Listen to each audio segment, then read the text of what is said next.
traveler, Paimon. It's been a while. Okay, Catherine does not speak like that. As it happens, there is a letter here for you. One moment. Here. There is too much intonation in her voice. What's going on here? A letter? From who? Now that's not grammatically accurate, Paimon. I think what you meant to say is, from whom? Good one, Zajef. Dear Diary, I'm Collei. I work as a trainee forest ranger under my master, Tighnari. I'm also studying at the academia.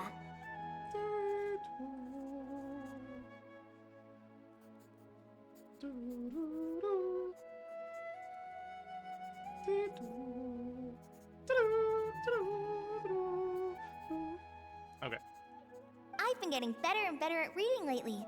Mr. Alhaitham says that the written word is a crucial medium for exploring the world and understanding oneself. That's why I decided to start this diary.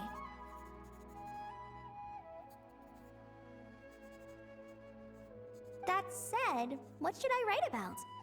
Things are pretty quiet in Sumeru these days. Life is good. Every day is a fulfilling and happy one. When I think back to the days when I suffered from Elazar, or way back to when I was injected with God remains, I am in a much better place now. I hope it stays that way forever. You know, if I were to choose between, like, now and when I had, like, cancer and when I was in the torture chamber, I think that now is probably the happiest of the three. Not sure, though, but I think it's probably now. Like, yeah, no shit, collei. No shit. I mean, listen, speak your truth, I guess. I'll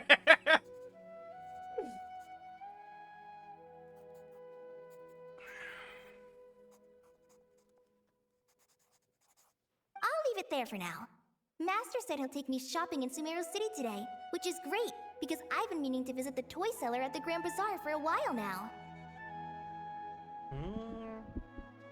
Collei, time to go. Aren't we reading a diary? Yes, Master!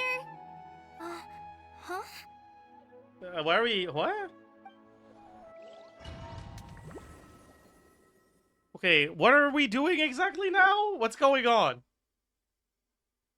I thought this was like something that was told to us in writing, but I guess not. What's wrong, Collei? Is there something on my face?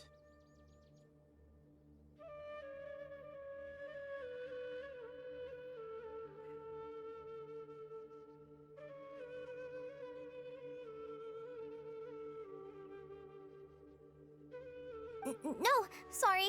I didn't mean to stare. Did Master Tighnari send you to pick me up? Master Tighnari? What are you talking about? Tighnari is the General Mahamatra. He's probably busy arresting criminals in Sumeru City. I mean, if that's what floats your boat, I can introduce you, but... Wait, Master Tighnari is the General Mahamatra? But what about Mr. Sino? Sorry? Oh, you mean that guy who just joined the Vahumana Darshan? Rumor has it he's the leader of the Temple of Silence. If that's true, it's pretty impressive.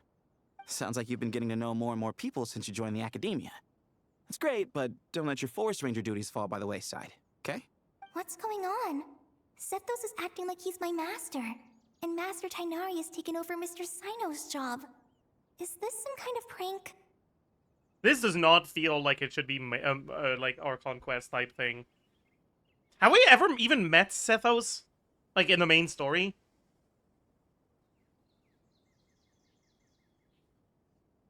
No? Because I actually don't remember doing a single quest with him in it. Who the fuck is this dude, man? Sino Story Quest 2? I don't think I've done that. I don't know why you guys are... No one did it. That's crazy. You did? Are you sure? Because I don't remember that.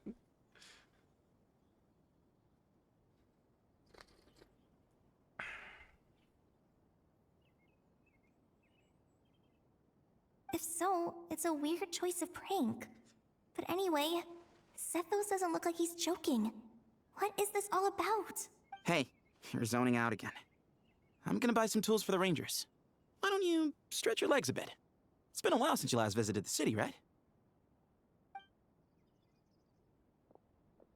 Wait!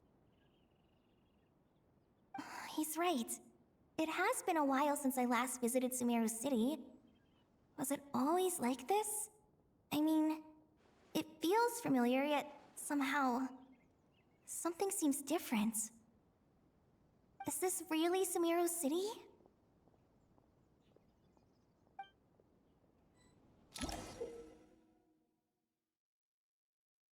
When this icon appear, okay, whatever.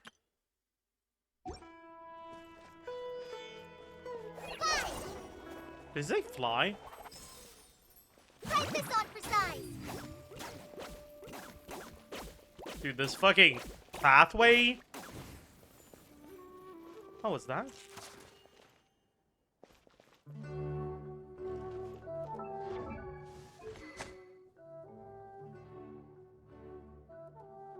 Okay, I saw the visual effect for this shit and I was like, I've never seen that before. What the hell is that?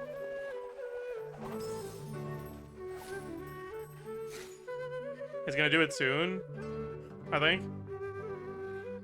Yeah, like I was like, what the fuck is that, dude? Like, actually, yeah. Who has King Squire? I don't think a single person has ever seen this visual effect before. I was like, oh? Alright. We're not allowed to talk to this guy. Unlucky.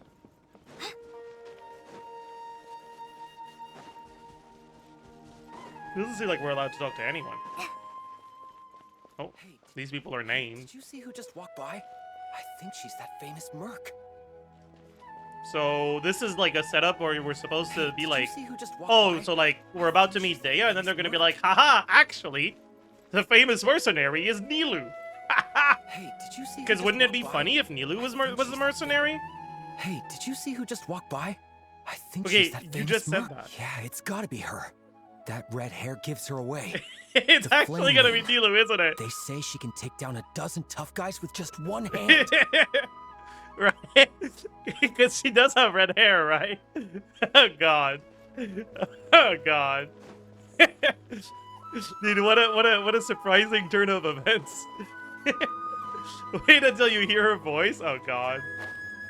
It takes courage to maintain a peaceful life, too. It takes courage to maintain a peaceful life, too. Okay, it is kind of embarrassing that they just... Hello, my name is Hussein. I'm responsible for managing administrative affairs in the Grand Bazaar and Treasure Street on behalf of the Academia. It's always one thing after another. If only everyone was as good-natured as the great merchant Kaveh Bey. Kaveh Bey. That's crazy.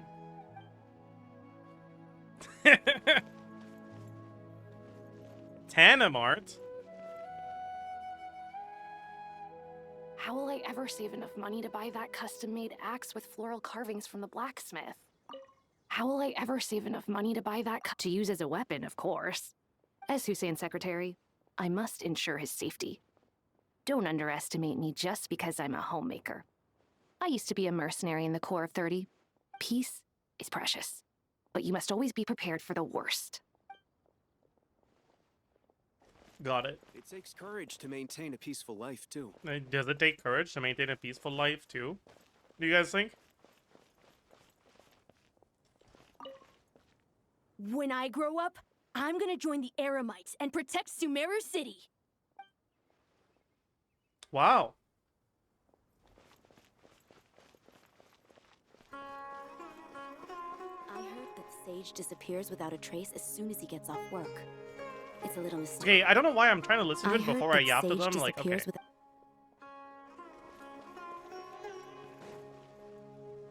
Oh my god, it's Lord Kaveh Bey. Oh my Did you god, get a chance that's to crazy. review this month's accounts? Any feedback? You mean the version you sent over a few days ago? Yeah, I took a look when I received it. You mean beyond Lord Kaveh Bay? This is your fault. I was thinking that maybe our profit margin is a little excessive. I visited some of our commercial partners last month. Their earnings are very slim. Are you suggesting that we give up some of our profits for them? Wow. Well, since we have more than we need, yes. Making money for its own sake is pointless. Don't worry, I've already planned for it, and the numbers look fine. We can adjust the rates starting from next month. Also, about that designer you hired, I've had to revise his proposal 3 times now, but he just doesn't seem to... Is the designer gonna be alhaitham? Let's cut our losses. Pay him his fee and send him on his way. I'd like you to get Layla on this instead. She was Cyrus's student, and she designed the Palace of Alcazarzaray. Seems like a much safer choice. Hmm? Who's sneaking around over there? Mr. Kaveh? Do you recognize this person, sir? Yes, it's all right. We've met. This is Collei, Sethos's trainee. He brought her along the last time I went for drinks with him. What brings you to the city, Collei? Is your master here too? No, this is all wrong! Why is Mr. Kaveh saying that too? Tainari is my master, not Sethos! I hope they don't drag this for too long. This can't be real. I have to ask someone else. There's gotta be someone else out there who still remembers the truth. Hey, wait! Don't run off! How strange. What's gotten into her today? Like, I don't mind if like things stay everyone this way switched for a while, but I places. hope it's not just like I guess I'll keep over looking and around. over hammering, hey, things are not what they are supposed to be. And that there's like actually development somehow. Because I feel like I would expect Hoyo to drag this quest way too long.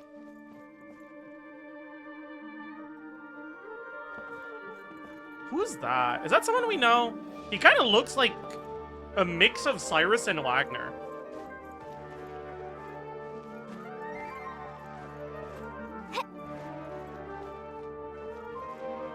Can you talk to Kaveh again? Can I? I'll go do that then.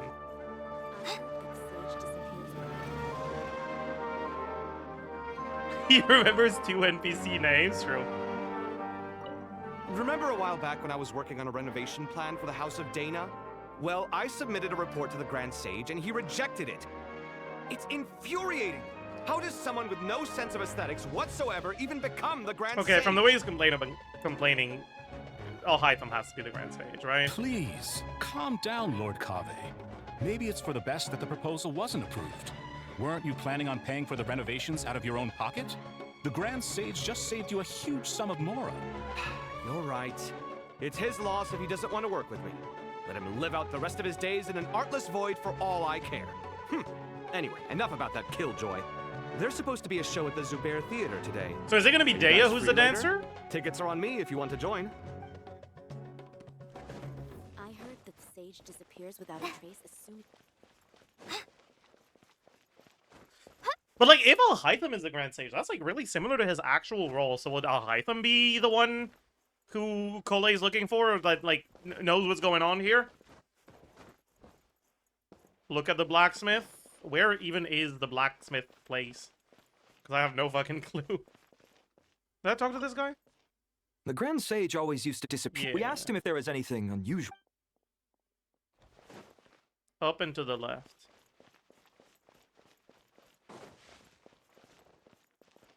Well, what is he doing?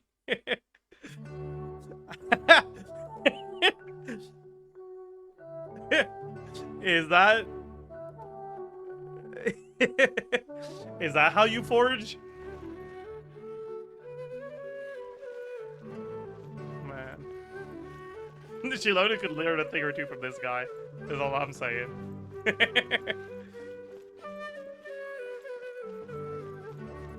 we can't go in there, I think. There's no one over there. Unlucky. I should go check out somewhere else instead.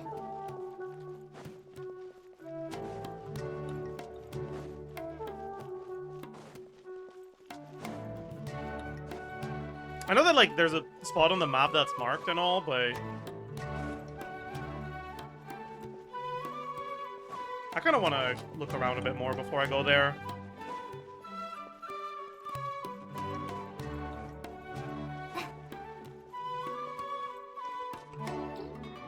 Is that goth?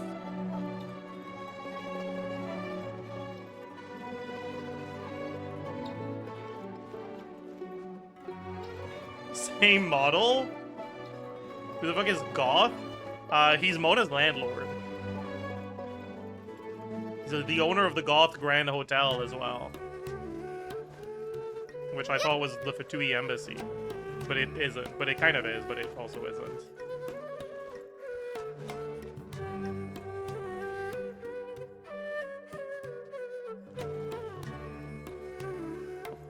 Alright, well, these guys have names, so... Hey, bud, can I ask you a favor? Is it alright if I borrow your thesis? What? Don't worry, I'm not gonna copy your work. I just need it as a reference. I guess that's okay. But if our theses end up sounding too similar, it's gonna be easy for them to spot. True. Yeah, trust me, plagiarism's the last thing on my mind. The only reason I ask is it's been really hard to get my hands on any reference material lately. Her name even starts with Z. Why don't you go ask the Grand Conservator? Candace should be able to find you what you need. She's super friendly. I'm sure she'll be happy to help. Really? I always assumed she'd be tough to negotiate with. Fair enough. I'll try my luck at the House of Dana later then. Would you like a cup of coffee? Chat, it's been a while since I did Sumeru Quest. Would you like a cup of coffee? Did she die after all, or was she cured?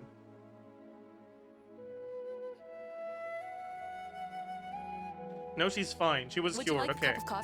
Would you like a cup of coffee? Would you like a cup of coffee? Got The it. store's Yeah. been pretty busy lately. Lots of customers have been feeding Ashru, who watches over the shop. No one and dies in Genshin. now Ashru's been Then quite what a about lot. what about Senora? Maybe I should put up a sign saying, "Please don't feed the cats."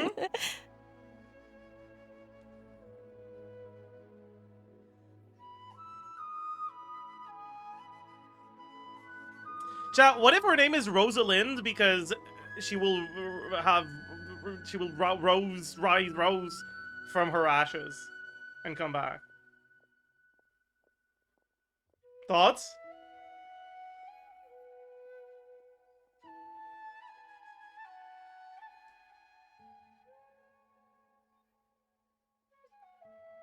No. No. Chaska's sister died? True. I mean, Sandrone died. Surely. And, like, Dottore died also, surely. Like... Polonia died, actually. That's true. Okay, wait, I actually didn't pay Would you attention like a cup of to what coffee? you The said. store's been pretty busy lately. Okay. Lots of customers have been feeding Ashru, who watches over the shop and... Wait, Ashru's here? That's Ashru? That's Ashru? Ashru didn't look like that. Would you like a cup of coffee?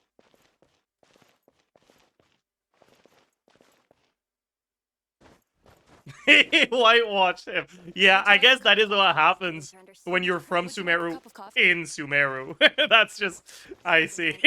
Pressure these days. I see. Fair Students enough. are under so much pressure these days. Sometimes I just want to write their papers for them. Peculiar papers come to me for review every day. I really wish they were able to relax once in a while and not be constantly plagued by academic conundrums.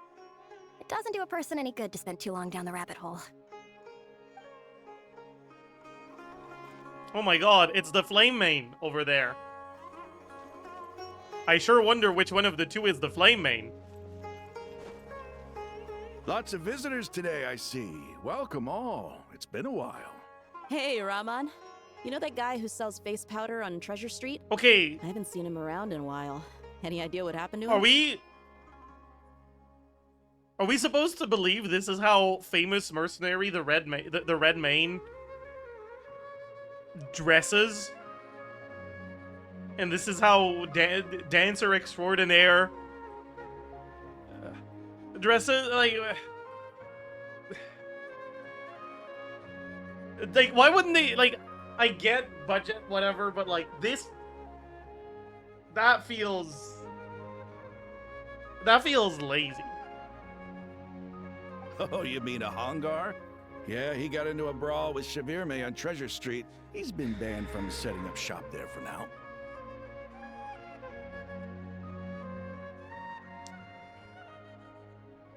Hopefully it went alright. I forgot to turn on music before I went in, so we just played with dead quiet the whole time. It was great.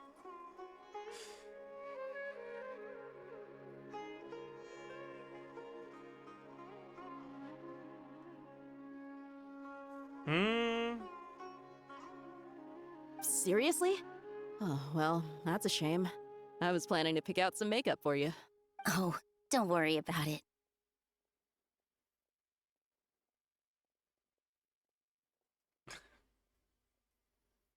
What?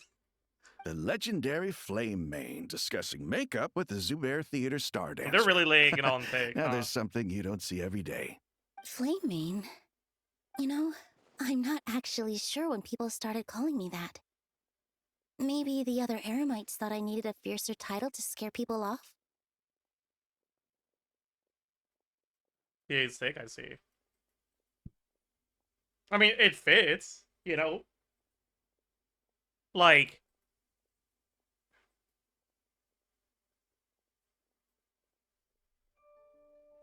To be completely I wasn't honest, complaining about it, I was just taking I it think back. the title would fit you better than me, Dia.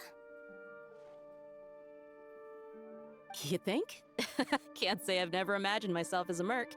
If I ever give up the dancing, maybe I'll head to the desert and give the Eremite life a try. You would? Is that so strange?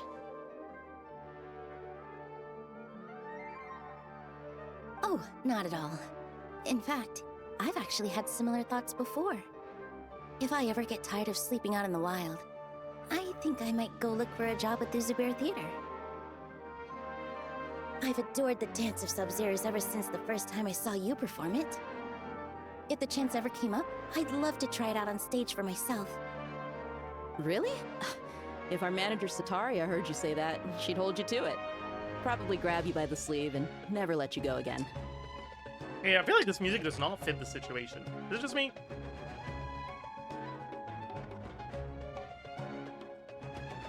Hey, when that day comes, I'll do your makeup myself. How's that sound? Sure. If the day comes, I'd be honored.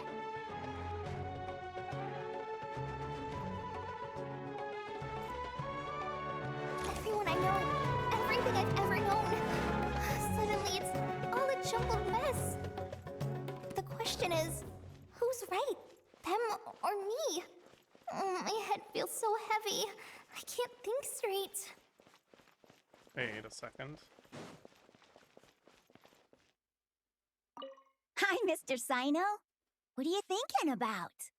There's a thinking about the chapter buffs. in King of Invocations, where the spirit of someone who died long ago possesses a living man's body. To the outside world, it looks like he's developed a whole new personality.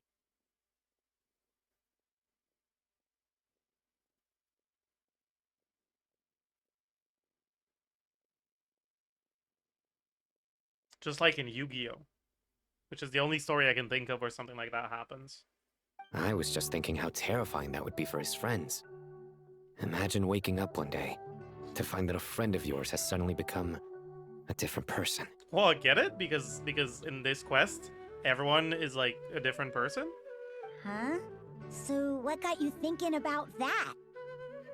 I don't know, but something feels off. Everything looks fine on the surface, but can human perception really be trusted? That's a good question, Sino. Like, because every time I perceive a character to be interesting or good or fun, bad things happen. You know? So, perhaps human perception can't be trusted. Okay, we've got Lila and Dori over there. And I don't think we've heard anything about Dori yet. Lila is supposedly the one who made the palace that Dori actually made. All right, not a single Mora short. Dori's scribe. What a relief. I was worried the design fees I received this month wouldn't be enough. Kaveh made the palace. Didn't they say Lila did that? Oh no, you guys mean in the real? Right. You're right. That makes sense. I'm cornged. You guys are right. Well, next time, don't fret. My Just let bad. me know and I'll give you a Caught. few days grace. Lore You've skipper known each caught. other long enough for that. Anyway, how are you settling in? I couldn't help but notice that you're staying up late quite often. Yeah, I can't explain it. I just feel more inspired at night. Once I get in the zone, I can race through a whole bunch of drafts, no problem. But what about you? I keep hearing you sighing these days. Is everything okay? She's hearing about everyone getting buffs, and she's just sad she doesn't get any herself. Well, it's just... Don't you think this house is a little small? I guess I should be used to it after living here for so many years. But for some reason, I've been feeling claustrophobic recently. I want to move somewhere bigger. Once I've made enough mora, I'm gonna buy a huge new house. As big as... at least as big as the Palace of Alcazarzaray. That sounds really expensive. True. I'll never be able to afford it on a scribe's salary alone. I need to find another way.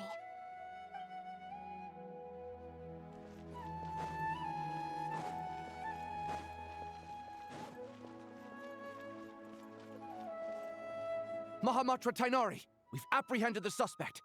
They say that the fool is prone to blind faith, but the wise man is not immune to it either. Siraj, do you have anything to say in your defense? Tainari, you were the one who turned the sages against me. Just a few words of caution from you was all it took to That destroy looks my research. so stupid. Holy shit. And now you're trying to stop me again? You should know that mechanical life is the future. We must cast aside our useless flesh and... That's enough. I'm not in the mood to listen to your lunacy. Anyone could tell you how amateur your work is. Karina, Ilias, put him somewhere safely out of the way. What do you guys think he means by that? Do you guys think he's being genuine, or do you guys think he's, like, telling them to murder him, but in code? Like, what kind of person do you guys think Mahamatra Tainari is?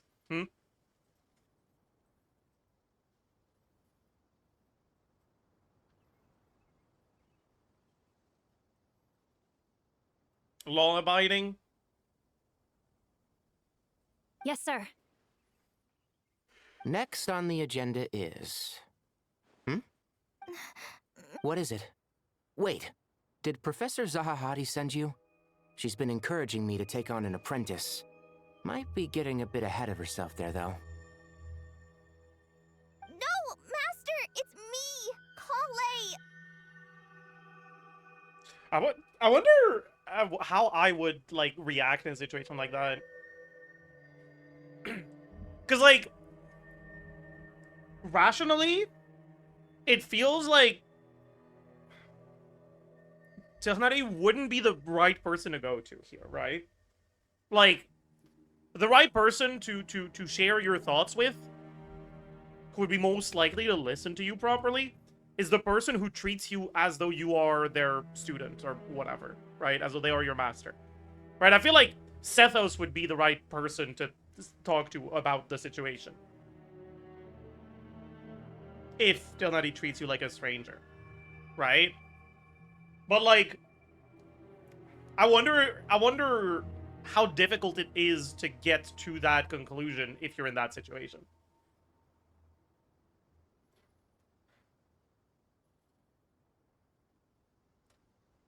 If you wake up and your landlord is your mom and your mom is your landlord, who do you talk to? Neither of them. You should pick people I speak to. True!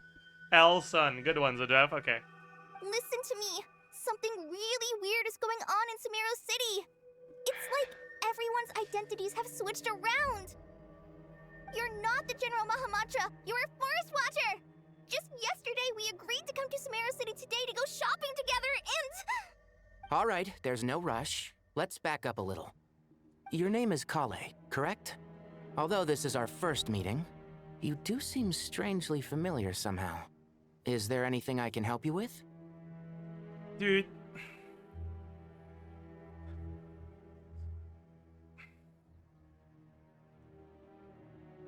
I get what they're doing with this, but them zooming in just so we can notice how not synced the like voiceover is with the characters moving their mouth is so jarring. Like, it just feels weird, man.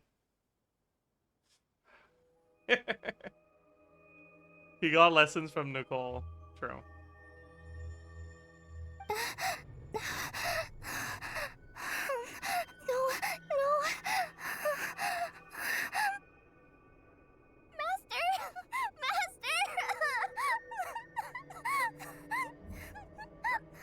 I feel bad now. I feel like I'm not reading the room correctly.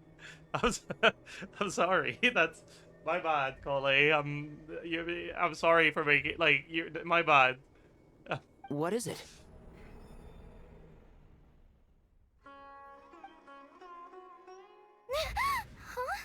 Did you have another nightmare? Oh, never mind. It was just a dream. Okay, I don't feel bad anymore. I've told you before, when you're tired, lay down on your back in bed and get some proper sleep. It's much better for you than napping on your front. Poor posture obstructs your breathing, which can lead to all sorts of weird dreams. Now, we're supposed to go shopping in Sumeru City today, remember? Cheer up. I'll take you to Hushang's. I heard he's got some new toys in stock. Go wash your face, take some deep breaths, and when you're ready, we'll head out. Okay. Thanks, Master Tighnari. So it was just a dream. Toys, is she 5? Well, I don't actually know how old she's supposed to be. Based off of vibes, she's like...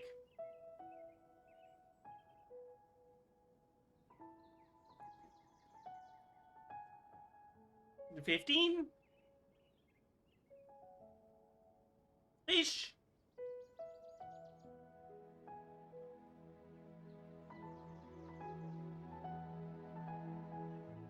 Ish.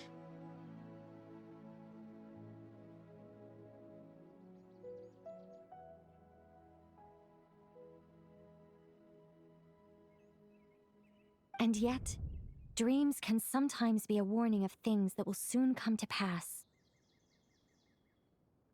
Who said that? Who's yapping? Is that Nicole? That dream felt unusually real, didn't it? Here's my suggestion. Since you're heading into Sumeru City anyway, you may as well tell Lesser Lord Kusanali about everything that happened. How does Nicole know what collei just dreamed about? That seems like an invasion of privacy.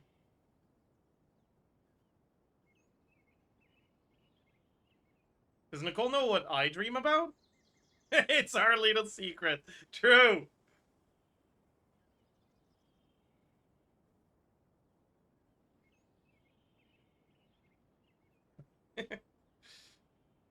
Oh god, yeah, she must know a lot about Slay the Spire too then, huh? If she gets to see all of my dreams. That's crazy. And just to be on the safe side, I think you should also inform your 2 traveler friends who once helped save Sumeru. I'd write them a letter if I were you.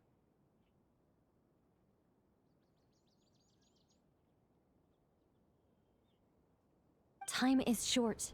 A storm is coming from beyond the bounds of fate. As all falls to emptiness started. Oh no, it's glitchy and all and things. What type of glitchy is this, by the way? That's not the Arlecchino type of glitchy, right? It's like dottore type of glitchy, right? What a strange situation. No wonder Krai was in such a rush to write us a letter.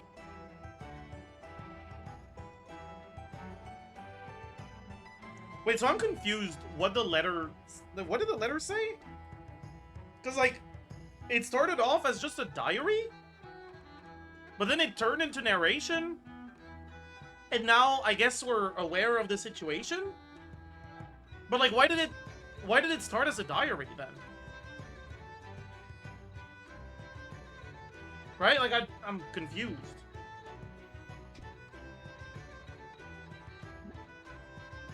It's like she started writing the letter before the events happened. But she clearly wrote the letter after. I'm just confused now.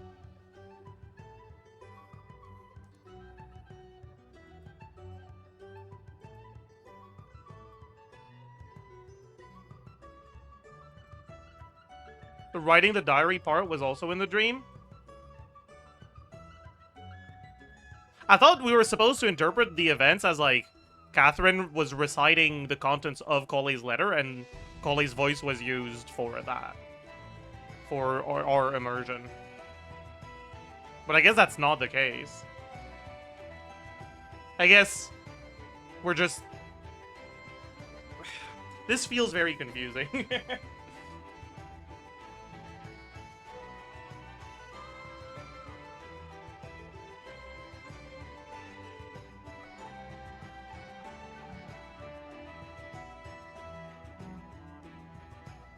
You got lucky first shot? Yeah, I was like... That's a lot of crit rate.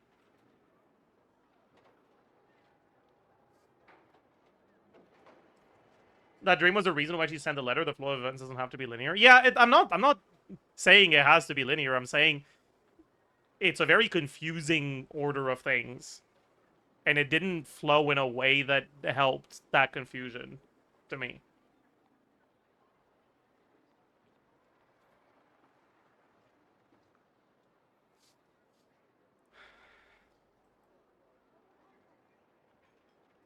Imagine waking up one day to find that everything around you has changed. You might not even recognize Paimon anymore. Oh, that's a scary thought. Let's get to Sumeru and find out what the heck is going on. Okay. I think it's cold enough outside for me to open my window without it being annoying. Okay. Big. That's gonna help the airflow in my room. Thank you for the raid, Vomfi. Welcome, raiders. We are doing the Archon quest. We're also going out of our way to try to curse Sino into getting nerfed. Which is, a normal thing we do around here. Into giving birth? Yeah, that's what I said. I said into giving birth. That's what I said. Exactly.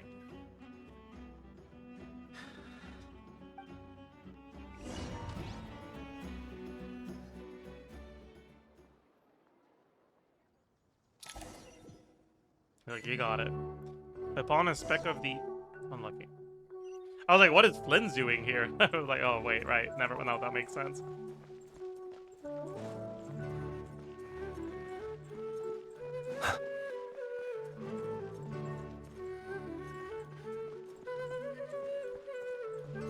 Okay, so things still look normal right now.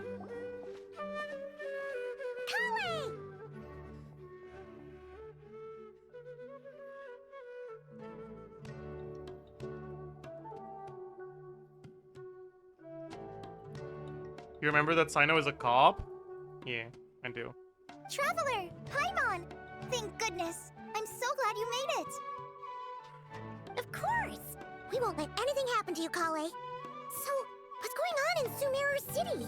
Looks like lots of people are moving or something. Yeah, I was just gonna say. After I wrote my letter, Master and I went to Sumeru City and told the Dendro Archon everything that I experienced, from start to finish. She was silent at first. It seemed like she was deep in thought. Then the next day, we got told that she was ordering everyone to leave Sumeru City immediately and move to Caravan Rebot. Okay. I get that, like... the quest was, like, presented to us in a way where we're supposed to empathize with Collei. But imagine if a government official told you to leave your home because a child had a nightmare. Like, that's kind of crazy.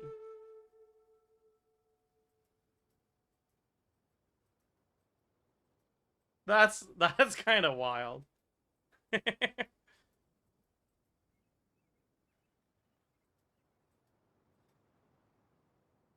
They aren't telling people that part. I mean, if a government was telling, if a government official was telling you to leave your home, and the reason for that was because a child had a nightmare, like,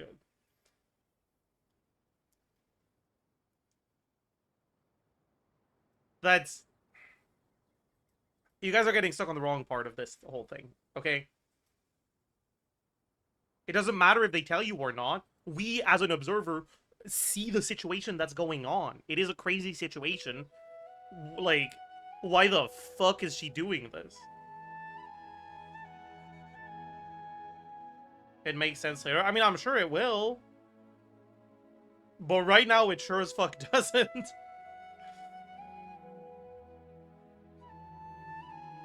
Against the people trust in their Archon. Yeah, but like, my point right now is not, oh, people are leaving just because Nahida told them to. My point is, Nahida told them to just because Collei had a nightmare.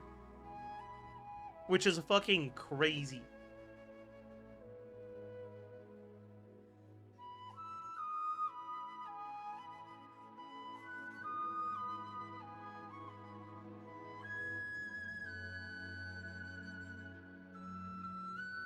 Nahida investigated? I mean,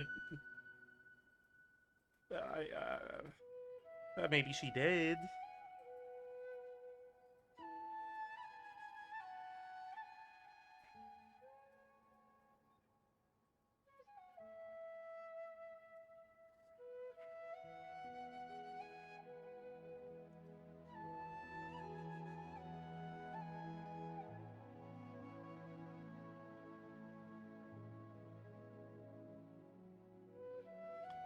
You're missing the part where an angel talked to the child in her head and told her to notify the government? I mean,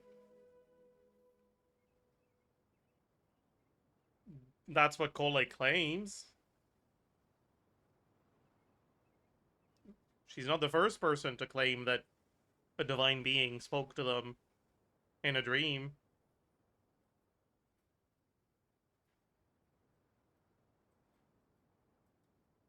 Like, it was revealed to me in a dream is what people say to make fun of, like, when people don't have a source for their information. It's still funny, like...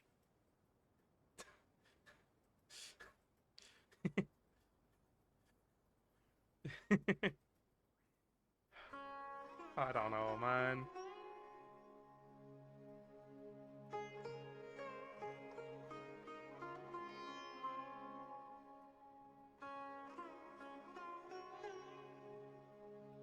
I feel there's some dissonance between my intent and how you guys are reacting. Like, I'm not saying this is a bad storytelling element. I'm not saying it doesn't make sense. I'm just saying it's fucking crazy that one child having a nightmare is all it took for a fucking citywide evacuation. Brother, just play the quest? I mean, that's what I'm doing right now. And I'm, you know, commenting on the events that are happening in the quest.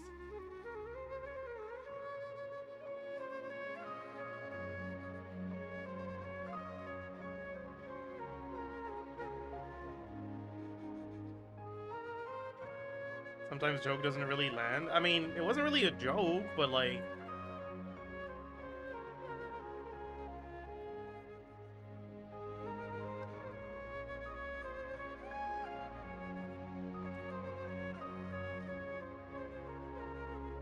I'm just saying, like, isn't it crazy this happened? And you guys are being like, well, actually, the reason this happened is because, like...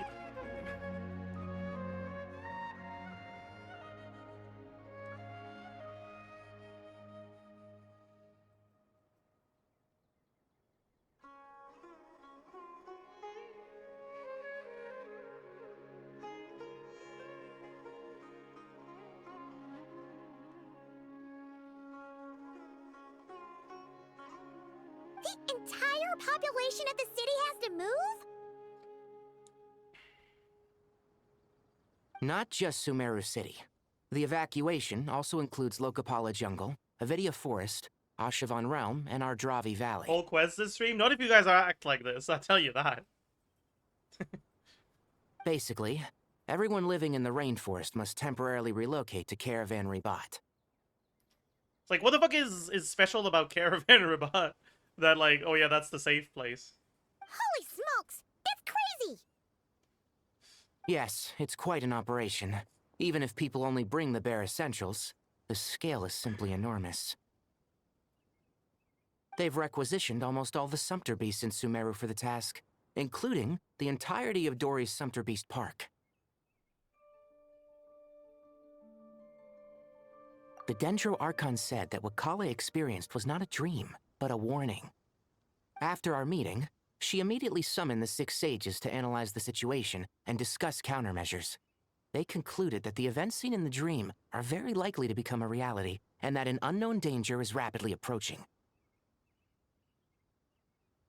Oh, please keep that to yourself. We don't want to cause widespread panic. The official reason they've given is a large-scale renovation of the rainforest ecosystem.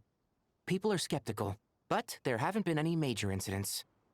So far, at least. The Dendro Archon seemed really worried when we spoke to her. She said you can go visit her in the Sanctuary of Surasthana when you arrive. Honestly, like, I'm gonna be honest with you guys. I feel like I expected Tired Zajef to be like more entertaining with the Archon quest, but Tired Zajef can't deal with your bullshit during the Archon quest. Honestly, like I'm not over it. I kind of feel like maybe we should stop there and like keep going with the Archon quest on a different day. I just fall for your rage bait too much.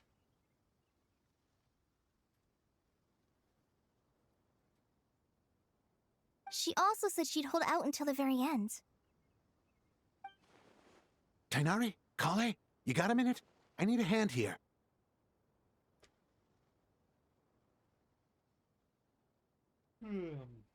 One moment, I'll be right there. As a forest watcher, I've been tasked with assisting with the relocation work. There's a lot to be done, and they need all the help they can get.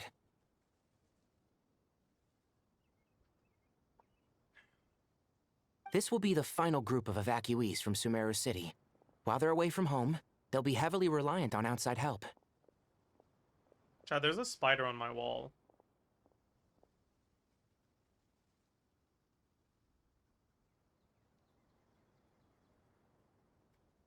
It's a really small spider. It's kind of cute.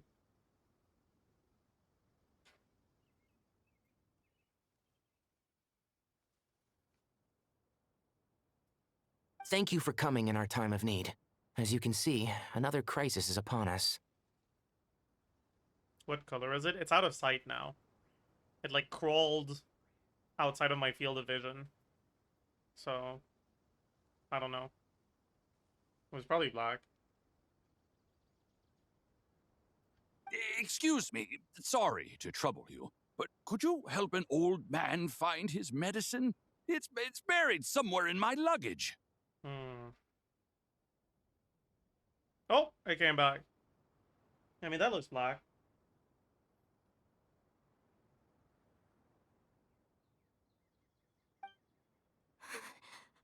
Where's my mom? Where did she go? Amid? Don't worry, it'll be okay. Like, at the end of your turn, you don't discard your hand anymore? Holy shit. Those items are worth a small fortune. Make sure you store them somewhere safe. You understand? I bet you thought you'd get away with this in the chaos, huh? Guess again. No petty thief gets past me.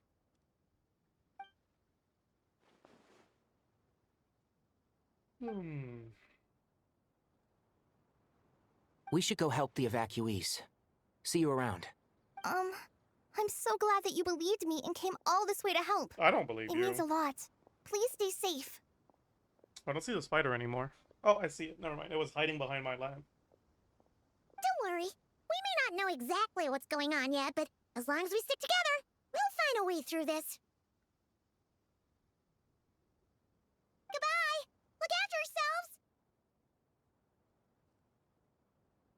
Will do.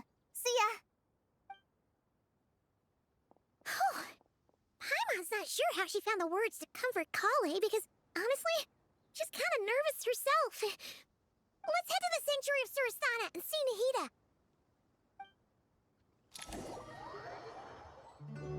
Make the spider pay rent. I mean, it's not really occupying a very large space. I think the headache that would come with collecting rent would probably be larger than the amount provided by a fair rent for the spider. Who goes there? No unauthorized access to this place. By order of Mahamatra Sino. Are you blind? It's the Traveler and Paimon. Surely you've seen them before. Huh? Oh, so it is. I'm sorry, I haven't been sleeping well lately. My nerves are a little frayed. The Dendro Archon is in a very vulnerable state at the moment. Mahamatra Sino is concerned that our enemies might choose this moment to strike, so he's ordered us to strengthen our defenses. Just seeing you two again already puts our minds at ease. Please, enter. I'm sure everyone's expecting you. Is he liking the quest so far? I don't know. The dream part felt like it was dragging, but that's probably because I was like yapping to every single NPC, and I didn't need to do that. So like, that's probably my fault, right? Like I can't really blame them for that.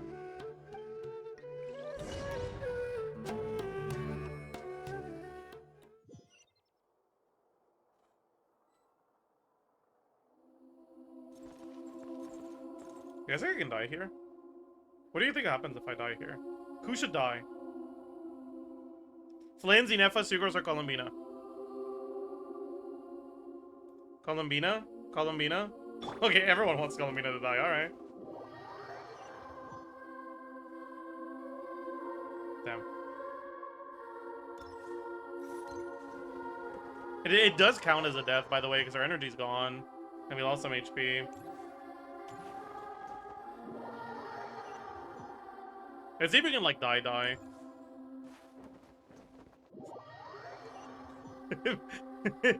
Bro, we meant once.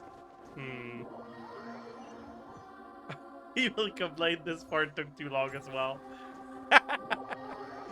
Yeah. It is kind of dragging, that's true. Women the hater. You guys are the one that wanted me to kill Columbina. I can kill Flynn's.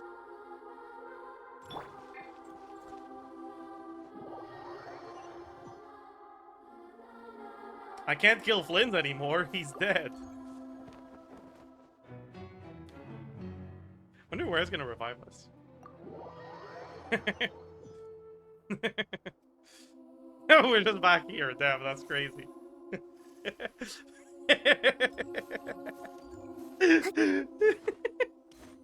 Damn.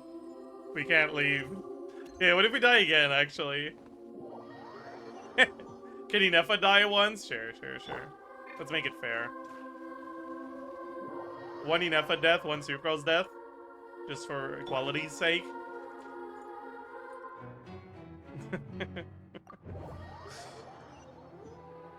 But the eye burst not destroying totems is a damage gain or not? I mean, it's still like spending time on a burst that does nothing, so I feel like it probably doesn't matter. But casting your skill does stellar conduct damage now, so maybe you care? I don't know.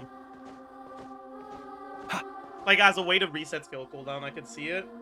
If you want to spam skill for damage, but also don't know if that's better than just going to your other characters. But if your other character is Sandrone, it probably is better than going to your other characters. But that's not a comment on Yai's, on the power of Yai's burst. That's a comment on the power of Sandrone as a whole, which is, yeah.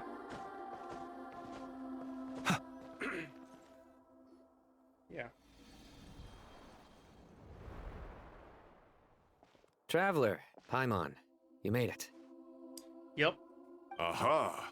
Perfect timing. Cyrus? Reliable helpers like you are That's just not what what we need Cyrus looks like. Oh, it's good to see everyone again. Krai gave us a rough idea of what's going on, but we still have a lot of questions. Has it started? Or is that another Cyrus? What kind of danger is Sumeru City in exactly? And There are multiple Cyrus. I don't think move I to don't think Caravan more than Remote? one person can have the same name though. That doesn't make any sense. Like it would be Cyrus 2 and Cyrus 3.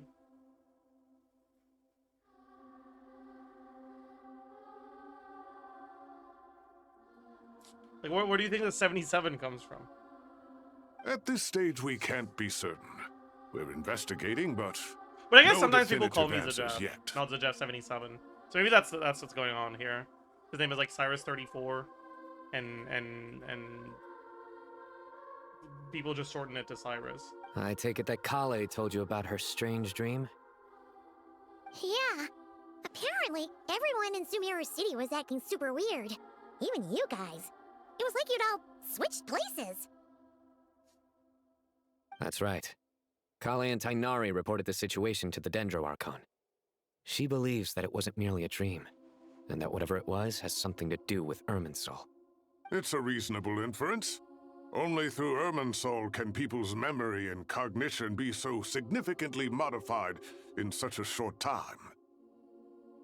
We don't know why Collei would dream of these things, nor who was trying to warn her. The Dendro Archon decided to connect to Irminsul to investigate more Who the thoroughly. fuck is that?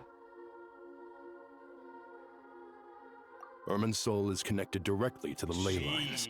The tree serves as a central hub where the What ley a lines bomb. converge, and its core function is to record and store the world's knowledge and memories. That is one hell of a bob. But something has gone awry, God. severely compromising the performance of this core function. This might be the ugliest NPC. My goodness. That is crazy.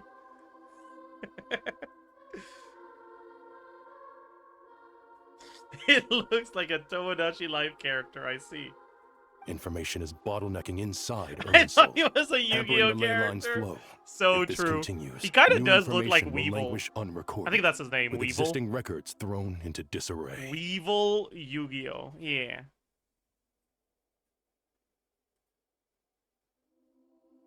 Like this guy. Holy. In short, the souls of the dead will be stranded, while the living have their sense of reality warped. Okay, wait. I kind of stopped paying attention to what they were saying. I gotta lock in.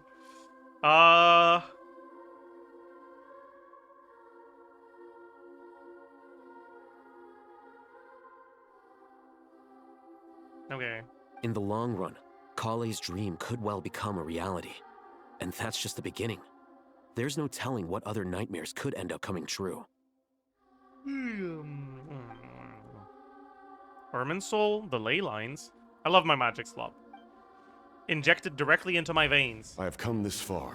Oh God! To use my death to open It's the gates of the Capitano. ley lines to my people. In Natlan, the captain was storing stranded souls inside his own heart. It was only after the rules of the Night Kingdom were amended that they were finally able to return to the ley lines. And that was just one nation. A problem with Irminsul itself could end up affecting all ley lines worldwide! Faced with a growing backlog of information, the Dendro Archon decided to connect herself directly to Irminsul and take over the recording and processing function herself. But it is an almost impossible task. Individual brains aren't equipped to deal with the sheer volume of knowledge and memories involved. All that information flooding in at once would instantly fry any human mind. Do I think that tastes good? A fried human mind?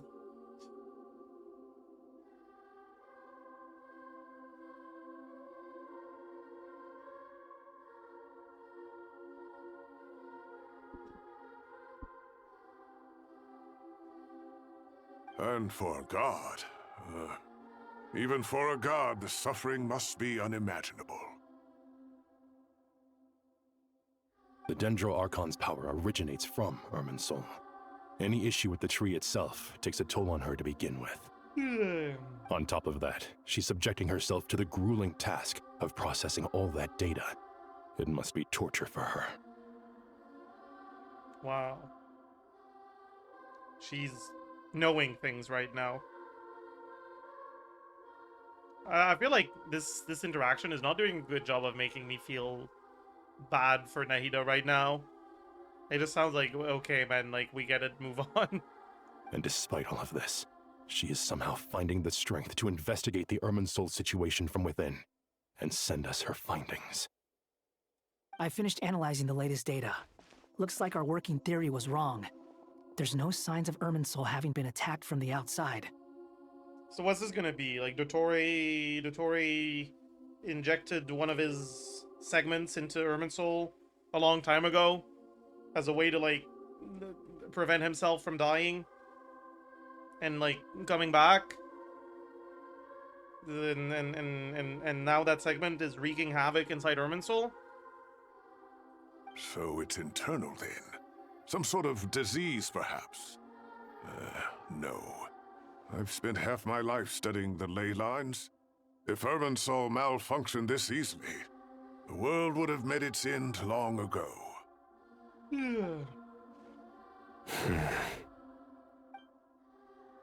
Sino? What is it? Not long ago, I got a tip from the Corps of 30 that a large number of unidentified merchant caravans had recently been spotted entering Sumeru through Beta Harbor. Where's Beta Harbor? Like, is it... which part of Sumeru is it? Is that the one that's next to Fontaine? The Fontaine connection? Okay. So who would want to go to Sumeru from Fontaine that would be related to any of this?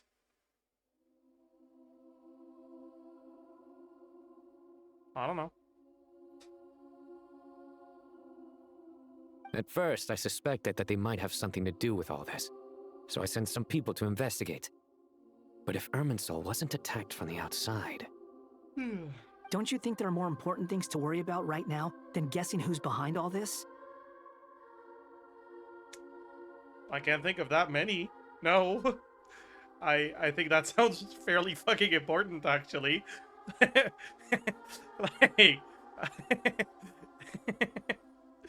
Like, but maybe that's just me, but that sounds pretty important to me. It's been over 12 hours with no new intel. If even the Keeper of Irminsul is this badly affected, you can imagine how bad things are in there.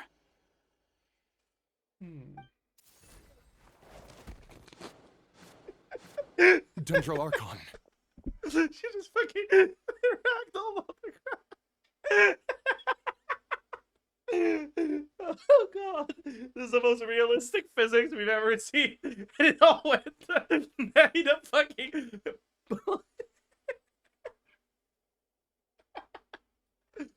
Oh god. like they couldn't put any budget in, like, altering Dea or Nilu's outfits based on their, like, professions inside of that dream. But, like, the fucking ragdoll physics of Nahida falling to her death, oh, that's important. Oh, man.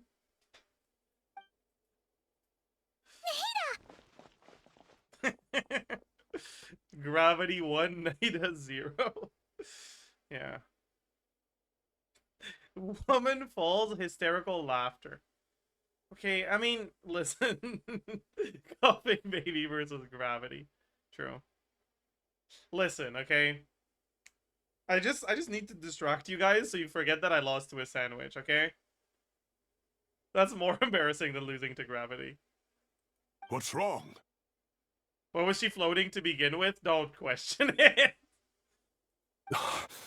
Her breathing is weak, and her elemental energy levels are dangerously low.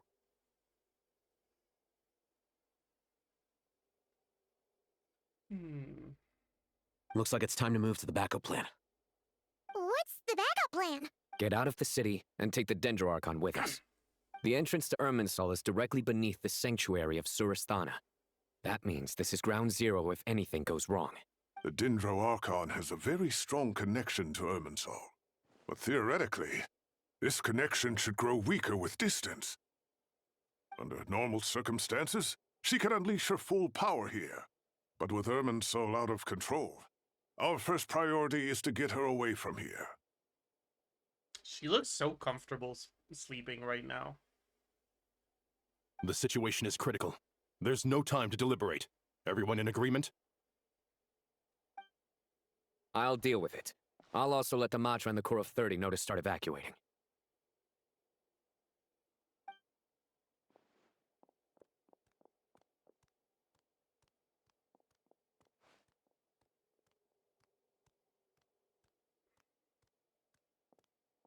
Let's go. No sense grieving when there's nothing more we can do. I never noticed alhaitham had red Agreed. in his eyes. We'll be back as soon as this is Dude, over. this guy looks suspicious. He's got the fucking random NPC glasses.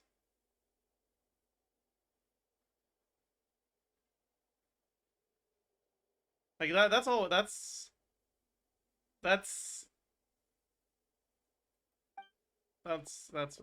weird. I don't trust that.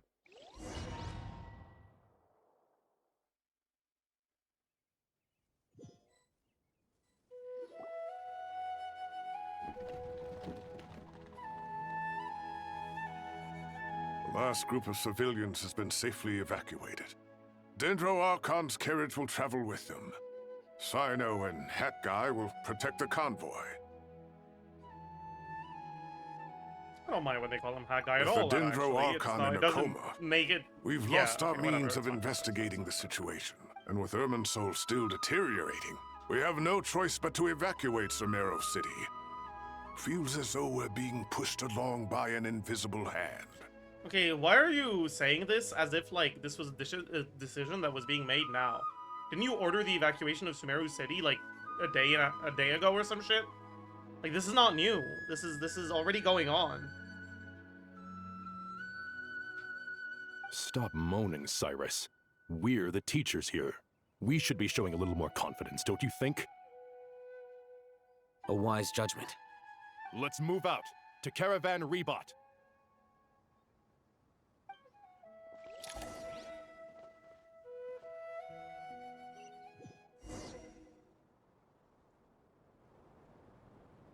Holy. Sir, all units are in position.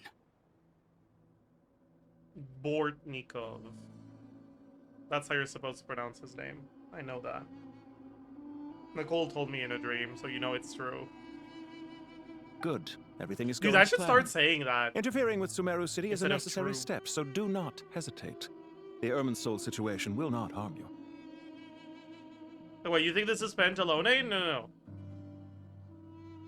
Maybe? Actually, is this pantalone? I think so, right?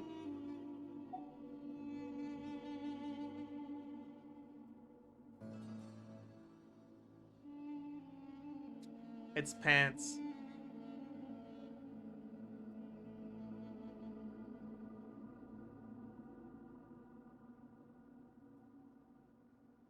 It's Mystery Man. Oh, it is. It's, yep. Yep. It do be mystery.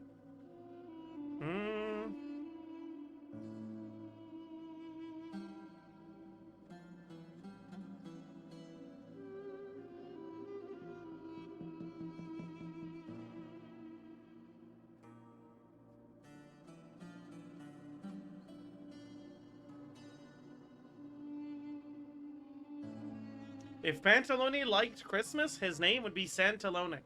Good one, Vanta Black 15. Can I get a what would be the best emote to express my reaction to this joke actually?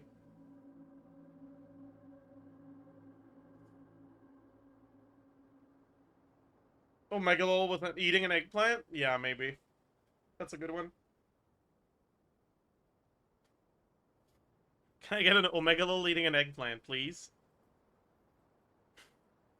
If he liked orange-flavored soft drinks, his name would be Fantalone. So true.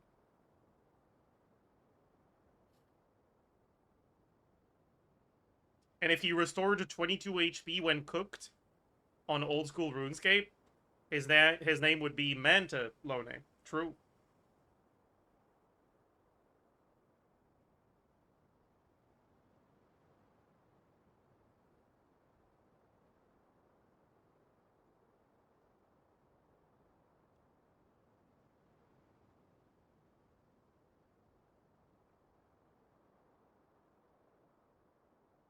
If he did no damage on release, he would be named Sandrone. Okay, that's... I don't know about that one.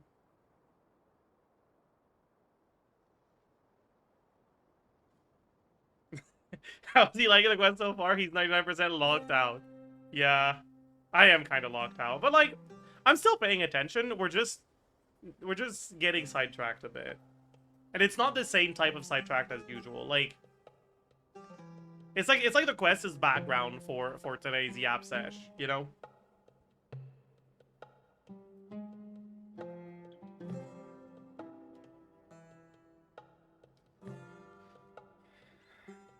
We need to speed things up here, too. We don't want to keep our client Why waiting, does, dude, why does he look like Auron from the back?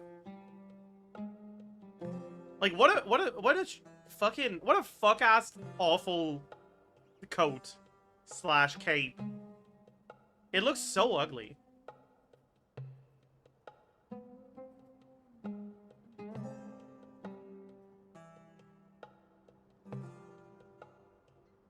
His shoes are uglier? I mean, I agree. The whole, like, every piece of clothing we see is, like, kind of ugly as hell. No, sir. You have my word. Everything will be completed on schedule.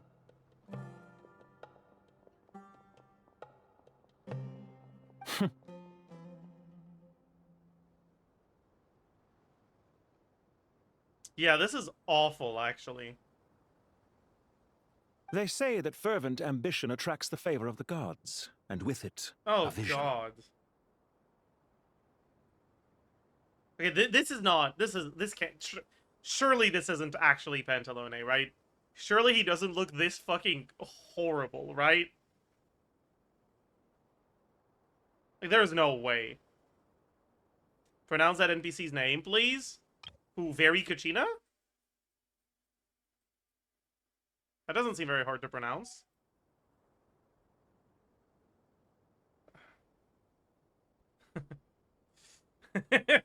Like, what? I don't get it. It was perfect. Good job. True.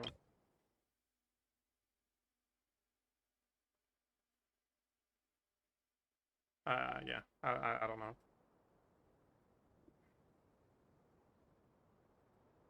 But we appear to be the exception. So, is our ambition not strong enough? Or does it threaten the very foundations of Why this world? can you see everyone else's names but not this guy? For suspense. It is okay. It is actually kind of weird. Like, I understand narratively why his name is kept as question marks, but it feels weird that the names of the other ones are there. Like, it should have been like Fatui guy #1.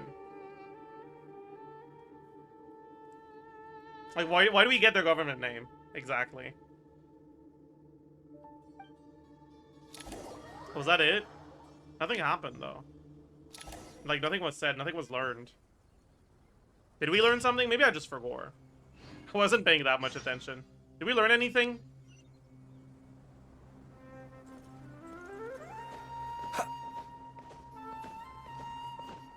He just gave a clue to his identity, but...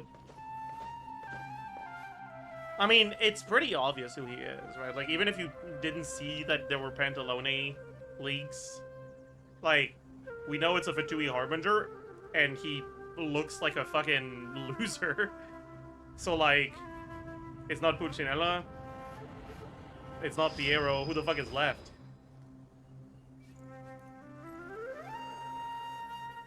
I'm gonna sneeze.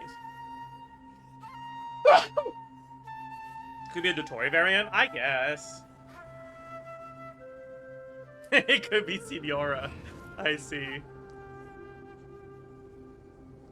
Probably not obvious if you didn't watch the Fatui trailer 3 years ago. I mean, fair. We don't know he's a Harbinger yet. I mean, it's pretty obvious. Guy has unique clothes and the Fatui symbol on his clothes. That's a Harbinger. Like, obviously, that's a fucking Harbinger. Like, obviously.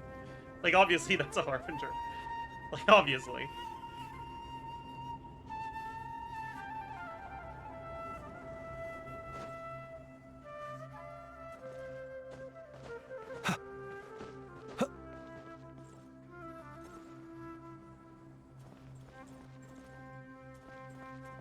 Also, what was the name of this? It was a divergence leading to oneself. That really sounds like a hint at dottore segment being involved with all of this. Look behind you? Like in real life or in here? I can do both. I don't... I mean, do you want me to talk to Wanderer? That guy! What? Nothing. You just look like you were lost in thought. From what I know about Irminsul, the system doesn't break down that easily. Where's the spider now? I don't know. Oh, actually, I do know. It went way up on the wall. It's enjoying itself. I'll allow that. I don't have the faintest idea who could have done this. Actually, one name did cross my mind. But, he's already dead. I wonder who that could be. Someone who could have something to do with manipulating Irminsul and who's already dead? And who Wanderer would suspect? I don't know. It escapes me. So, can I assume that this period of time away won't count as part of the rental period? Maybe we should deduct it from next month's payment. Sure. Great! Wait, why are you suddenly being so reasonable? What's the catch? I'm always reasonable with rental payments. Like the time I refused to let you use that wine you brought home as collateral. That was a perfectly fair request, and you know it! Everyone runs low on funds now and then, don't they? I agree with And Kaveh that bottle here. of wine wasn't cheap. You ought to be thanking me. It's not like he was asking to replace rent with a bottle of wine. It was just collateral. Like, that's reasonable. If it's good wine, sure.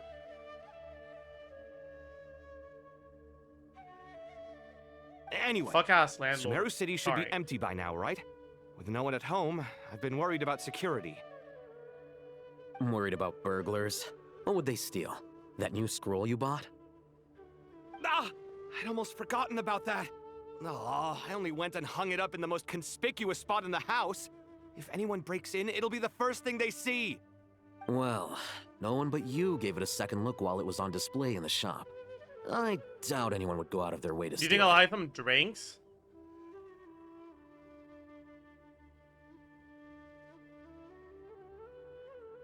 I don't know, man. He probably drinks the tears of children worldwide. That sounds like something in character for him. You say that, but what if there's a thief out there who shares my aesthetic tastes? Then you can only hope he shares your taste in expensive wine as well. Always worth having some collateral. You! Dude, I feel bad for Kaveh, actually.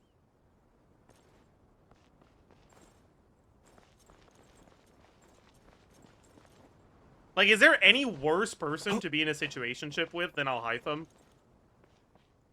God. What a poor soul he is.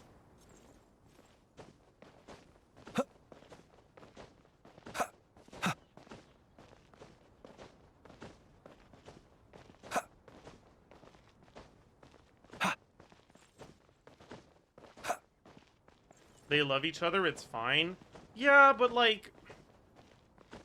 love isn't always healthy.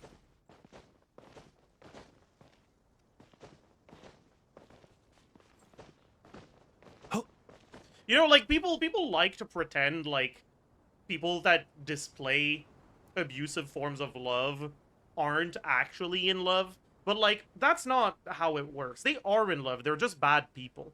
Okay? Love isn't all sunshine and rainbows all the time. Alright? And falling in love with alhaitham sounds like fucking getting struck down by thunder like 3 times in a row on a sunny day. Like, poor guy, dude.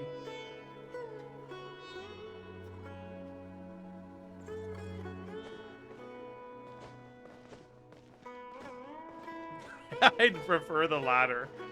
Yeah, me too. Yai reference, true. Yeah, I guess if what's hitting you 3 times is Yai's abilities, that's not gonna hurt very much. So you would definitely prefer that over falling in love with alhaitham. All right, man. Okay. Why is your team on life support? I wanted to see what would happen if you killed yourself inside the quest. Not much. It was just the normal screen to revive. But that was cool. Is there, like, anyone else we can speak to here? Kind of doesn't look like it, but maybe if I look around a bit more.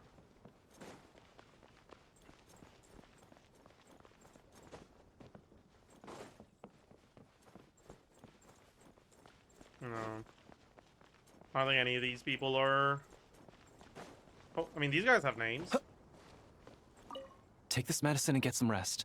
Long journeys are fatiguing at the best of times, and it's taken a toll on your health. Please focus on recovering for the next couple of days. Got it. Thank you. Damn. Keep your eyes peeled. It's down to us to maintain order at this time. This is a direct command from the Mahamata. Everyone stay vigilant. We cannot allow bad actors to take Wasn't it advantage of the Mahamatra? chaos. Yeah? So, you guys think that was, like, a typo? Or do you guys think we're supposed to, like, think that this guy's, like, an idiot? Mahamata is the administrators? Really? Oh.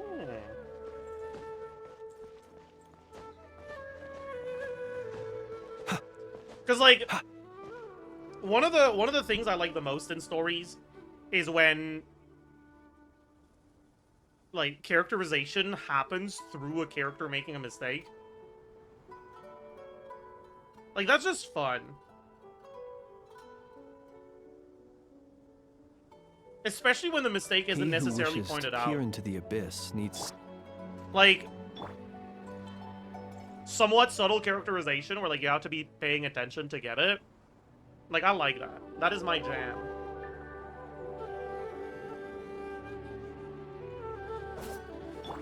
Yeah, like it makes the world feel so much more alive. Because like in real life people make mistakes all the time, right? And it just makes the characters feel much more like 3-dimensional when you make them like make mistakes or like sneeze for no reason in the middle of a sentence.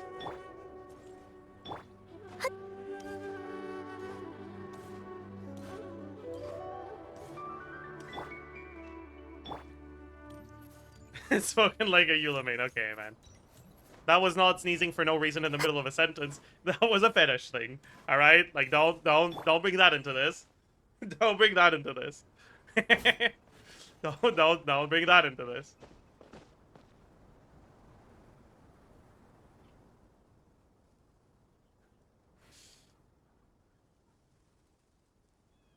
Though you hate Nefer, the thing with Nefer is like, it's not.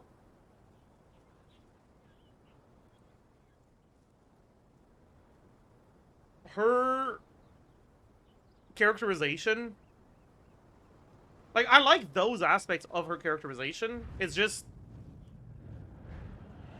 that it can't be just that, right? I feel like most of Krai was pretty subtle, at least for Hoyo Center. Yeah, like, I don't dislike the fact that that Nefer fumbled whenever Llama was there, right? What I dislike is the fact that we don't see her not fumbling because she's always with Llama. Which kind of it makes it feel like they're just telling us and not showing us that she's supposed to be competent and good at her job. Right? But yeah, like Flynn's interactions with a lot of the other characters is a good example of the sort of characterization I like.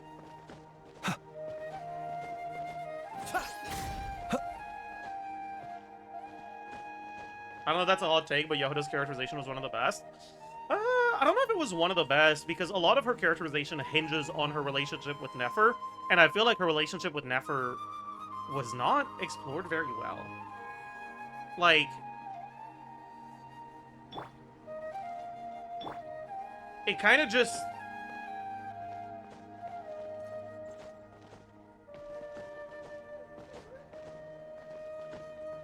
Like, they keep hammering that, yeah, Yehuda is clumsy and keeps making mistakes and all that.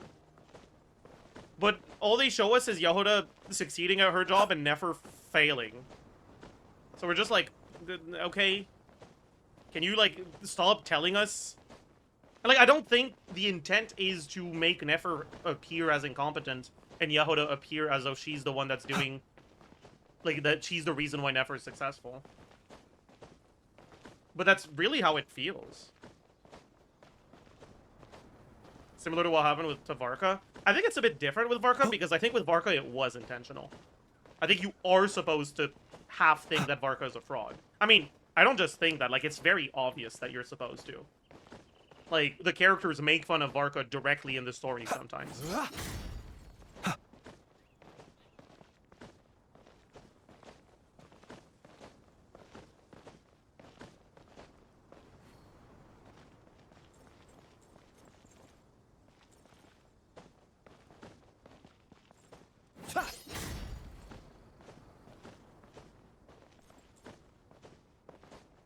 The last event Nefer was alone.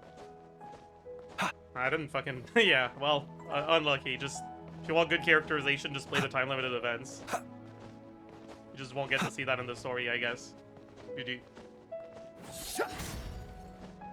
Kind of rare we see someone being a fraud in both story and gameplay. Oh, I guess I can't, pull out the list of characters right now.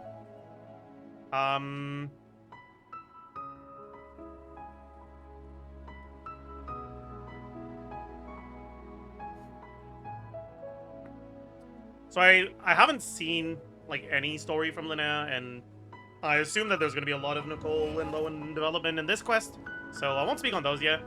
We can talk about, like, Varka and before. I mean, Varka was, like, a half-fraud in both story and gameplay.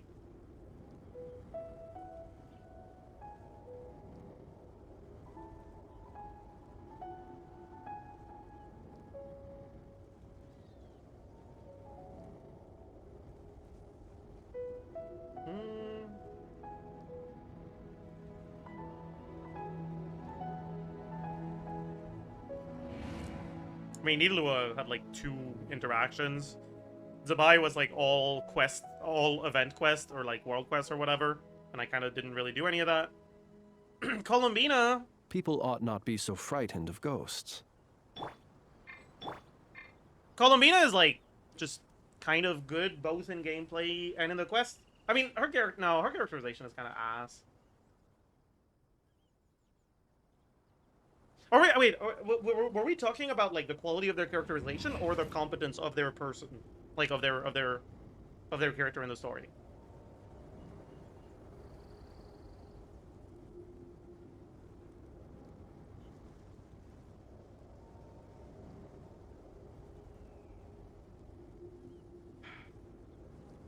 I don't want to think about Columbina anymore, man.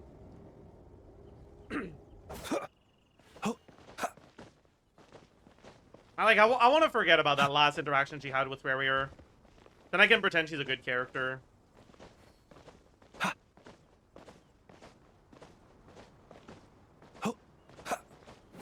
I mean, okay, I say that, but, like, realistically, it isn't inherently bad characterization to make her, like,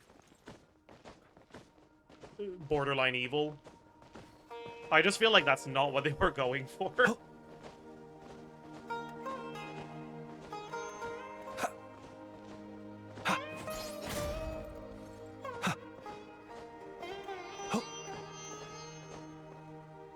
And their interaction fitted her. I mean, I guess.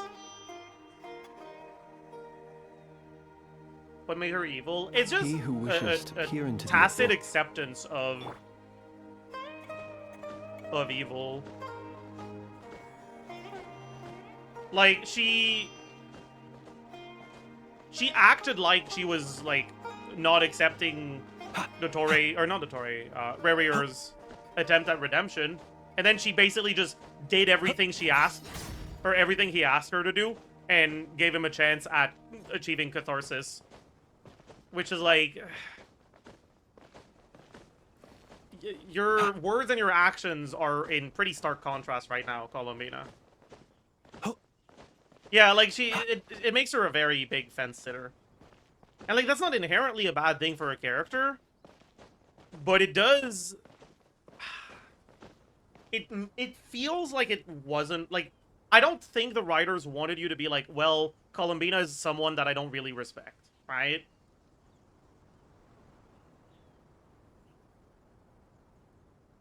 Like, I don't think that was an intended reaction to her characterization. But, like, it didn't feel like she was being a pushover, which I think is what they were going for, right? I think that's what they were going for, where they wanted to make it feel like she was a bit of a pushover that just doesn't really stand her ground on things. But she didn't feel like a pushover, she just felt like a fence sitter, which is different and a lot worse.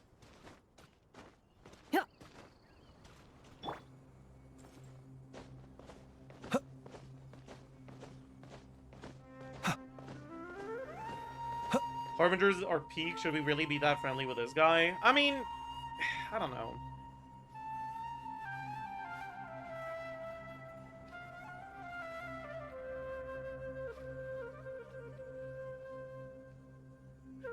Let us have a modicum of patience for the richness and complexity of humanity. And the reaction was that she held him. Shut up, Flint.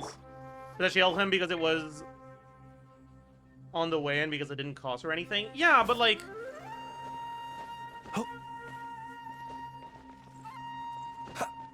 You know, if you were on your way to like the 9th circle of hell after death, because you spammed O in my chat too much, which, you know, warning to you guys, that can happen. And you, like, while making your way down, you saw a guy with a funny little mustache, running a portrait stall stand place. Sitting down and painting people that went by, and he you know, reached out to you and was like, "Hello, my name is Adolf, and I would like to paint your portrait. I think that would be nice. Like, sure, it doesn't cost you anything to sit down, but like, why would you? You know, like why don't do that? You know, like,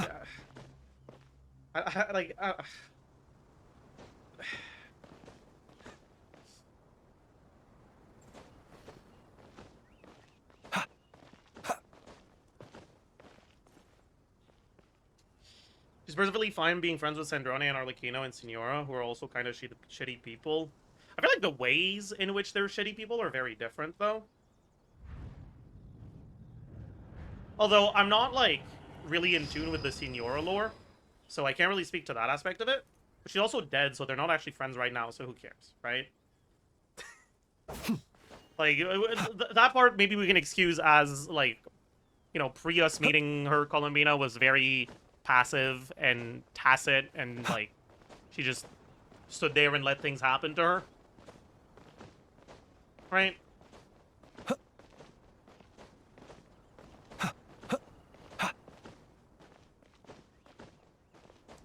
But the thing is, like, that interaction with Rarier happened after her supposed character development, right?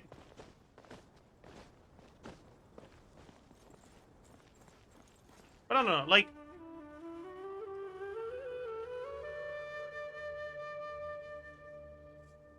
I assume we'll learn things about Sandrone in this quest, so keep it spoilers-free, please. But is there anything... Like, what's the evilest thing that we know of right now that Sandrone has done?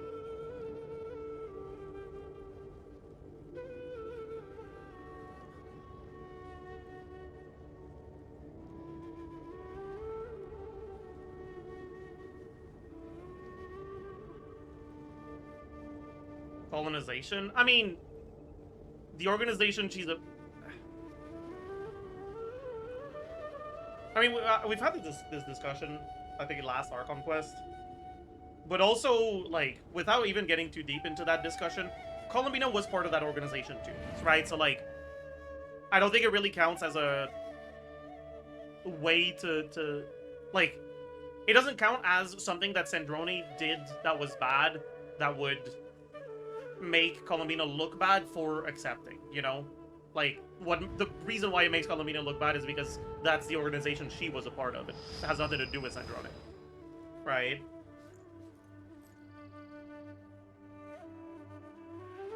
Sandrone cut out a guy's tongue in a Fontaine World Quest? What was the context for that? No, reaching 90k DPS. Yeah, that's pretty egregious, actually.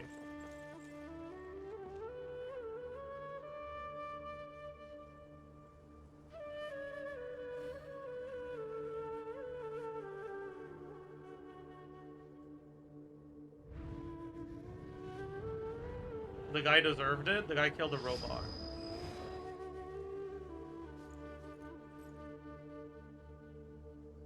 I see.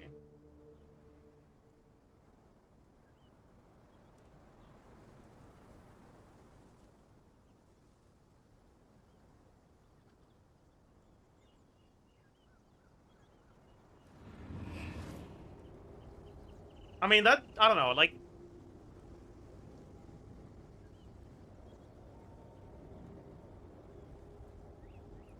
How do I explain this? It feels like... the way she's friends with the other Harbingers is like being friends with a cop.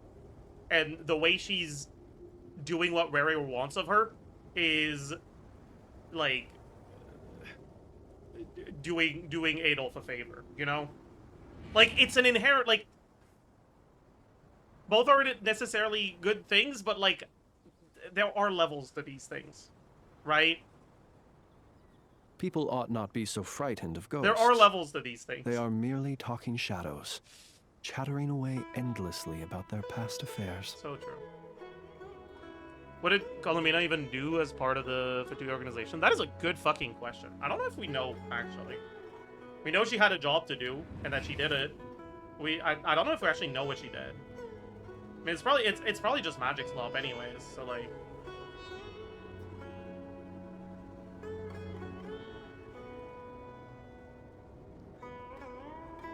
Yeah, like, she was probably a magic battery for Kubaki or something like that. Like, whatever. She carried Arlecchino's DPS, true!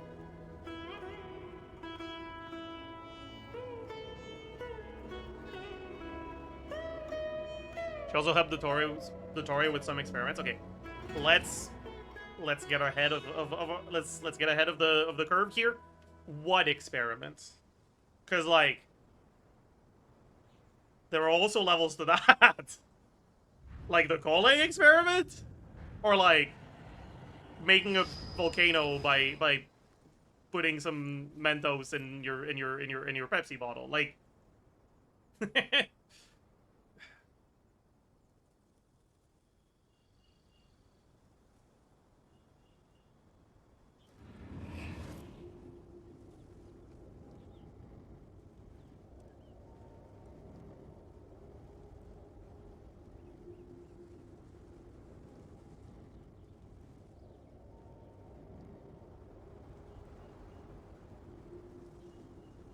She was an unemployed bum, basically. I mean, quite literally, she was an employed bum.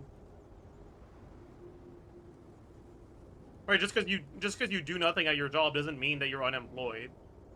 Like, that's not what that word means, and it's also not what that word suggests or entails.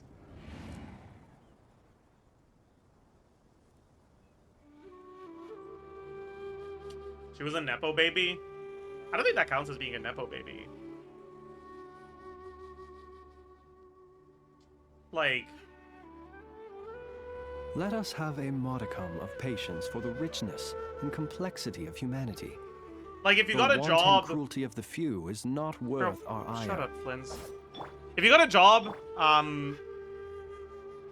at, like, a fucking research facility that was researching treatments for Alzheimer's because you have Alzheimer's, and like you're giving them some research data or some shit.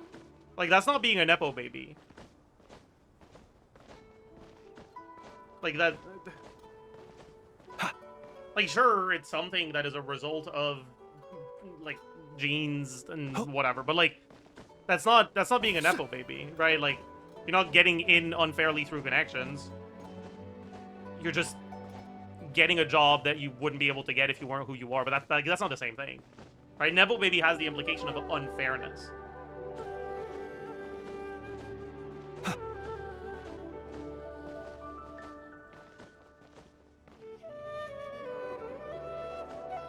Capitano being rank 1 is nepo baby. Now that's an interesting take. I can get behind that.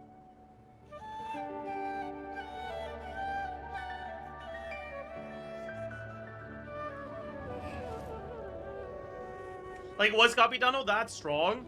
Or was it Tsaritsa just currying favor with Conrian remnants?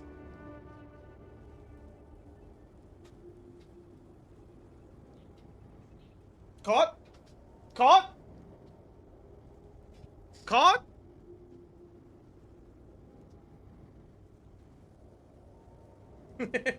Someone deploy Arnold to cook this Capitano hater. True.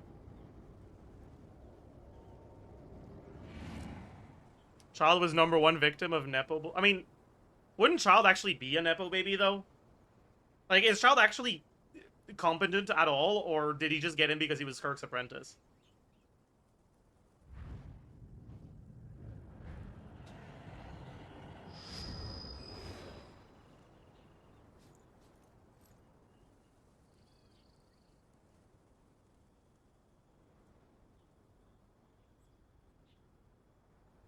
I don't think the Fatui even know who Kirk is. Really?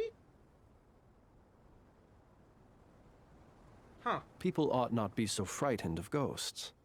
They are merely I think talking Child shadows. is stronger than a lot of the Chattering than away. half of Harbingers. I mean, the Tsaritsa doesn't agree with you, but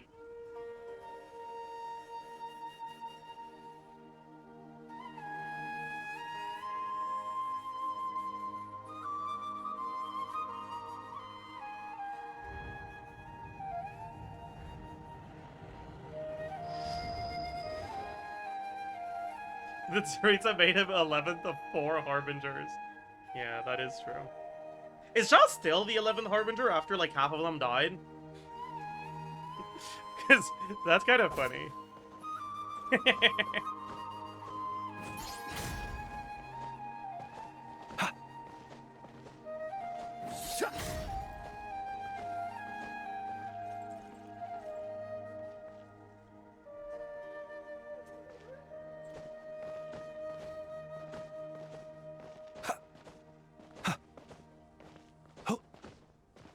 When do you think Pantalone will be playable? I don't know. I feel like I can't really get into that discussion without getting spoiled, though. Because, like, I don't get the feeling that he would be playable because he just looks like a fucking office worker. But I'm sure this quest will prove me wrong, right? But, like, bro, have you seen him? God. Like, I don't think it would be the worst design we've had for a playable character. Because it's not, like, actively bad, it's just really boring. But, God, it's so... Oh. Can you continue now? It's been 30 minutes of stalling? Fine.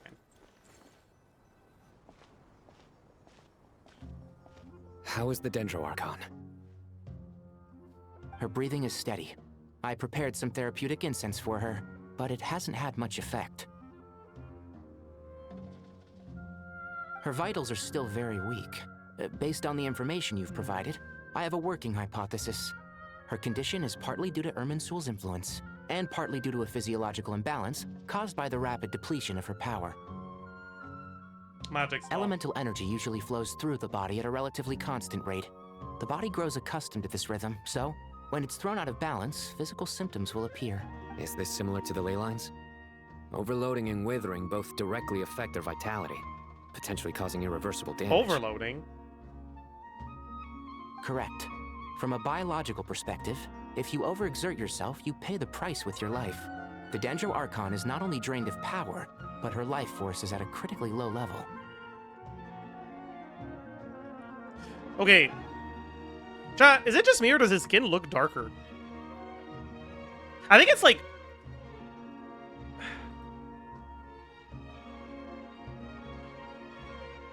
Yeah, like, I think it's supposed to be the shadow, but, like, it doesn't look like it's day, right?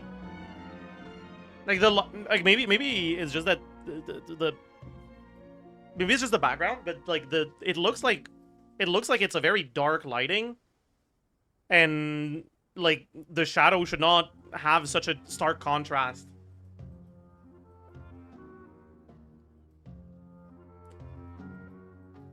Is there any way to restore her health?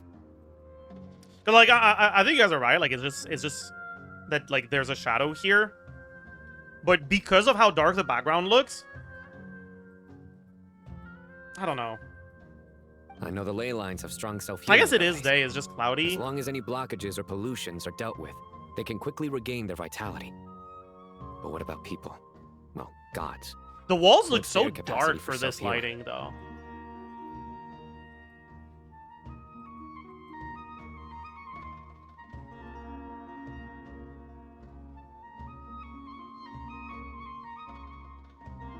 Anyway, sorry, I got fucking distracted. What did they say? I mean, does it matter?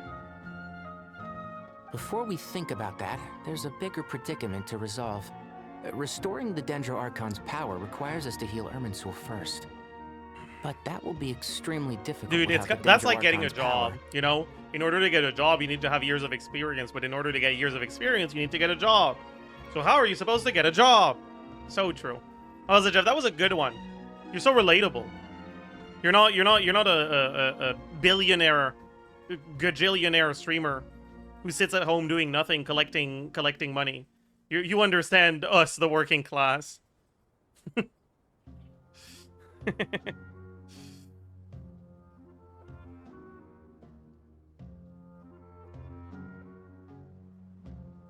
I've never really had that issue though. Like, all the jobs I did were basically entry-level positions that didn't have any sort of requirements.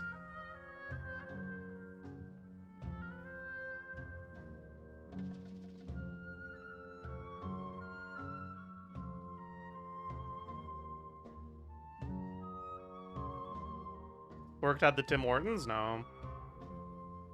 I did... What jobs did I work? I mean, I worked at a restaurant. I started as a busboy, and then I was a waiter. I did construction work for a summer. I was a piano teacher for a while.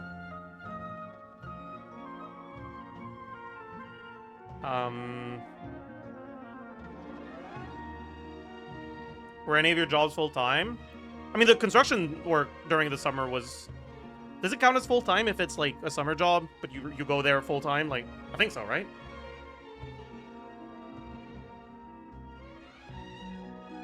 Yeah? No seasonal work? Okay. Then I guess not.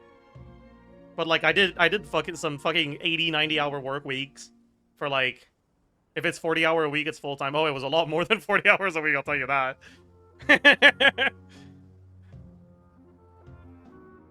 Can't imagine Zajef doing construction work. Yeah, I'm never doing that shit again.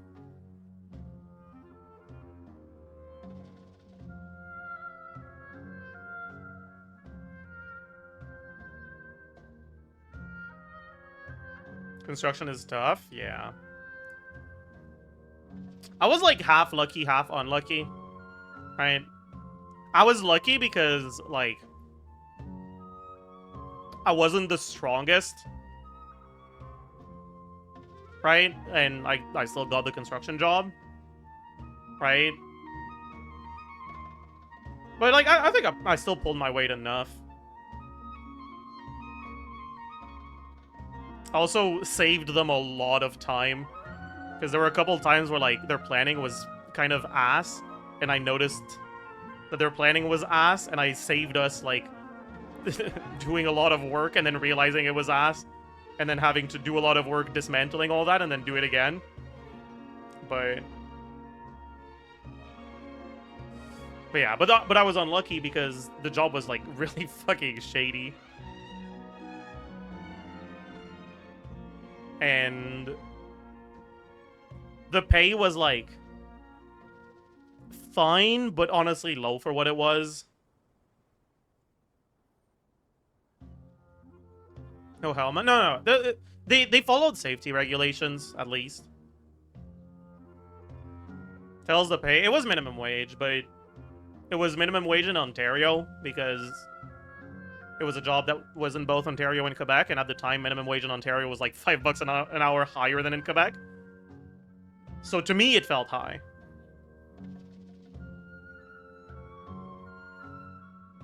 What year was it? I don't remember what year it was, but minimum wage was $15 an hour Canadian, which is like $3 US.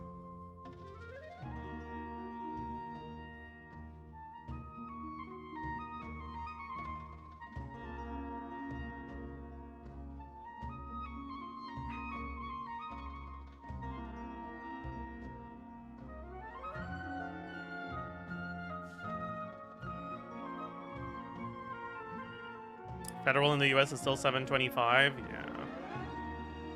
Man. Construction work is the worst job I've had. Yeah, I mean, I think in terms of like what the work entailed and like enjoyment from the job itself, I would probably agree. But I also think that my life was pretty good while I was doing construction work. Because, like, I had that job at a time of my life where I was pretty depressed. And I was just too exhausted all the time for my depression to really flare up.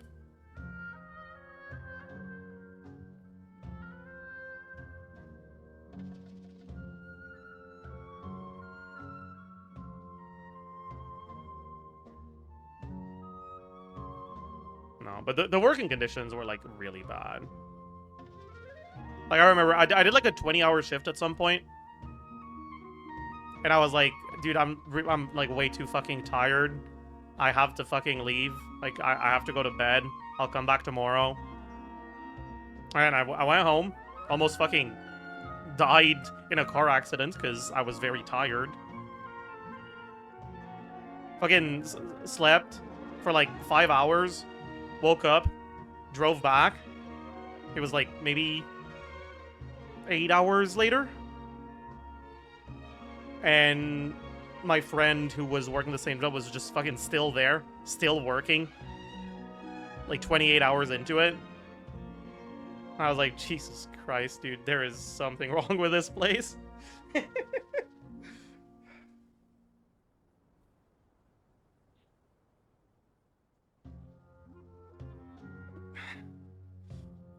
Yeah, because, like, there's a deadline, and not getting it done isn't an option. Is that not illegal? Keeping employees in conditions like that, yes. But keeping subcontractors, no, because it's the subcontractor's decision to leave or stay.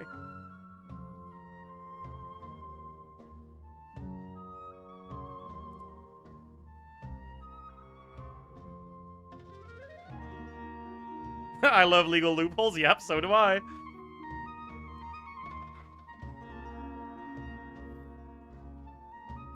No, but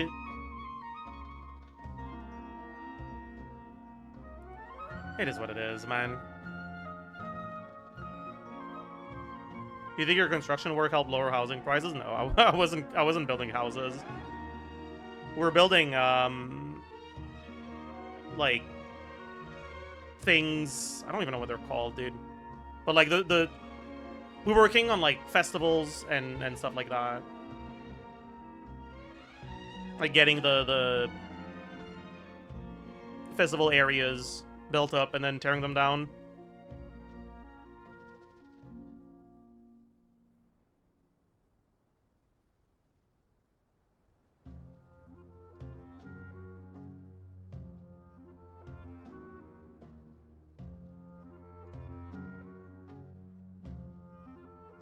No, but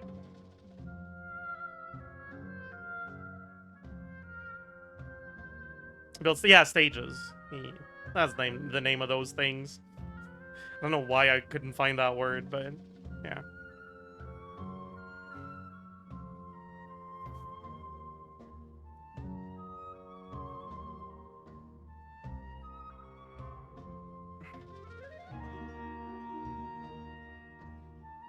Festival things? Yeah, festival things.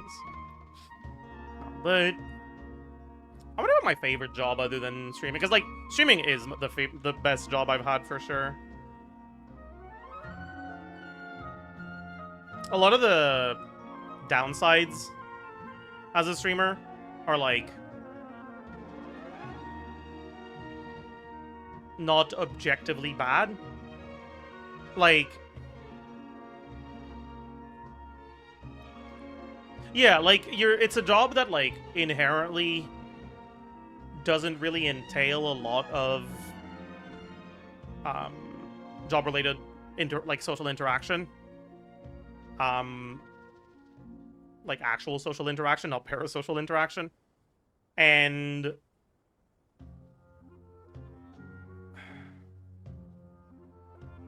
learning how to handle people that hate you for no reason, for some people is like really easy, and for some people is fucking hard as hell. Like for me, it took me a long time, like years, to like get used to it. Not that you ever like get fully used to it, but like it used to get to me a lot more.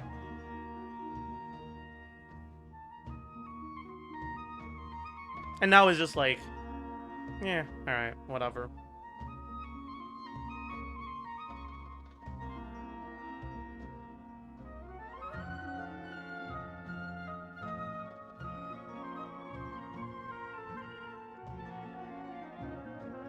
But, yeah. Other than streaming, I don't know what...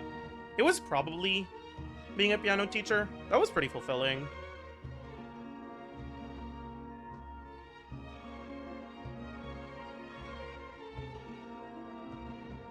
That was probably my favorite job other than being a streamer. It was fun. Like, if... Actually... I don't even know. I don't even know if I'm, like, good enough at piano still that I'd ever consider going back to teaching it. But, like, if... Putting that aside, assuming that I'm not too cooked... if I had to, like, get a side job because streaming didn't pay the bills anymore, I'd probably want to go back to teaching piano the most.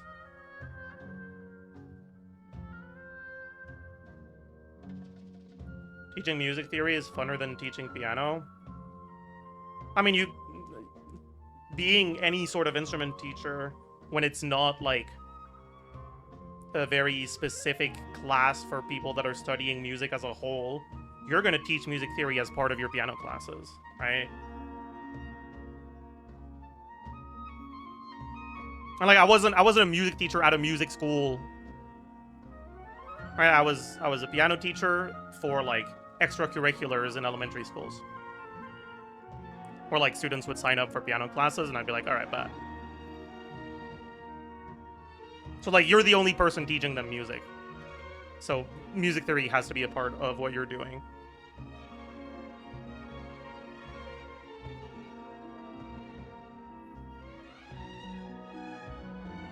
How old were you when you were a teacher? I mean, I did it as a job to like pay for rent after high school while I was going to Zajef and university. I don't think I did it for that long after university. The biggest issue with it was like the hours were kind of ass. Because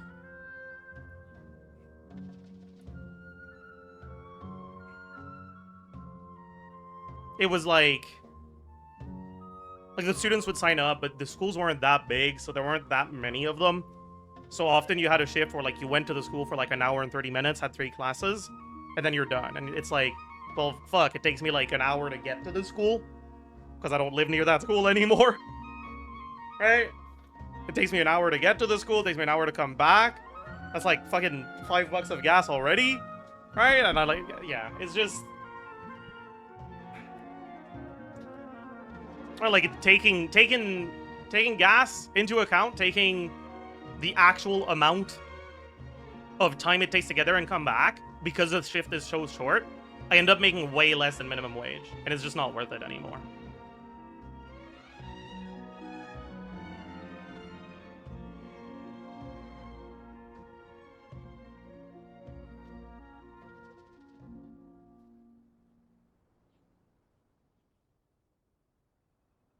Like, now I understand why my piano teacher just had us come to her house for classes instead of like holding them somewhere else.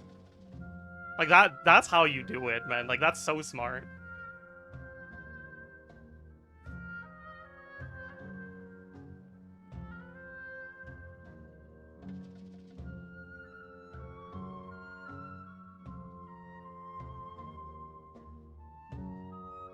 How'd you get your first car? My first car was my mom's car. I don't remember when she got a new car. I don't remember if she gave me her car because she got a new car, or because my dad got a new car and she got my dad's car, or if she gave me the car and then didn't have a car for a while and then eventually my dad got a new... I don't remember the exact order of events, but those were the events. But anyways, like, I ended up quitting piano, like, teaching piano, because of the, like, hours and like, commute issues. And that's when I started working at a restaurant. But that one was, like,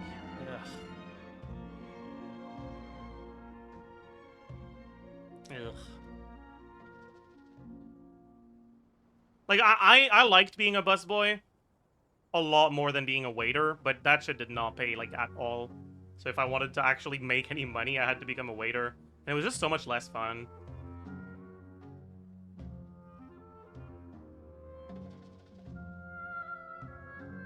Because, like, as a waiter, so much of your interaction is just pandering. What's a busboy? It's the people that clear tables. Man, as a waiter, so much of your interaction is just pandering, especially if you're not, like, especially good looking. If you're, like, really good looking, you can get away with, like, anything and people will tip you well no matter what, right? But if you're average looking, you have to pander like crazy if you want to get tips. And it's just so, like, the interactions are so artificial. When I was a busboy, my interactions weren't with customers.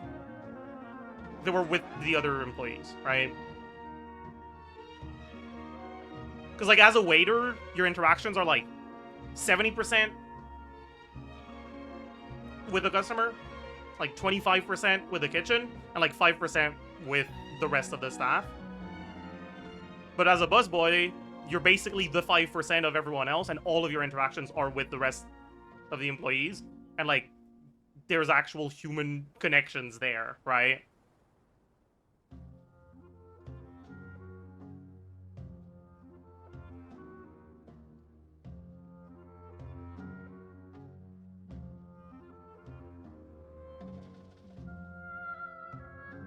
I'm still kind of pissed off, though, because it took him a really long time to promote me from busboy to waiter because I was too good at my job and they didn't want to lose.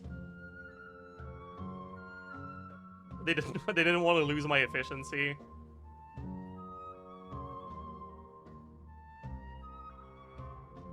Suffering from success, yeah.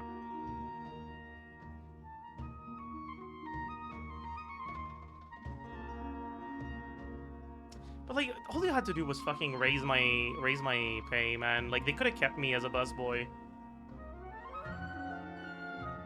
Like, they would have paid less just raising my pay, giving me more hours, than than they had to pay getting 2 or 3 people at the same time doing the job I could do. Was it a franchise? It was, yeah. So I don't know how much freedom they had to make decisions on staff wages. Maybe it wasn't their fault, but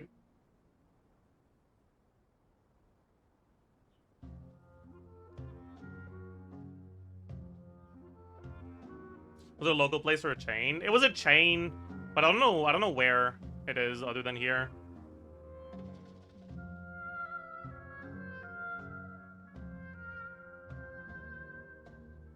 It's not a big chain. It's like a semi-local chain.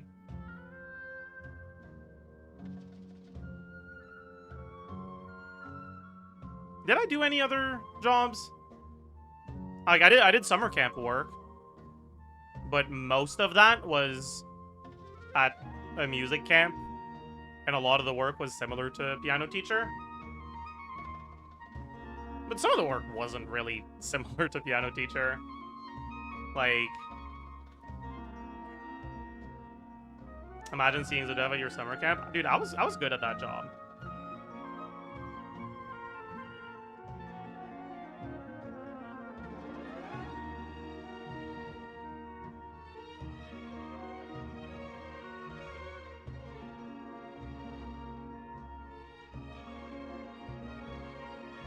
Anyways, let's stop getting distracted and keep going.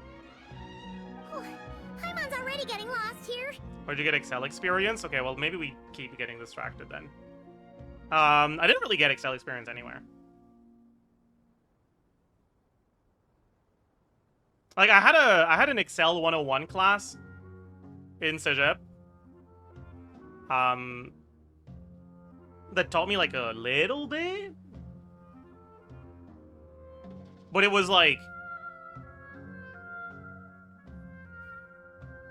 the target audience of that class was basically like your parents.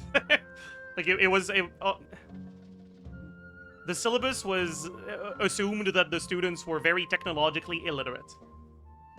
So I didn't learn that much. I did learn a little bit though. But aside from the rhythm game, music comes up so little on your stream that I didn't know you were a piano player. I feel like it comes up... Maybe it comes up less often nowadays. Because I don't do a lot of karaoke stall. And I still haven't set up the piano with the audio interface. But honestly, I haven't touched my piano in months. So even if I did set it up, I'd probably feel too embarrassed to practice. Or to show you guys.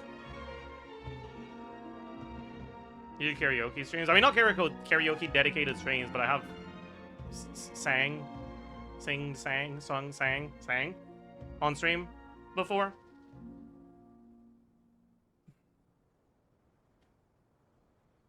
Sung? Is that the past participle of sing?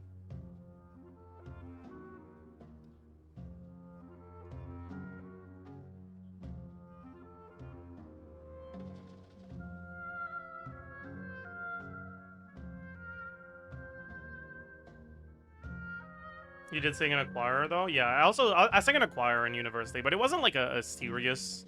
Like, it wasn't a very professional thing. It was very much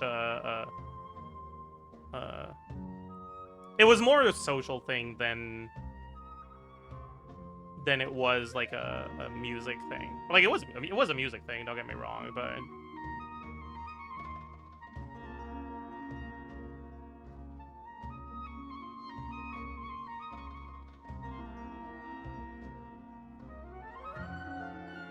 But dude, I remember the auditions for it where like I completely entirely fumbled the solo part. But I did so well in the group part that I still got in somehow.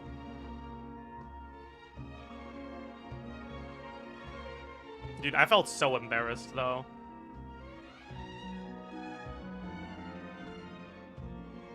What position did you sing? I was a bass because we didn't have enough basses. But that's not actually the register of my voice. But I mean, I'm sure anyone who's ever been involved in singing in any capacity has experienced the not having enough basses problem.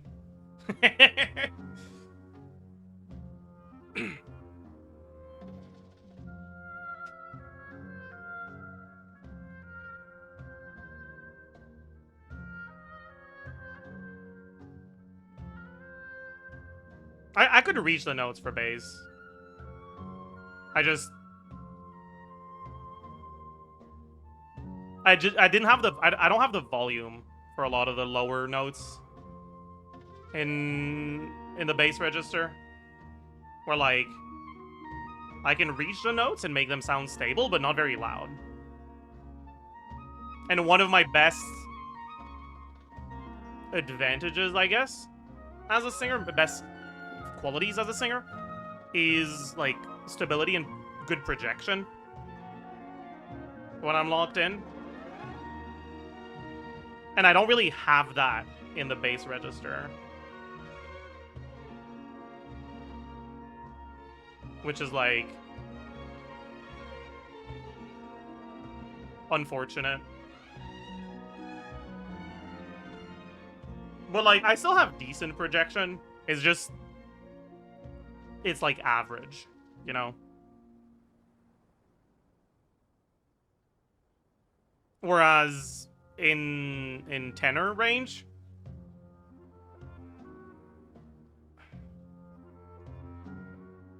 I have really, really like good projection.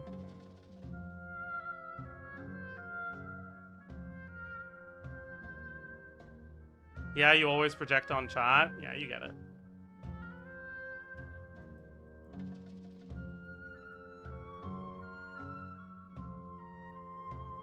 You get it. Bro has perfect pitch? Surely. Surely I have perfect pitch. Can you explain it in Genshin terms?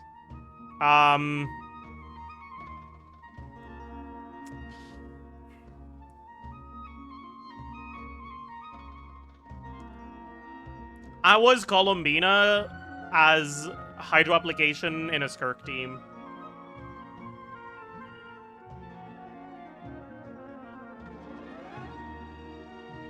Where, like, it works, and, like, you can do it and all.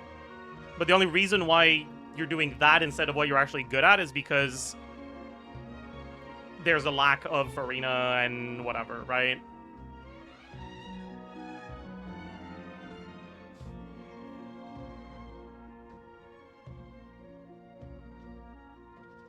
I was backing vocal, I got no solos. Me too, but I didn't want solos.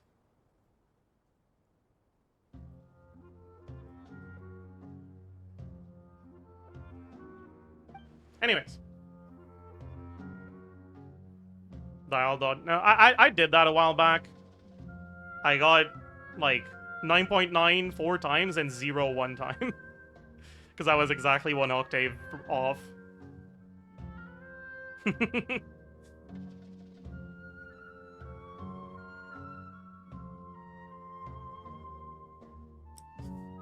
Anyways. Master Tighnari and Sino look so serious. I've not heard Master speak in this tone for a long time. Tighnari.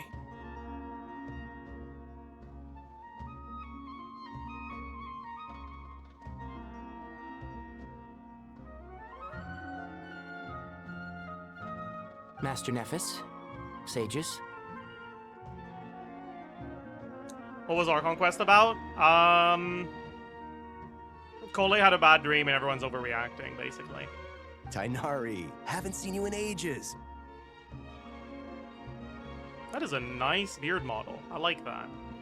It looks like a statue, but I like it anyways. What if this guy is actually like a golem in disguise, or whatever they're called, the people from Petrichor? Like they what do they call it? It's like... No, not like the name of their job, like the name of the process they go through. Is it petrification? Icorification. Yeah.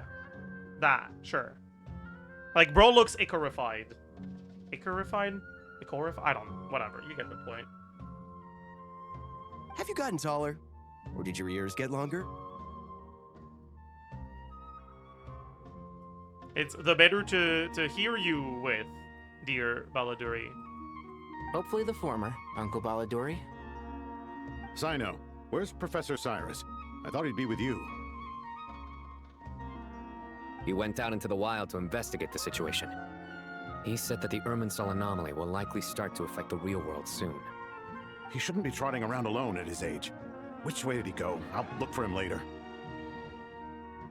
The Balladeer? Wait, what? Oh, Baladuri. I see. I wonder if it would be possible for people to remember Wanderer because Irminsul is malfunctioning. Or if it's just, like, gone. Why is everyone saying clue? Oh, God.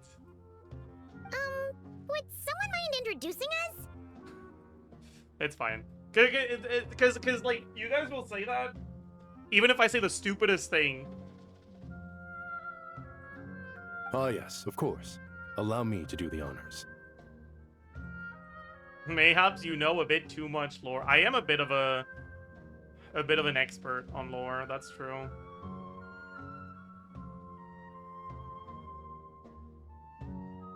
You know, if I was a Hearthstone card, I would cost 7 mana, and I would be a... Actually, I know they buffed Ancient of Lore. I don't know what it does anymore. Is it 3 cards now? Or did they reduce the cost? Or did they increase the stats? I don't remember. I know they buffed it. I don't remember how they buffed it. Ancient of Lore, Hearthstone. Yeah, they made it a 7/7 now. I see. That's crazy.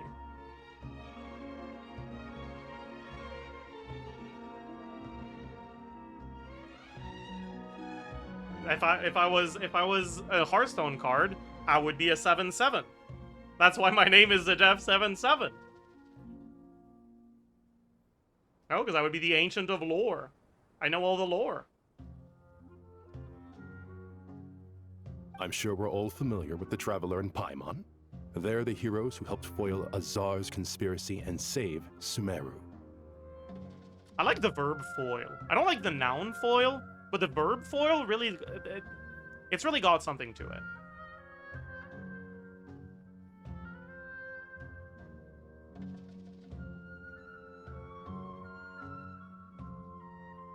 I prefer the noun? Well, you're an idiot, I guess. These gentlemen and I are the 6 current sages of the Academia. Balduri and I are part of the Old Guard, while the other 4 took office after Azar and his clique fell from power. We have Sage Alkindi of the Spontamad Darshan, Sage Farnas of Kasharawar. Okay, chat, be honest with me. Have you guys ever properly internalized which Darshan does what? No? Okay, so I'm glad I'm not the only one.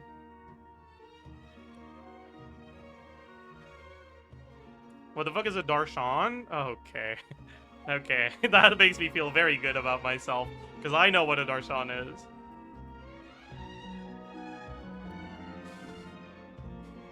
You guys can never call me a lore skipper again. I'll know too. I mean, I would have been able to tell you Spontamad even without seeing it. And if you show me this word, I'm able to tell you that's a Darshan. What about... I don't know about the other ones, actually. Spontamad is like the only one I remember.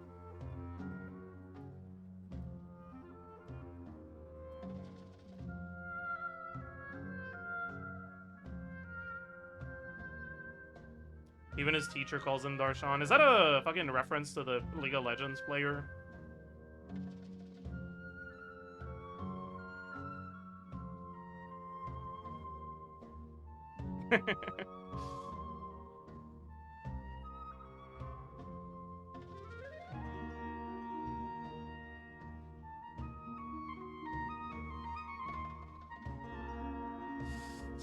Okay, Amurta is definitely. So what do they do? Like leaves and shit. Haravatan is alhaitham. So what do they do? Being annoying and shit. Sharawar is kaveh. So what do they do? Like architecture, technology. I see. Ritawahis? I don't know how you're supposed to say that. My bad. Spandamat is Lisa. What the fuck does Lisa even do? She's got books.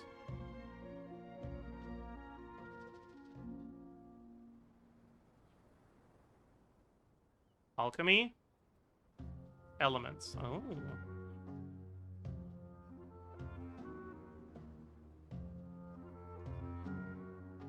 Whether they all got books. I mean, maybe some of them have more books. Like, there's books in physics, but there's more books in literature, you know? Like, you can be more books or less books. And you can be books. Ritawist sage Shakir, and finally Harabatot sage Rusht.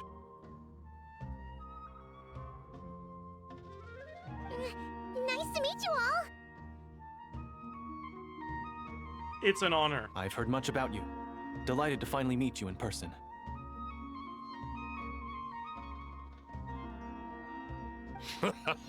You're younger than I imagined for someone with the power to stand up to fate itself. Thank Why is he you for lending glazing? your aid to I don't trust Sumeru him. once more. Once we're on the other side of this, could we get a photo together? My daughter has a friend named Esau. He's always talking about you two. That's like an acceptable kind of glazing. It's like, my kid is a fan of yours, you know?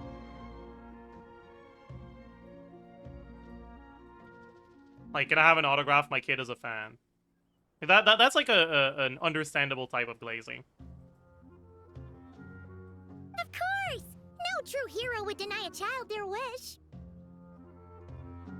He said kid's friend is a fan? I mean, the same thing. I wonder if I'm only saying this because I like his beard. Actually, wait. Why is it doing that? What? I liked it from the front, but now that we're seeing it from the back, I'm not so sure anymore. Did he glue that beard on?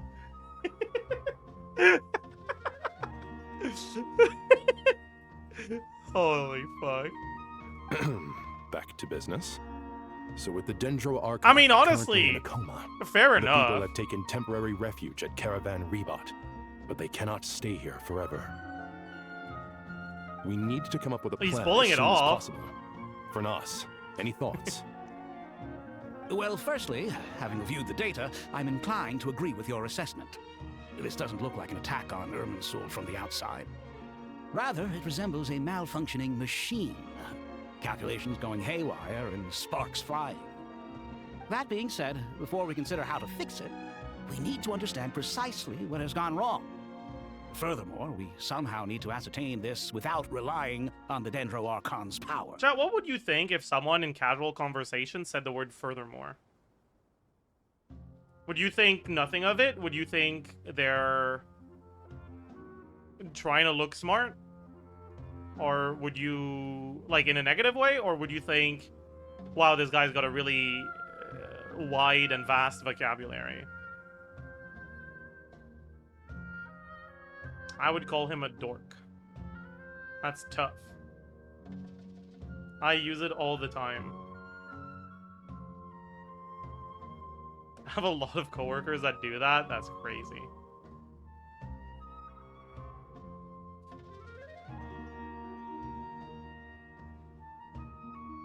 I thought furthermore is a normal word because English is not my first language. It's a very formal word, I guess.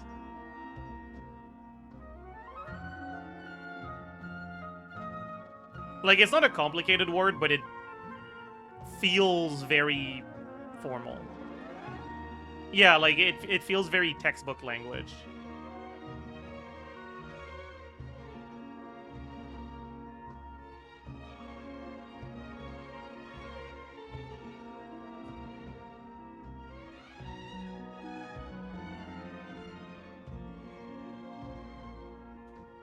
We have no direct access to Irminsul. However, we might be able to gather the It makes sense information for we need from the academics to ley use lines. it then. Study the branches to learn I mean- about the trunk, in other words. There's a difference between being an academic and being a nerd, you know? Like...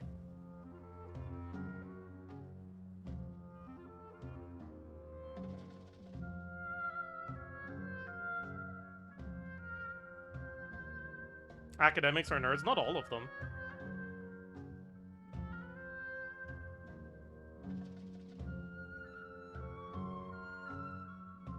Let's be so real, you're not pursuing a PhD if you aren't a nerd.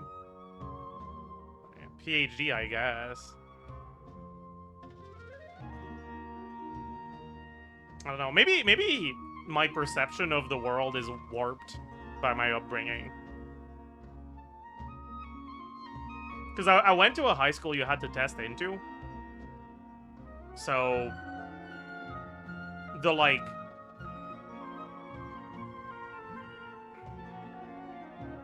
Everyone... I mean, sure, but...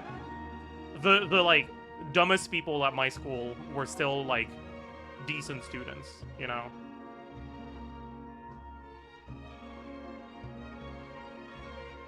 And, like, the sporty students were still, you know, good at school.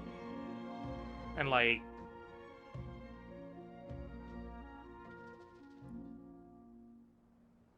Like, the jocks would go on to get master's degrees, basically.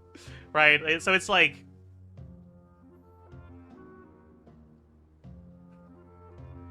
My perception of academics is not really that they're all nerds. But maybe it's just that everyone at my school was a nerd. Honestly. Like, maybe I'm just wrong.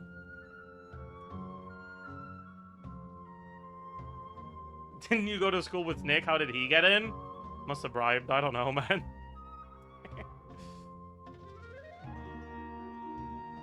Like...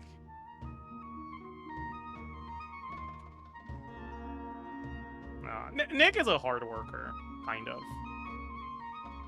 Sometimes. Nick is a definition of work hard, not smart.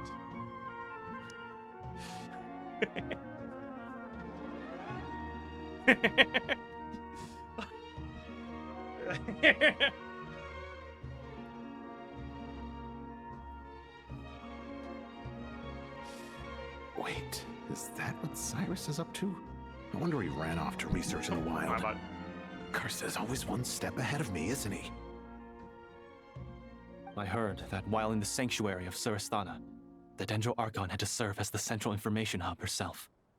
This is a clear sign the situation within Irminsul might be far worse than we can imagine.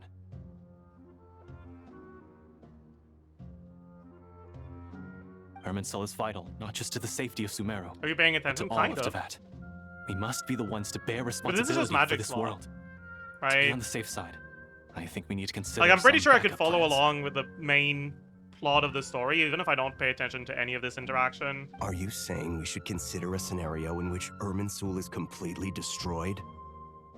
I'm merely pointing out that the possibility exists.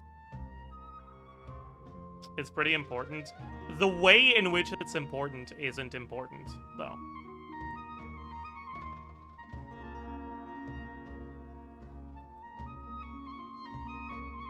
Like, it doesn't enlighten us as to any sort of character motivations. It just enlightens us as to the inner workings of the cause and effect of the character's actions, completely removed from their motivations and intentions. It's just the magic slot.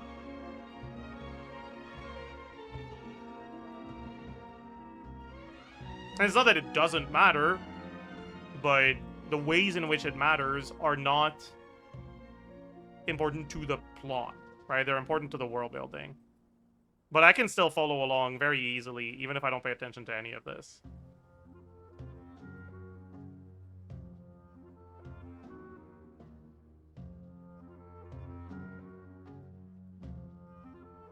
Magic Swap is the main story. I mean, in a way, sure, but like...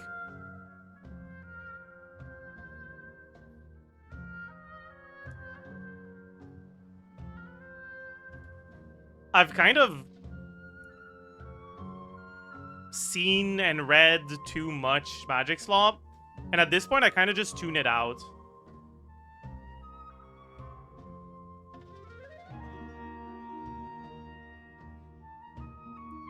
Like, I've reached the point where unless whatever I'm reading is like, or watching is like actually good in a way where I would expect important information to be in there, I almost always skip fight scenes and shit like that.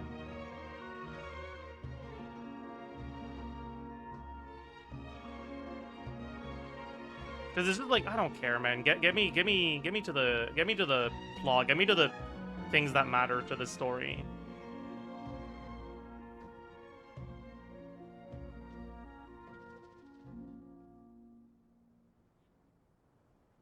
Bro, I hate solo leveling. I do, yeah.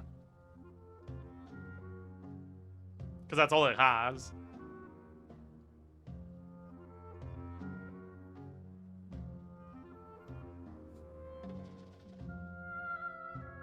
Everyone should hate solo leveling. True. I mean, like, exaggerations aside, solo leveling is just very inoffensive.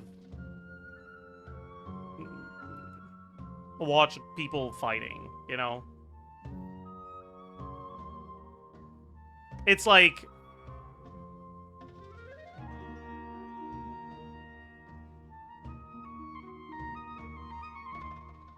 the anime equivalent of, like, just action movies. Like, action blockbusters.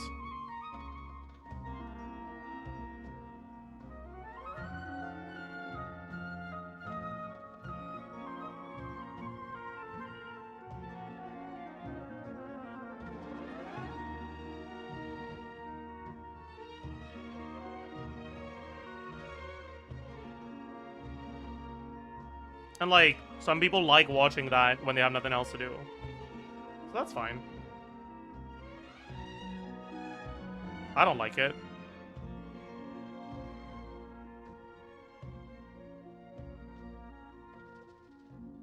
Solo leveling is just mid, not really hateable to me. Yeah, like, I think disproportionately dislike solo leveling because it feels like its existence prevents people from getting invested into good stories of that genre. Which kind of keeps...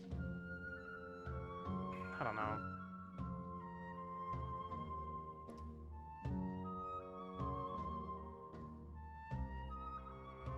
The genre being what exactly? Like the urban fantasy dungeon type manhwa. It's not exactly a genre, but like, I don't know what the right word for it is.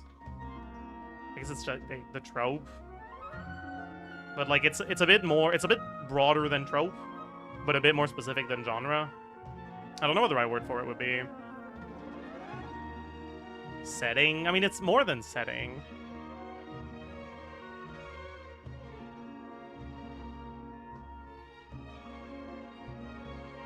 Aesthetic? It's not exactly. I mean, I guess aesthetic does cover a lot of it, but like stuff like ORV,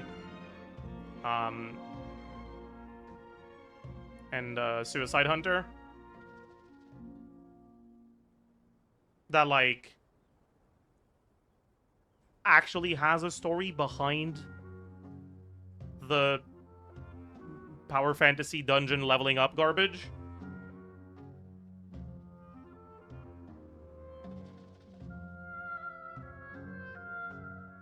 Subgenre, I guess, yeah. The meat, true. The satisfying part about that genre is filtering through the trash to find the treasure, true.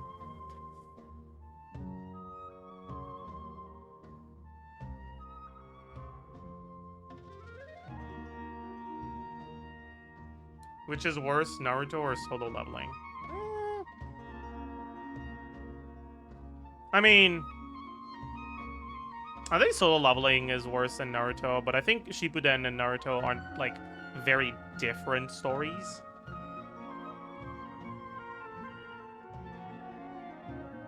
Like, people hate Boruto because it's just a cash grab, unnecessary story set in a world only because it's profitable to set it in that world. But, like, Shippuden is the same. It's just that because it's the same character, it gets away with it more. Original Naruto is like a fairly harmless, like, whatever, you know, early shonen. It's fine. Whatever. And Shippuden is kind of just garbage.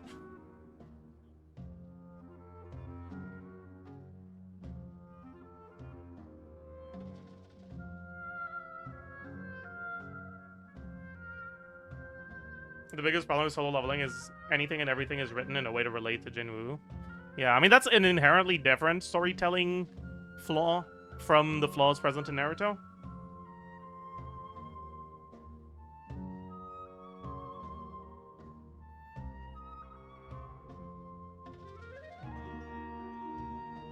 But that is the biggest issue with solo leveling. It's like, the world doesn't feel alive at all. It feels like characters only exist insofar as they interact with the main character. And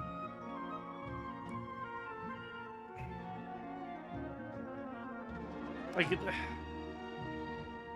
they just really don't feel alive, like, at all.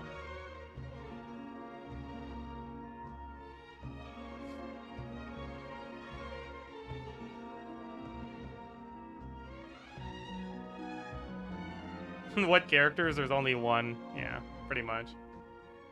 It's, it is what it is.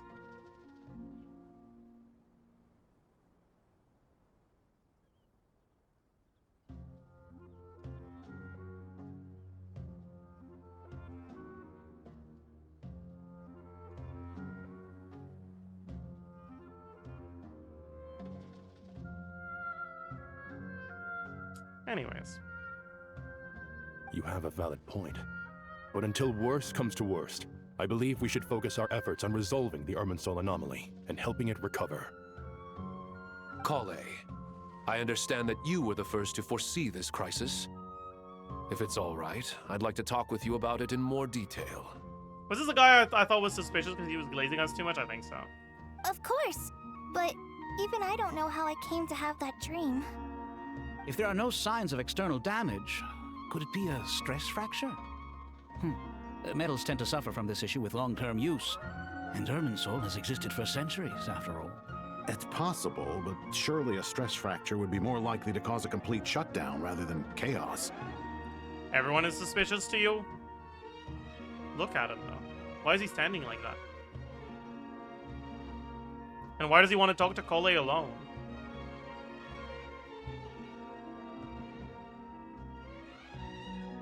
Sages, General Mahamatra. Sorry to interrupt, but something has come up. What happened? Some citizens didn't believe that Sumeru City was really in any danger. They slipped away and hid during the relocation, intending to return home. How many people are we talking? About a dozen. Sakura found them while on patrol, but they appeared to be suffering from psychosis. For whatever reason, they were trying to kill each other. That's pretty fucking metal. By the time we arrived, there were only 2 survivors. One was unconscious from their injuries. The other tried to attack us. Why do you say they were? Why do you say they were trying to kill each other? They were killing each other. Like clearly they were successful. Like 10 of them died, dude. What the fuck? Where did this happen? Near Yasna Monument. That's not far from Caravan Rebot. Master. I know. The irminsul anomaly is beginning to have effects in the world. I didn't expect it to spread to Yasna Monument so soon. It almost feels like we're being chased relentlessly, with no time to catch our breath. Sir Cyrus said the same thing. He sent me back to report in while he continues investigating. I'll go join him. Count me in too. Don't let my age fool you. I can still fend for myself. Very well. Meanwhile, the rest of us will continue discussing our next steps. Get back soon. Take care of yourselves. It's getting dangerous out there. I think that's gonna be it. Like, if we have a... yeah. I think that's gonna be it for now.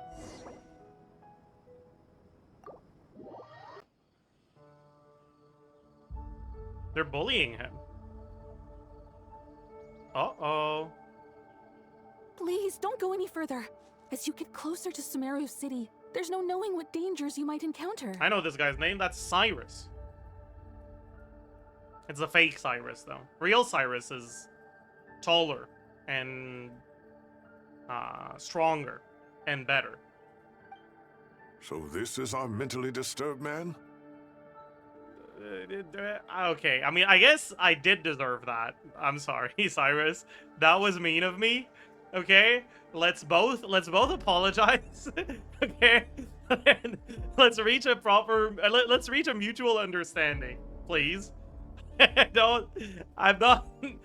a little bit upset right now. I'm going to gut you all. That face does not fit what he just said. It's like... I don't know about that one.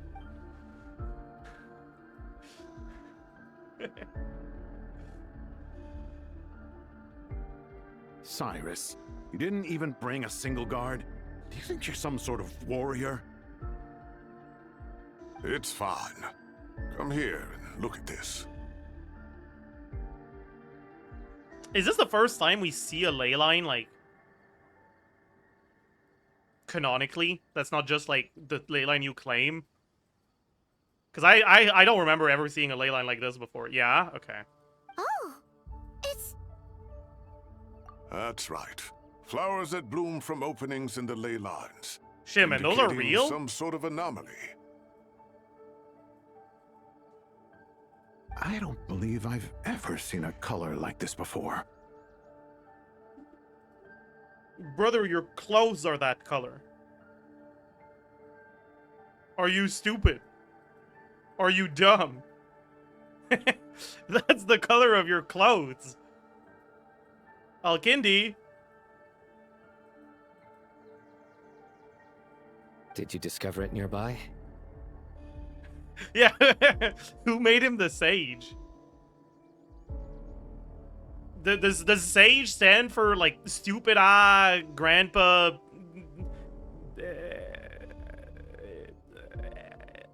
E.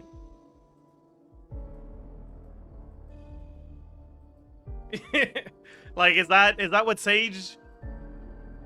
Look at my streamer, bro. Can't interpret context clues. I mean, I just think that Alkindi should probably take some fucking grammar lessons. Also, why are his sleeves so big?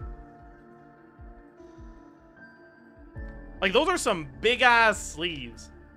And, like, they're not even, like, falling. Like, they're, like, puffed? I don't know.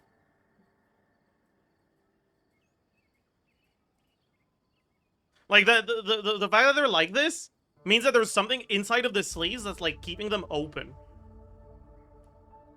What do you call the metal thing that was in, like, really old-fashioned dresses that made them, like, stay like this?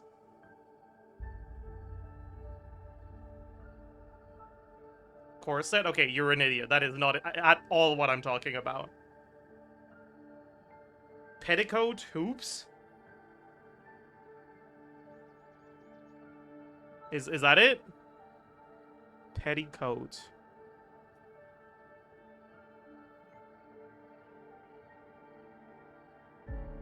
Yeah, okay. Yeah, it looks like he's got that. Petticoat hoops.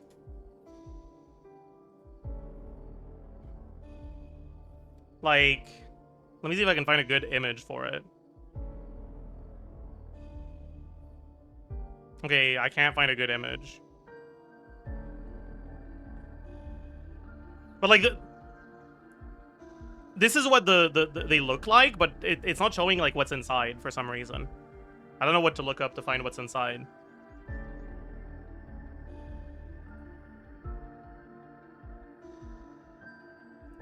Anyways, whatever. You get the point, right? Like,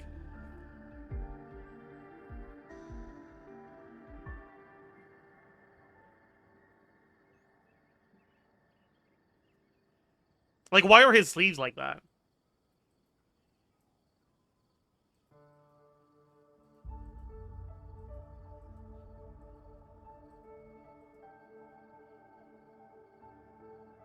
It's just a big sleeve. But if it was just a big sleeve, then the, like, outer part of it would fall on his arm, and it's not falling on his arm. Right? Because, like, his arm is not going straight down. It's, like, lifted sideways a bit. Right? So the fabric from the outside portion should fall on his arm, but it's not falling on his arm. It's just standing menacingly away from the arm. So, like, he's got some sleeve hoops.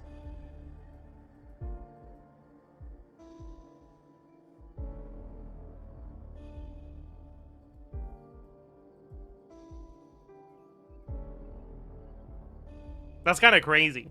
Not just here. Way over there, too. They're everywhere. There's even more in that direction. Oh my.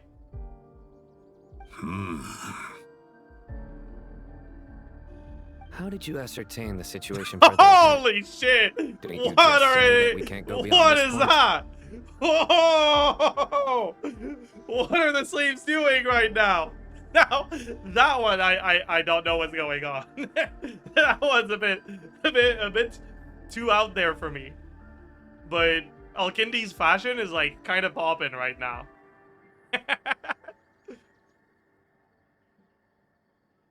Where did his other hand go? That's what I'm wondering. Like the hand that's supposed to come out of this sleeve.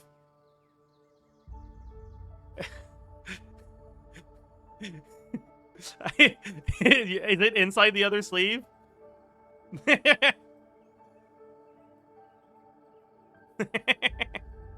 Dude, that's sick. Yes. This area is relatively safe so far. But if you continue Oh no, it's forward, under. delusions will start afflicting your mind. I think, yeah. I can see his fingers. However, some vision-bearing mercenaries were able to maintain their sanity a little better. They're the ones who brought back news from further afield. Sino, do you remember the class I taught on dissecting ley line blossoms? I do, Professor. I received full marks in that course. Wow, Sino. You're a fucking nerd. Good. After all these years, it's time to put that knowledge into practice. There must be anomalous information hidden within these blossoms. Alkindi, I'll need your help as well. Been a while since we worked on a project together, hasn't it?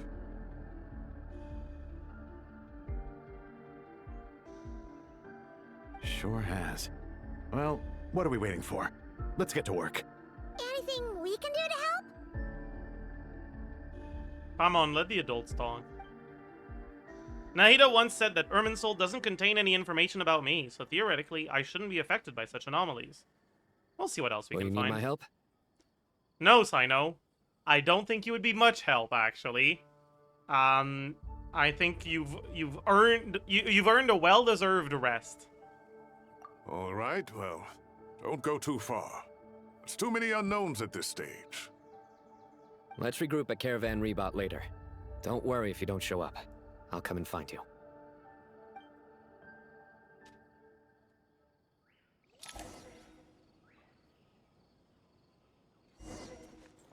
Investigate further out.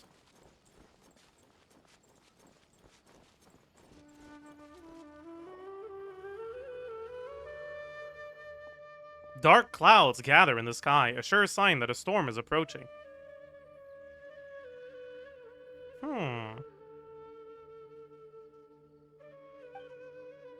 Slowly but surely, the strange weather is spreading. Why is this her inner dialogue?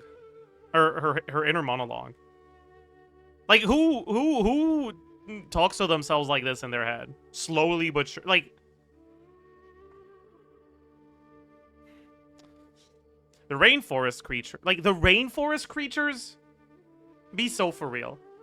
Must have sensed that something is wrong because they're beginning to flee, too. We don't have much time left.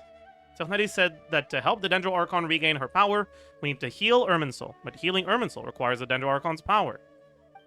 Is there any way to solve this puzzle? That should be the heart of Oasis. All we need to do is light it with the fire seed, and it'll restore apep with elemental power. The damage it suffered internally will also slowly begin to heal. I don't remember that.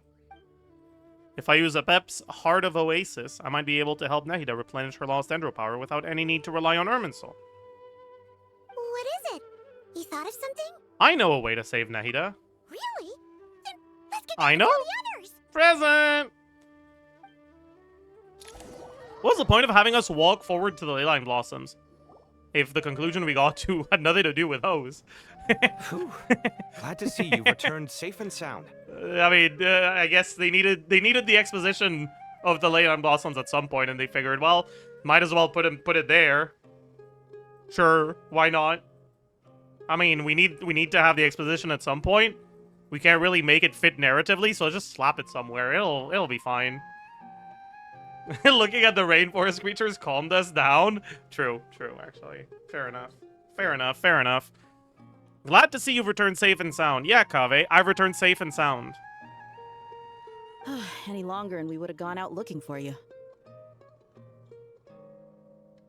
Is that true, Daya? Would you look for me if I got lost? Would you find me if you looked for me? Well, this is a nice surprise. Paimon sure feels better with everyone we know here. It's great to see you all. Everyone we know? Is this the extent of the amount of people that fit in your tiny head, Paimon? Only 6? We've made some progress, so let's start by giving you and Paimon a quick update.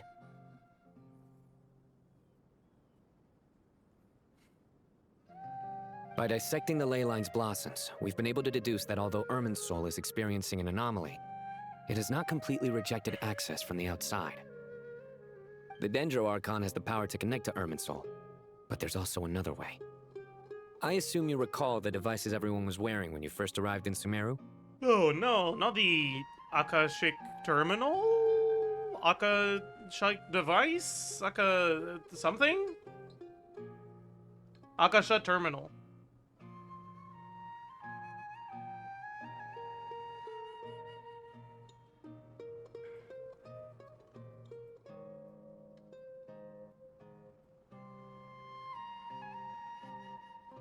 Is it the Akasha Terminal?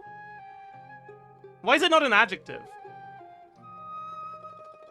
Like, that's a noun, no? Whatever. Okay. Devices? Oh, wait. You mean... The Akasha terminals?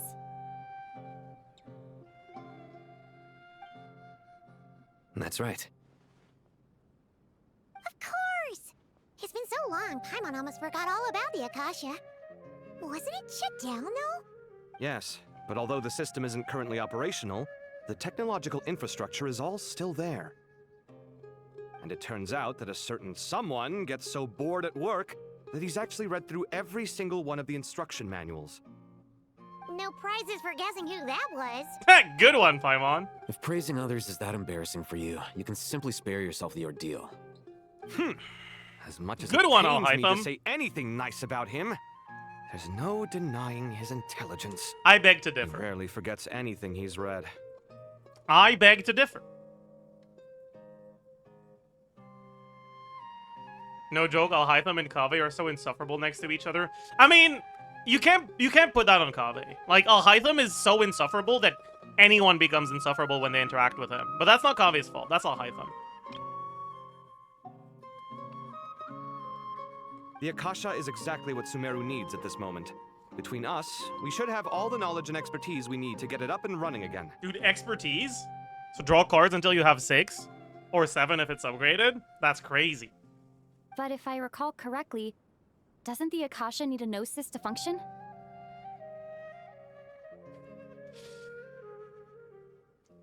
You guys have to choose whether you're upset that that I made an SCS reference or whether you say 6-7. And I know it's a difficult choice for you.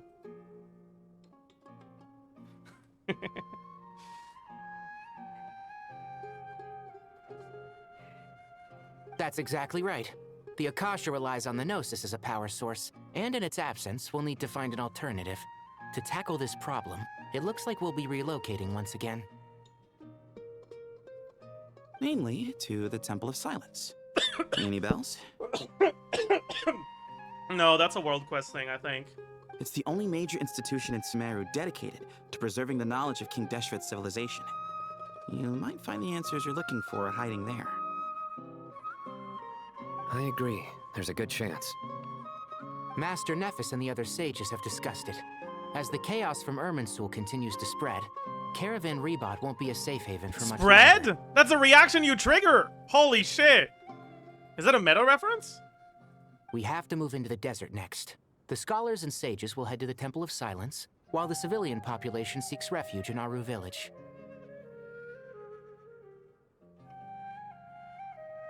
The Eremites will keep everyone safe during the journey, and Candace will be there to receive us at the village. Alright, no rage bait in my chat today. This leaves us just one thing to worry about. See ya. That Dendro Archon. Thank you. Yeah.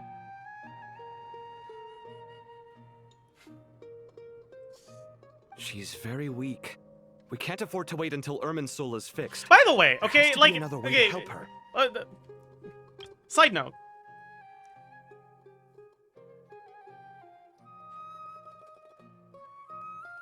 Why would they call her the Dendro Archon? Like, I feel like you should just call her the Archon. Like, imagine, okay, you live in fucking 13th century England, okay? And every time you refer to the king, you just say the King of England. Like, no. No, it's the king. You don't need to specify, I think. Like, it's kind of implied that when you talk about the Archon and whatever, it's fine. So nitpicky. I mean, there's a difference between someone saying this and a character in a story saying this, right? If someone were to say this, I'd be like, yeah, whatever, sure. But when That Dendro Archon. when every character in the story refers to the Archon like this, it feels unnatural. Like,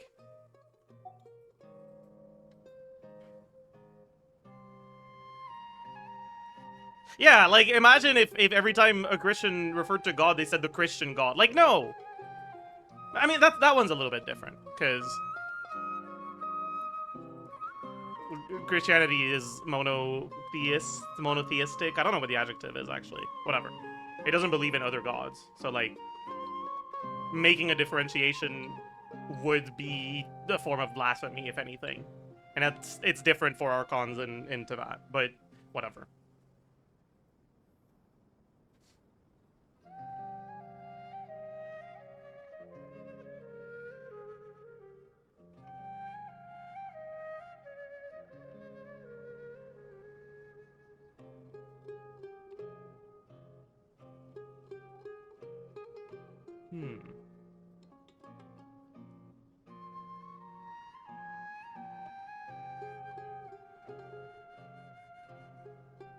No, I don't think this is nitpicking. This is just, like, commenting on how dialogue can make the world building feel a lot more artificial. Like, this isn't how real people would refer to the leading figure in their city or whatever when they're in a context like this.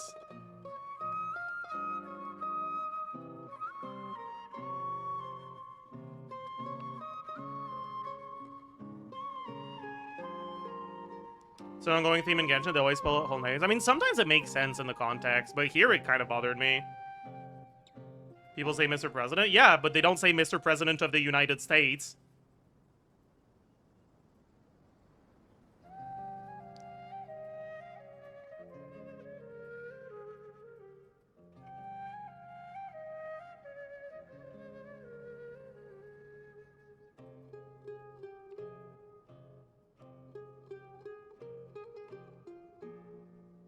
POTUS is a term. I mean, yeah, but that's kind of different because it's an abbreviation that is shorter to write than president.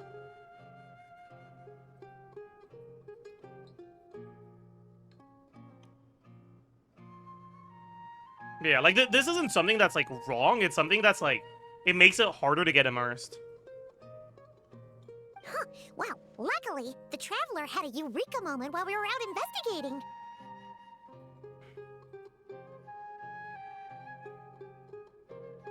Really? Wow, nice one, Traveler. Let's hear it. Nia, why are you glazing us before you even hear what we... Okay, whatever. It's fine. God. What say our Amorta experts? Theoretically, it's feasible. From what you're saying, although elemental life and elemental energy have their differences, the Dendro Archon has explicitly stated that she can imitate the power of the former. In which case, as long as apep is willing, she should be able to convert her own power into a form that the Archon can use. Would apep be willing? It wouldn't be difficult for her at all. The only problem is convincing her to help.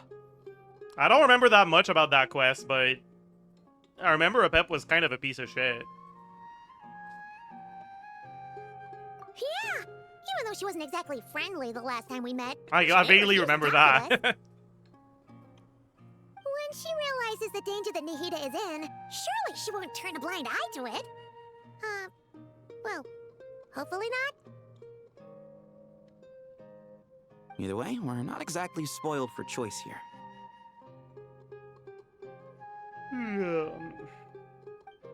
Hey, it's what better the than fuck having is no a options at all. Pepka? I don't know.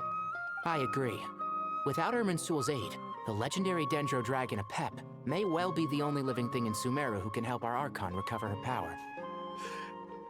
Oh, that's what I'm talking about, right? Like, you can't read this and be like, oh yes, that's what a normal person would say in this conversation. Like, how about you make it more obvious that you're a character in a story and you're doing exposition? Like, Jesus Christ.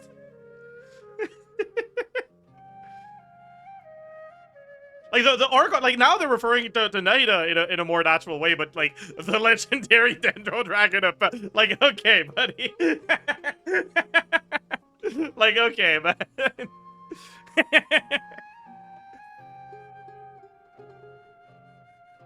This one makes more sense. Not as, like, the third or fourth mention of apep in this conversation. You know?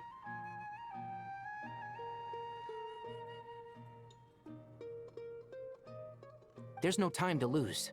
I'll bring this proposal to Master right away. If he and the other sages agree, we'll split into 3 teams. The academics will go to the Temple of Silence to look for a solution to the Akasha problem. The Eremites will escort the civilians safely to Aru village, and the Traveler and Paimon will take the Dendro Archon to see apep.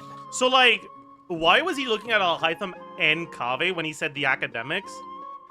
Are we implying that kaveh is an academic?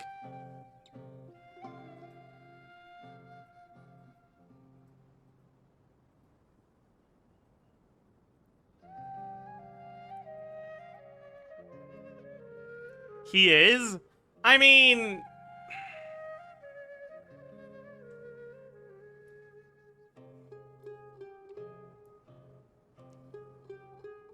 He's among the most accomplished in his discipline. Okay, but like...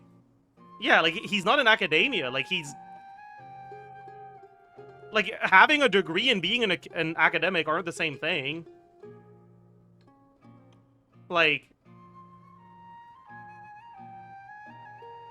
Like, he has a real job. He's not an academic.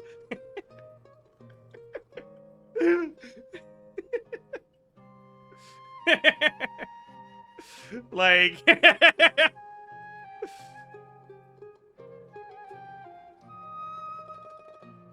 Okay, sorry. That was a... That was like half rage bait, but also like not really. Like, I don't know. I feel like I wouldn't really refer to Kaveh as an academic. Like,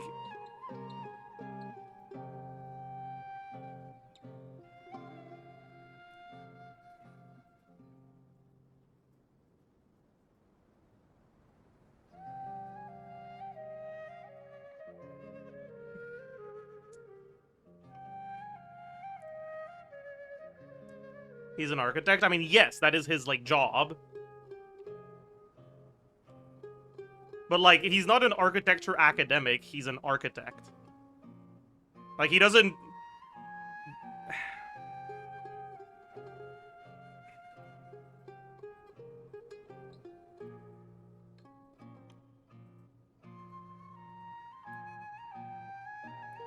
The... like, his main calling isn't the development of the study of the discipline of architecture, it's building shit. Right?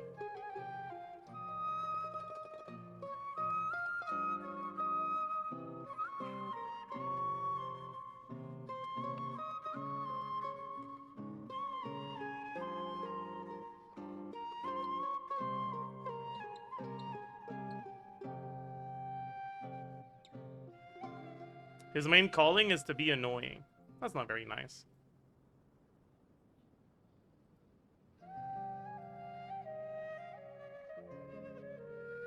There's still a long road ahead, and no knowing if we'll make it.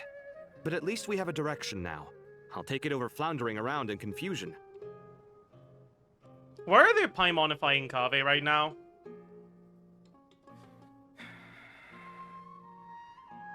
If there are no objections, then let's proceed. But before we adjourn, I would like to leave you all with some parting words. Ooh, some parting words. No matter the distance between us, there will always be an invisible Why force tying us is he together. doing that? May the bonds forged in the past That shine is bright so like great. stars and open a new path before our feet. Oh god. Oh no. I mean, I think he's funnier when he says this and when he does his jokes. Huh. Is that from King of Invocations? No. This one's from King of Invocations, the sequel. What's the difference? The sequel's much cooler. Couldn't agree more.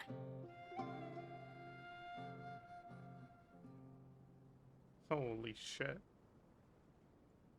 Cooked indeed. 53.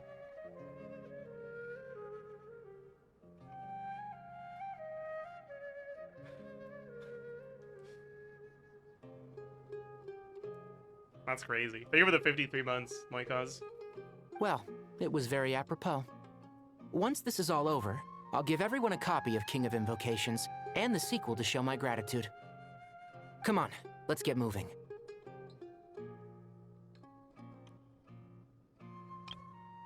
Are you saying you're gonna give people a book they already own? Are you stupid?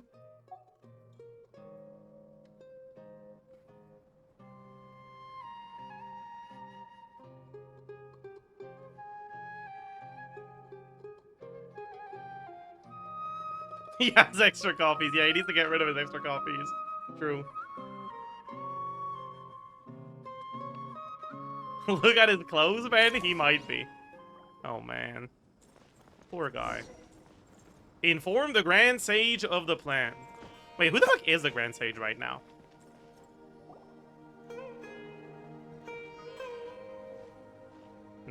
Nafis? Tainari has brought me up to speed. I Nafis? approve of your plan of This action. guy? I see. I don't remember that. I remember Alhaitham temporarily took over, but I don't remember what happened after that. Hey, wait. Zajef's looking at? No, this is not Ziox. That's Weevil from Yu-Gi-Oh!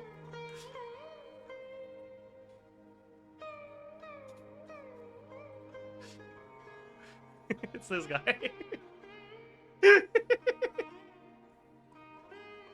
But we can't proceed with everything right away. The people need to rest. For many of them, this will be their first time in the desert, so we'll need to find additional personnel to help escort them. You two, Please go on ahead with the Dendro Archon.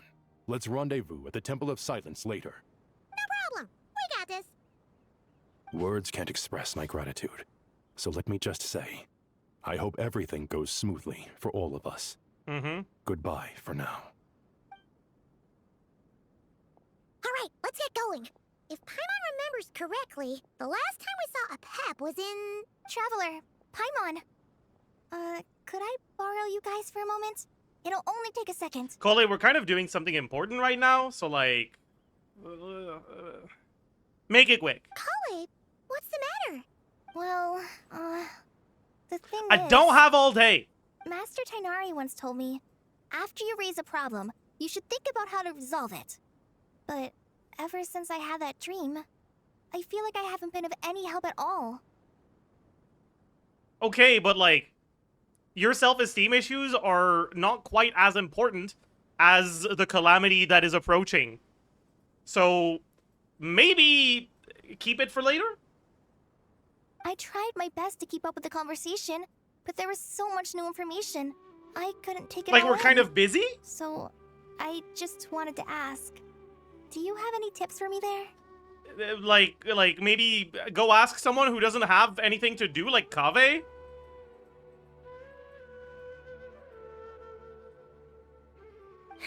Paimon knows exactly how you feel. That's not helpful, Paimon. But fear not, everything you need to know is right here in Paimon's notes. Sumeru chapter. Bro, who spit in your food? The legendary Dendro Dragon apep? Yeah.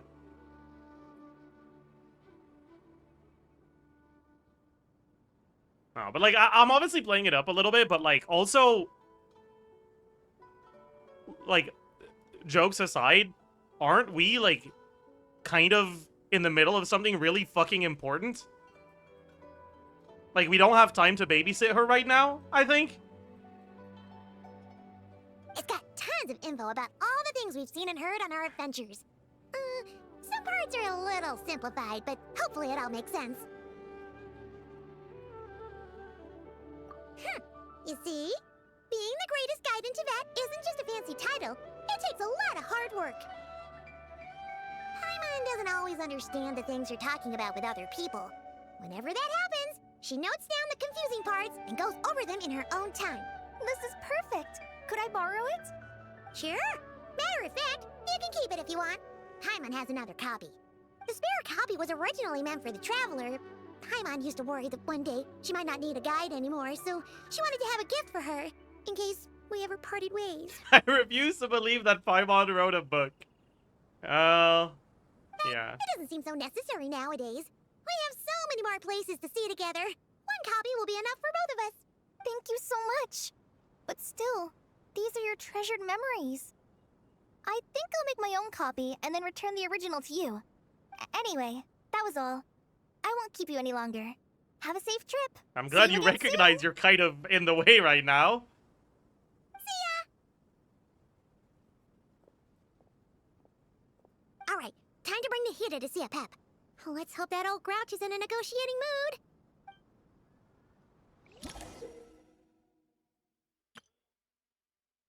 mood. Hey, here's a thought. If we brought Nervalet along, do you think he could help us persuade apep to help? Actually, never mind. In apep's eyes, Nervalet's probably one of those dragons who's grown too close to humankind. They might end up fighting for all we know.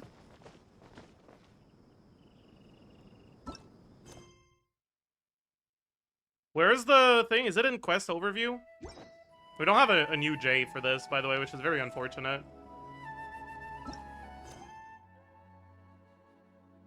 Wait for the next dialogue, I see. Take Nahida with you. Okay. Search for apep. Escort their GG.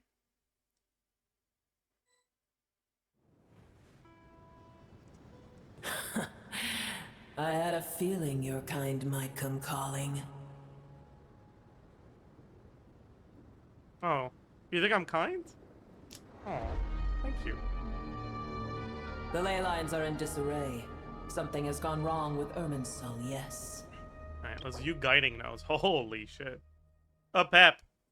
Apep, the Dendro Dragon Sovereign, the ruler of elemental creatures who stands at the apex of Dendro itself. In many legends, she is the embodiment of vitality. As a dragon sovereign, she holds deep contempt for humans and gods, a sentiment born not of arrogance. Okay, you can't say a sentiment born not of something, and then not tell us what it's born of. Like, what do you... Okay, whatever. She is indeed singular, a remnant of an era long since past. What, as opposed to plural? Dude, who wrote this? I guess Paimon did write this. Fair enough. Jesus, you can tell Paimon wrote this. Fair enough, honestly. Oh god. The Dendro Dragon Sovereign stands opposed to King Deshret, while the Dendro Archon nahida once came to her aid in a moment of need. Incidentally, apep is known by another set of titles in some corners of the world. One of King Deshret's 7 pillars, the Dragon King, the Supreme Spirit. The name was devised by King Deshret and the other 6 pillars, and apep herself dismisses it with disdain. What's this? Is that places? Oh, and things. Okay. Collei! A trainee forest ranger named Collei is active in Sumeru's Gandharvaville. Helpful, bright and sunny, friendly and passionate. Just ask around Gandharvaville and you'll hear her praise to the skies in such terms. However, as popular as she is, there is one thing that gives Collei a serious headache: literacy. And you gave her this? That's fucking crazy, Paimon. That's fucking crazy. There's no shot you gave her this. Oh my god. Oh my god. That, okay. I mean, someone said that Deya's pissed them off, so let's read Deya's. Deya is a member of the mercenary organization known as the Eremites. Her great martial strength and battle instincts have earned her the name Flame Mane. As long as the price is right and the commission is reasonable, the lioness's fangs can be yours to command. But those who employ Deya should also know that pacts struck through Mora are merely temporary. This lioness's leash is not theirs to hold. She is no one's slave, and her sword only follows her heart. That is kind of a weird thing to say. Like, what did you mean by this? Why did you feel the need to specify this? What did you mean by this? Like, actually. Jesus Christ. Someone said I should read Al-Kindi. The current sage of the Spantamad Darshan, once a classmate and rival of Cyrus. He has spent years throwing himself into various research fields. The constant academic hustle has placed his hairline in serious peril. Dude. What the hell?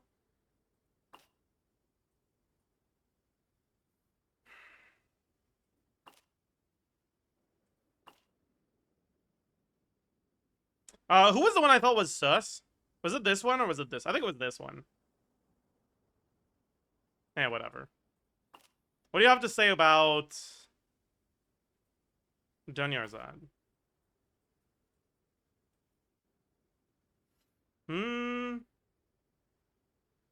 Okay, nothing.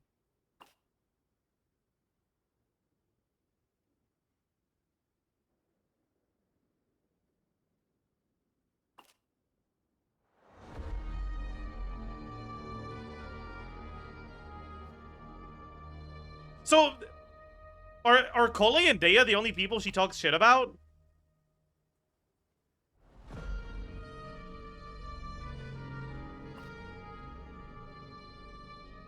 Check Dori. Dori Sangama Bey, master of the Palace of Alcazarzare. The greatest of merchants. Whatever you need, we've got it right here. You may never know where Dori might appear next, but you can bet your bottom Mora with her that her stunning wealth has gained. Jesus Christ, reading is hard. But you can bet your bottom Mora that her stunning wealth was gained through her unmatched business sense. She deals in everything, from the Academia's greatest secrets to little handmade trinkets. And in the middle lie all and sundry. Outfield dryers, fully automated snowball launchers, and other mysterious goods. No one knows for sure how she gets these items, but all know that so long as you have the Mora, you can get just about anything you might want from Dori. Don't we know that she gets a lot of them from Alice? Are you telling me Paimon knows less than I do about the lore? That's fucking embarrassing, actually.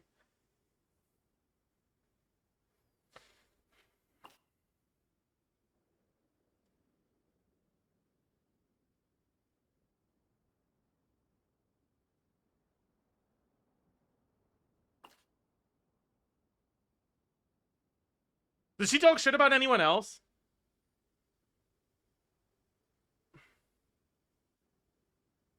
What does Paimon know about Sparrow? Oh, that's a good question. What? Wait, she knows? Wait, she knows? Is she supposed to know?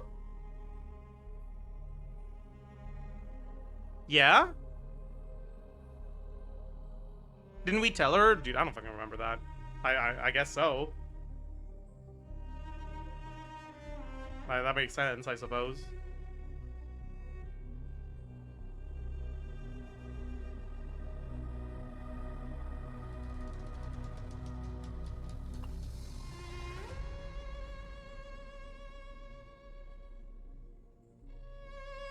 Okay, I guess he calls Lila strange.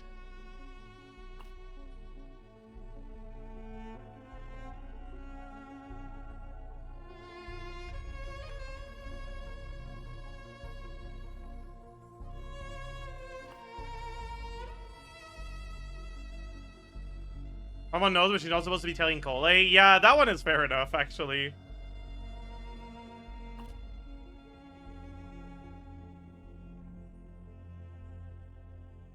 So, Paimon has got something against Collei, Daya, and Lila, I guess.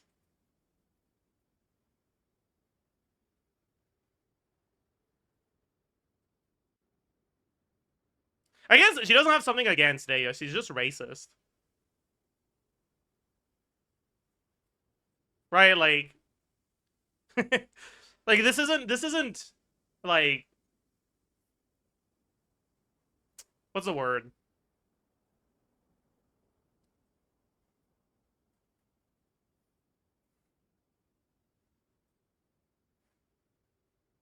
Fuck, like, the actual word for a diss.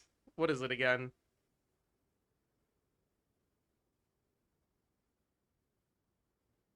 Insult? No.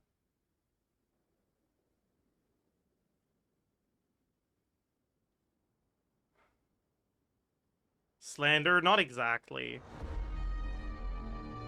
Whatever. This isn't shade to... Well, I mean, it kind of is shade, but like... Ugh.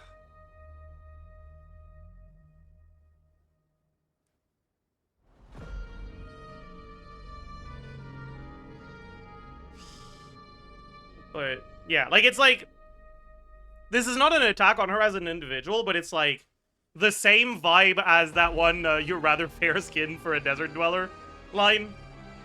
Like, it's the same sort of vibe. It's like, you know, she is an eremite, but I want you to understand, okay? She is not a slave. Like, she is not a slave, okay? She is not.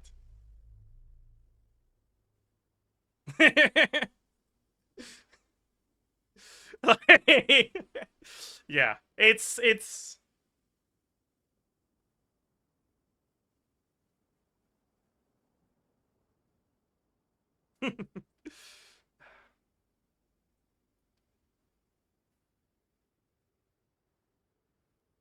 She did get along with that racist lamp? Yeah, fair enough.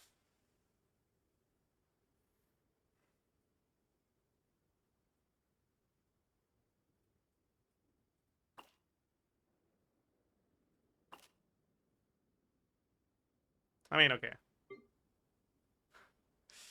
Irminsul, a giant tree that interweaves with the foundations of the earth, enduring since the dawn of the world.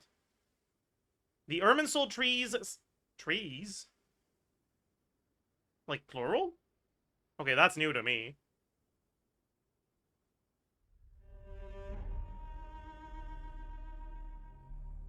She means branches? Well, if she means branches, why didn't she say branches instead of trees?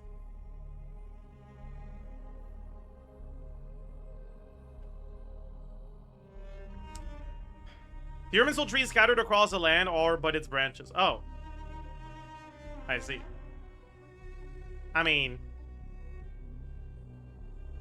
Okay, so she's saying that what people refer to as irminsul trees scattered across the land aren't actually irminsul trees, they're just branches of irminsul. That's what she's saying. I see.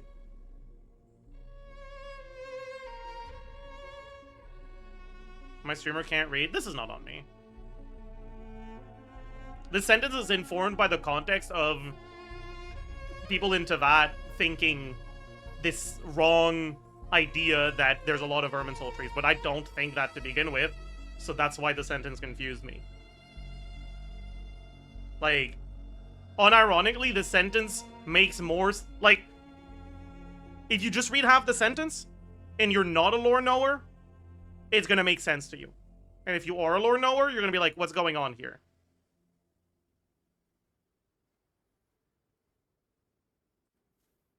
Anyways, deep within its roots, beneath Teyvat, dwell the totality of knowledge and memory, preserved from ages past to the present.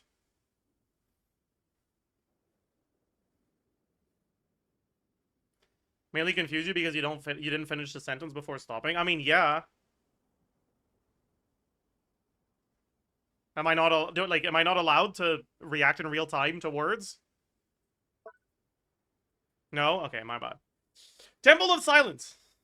An organization founded by Herman Nubis, which is the predecessor to Herman, who is the predecessor to I don't think I'm allowed to say that word.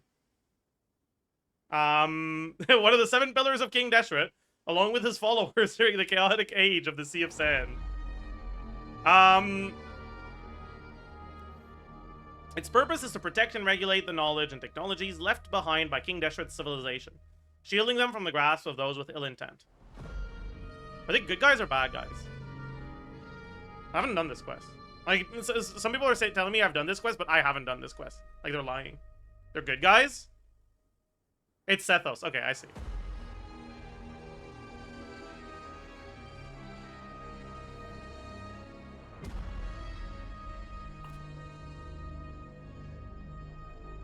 Sethos is the heir to the Temple of Silence. I see.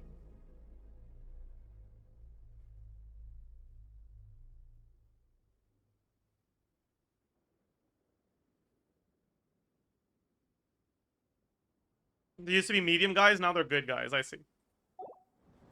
Alright, the ley lines are in disarray. Something has gone wrong with Irminsul, yes? Nothing gets past you. So first she calls me kind, and then I compliment her? Are we flirting? Even from a great distance away, I can sense that Sumeru is headed for destruction. You who took our home from us, prepare to watch as your own world is plunged into oblivion. Oh, apep, don't laugh at our... Oh, how the cycle of history comes to a poetic conclusion. No, apep, don't laugh at our misery. You're so sexy. No, don't do it. No. No,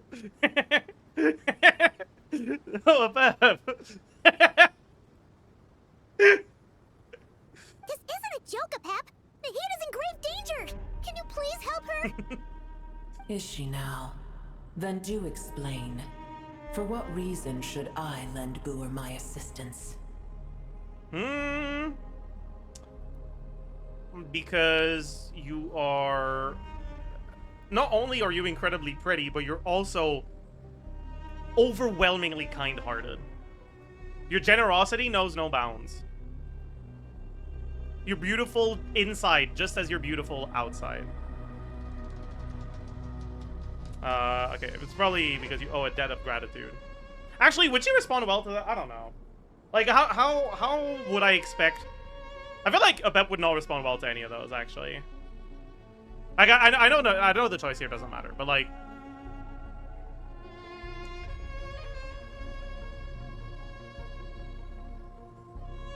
Last answer would probably be the best of the three, but it would also earn her ire in a way. Like,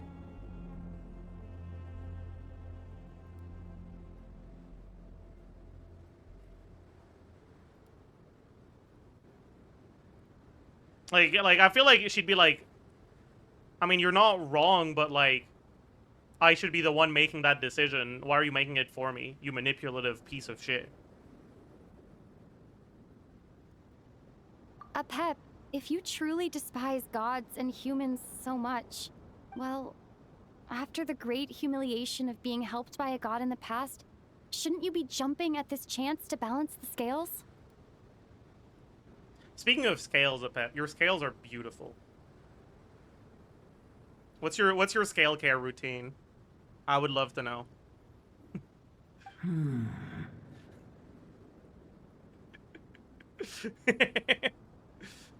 Now that is a compelling reason. When El Ahmar plotted against me and I was tortured by forbidden knowledge, it was Boer who saved me from agony.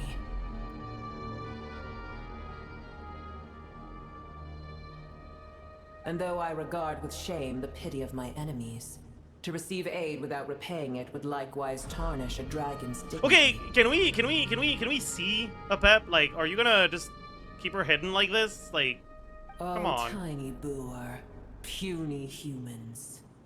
Just this once I shall deign to show you the true power of dragonkind. She's shy? Fair enough. I can respect that. Whoa! It's happening again! We're gonna get sucked in! We don't have the protection of the fire seed this time. The camera's shaking too much. My head hurts. Oh god, I'm old.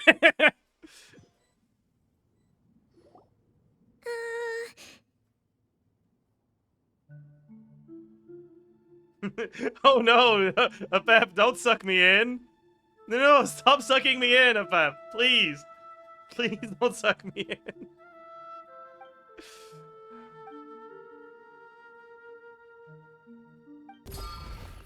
It is done. The heart of Oasis is supplying her with life force as we speak. It shall not be long before she recovers.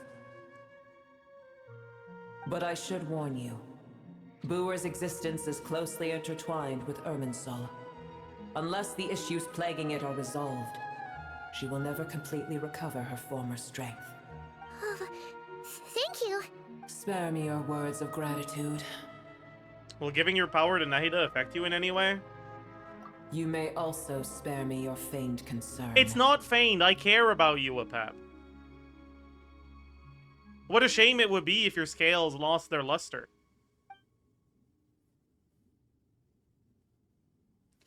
Don't get annoyed at her, traveler. Paragraph. Apep did nothing wrong. A dragon's sovereign's power is far greater than you can imagine.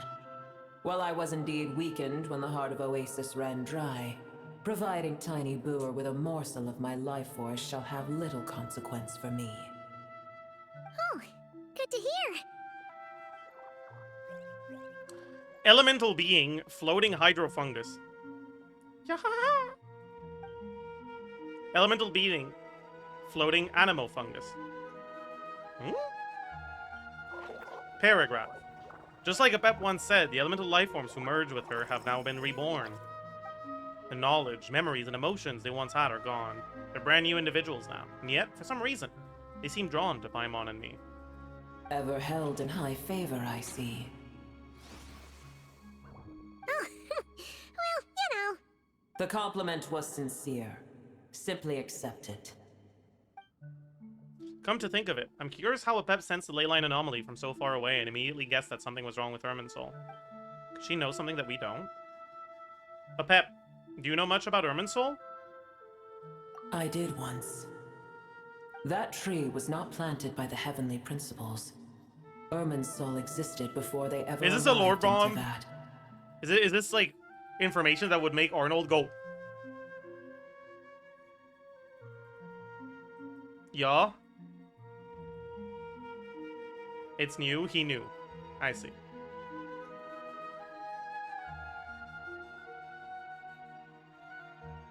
It just reinforced theories, I see. What? There was a time when it belonged to Tevat, to dragonkind. Its appearance and function then differed greatly from today. The ley lines flowed with an abundance of a familiar, primitive form of elemental energy. You may know it as the power of the light realm. So which magic slump is that? The heavenly principles usurped and refashioned irminsul, made it serve humanity, and used it to anchor the fate of the world. Dragon Yet in magic? the end, Dragon these humanity has nuts? failed to protect it. Got him! Heavenly principles, god of gods. It makes me sick. The enmity between your kind and mine can never be bridged. As things stand today, holding a grudge against you would serve no purpose. But there will come a day when we reclaim this world for ourselves. The opportunity will arise no matter how long we must wait. I'll betray humanity for you, apep.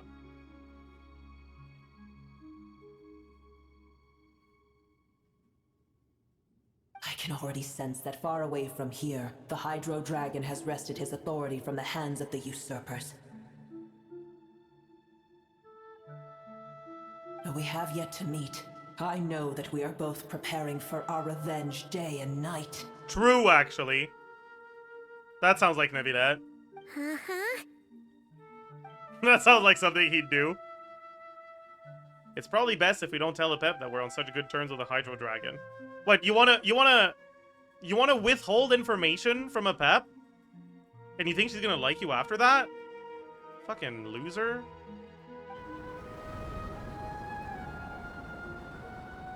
I hear a great disturbance out there. Are there any other dragon sovereigns out there right now? Do we know that? Like, wasn't like whatever the Natlan one, was that a dragon sovereign? Like the thoth? Was that a dragon sovereign? Natlan one is dead. Okay, but it was a dragon sovereign, not confirmed. Oh, Natlan Wheatley is it's a zombie of the sovereign. Okay, yeah. Yeah. It's a mimic by Abyss. Yeah, whatever. Zombie, mimic, same thing. Oh, Thoth is not the name of the sovereign, it's just the name of the zombie. I see. Got it. Got it.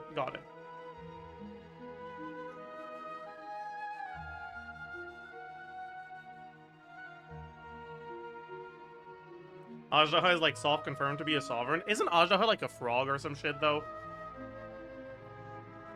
Like, are Vishaps actually, like, Vishaps are closer to frogs than dragons. That's my honest opinion, okay? Like, that's the lore bomb you were waiting for from this quest, okay, from this stream.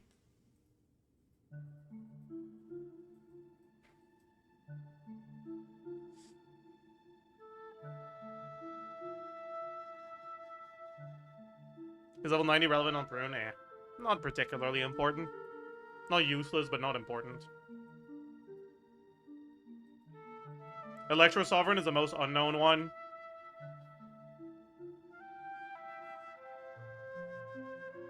I see.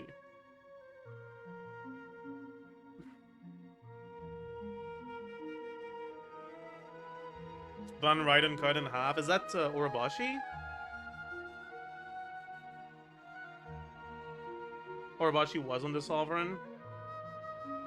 Yeah, I think that's true. That one isn't a dragon, just a snake. So what? Like a snake can't be a dragon, but a frog can? That sounds sus to me.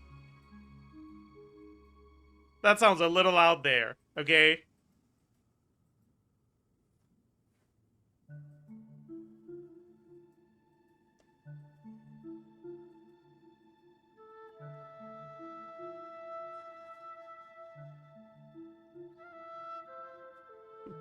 Gatekeeping dragons. Yeah.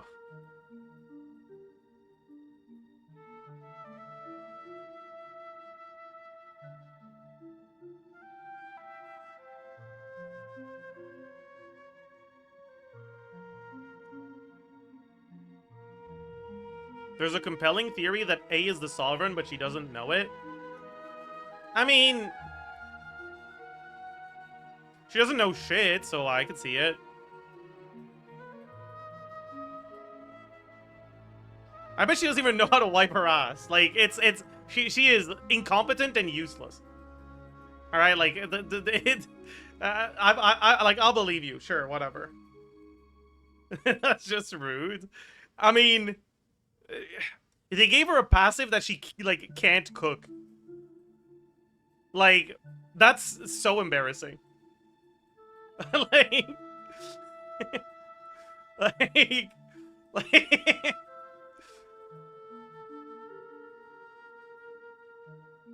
Can she even use a toilet? Do you guys think the like the Raiden puppet poops? Probably not, right?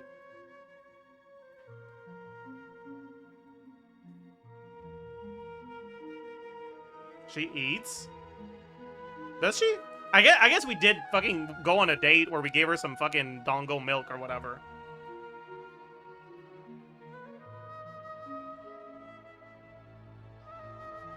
Does Wanderer poop? I mean, Wanderer was a failed prototype, so, like, him pooping wouldn't necessarily imply that Raiden has to poop, too.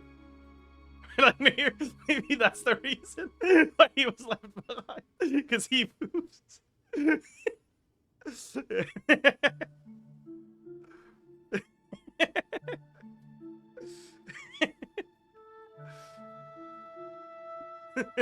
Riveting conversations happening.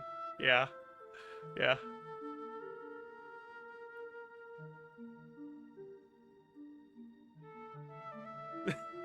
Good Arnold? No, yeah, maybe he knows. Should I ask him? I'm gonna DM him.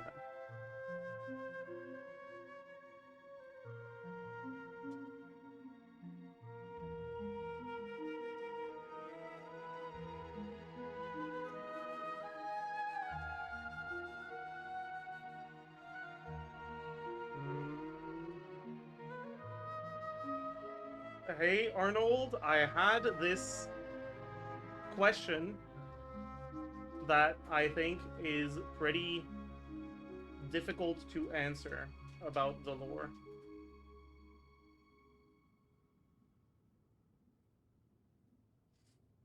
Do you think the Raiden puppet poops? Alright. Question has been sent. Bro's gonna think you got hacked. No, I think that question is very in character for me. I don't think he would ever expect that I got hacked because I asked him that. I think I think he would be like, "Yep, sounds like him." Huh? What is it? How did we even get to the poop conversation? I don't even know. Oh right, we were talking about Raiden, like, not knowing anything, because someone said that Raiden. Yeah, okay, I remember. Sandstorms come. The Jinn. Jinn? 4? You mean 4? Another calamity approaches. You both seem restless. Let us part ways here. Boer is safe with me. Once she has recovered, I shall return her to your side. Dude, I wish that were me.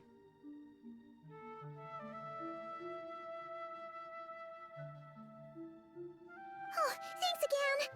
Take care, alright? You want to be comforted by apep? Yeah. You're telling me you don't? I told you already I have no need of your feigned concern. There she goes again. We've done what we came here for. Time to check what's going on out there. ... Exclamation mark. What's that? Nahida? You're awake! Are you okay? Why isn't Arnold answering? It might be a very difficult question, so he might need to do some research, actually. I'll give him time. Cease your interrogation. Yes, she awoke for a brief moment, but she has now lost consciousness again. Take it. We shall talk more at another time. The statues of the gods hang inverted from the heavens, but one alone is unique among them. Its location is blank. Remember, tell no one. The moment I touched the key Nahida handed over, a mysterious piece of information appeared in my mind. I don't know what it means, nor how to decipher it, but I will firmly commit it to memory.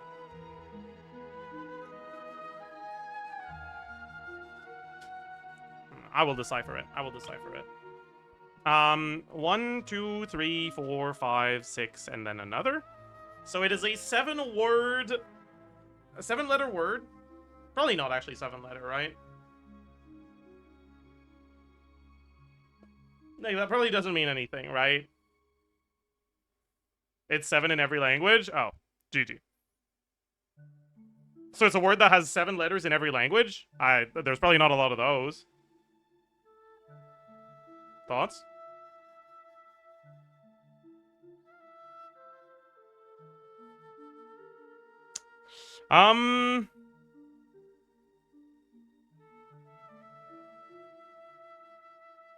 Conria is 8 letters, right? 9 if you include the apostrophe.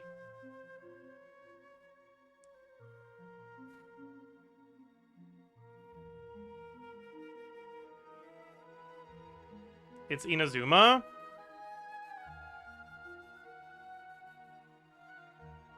I don't know about that. That sounds wrong.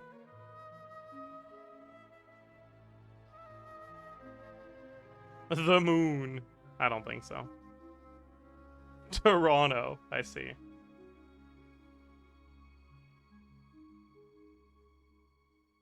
I was reading some romance slop yesterday, and one of the knights was called Toronto, and I was like, that's a funny name.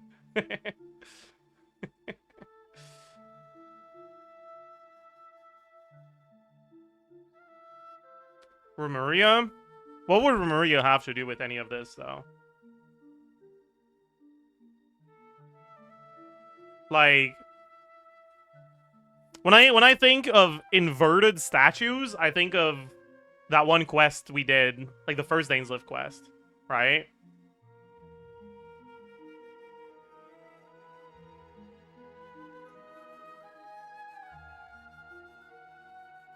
Which was in Mondstadt, which is not 7 letters. It had something to do with Conria, which is not 7 letters.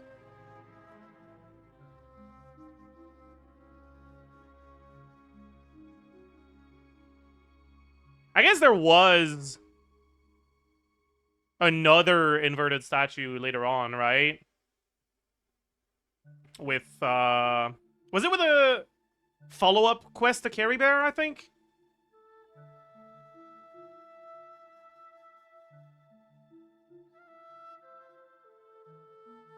In the chasm? Oh, what's up, Arnold? Why are you like this? No, it's... Listen, okay? Like... there's context to this, okay? Like, this is... Whatever. You're not fooling anyone. Yeah, like, why are you dodging the question, Arnold? That's what I need to know. Answer the question.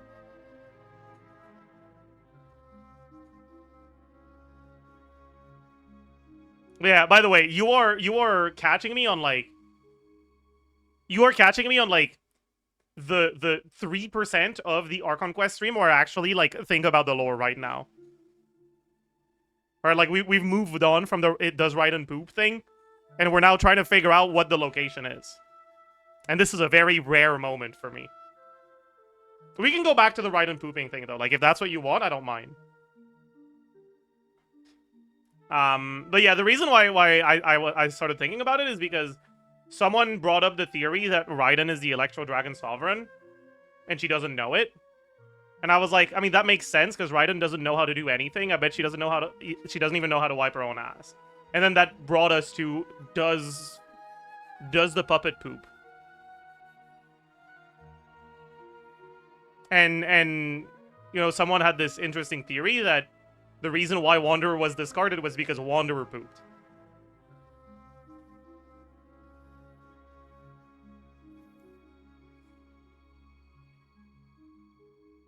Like, that makes sense to me, I think.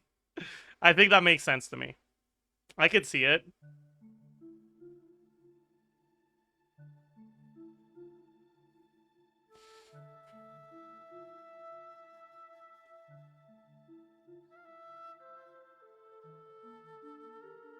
Her and her sister's origin are a mystery. I think they might be a manifestation of thunder and lightning from the Sovereign. Okay, but does a manifestation of thunder and lightning poop? Like, that's what I'm asking right now. Hey, why are you dodging the question?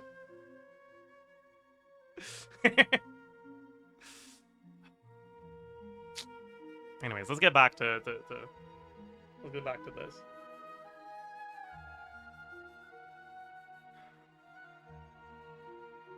Like, which quest was it where we, like, went to that place that had the upside down statue, like, on the ceiling? Care Bear? Was it the first Care Bear quest or the second one? Because I remember it was Care Bear, but I don't remember if it was the first or the second one. The We Will Be Reunited quest? That does not help me at all. I have no idea what that means. In 1.4? No, not the time where, like, there was a statue, like, not the time we fought the Abyss Herald Lector. I don't remember which one it was. Not that time. The time where, like, we were hearing the voices. Was that in the first Care Bear quest?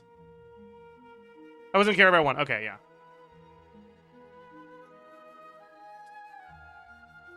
Where was that? Like, physically, like in that area. Was that in the chasm? Chasm is not 7 letters.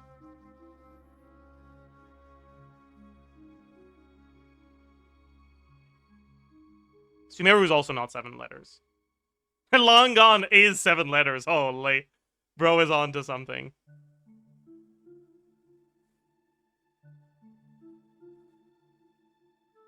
Chasm. True.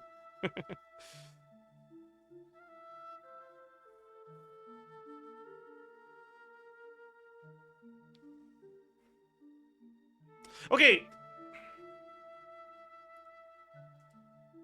I don't think... The unique thing about this statue is not that it's hanging upside down, though, right?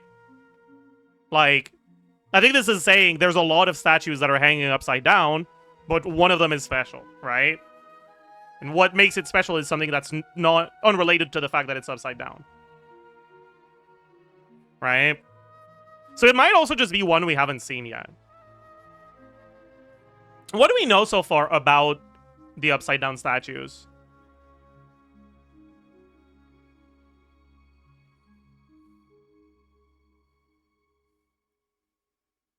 That they're upside down.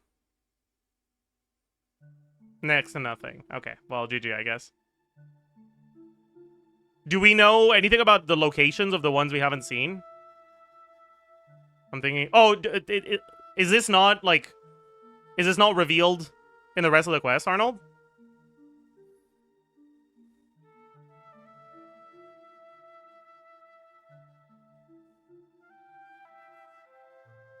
It's not? I see.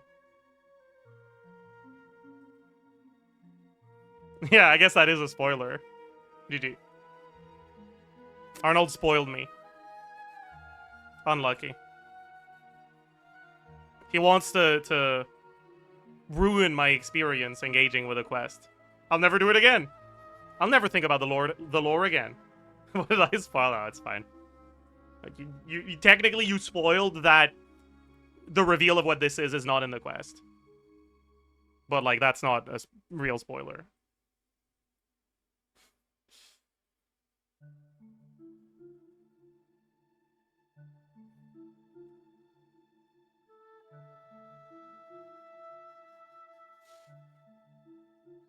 But yeah. Yeah, I was thinking it's either Inazuma or Pajola. I mean, I know what pajola is, but...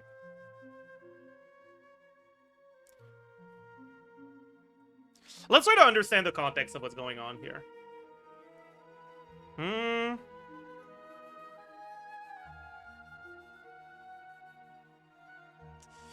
Okay. What is a thing that we can't tell other people? Like, Irminsul erased things, right? We can't tell other people, right? Because this is telling us, remember, tell no one. And it seems to be important that we tell no one. So I think it's fair to assume that the reason why this is blanked out is because the location was erased from Irminsul somehow. So I don't think it would be Inazuma. I think it would have to be a location that's erased from Irminsul. Yeah, like maybe it's forbidden knowledge or whatever.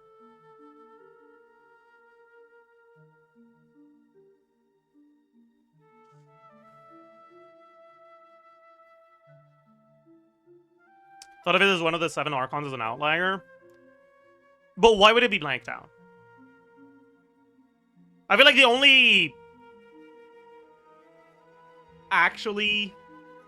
like...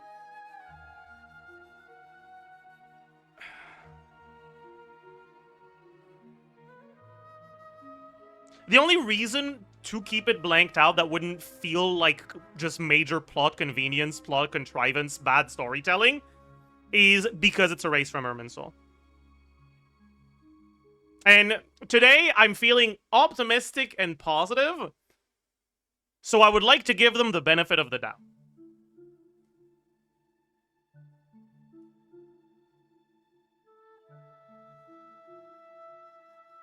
I don't think it's blanked out because of Irminsul. The Traveler says they can't decipher it, but Traveler is immune to Irminsul fuckery.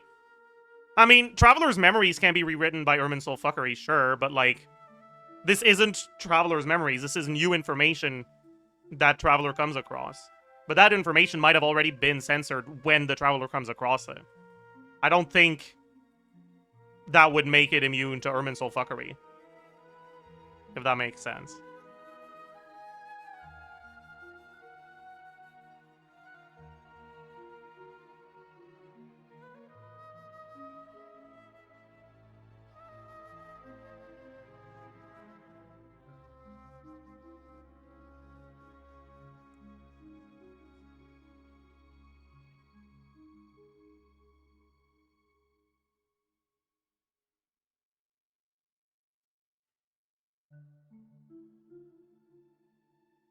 Anyways.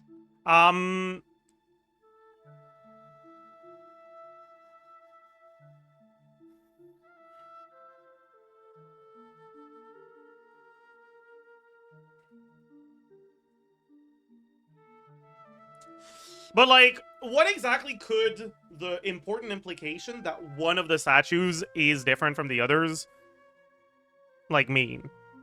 Like, maybe... like, relatively surface level interpretation is one of the Archons is sus, right?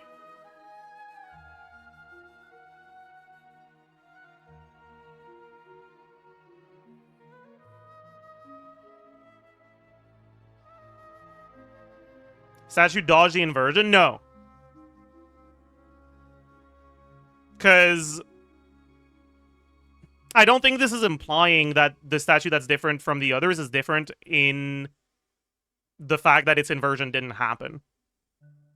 I think it's implying that one of the inverted statues is different from the others for a separate reason.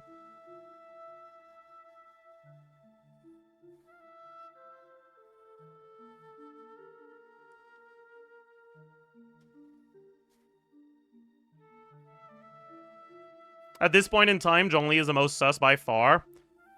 I feel like he's like red herring type of sus, though.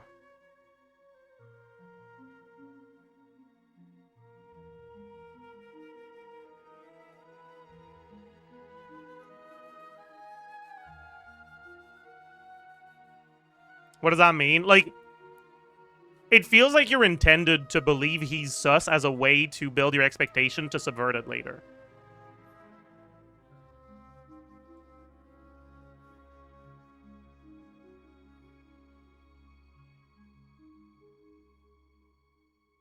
Colmina's statue is different. Yeah, but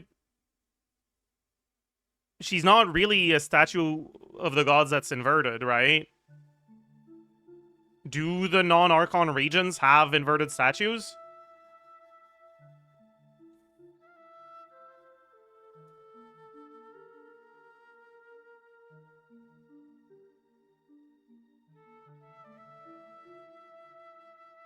By the way, was the inverted statue in the Care Bear quest a Sumeru statue or a Leia statue? Any knowers?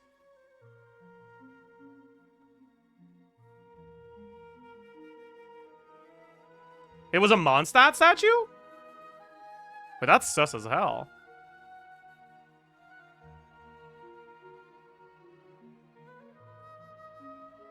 They reused the asset? Do you think it was just lazy asset reusage? It could be. Fuck. Oh, it actually could be. Oh.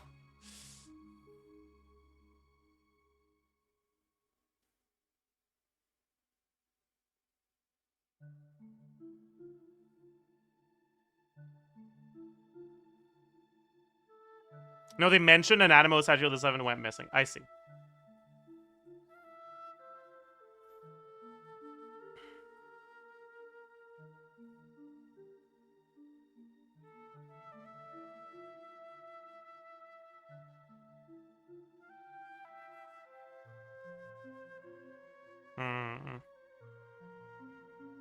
Whatever. That's enough. That's enough lore.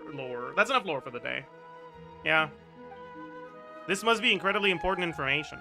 I don't know why Nahida would keep it a secret from everyone, but it's probably best that I do the same for now.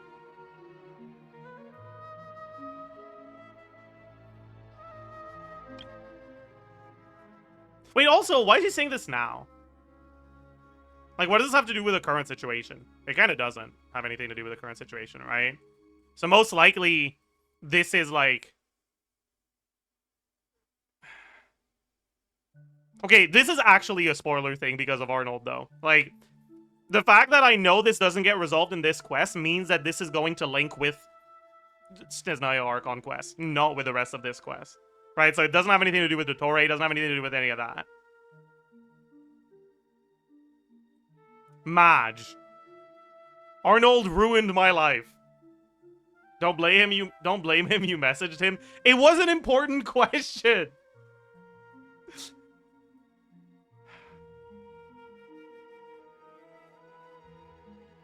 Image of the crystal and Krai Bear. Oh. Wait, that is not a statue of the 7. What? Oh.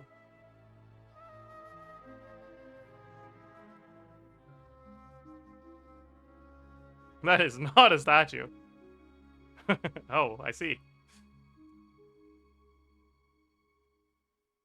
That's Vetterfulnir?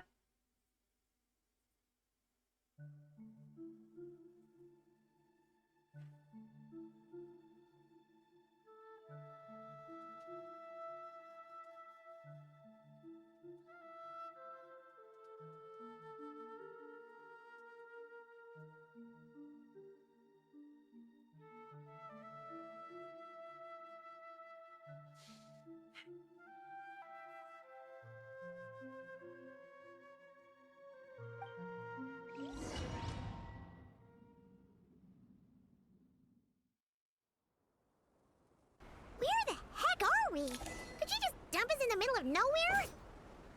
Wait. No. Paimon remembers now. The Temple of Silence is over that way.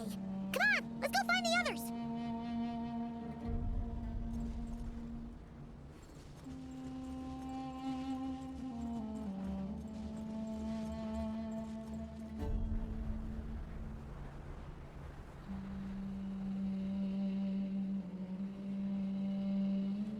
Middle of nowhere, there's a fucking house next to you. I mean, there's no need for we're in the everyone to desert, stay okay? here. I'll protect the sages. The rest of you, return to Aru village. Like, Paimon thinks this is, yeah. There's no, okay. Yes, Mahamatra Sino.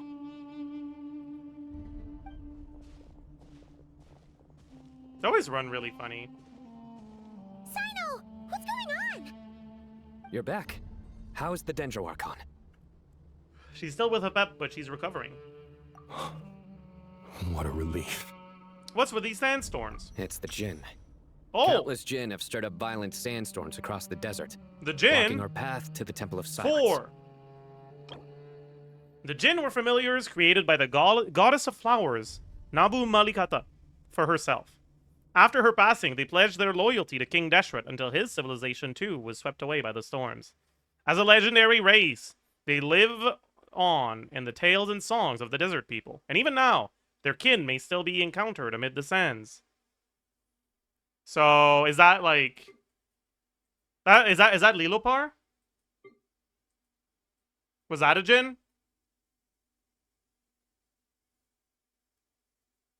Is Paimon glazing this... Is Paimon glazing Jinns because she's like, yo, that's my racist goat right there?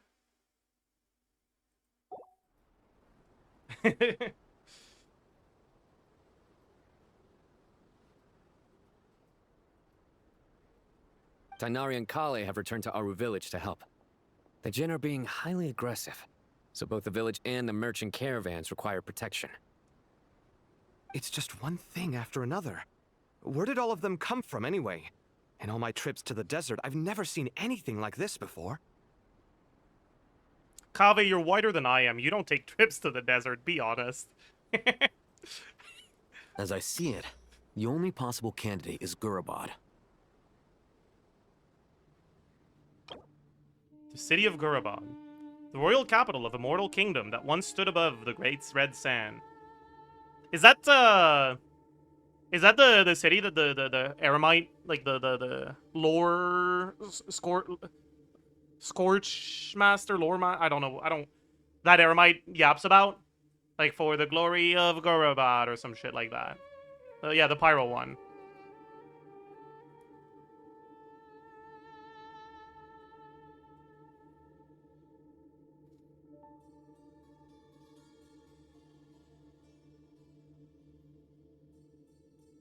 Oh, is it the flowers in Gurabad? I don't remember, man. Whatever. It was destroyed and rebuilt time and again, bearing witness to the rise and fall of King Deshret's civilization, until it was finally swallowed by the sands, along with eremite leaders. To this day, many fables and legends about it still circulate throughout Sumeru. The most famous being the tale of Shiraya and Shirin. I know that one. That's a good story.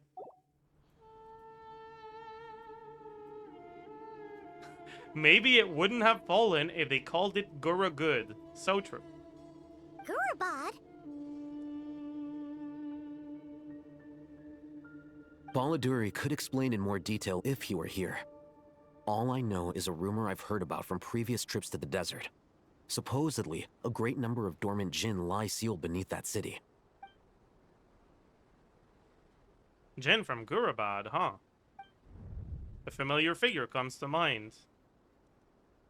Gurabad is, for me, a fated land.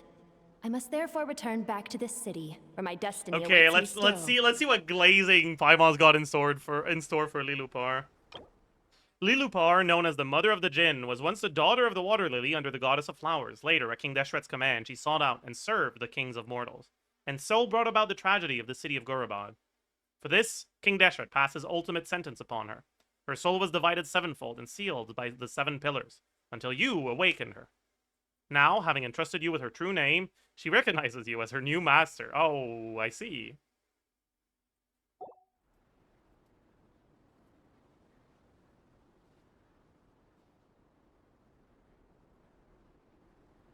My master, I am sorry that I couldn't stay by your side for long, and that I could not have more time to get familiar with you. Yeah, not sure I'm a huge fan of the terminology here, but okay. Liloupar.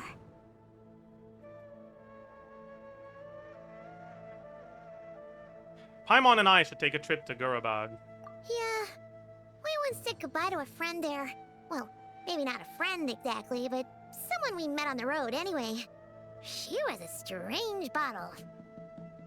If we can find a way to wake her up, maybe she can help solve the situation in Gurabad. Well, be careful. You may find there's more than just the Jinn to worry about. You mean, there are other dangers in Gurabad? It's a sensible assumption to make. The moment we arrived in Caravan Rebad, the irminsul anomaly started spreading in that direction. Do you Now think we've maybe moved he's to the talking desert, about and the like suddenly we're plagued by 30 Jinn and consecrated beasts that are surrounding us? To call it a coincidence would be a stretch. Don't worry, we've gotten a lot stronger since our last stint in Sumeru. Like, why is no one talking about them? Okay, I think he was talking about that, yeah. When did they show up? Paimon, they were there the whole time. It appears the monsters native to the desert have been stirred by the Jinn's activity. They were in our field of vision. Holy. She's locked in. He's locked in. Ho ho ho! Sino! You should get going. We'll take care of things here. We're fine, Chad. There's no cryo around here, okay? This is current Sino. This is not post-nerf Sino. Don't worry. You too. Don't do anything too risky. You got it? We just say like...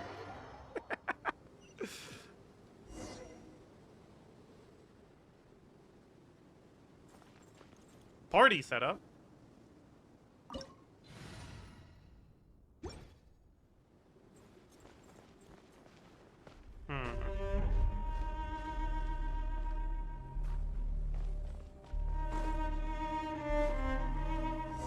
Oh, I can heal. That's big. Looks like alhaitham was right. Let's get inside and see what's going on.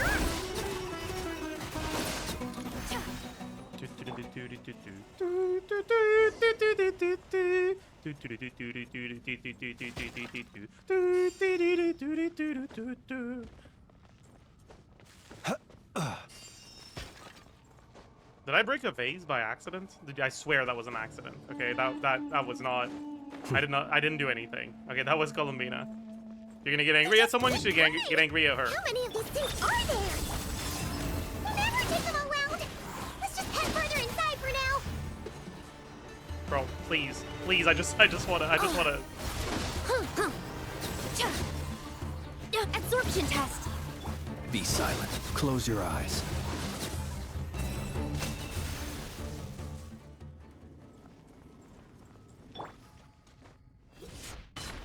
Have I even done this quest on this account? I don't think I have. Target spotted. All units at the ready. Oh no! The Patui? They must be using this place as a stronghold. Are they the ones behind all this? So the Fatui machines are fighting the consecrated beasts. Are they consecrated beasts? I don't know actually.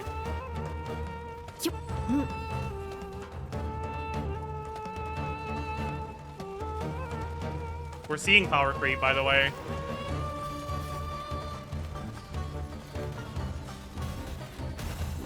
Oh my god, wait.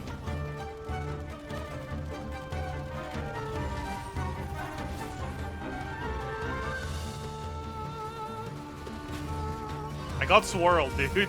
Ain't no way. I got swirled. Wait, that's fucked up.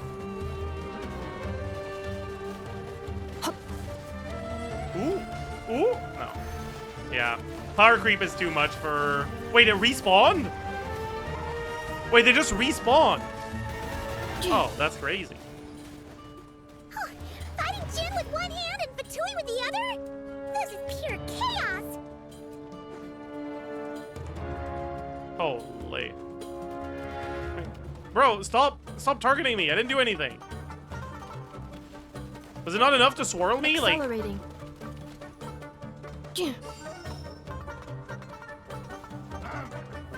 Can I just, like, ignore them? Like, looks like I can, yes. Do you see that strange machine?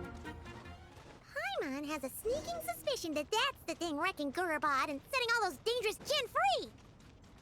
The target has reached the core zone. Requesting backup. Repeat, requesting backup. Backup en route. Stop her at all costs. What is this?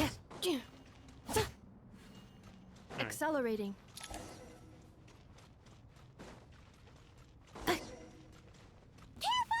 They're back again! Be silent.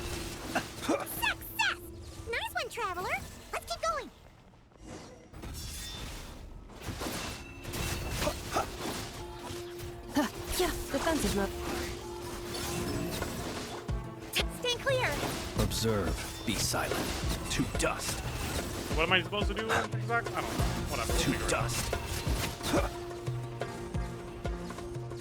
Destroy? Oh.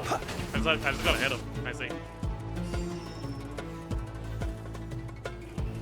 I'm gonna use Flynn's charge attack. Holy. This hunk of gin's gone kaput. Now we can finally... It seems my subordinates failed to stop you in your tracks. OMG? That's like a guy. Apologies, sir. There is no need to apologize. You did well to hold your ground against such a powerful adversary for as long as you did. I must commend your courage and perseverance. So, you're in charge here, huh? First the problems with Irminsul, now this mess in Gurabad? Need hashtag that? No, you don't. No, you don't. I'm afraid I cannot answer that. No one does.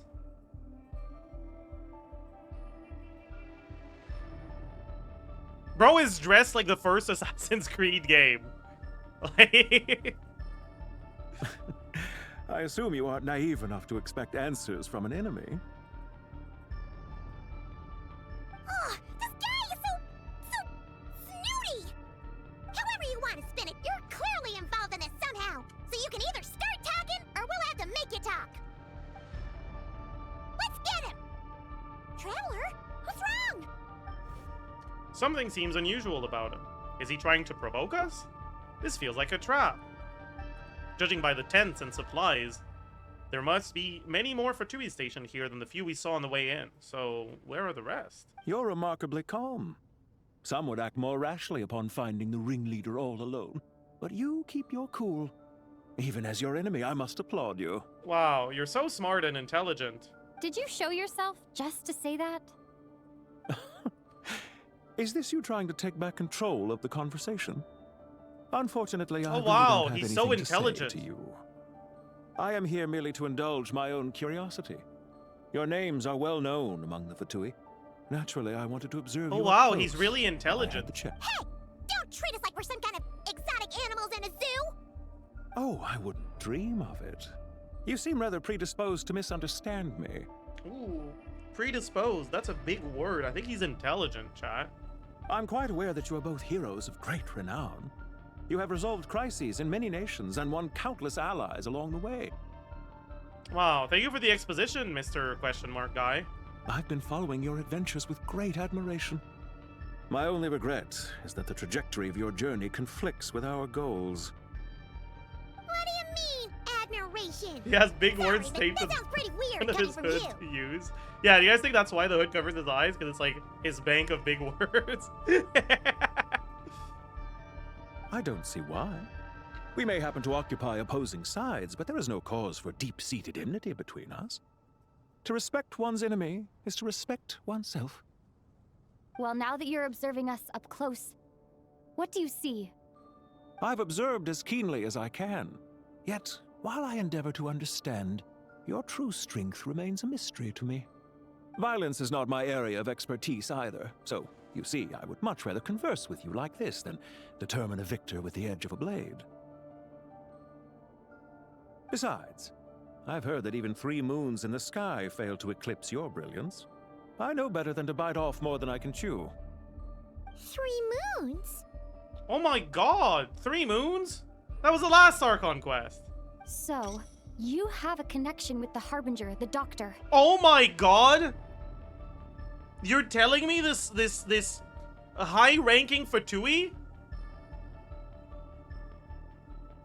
that's dressed differently from the Fatui uniform has a connection with the Harbinger, the Doctor, Il Dottore? Zandik?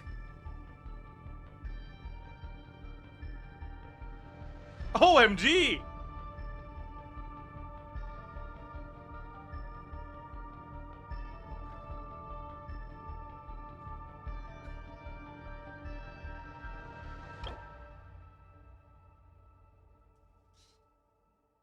The second of the Fatui Harbingers, a heretical scholar obsessed with mad experimentation. Initially, I read that as extermination, and I was like, yeah, that tracks. That's what dottore does. But I guess experimentation, too. Due to a series of improprieties, he was expelled from the academia during his student years. He later joined the Fatui and rose to the rank of Harbinger.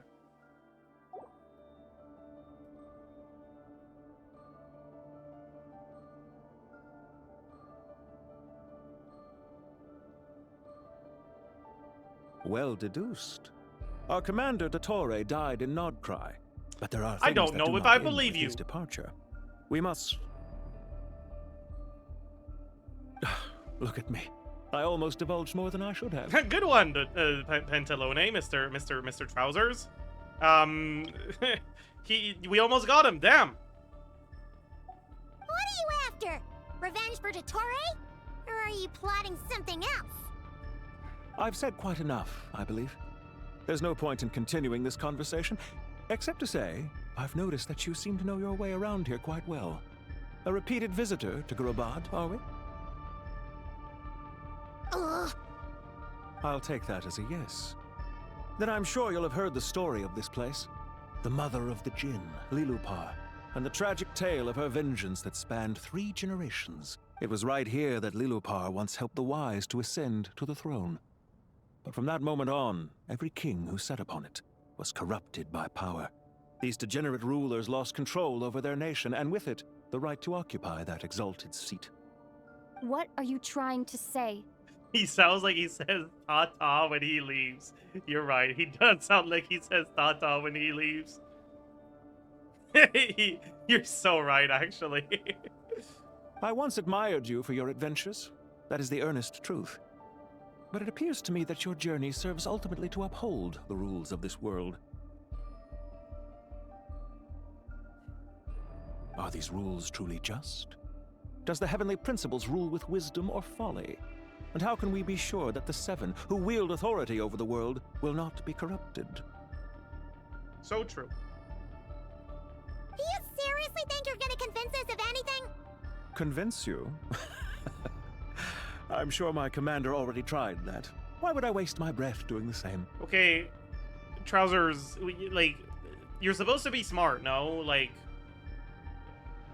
no, dottore wasn't trying to convince us to join his cause for the greater cause of preventing the corruption of the 7. Dottore just wanted to do, like, fun and joyful murder and wanted a friend, okay? Like,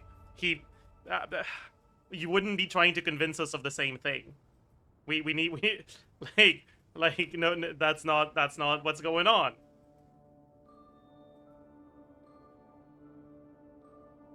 If a few words from a stranger were enough to make someone completely change their stance, it would only prove that they never had a firm will to begin with. That's true. The only one who could change stances this easily is the Watcher from STS1, where you enter Wrath, and then you draw 2 cards, and you gain 2 energy, and then you deal double damage, and then you enter Calm, and then you enter Wrath, and then you draw 2 cards, and you gain 2 energy, and then you enter Calm, and then you enter Wrath.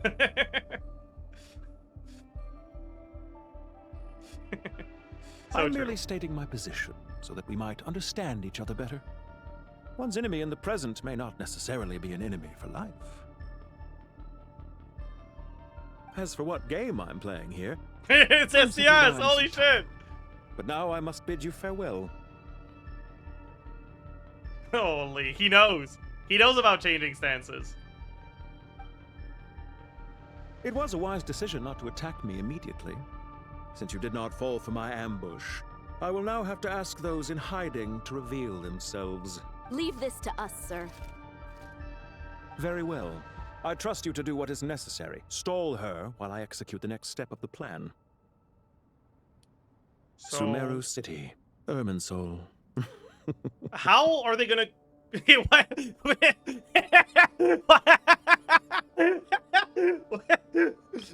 Sumeru City, Irminsul.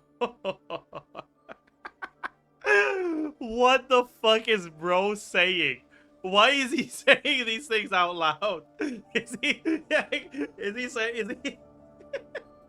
he asking like his fucking Akasha terminal like to give him the quickest path towards Sumeru City? Holy.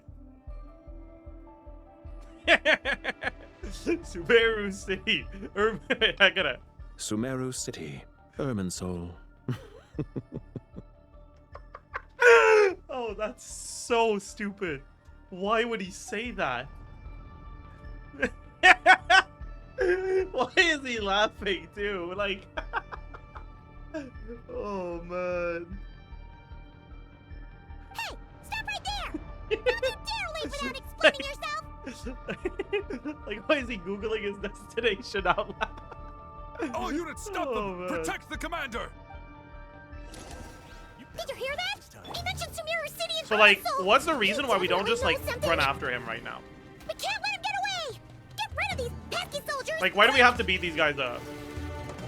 Like, also, why is he just standing there looking at us? Wasn't he leaving?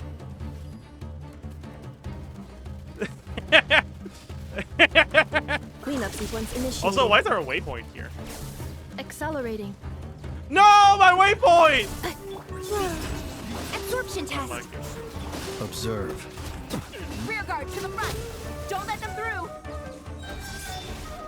Okay, but like he's not running away, so like what? He's Get just that thing in position! he's just getting his subordinates to be murdered for fun? Hold on. Just a little longer. We finally beat them! That mysterious guy can't have gotten far! Let's catch up with him! Wait. Am I supposed to like go around somehow? Probably, yeah.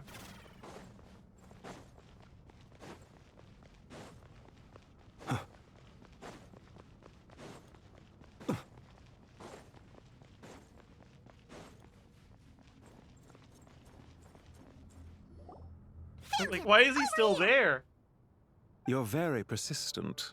I really hope this is like he's leading us to a trap, and that was his way of like leading us to the trap. Because like, surely he's not just this incompetent. Hey, you! Stop running and explain yourself! Paimon, wait. Okay, he was leading us to a trap. Good! Relax. A small trap like this won't be enough to hold you. The sandstorms from Gurabad will die down soon enough, but this small window of time was all we needed to launch the next phase of our plan.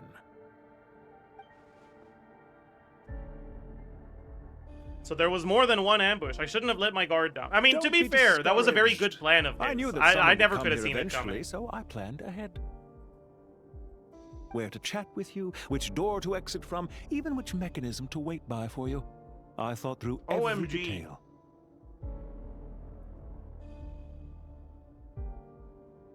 He's so intelligent. You, meanwhile, know nothing of who I am. So far, you've only heard my voice, and for all you know, it may not even be real.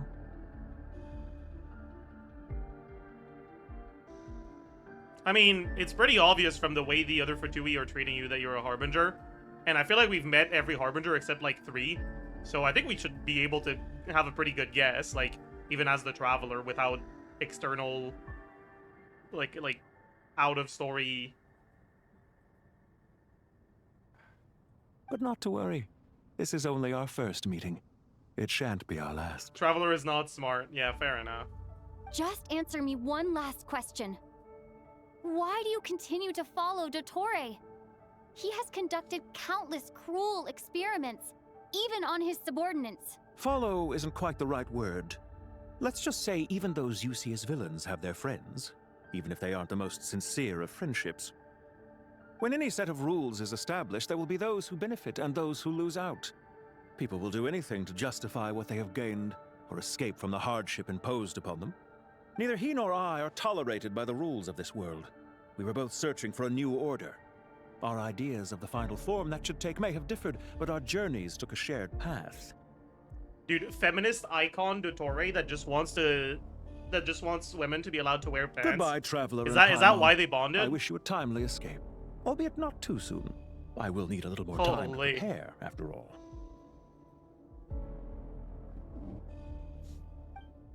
Hey! Come back!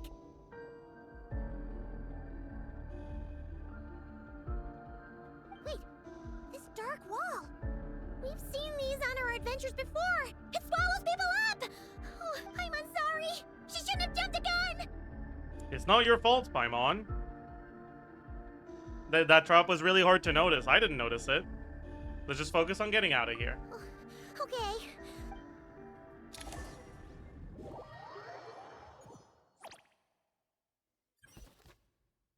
Protect the eastern entrance of Aru village. Sino and his team are guarding the north.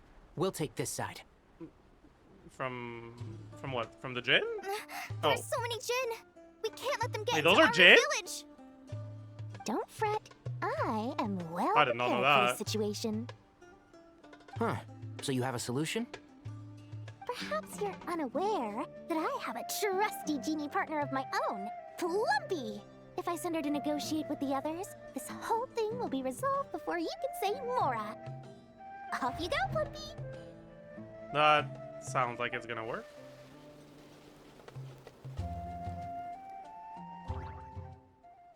Come on, what's the holdup? 5,000 Mora. 20,000 Mora. 100,000 Mora. Final offer. Ah, so she's a hired partner.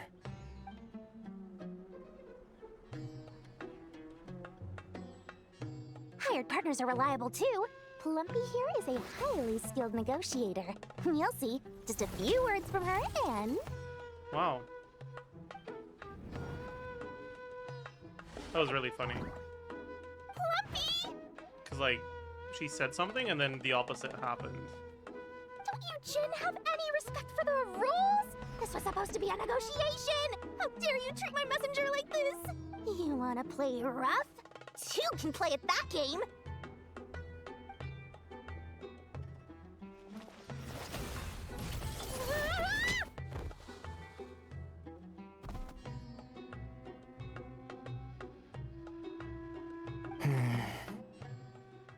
Wow. Wow, the character that I don't like just got beat up. This is hilarious.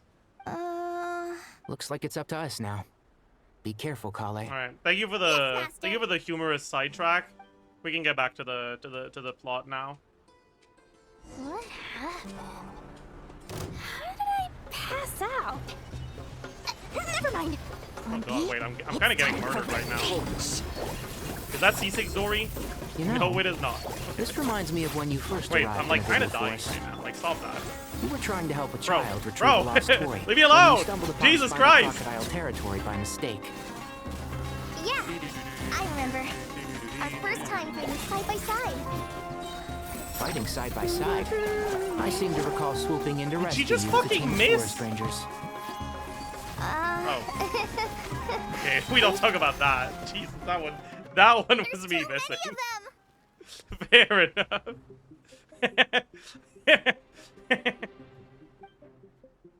I can't believe I used 12 rare items in one battle. Oh. I shudder to think how this is going to affect this month's accounts. The sight of that glaring deficit might be more than my poor heart can take. You know, the joke here is that Dori really likes collecting money, and she had to use a lot of money here. Tighnari, how's the situation on your end? We held the line, though it was a close call. But it looks like they're preparing for another attack. Has something happened? They've breached our defenses in the south. The Jinn are pouring in. We're moving the villages to the north as we speak. We're hemmed in. This is getting precarious. Our margin for error just got a lot smaller. That's why we wanted to confirm your status. We need to consider our next move carefully. Bad news! Another line of defense has been breached. Oh no. Collei, go with them and assess the situation. Dori and I will hold the line here. But Master! Even with 3 of us, we barely managed to. This is not a discussion, Collei. Don't worry about us. She clearly still has plenty of tricks left up her sleeve. Wait, you can't pin all your hopes on me? Oh, great. I've almost run out of the things I brought with me, and the rest is back at the caravan. I should be able to hold out for a little longer, but still... Master! Need any help?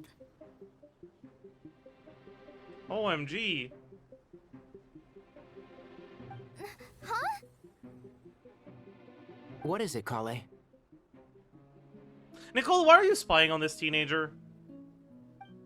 If things continue like this, it won't be long before Aru village is overrun by Jinn, and the sandstorms are sure to follow in their wake. I do have a plan, but I can't guarantee it will work. I don't care, whoever you are. Please just help us. Okay. To that person yesterday who said that the reason that Nahida evacuated on Collei's word is because Nicole is the one that said to take it seriously. Collei doesn't even know it's Nicole, and she's the one who heard it. The only one who can help is you. I am merely here to guide you along the correct path. I am a spirit created at the beginning. I am a flickering illusion. I am the shimmering light that flows from the eyes of the Creator. She really thinks she's her, right? Like, my god. It doesn't matter. You don't need to understand it. Just repeat after me, one line at a time. Watch out! Jinn incoming! I am a spirit created at the beginning. Here goes nothing. I am a spirit created at the beginning. Blub? I am a flickering illusion. I am a flickering illusion. Blub! What's wrong, Plumpy? I've never seen you so agitated before. But how do you... Do you know what Collei is reciting? I am the shimmering light that flows from the eyes of the Creator. Why is she walking forward all of a sudden? Like, where's that confidence coming from? My god. I am the shimmering light that flows from the eyes of the Creator.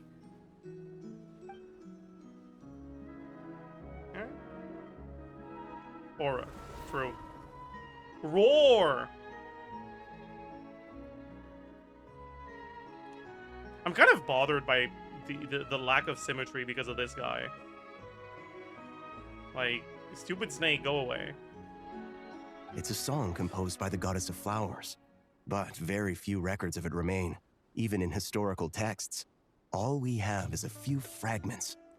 Is Collei an avid historian? Not to my knowledge. The Jinn have actually quieted down. Although, no, it's more than that. It looks like they're showing submission. Clearly the songs left by the goddess of flowers have a soothing effect on them. At the very least, they're much calmer now. Really? Let me try. I am a spirit created at the beginning. Stay away! I'll stop! I'll stop! It seems like the song only works when Collei recites it. But why? Collei. Dude, lore? Collei has god remains and whatever that means? Lore? Yeah, I did see Nilu in the background. Any luck?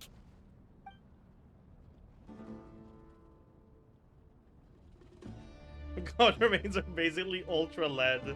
Yeah, pretty much, but like still. Mechanism is right outside. Maybe there's a way to... When I heard that loud rumbling in the distance, I thought the shifting sands had bust open the OMG! gates to some ancient treasure vault. Turns out it was just you guys. I like her voice, actually. Huh? Wait, that sounds like... It's been a long while. Did you miss me? Where's my information about Jeht? Jeht! Batman! It's... Where is it? Let's save the There kitchen it up is. for later. First, I gotta get you guys out of there. Okay, also, did they update this guy? No, okay.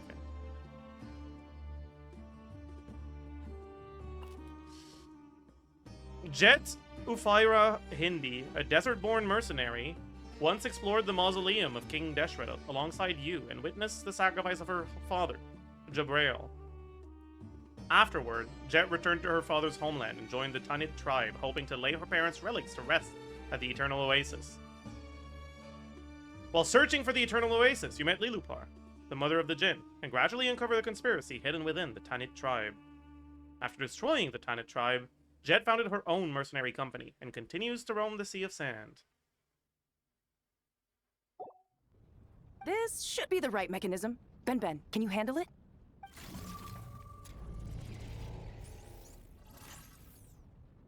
There we go.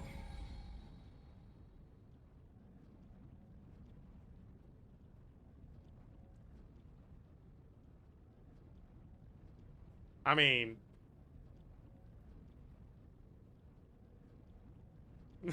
no hover hand here, yeah.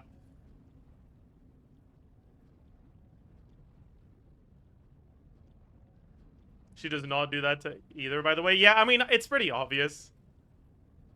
Like, this, they would not make a fucking still frame of this if they didn't want the gays to be like, OMG, she's so gay.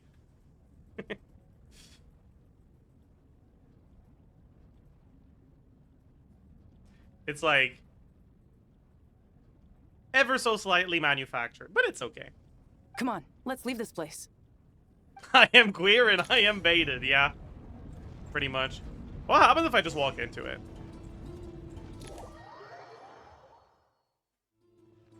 It's not even considered a death. Like, I didn't lose my energy or anything. It's just a restart. Wait, can I reach this in time? Wait, isn't there like a waypoint somewhere in here that I wanted to activate before I left? I think there is, but I don't know where it is. Because I feel like I'd be able to activate it now. I feel like they would have forgotten to make it unactivatable. Maybe it's not loaded though, yeah. I don't know.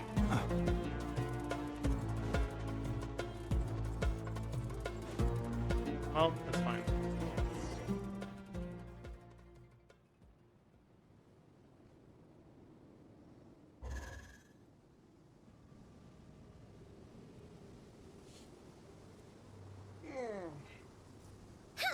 Those Fatui sure made themselves scarce. It's like they were never here. The Fatui?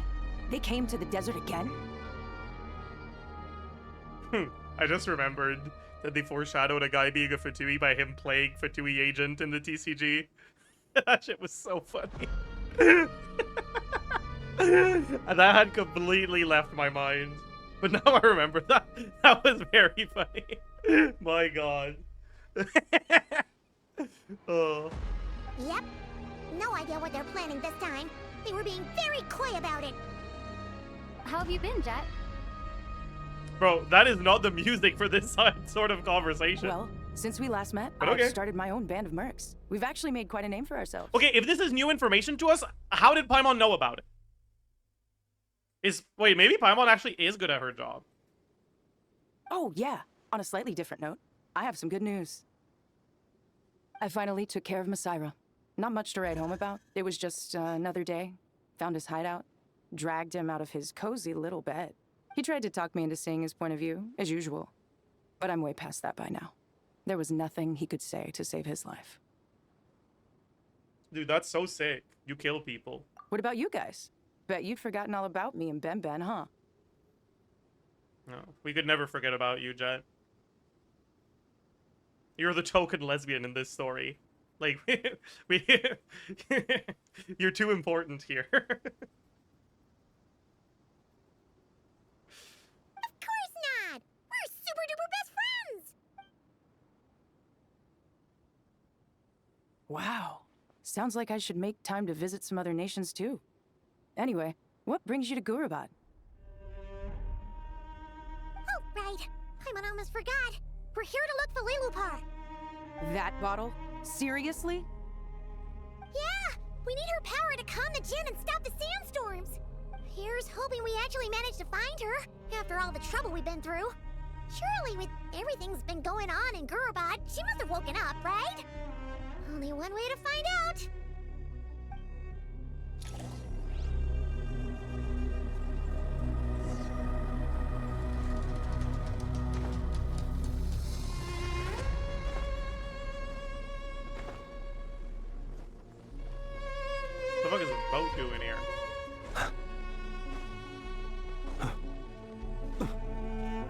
Trigger chess piece.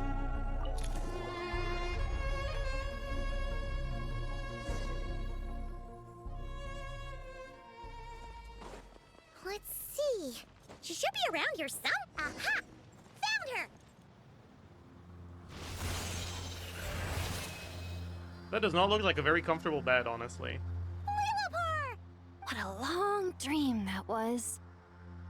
It's been a while, my master. Oh, and you're here too, little wildcat. The four of us back together again. Imagine that. After we last parted ways, I merged with the land beneath Gurabad to suppress the dark calamities stirring in the depths.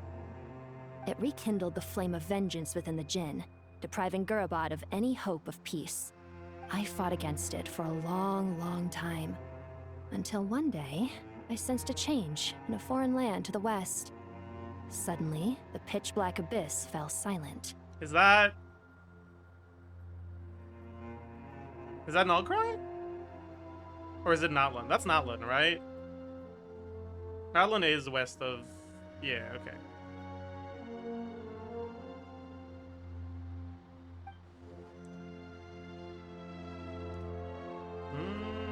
Once satisfied that that dark power could no longer bewitch the Jinn, I too fell into a deep slumber, from which I have only now awoken. Why have you returned to Gurabad, my master? And why is my sand-swept homeland in disarray once more? Well, basically, Sumeru is in danger and a lot of our friends are affected. Some bad guys messed around with irminsul and now they've released the Jinn in here. We managed to chase off the culprits, but we have no idea how to seal this place back up and stop the sandstorms. Child's play. I shall quell the Jinn and scatter the storms. Thank you, liloupar. No need to thank me, my master. I have granted many wishes in my time, and this was the most trivial of them all.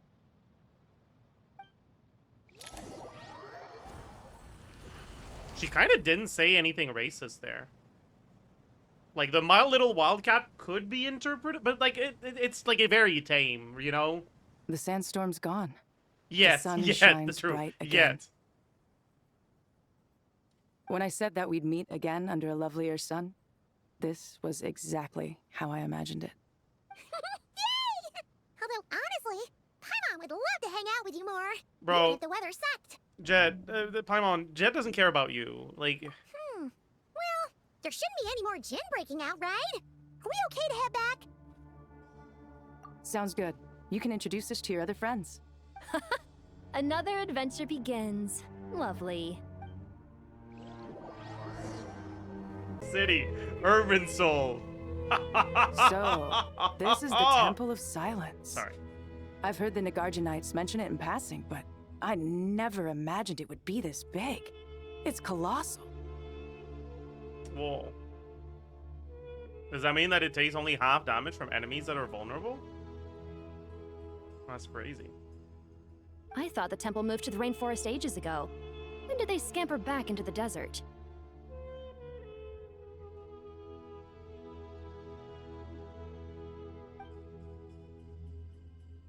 I don't know.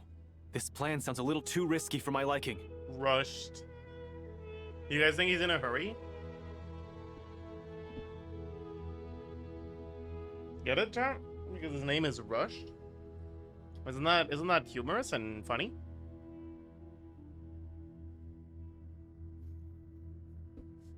Chat, if you don't laugh right now, I'm gonna curse Sino again. Laugh.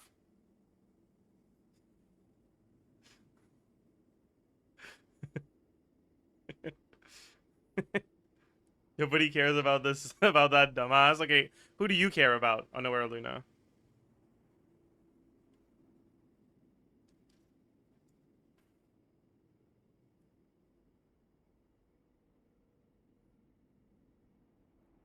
The Luke. Somehow I don't think that's true.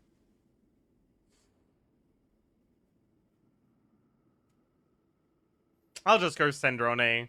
Everyone's gonna be unhappy about that. You think the Risley one was funny? It was pretty funny. It was...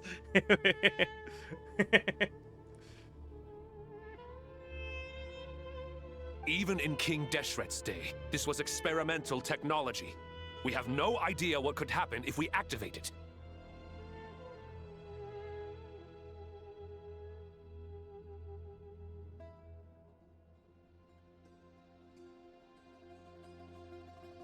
Well, unless you know of another viable alternative for the Akasha terminal, I'm afraid this is our only option.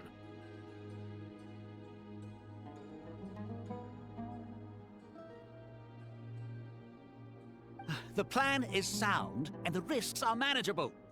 However, if we are to proceed, we must act quickly. The scale of this project is enormous. Even with Kaveh, Faruzan, and every other scholar of mechanics working on it full-time, the proposed modifications won't happen overnight. You're back. Everything all right?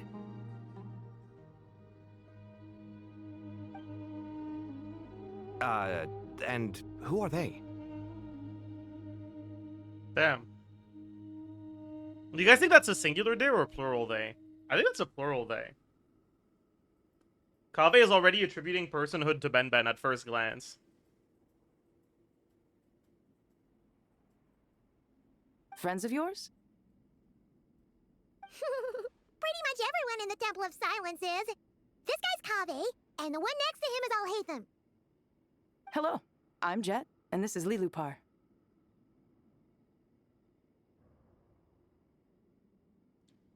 Oh, a famous name from the history books. Pleased to meet you. A friend of a friend is a friend of mine, as they say. I don't think they... I mean, okay, sure. Who's they? Huh? Do people not say that? Not in the desert. Friends you can trust, but friends of friends? Gotta keep an eye on them. Do you guys think Jeht considers Paimon a friend or a friend of a friend?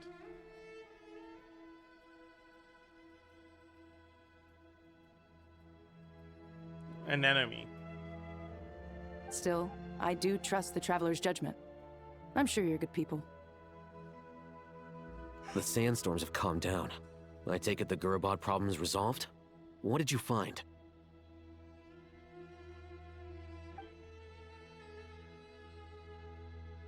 And after getting all smarmy with us, he trapped us there. Luckily, Jeht used the mechanism outside to free us, and then we got liloupar to put a stop to the chaos. Wow. Thanks for being there to help them. Oh my god. They're gonna have a fucking annoying asshole piece of shit off between alhaitham and pantalone. Oh god. So, this mystery man openly admitted that he was merely a Harbinger subordinate.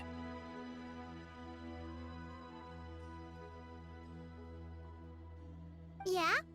Is there something weird about that? I assume you aren't naive enough to expect answers from an enemy. Well deduced. Our commander, Dottore, died in Krai.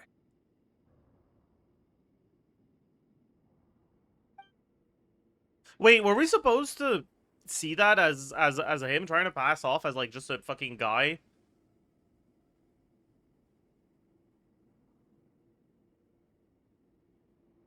Like I assumed that him referring to Dottore as the commander was like he was the guy who was like overseeing the Fatui's operation in Krai. Like he was given the role of commander for this mission. I didn't assume that meant that like he was a subordinate inherently.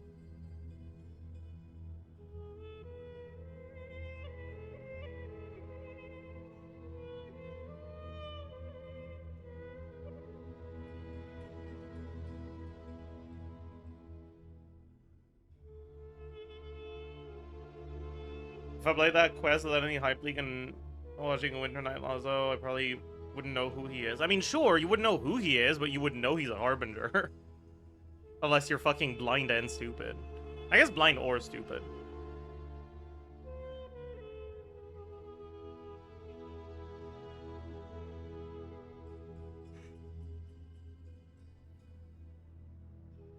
Are you wondering about his true identity? Or do you think there's a big conspiracy behind all this? I wouldn't go as far as to call it a conspiracy. Just the simple fact that having someone to shift the blame on tends to prove useful should trouble come knocking later. I mean, this is good characterization of Alhaitham to, like, notice that. But, like...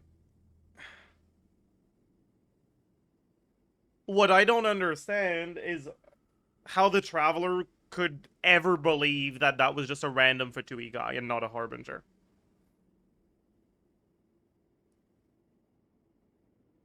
Like, what?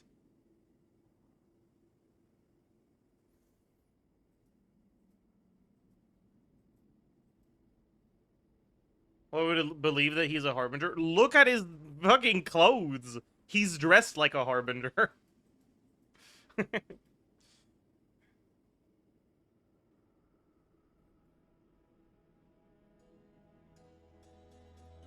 Yo, he's dressed like a Harbinger, he acts like a Harbinger, I bet he even fucking quacks like a Harbinger. And if it quacks like a Harbinger, you know what they say. The most important thing for now is to solve the immediate problem. Perhaps that man knew you wouldn't have the resources to investigate his background and so didn't put much effort into disguising himself. This is all getting a little cryptic for me. I'll let you guys talk while I take a walk with liloupar.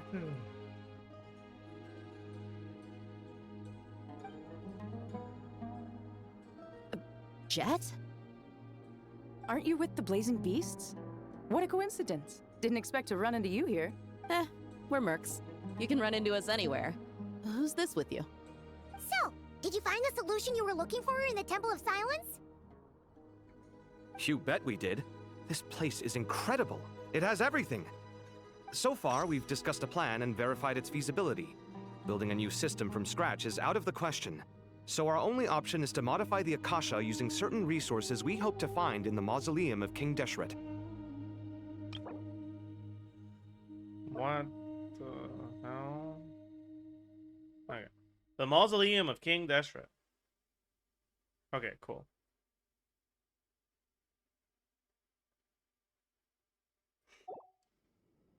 According to certain sources in the Temple of Silence, there is a core device in King Deshret's mausoleum known as Aru. Little is known about this device in academic circles, which suggests it was hidden quite effectively. What the... Too much lore. If these sources prove correct, the energy contained within Aru may be sufficient to power our Akasha renovation plan. However, this raises difficult questions regarding technological integration. The sages are still debating it. Yeah, but I'm sure they'll reach a compromise once they've argued it out. The people of the rainforest are always cautious when it comes to desert technology. But times of crisis like this leave us with little choice. Wait, Paimon has a question. Is this the same Aru we've heard of before? It's sealed off, right?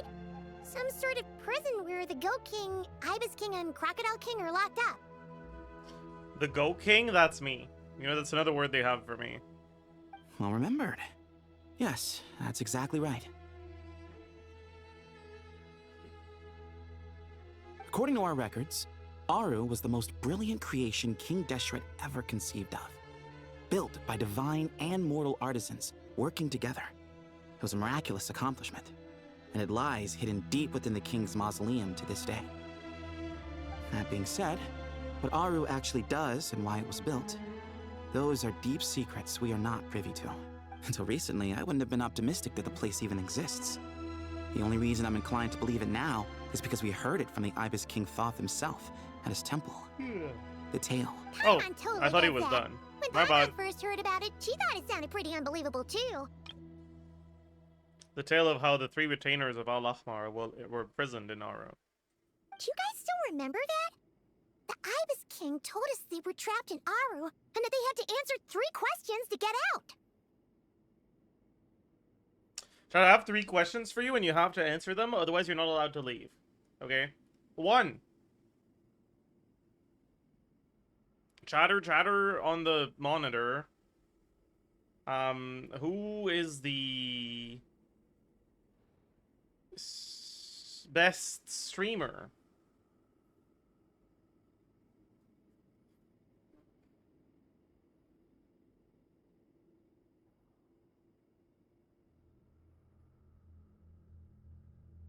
All right, you guys are just like the mirror in which one was it again? Snow White, I think. You think I remember fucking fairy tales? Whatever. You guys are like the mirror in Snow White. You guys are rage baiters. Is that the original rage bait?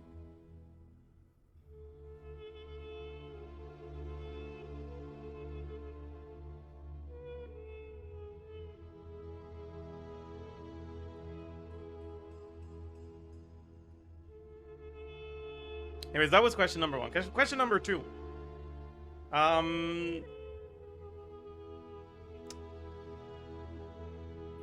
Is it my fault that Sino got nerfed?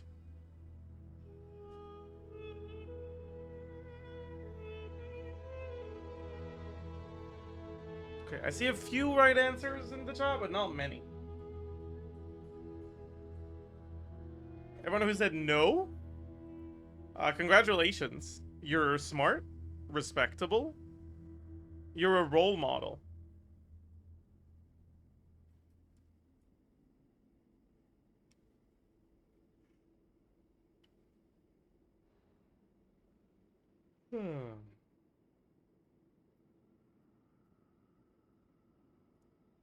Alright, third and last question.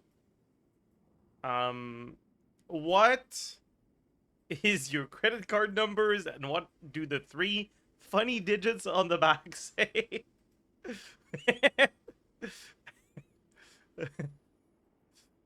It's wow, you guys are funny. You guys are very funny. That's a good one.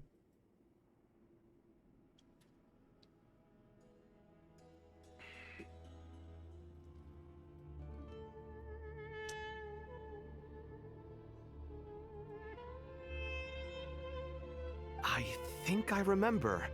What causes our rise and fall? What obliterates love and hate? And what determines truth and falsehood? Those were the 3 questions, right?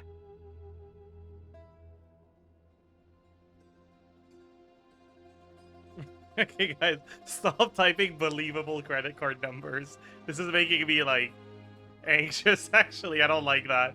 You beat me. That joke... this is making me very uncomfortable. You know, I don't like that. I don't like that at all.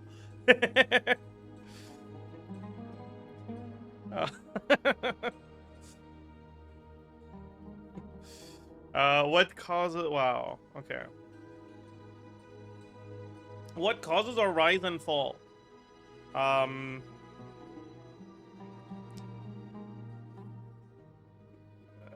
The concept of eepiness is what causes our rise and fall. What obliterates love and hate?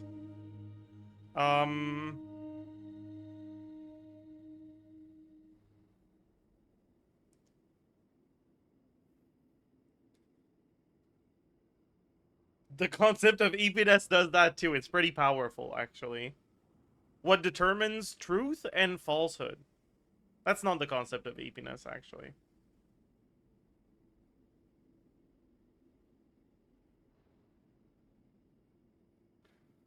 Pre-played, yeah. I did pre-play that. Yeah! Oh, if only Nefer were here! She's dealt with the Ibis King before, so she might know more. Oh, Nefer's a friend we met in Krai. Not Krai. Funny. She showed up here earlier. Huh? Yeah. Had another lady with her, too. Both said they knew you. They contacted the sages, claiming they might be able to offer some assistance. It's... Do you guys think Sethos would refer to Yehuda as a lady?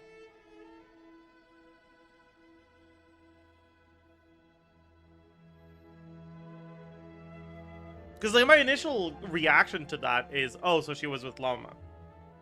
But I don't know, man. Maybe Sethos is, like, I don't know. Like, maybe. Really? They came here to help out? Why is that voiced? Yes, really. It was just before you got back.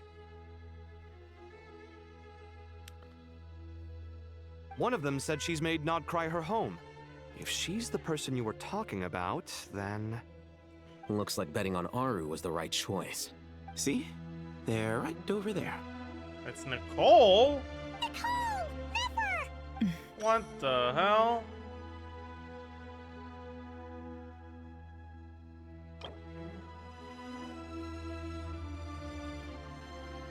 Nefer, head of the Curatorium of Secrets and the true power behind the scenes of the Voynich Guild. Like so many others who have made their way to Town, she too is a kinless exile from a distant shore. However, she is no common soul worn thin by greed. She deftly walks that thin line between power and conspiracy, always looking out for the perfect moment to strike. In the pursuit of intel or riches, you will find no better dealer. Just be sure to come prepared with a payment that is worthy of her time. That's just glazing. Why, hello! We're here to help. Nicole. A member of the Hexen Circle known as N. She is an angel who did not degenerate into a Seelie, but has instead lived in human form to this day.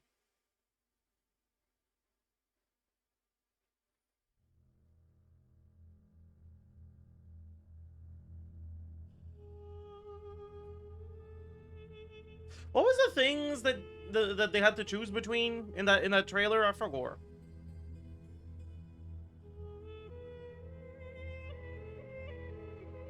Power or wisdom? So are Seelies like the ones that gave up wisdom? Because now they're like not really like, I don't know.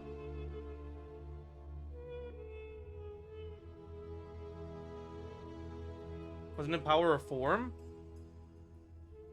See, Seelies gave up power. I see.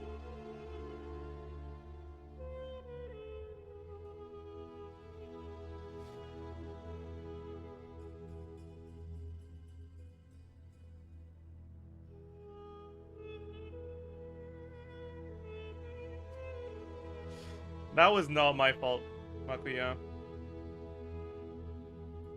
Anyways.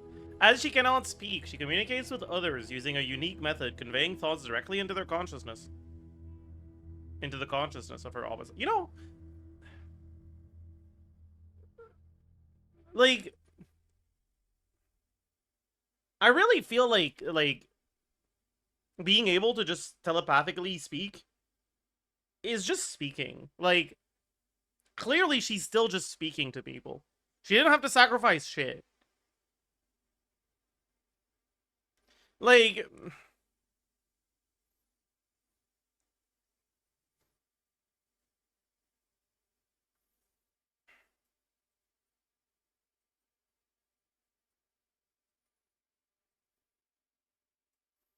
whatever.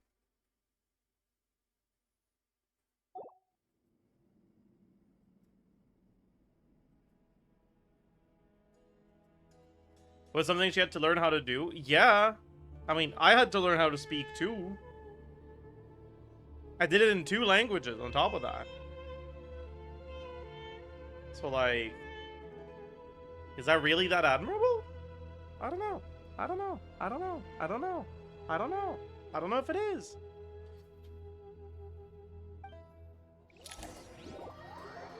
Maybe you're an angel too. That is true. Angel does quite aptly It's a good describe thing me. we left early. We almost got locked out. Locked out? What do you mean? Oh, you haven't heard? An invisible barrier has appeared around Sumeru's borders, cutting off all travel in and out. Wait, but I'm the traveler. How will I live up to my namesake? No one can leave and no one can enter. Sumeru has become a lonely island. Are the Fatui behind this too? Actually, no. This has nothing to do with them. I suspect it's a defense mechanism within Irminsul itself. Irminsul is the source of Tevat's ley lines, after all. and Sumeru is the nation closest to it.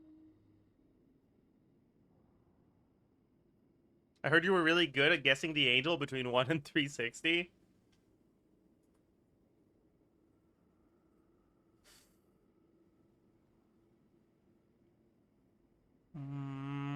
You know what, Chad?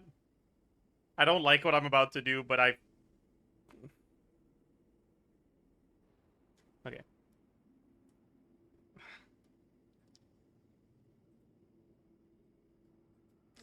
I could tell it was around that.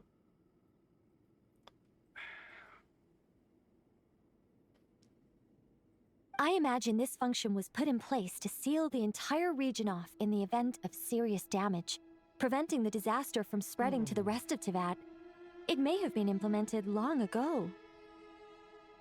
But doesn't that mean that the people here won't be able to escape to other nations if the anomaly keeps spreading?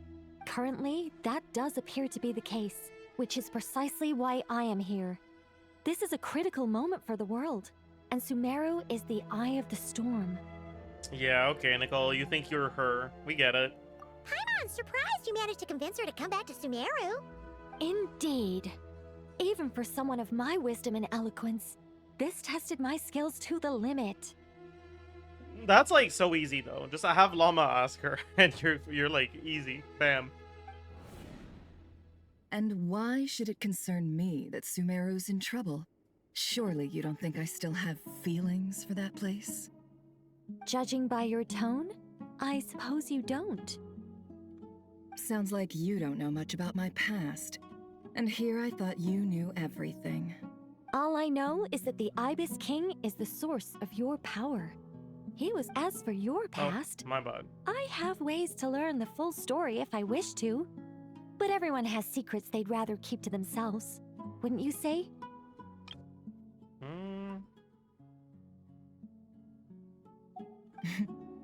I'm glad you see it that way, Miss Nicole. I've chosen to call Krai home, which is why I did my part in its hour of need. That doesn't mean world savings become a habit with me. I have no particular desire to play hero in Sumeru, thank you. I understand. Human emotions do not appear and disappear without cause. There is always a reason to be found behind both salvation and destruction. Still, if time has taught me anything, it's that human emotions are often complex and in conflict. That's why people change their minds about things all the time. That's true. I have changed my mind on many things over my years as a Genshin Impact streamer.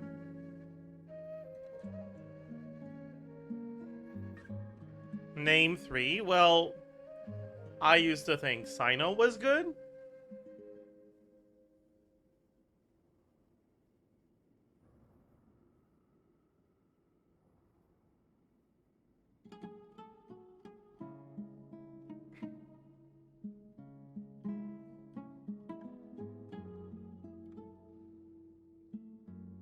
I'm going to change my mind on Risley next version.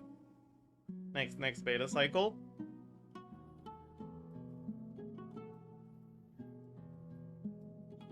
And I'm gonna change my mind on Syndrome A and V4. So like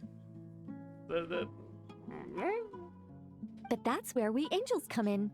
Our duty ultimately is to guide people towards their deepest, truest desires and help bring them to fruition.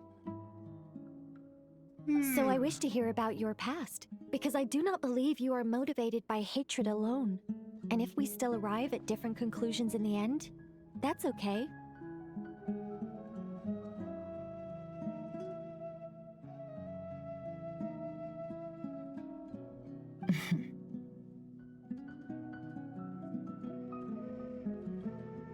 I refuse. Wait, what? But I set the atmosphere and everything. Isn't this supposed to be the moment when we finally open up to one another? Is it? Maybe I'm not so good at reading the atmosphere. You're right, Nicole. There's more to me than just hatred. Had it consumed me, I'd be left stuck in the past forever, never living in the present. So did she just convince her with money? But I don't think that your guidance can change my mind. The all-consuming sands, The bloodshed, both deserved and undeserved. Those old emotions cling to me like a shadow. Yeah, I don't think bloodshed and sand are emotions. But good try. Do you wish to shake them off? No. I hope to remember them forever. Those emotions and memories shaped me into the person I am today. They'll always be a part of me. In that case, would you like to hear my perspective, at least? Sure. It's not every day you get to hear an angel's opinion. A long, long time ago, when the angels still walked freely upon the earth, I found life tedious. You must have been playing the Krai or the Krai or Conquest Part 9. That must be why you found life tedious. Monotonous work, lukewarm relationships. Things weren't nearly as interesting as they are now. And yet, since the angel's demise, I have found myself missing those days on more than one occasion. Why even have that sequence when we know Nefer is already there? I don't know. Human emotions are often attached to a person, a place, or an object. When those things are gone, the memories quickly fade, and the emotions slip away along with them. If Sumeru were destroyed, both rainforest and desert would be no more. With the object of your hatred wiped from existence, it would not take long for the memories buried deep in your heart to slowly fade. Both love and hate are intense emotions, but they are nothing compared to the void left behind when they disappear. Most sophisticated, Miss Nicole. But anyone focused on the future could only ever applaud the destruction of the things they hate. Still, I'm a special case. Someone once told me that human memory is more selective than a Mora-hungry merchant choosing between customers. We all need a reality check once in a while, so we don't forget the truth. As much as I dislike Sumeru, this is no way for it to perish. All right, you win. I'll help you out a little, but I won't work for free. What? How did that convince you? How much will you need? You're not gonna milk this for all it's worth, are you? What do you think? I'll be upfront with you. I don't have much more on me. If that's what you need, I could borrow some from Alice. Or perhaps I could pay in sculptures. The ones I carve are actually worth quite a lot.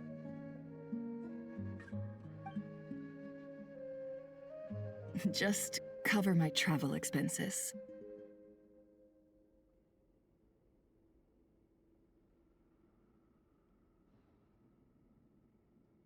Yeah, she is so fucking lame. You're right. Oh my god. Huh? Is that all? That's all. Given all the people I owe favors to, Bro. I can just about justify a trip to Sumeru. Oh, no. Yehoda! Here, boss! What do you need? Whatever. I'm going back to Sumeru for a while. While I'm away, you'll be in charge of the curatorium.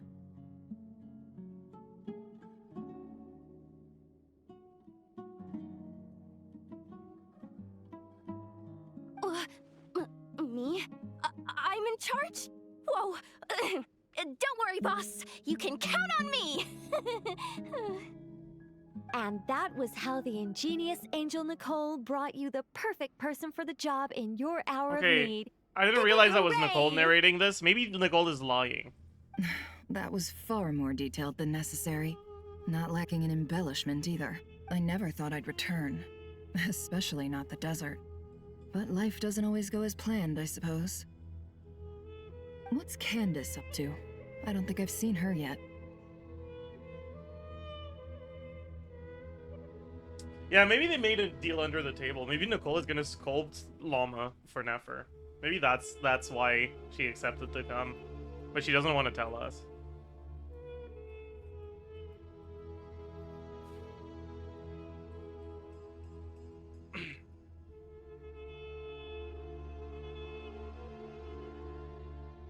She's still taking care of things in Aru village.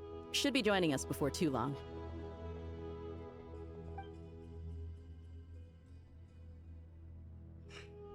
Oh, and sorry. Hope we're not interrupting anything.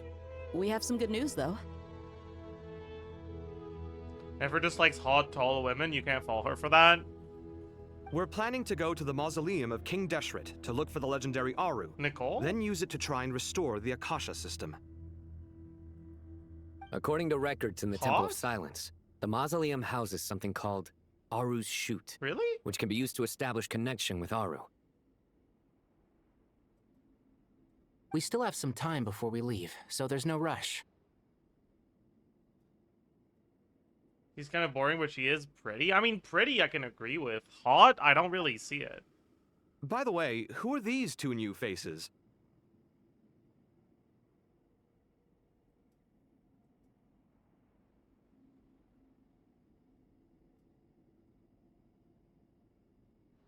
Just call me Nefer. I'm based in Krai. Did I hear you mention Aru? I don't know. Maybe. Correct. Well, I happen to have a connection with one of the 3 retainers imprisoned inside, the Ibis King. I'm here to get things done, so if you don't mind, I think I should come with you.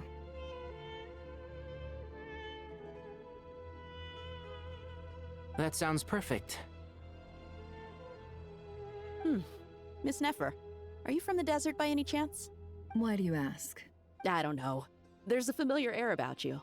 Plus, you mentioned Candace. Sorry, I don't mean to pry. It was just a random thought. I'm Dia, an Eremite mercenary. My work usually keeps me out in the desert. I'm on good terms with Dori, and she's mentioned you all before. It's nice to finally put faces to the names. However, my associate here is probably less well acquainted with you. Why don't you all introduce yourselves? Asking the whitest woman in the room, yeah. Actually, I'm a little better acquainted than you might think. Huh. Are my eyes playing tricks on me? It looked like you spoke without moving your mouth. Ventriloquism. I have heard tell of it before. What is it, Collei? It's you! You're the voice who's been speaking in my head, aren't you? You encouraged me to report my dreams to the Dendro Archon, and got me to recite that magic prayer. Mm-hmm. I have many titles, but let's go with the most pertinent one. I am Nicole Rain, an angel who has lived since ancient times. An angel? Sounds like a big deal, but, what exactly is an angel? No, good question, Daya. What the fuck actually is an angel? Oh, Well, we're a rather long-living race of beings. Not gods, technically, but we can still tell you a lot of stories from ancient history. It's you, Zajef. You're an angel. Let's see. Yep, and she's also an amazing sculptor. You could say she's a real creative type. Dude, what the fuck does that have to do with anything right now? Well, ma'am, if both the Traveler and Paimon give you Okay. rave reviews, you must be pretty impressive. Like, yeah, that's what's relevant to this situation, is that she's good at fucking art. Like, okay, man. Oh, please don't call me ma'am. I find it so awkward when people get too formal with me. Just relax and be yourselves. No need to be nervous.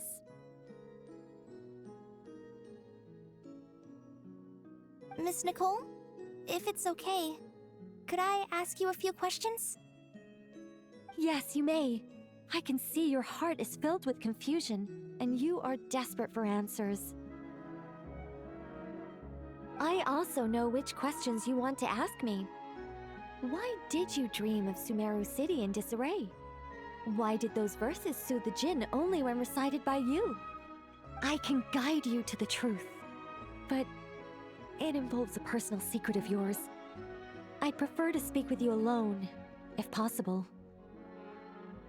Dude, you speak directly in their head. You can just speak only into Collei's head. Whatever, man. Alright, chat, I'm gonna be so for real. Also, why the fuck? Are we following up Nicole telling Collei, like, hey, like, you might not want to tell people about this. Like, this is a personal secret of yours. And the very next step is we have to go fucking pry into that. Like, that's kind of rude. I don't want to do that. I won't do that.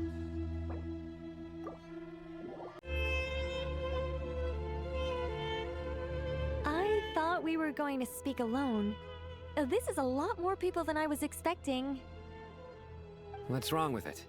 Even the doctors at Dar al-Shifa allow patients to be accompanied by family members. Aww. He thinks of Collei as family. Well, if Collei doesn't mind her secret being revealed, I have no problem with it.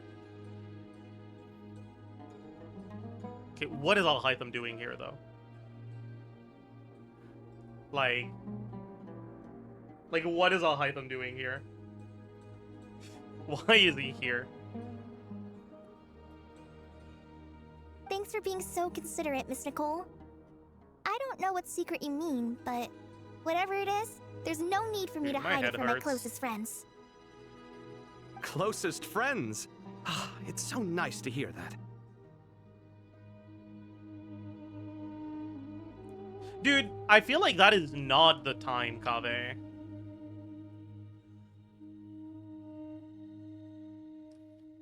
This like fucking brag, oh yeah, we're actually real close. Yeah, like not the time, dude. Like clearly this is a serious situation. I don't really remember that much about Kaveh's characterization, so this is like, yeah, that is honestly something I would fucking say as well. Like I'm insensitive like that. Fair enough. All right. In that case, I'll get right to it.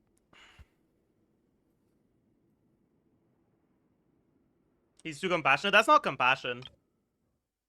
That's him making this about him.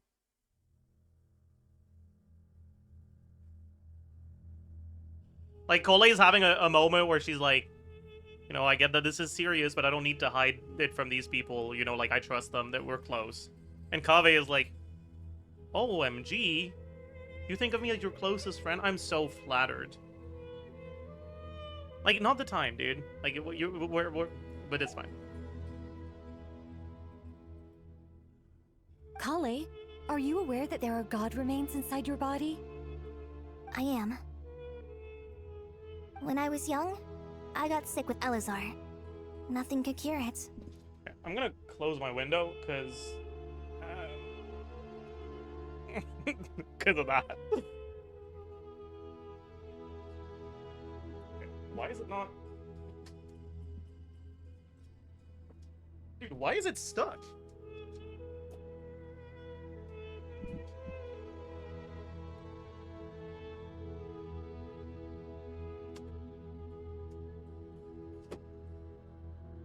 Alright, whatever, man.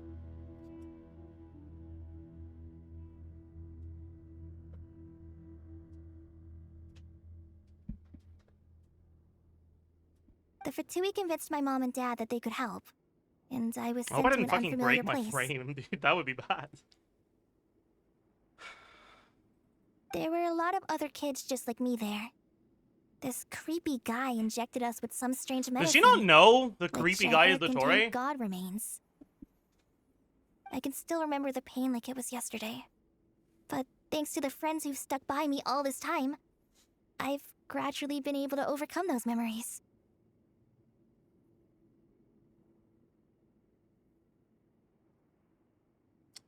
Are Collei and Alhaitham and Kaveh like actually close, or is she just trauma dumping? Because I really didn't get the impression they were particularly close before any of this.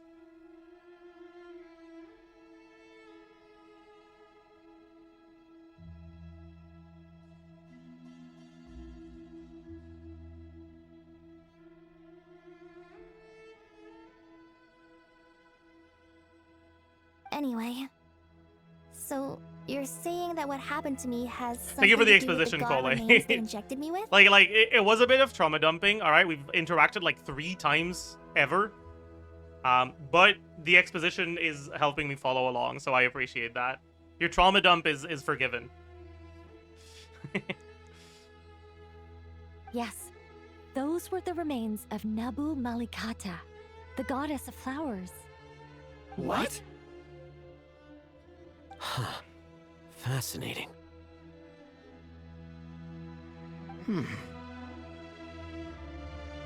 You don't seem surprised like the rest of us.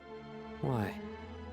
Does this warrant that big of a surprise? Does it matter whose remains, or whose remains these god remains are? Dude, I don't know. I don't know how you're supposed to say that sentence. You get what I mean, though. The possibility crossed my mind when Krai recited the Goddess of Flowers song and calmed the djinn. She's like a really important god to Sumerans. I mean, sure, but like...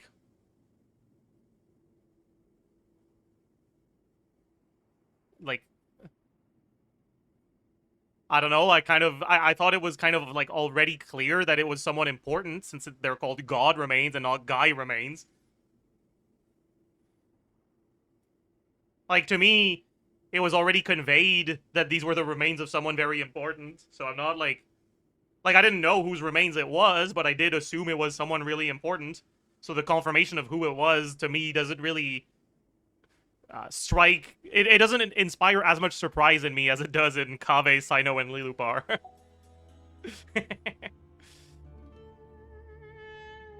Yeah, I guess there's a lot of gods in Teyvat, that's true. You made Paimon jump! What are you doing here, Liloupar? I was merely passing through when I heard the name of the goddess of flowers. Be assured that I share your surprise.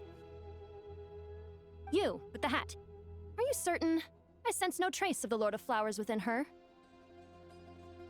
Well, it is a very small fragment. Unless special methods are used to manifest its power, even her closest acquaintances would find it near impossible to detect. After the goddess passed away, her remains were scattered across the desert. King Deshret gathered all the pieces he could find and buried them in the Eternal Oasis. But some fragments remained unaccounted for. Is that why they're called remains? Because they remained unaccounted for? Eventually, the Fatui really must funny. have found a way to track some of them down. My head hurts, Presumably Trot. for use in some experiment. It's not an uncommon occurrence. I feel like Liloupar and Nicole would be best friends. Really? Is Nicole racist?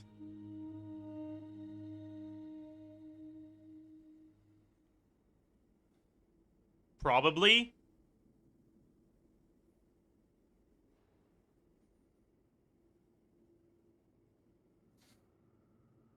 Actually, there's no way Nicole is racist.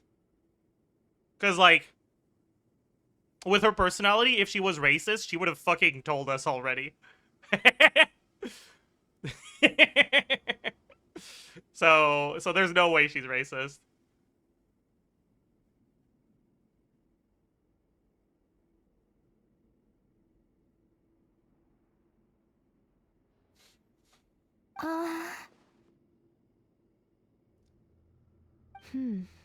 You're more shaken than I thought. In one sense, you've been extraordinarily lucky.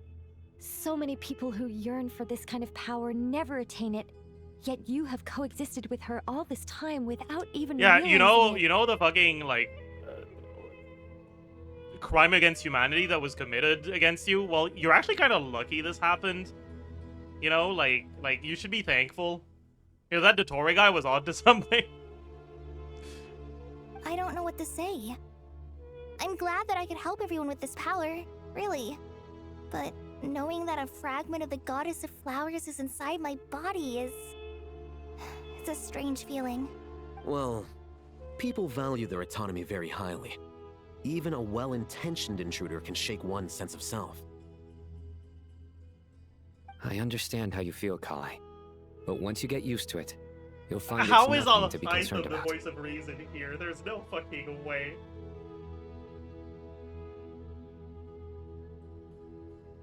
Holy shit.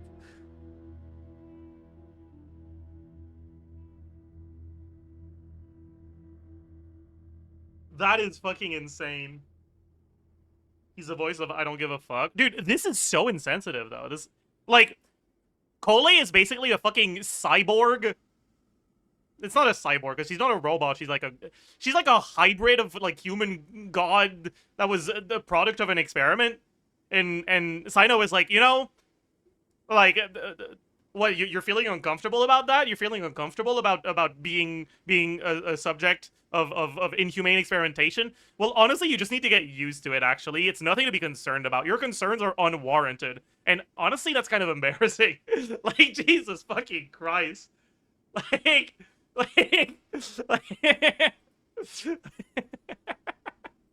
I don't know, man. This is...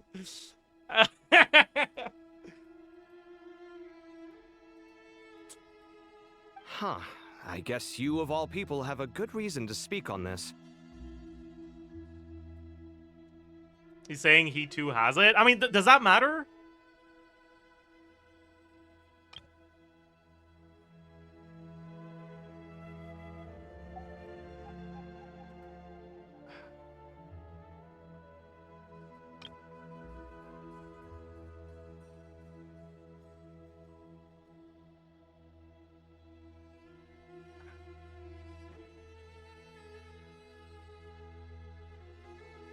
Like, he's, like, trying to reassure her that it's gonna be fine, but, like, I don't know. I feel like his choice of words is really bad.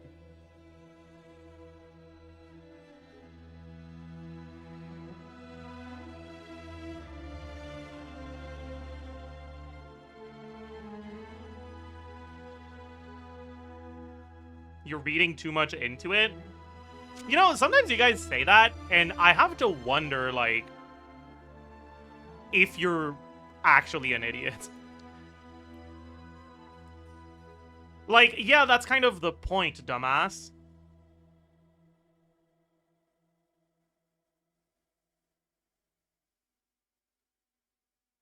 Like, the language that you use to convey your thoughts has a pretty big impact on how those thoughts are conveyed.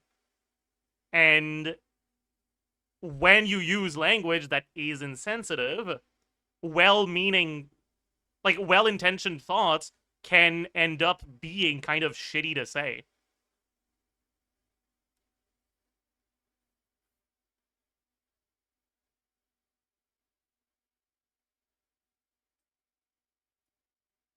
You're reading in bad faith? I don't think you understand the concept of bad faith. Like, sure, I have a pessimistic outlook on this. That's not the same as reading in bad faith.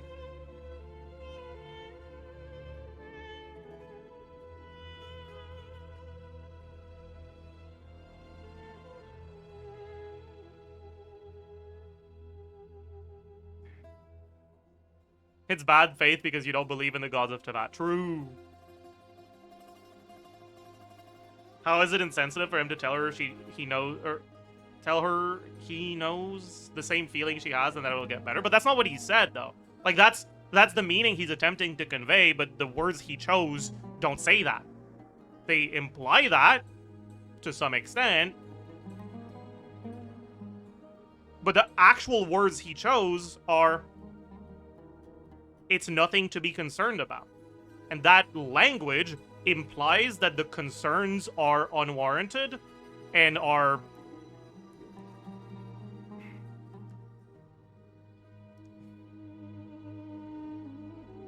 yeah, they're not valid. Like, it dismisses the concerns, basically.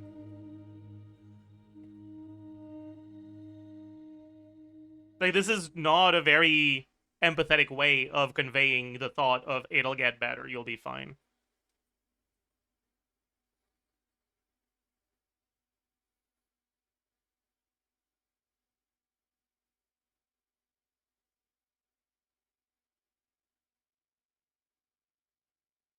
Right? Like, you shouldn't be concerned about this doesn't convey the same message as,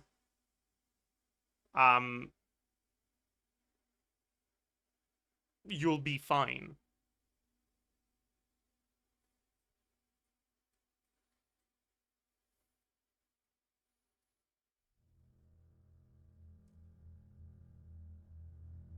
Like, especially when you have the context of what led to Collei having God remains inside her, right?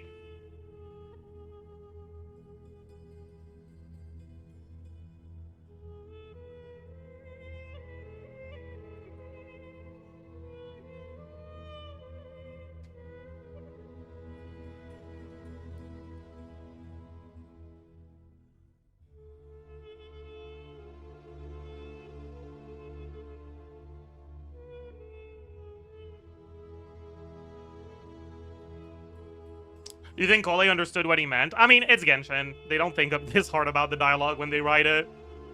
So, of course she did.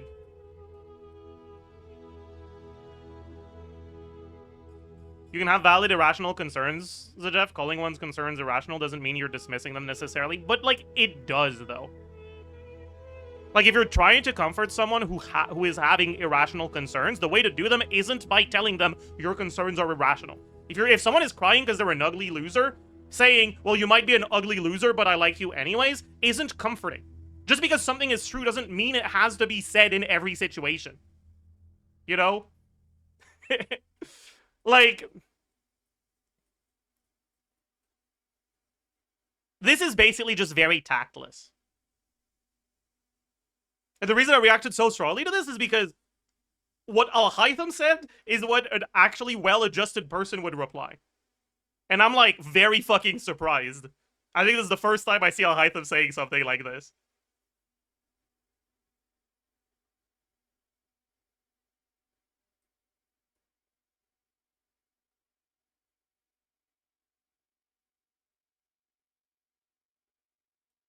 Rare Alhaitham W, yeah.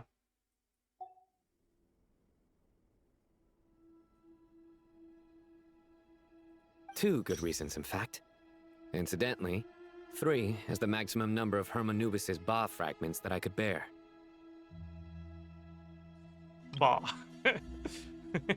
Ba. Let me guess. Because 2's company, but 3's a crowd? Good one. Thanks for helping to explain the joke, Tainari. Not my intention. Goddess preserve me. I should take my leave. This boy in his wolf's head hat speaks much too differently from the Hermanubis I remember. By the way, chat, does anyone canonically like Sino's jokes?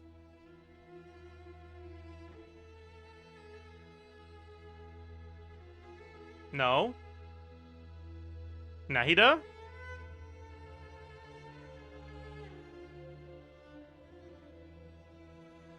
Albedo? Okay, that's good. Collei, all I'm trying to say is, no matter how many Hermanubis fragments there are within me, you wouldn't think of me as Hermanubis. In the same way, you are simply you.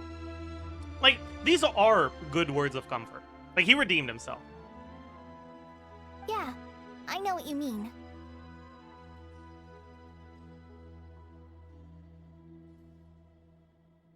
So about that dream I had, was it a warning from the goddess of flowers?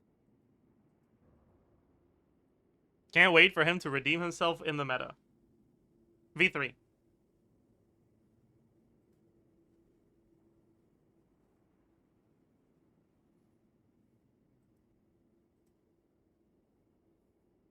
Yes, just like me, she was an angel created by the primordial humans, born with the instinct to guide. Is that something we knew? Dude, I feel like they use the word God just, like, for everything in Genshin. Like, what do you mean an angel it was a god? Like, a god was an angel. Though her body and soul have perished, her essence retains its natural instincts. Even her smallest remaining fragments would do their utmost to send you that warning. It's like Chinese gods, not like Judeo-Christian gods. I mean, I don't think it's like Chinese gods, actually. It's like they use god interchangeably with, like, mythical being.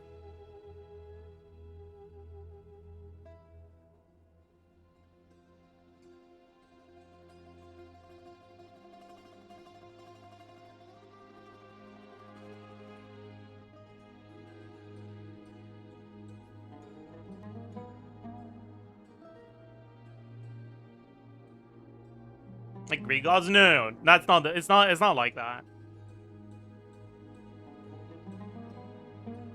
I don't know, man.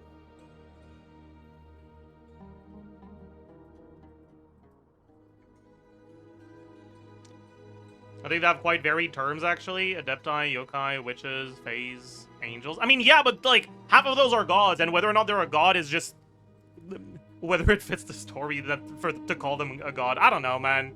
It feels like... Yeah, it feels like it's a very vibes-based title.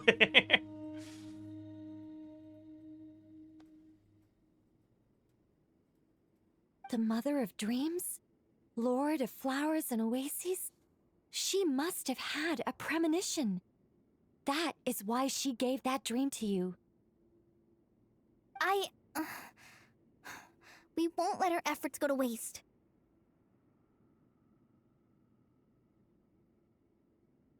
But I still don't understand. Why me? Why me? Yes. Why indeed? You weren't the only one injected with god remains, but only in you have her fragments persisted. Because Collei is a playable character, Nicole. I don't know how you missed that. I suspect it may be because of the firm will you showed in the face of suffering. She was likely assimilated by that will. You just... you're just built different, Collei. You were... Alright. Of course, this doesn't mean you have to shoulder any extra responsibility. As this young man said, you are who you are, and that will not change. All right. Any further questions from the family members of the patient? If not, we should head to the mausoleum of King Deshret. Okay, this is like... I will preface this by saying this is the most nitpicky nitpick probably that I have ever brought up in an Archon quest. Okay? So some of you guys are gonna get upset, okay? I'm just warning you, it's not that deep. I don't care that much about it. I'm just a tiny little annoyed by it. Shouldn't the quotation end after family members? Like... This feels wrong.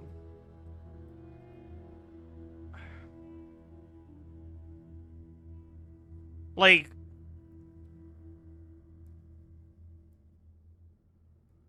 It's not like the patient is a metaphor here, like you she's not a patient, but like she kind of is in this context. She's quoting from a few lines back.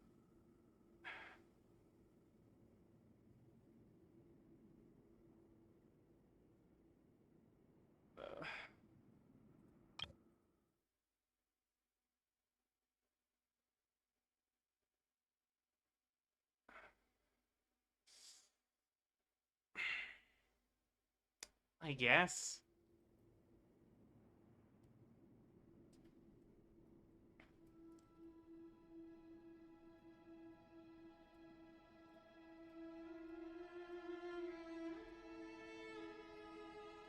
Yeah, like, I could see the family members being in quotation and patient being in quotation, but one quotation for the whole thing just feels wrong.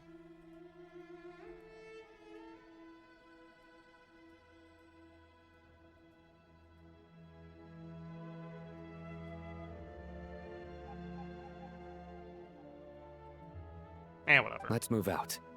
Time to put our plan into action. We all hope it'll work.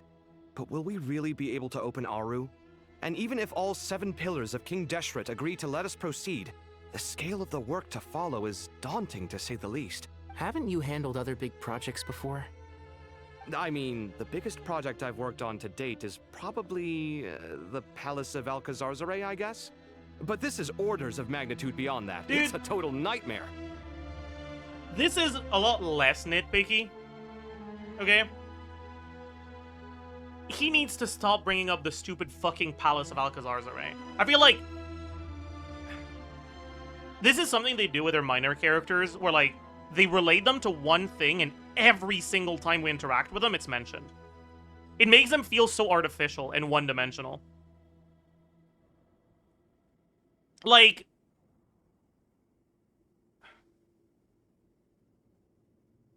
Fucking hell.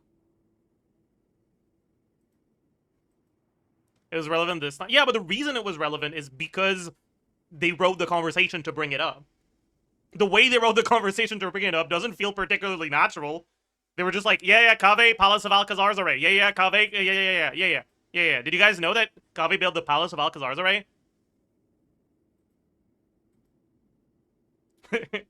This is, yeah, it's like the Flanderization of Kaveh. It's the Alcazarzarization of Kaveh. Thoughts?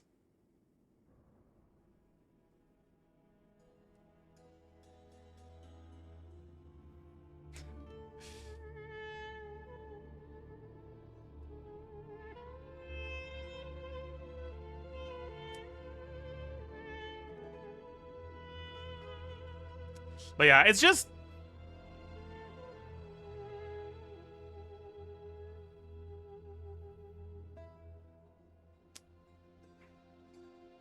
It makes the world building feel so much less vibrant when you have minor characters that just don't feel like they have lives of their own. Right?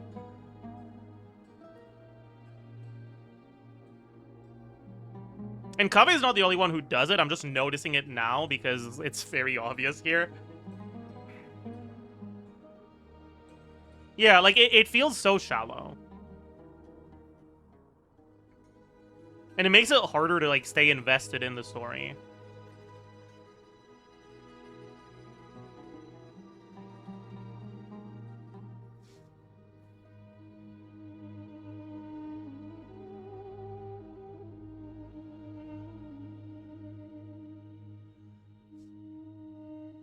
It happens especially to 4 stars, I feel. Fair? I suppose. That's fair enough.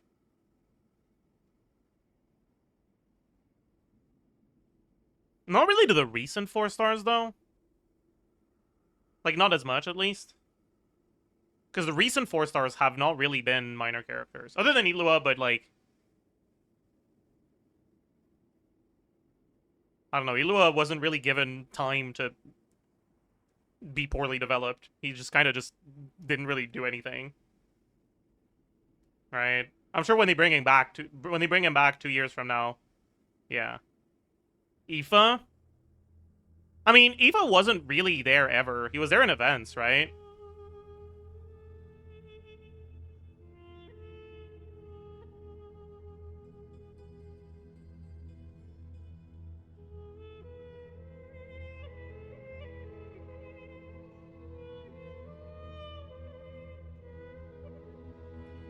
But I guess it's easier to notice with characters that are more upbeat when they're flanderized like this, because they're, like, actively participating in conversation and, like,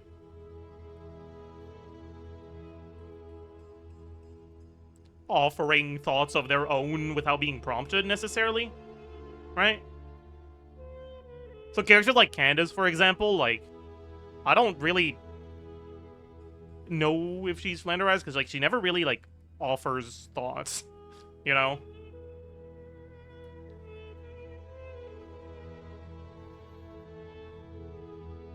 Anyways. Look on the bright side. At least this time you're actually here when Sumeru needs you most. You won't have to come asking me for details after the fact.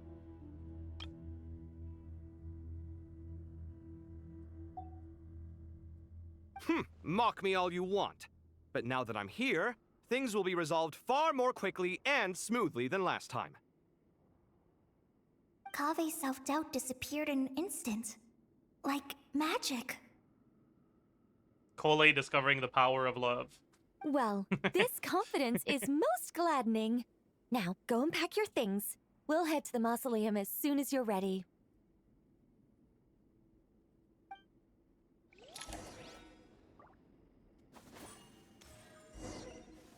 Go to the Great Hall of Truths.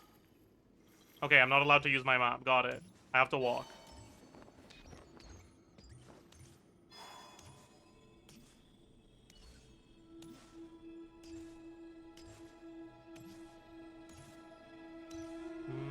Anyone I want to talk to before? Not really. Oh, Miss Nicole. I heard you're a very talented sculptor. Is that true? Oh, I don't know. I wouldn't want to blow my own trumpet. Is she saying trumpet instead of horn? Because angels are often associated with trumpets? Yeah. I see. That's kind of funny. I don't hate that. Honestly, even though Ksharoar is best known for its focus on mechanics, plenty of Ksharoar scholars are quite serious about sculpting as a hobby. So if they rate your work, that's enough for us. We just have to take a look. Who's we? Myself and a few other scholars. Kashif, Ganeshvar, come take a look. Oh, well, if you insist, I suppose there's no harm in showing you.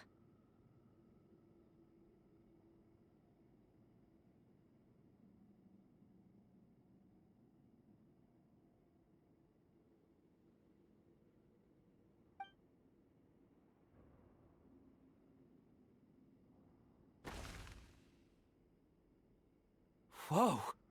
Where did that come from? This has like, well, that just happened type vibes. Holy. Look at the level of detail. It's so lifelike. The squirrel descends from the heavens like a champion, and the earth trembles beneath its feet. What do you think? Striking, isn't it? Kaveh? Kaveh, come here for a sec. Oh, and Madame Farazan, didn't you used to study in our darshan? Come take a look. All right, but hang on a moment. I have to finish reviewing this proposal first. You called? What is it, I youngster? like his voice a lot. This squirrel statue. Isn't it cute? Oh, a squirrel. I wouldn't say cute per se. The realism is what stands out to me. Were you trying to carve a statue of a hero, young lady?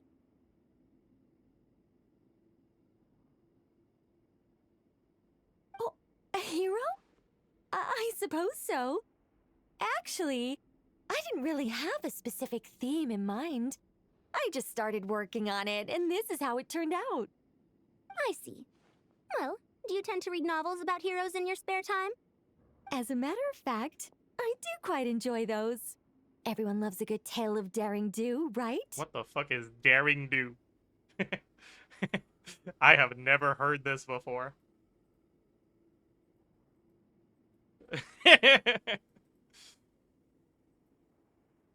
Then perhaps the statue represents the heroic tale you long to see deep down inside. Dude, Farazan, what the fuck are you yapping about? Also on the subject of heroism, I feel that if the subject posed with a finger raised towards the heavens, it would lend a greater gravitas to the overall image. Why is Farazan trying to force Nicole to change her sculpture? I don't understand. I guess I'm not really all that familiar with Farazan's characterization past just she's cringe. I'm sure some would call it cliché or old-fashioned, but not me. I think it would be a perfect fit. It has a certain classical beauty about it. Nerd? I mean, that's not being a nerd. She's like, ooh, when I see your statue, I think of a hero. And Nicole is like, what do you mean? The what? And Farazan is like, you know, I would think of a hero even more if you changed it entirely and made it something else. Like, that's not being a nerd. She's like, I try to commission Nicole for free or something. Like, I don't know, man. Kaveh. Like, is that something she does? Sorry, Madame Faruzan, I'm a little busy right now. Don't wait up for me. What a pity. That young man has excellent aesthetic tastes. I was hoping to ask him for his opinion. What a genius idea! Why didn't I think of that? Classical beauty is a great direction to explore. That's it.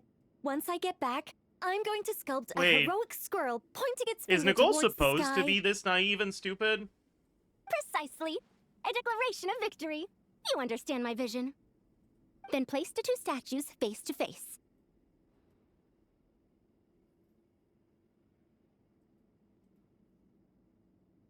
Yes! That's exactly what I was thinking.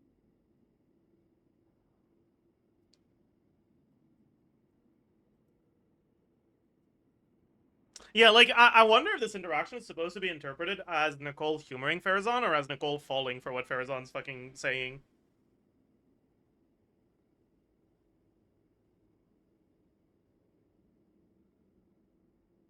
Why not both? I mean, it can't really be both. She either understands she's being fucking led around by the I don't know, or she doesn't. It'll be a masterpiece, Miss... I'm sorry, I didn't catch your name. Just call me Nicole. Madame Faruzan, was it?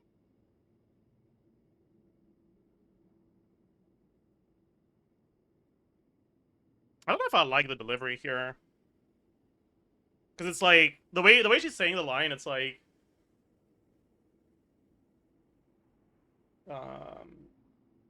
The doubt is about the name.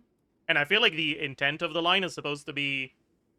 The doubt is about calling her madam. But with the delivery, it's like the madam comes naturally. That's just how she's addressing her. And she's like, what's her name again? Right, Farazan. Like... But I feel like that's not what the intent was for this line. What? Oh, no. That wouldn't be right. Oh, maybe it is. I don't know. Why ever not? Madam is a state Okay, of no, mind yeah, it cultivated clearly from is. within. It clearly is. Anyone may call me madam. 100% clearly is.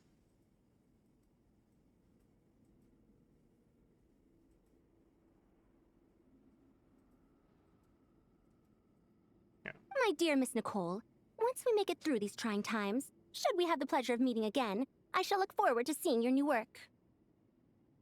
In this day of age, it's rare to find people with an appreciation for classical aesthetics. Meeting you was truly a pleasant surprise. So, like, why are we doing this? Like, Irminsul is dying.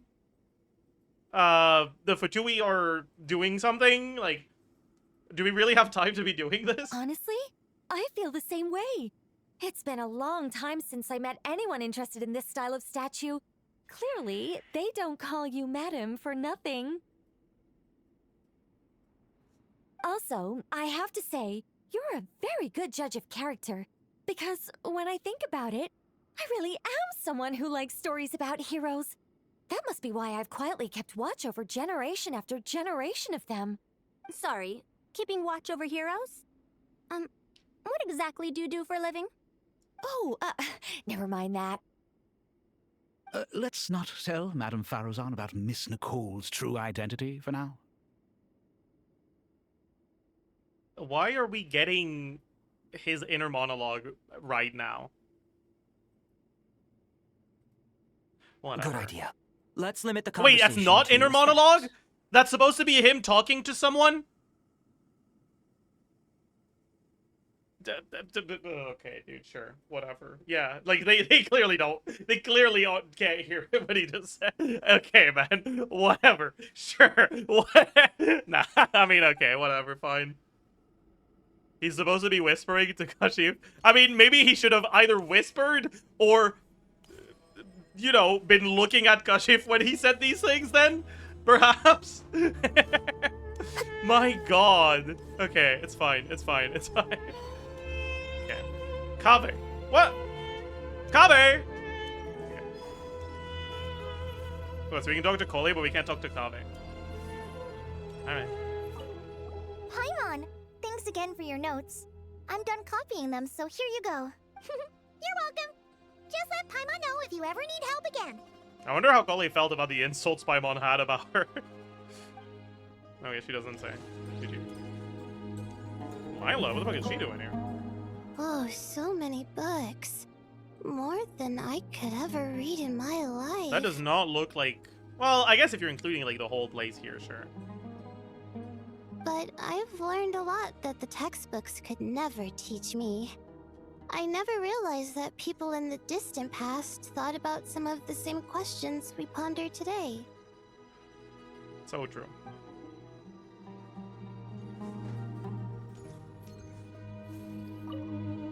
What's wrong? You look a little depressed.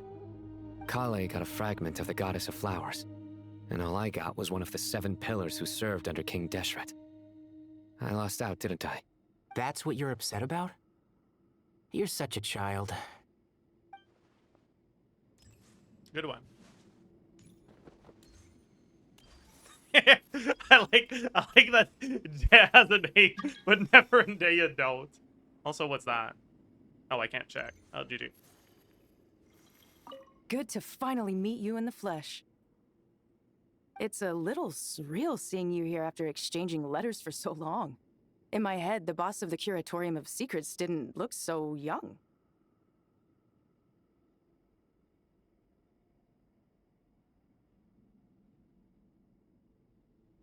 Okay, before I keep going with this interaction, I have to think. Do I expect Jeht to have the sort of pull to make Nefer fumble the same way Llama does. Honestly, I kind of do, yeah. I actually do kind of expect her to have that riz, actually. I do, yeah. Sounds like you have some history then?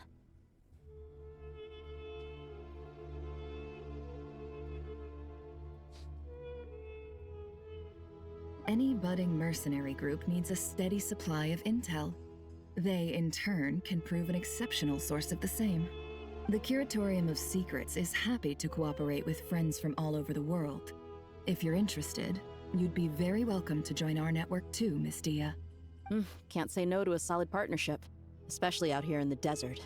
Having intel can mean the difference between life and death.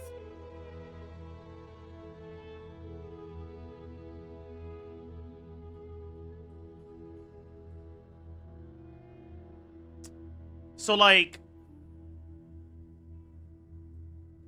Daya, I don't think you're supposed to be this incompetent.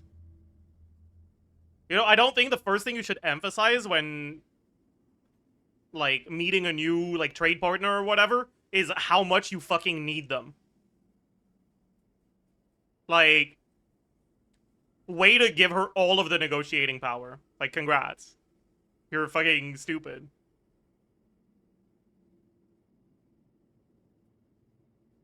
But cooperation's built on mutual trust, and there isn't much contact between the desert and Krai. So I'm guessing you reached out to Jeht first, Miss Nefer? What's behind your interest in the desert? Nostalgia? Or is there someone you're looking to take care of? Let's put all our cards on the table first. That is not... Things will go more smoothly that way. I mean, amazing negotiating tactic. Revealing your whole hand and nicely asking the other person to do the same. I like your style, Flame Mane. No, Actually, don't fall for it. I had this same discussion with Jeht before we started working together. To be clear, I have no intention of using you for any ulterior motives, and I have no enemies in the desert as things stand now. Were that to change, I wouldn't drag outsiders into a conflict that doesn't concern them.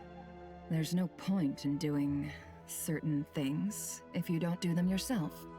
Wouldn't you agree? Well said. Taking responsibility for one's own affairs is the way of the desert folk. Huh. It's like you're one of us.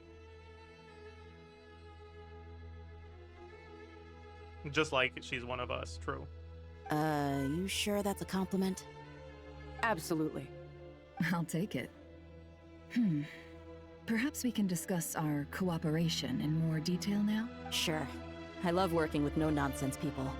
And you certainly fit that description. I look forward to a fruitful partnership. As do I, my friends.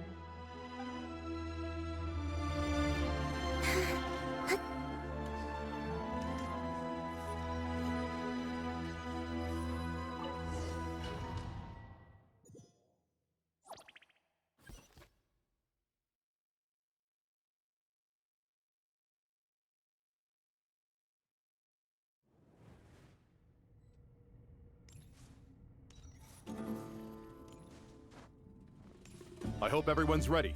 We'll be arriving at our destination very shortly.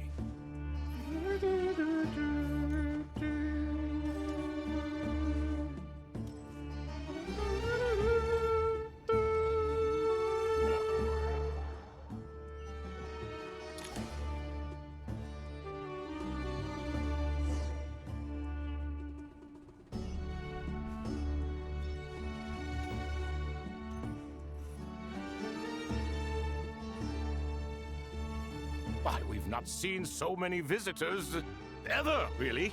What is this place now, a tourist attraction? Ah, closer inspection reveals many familiar faces. To what do we dusty old fellows owe the honor? Surely you're not just here to chat. You surmise correctly.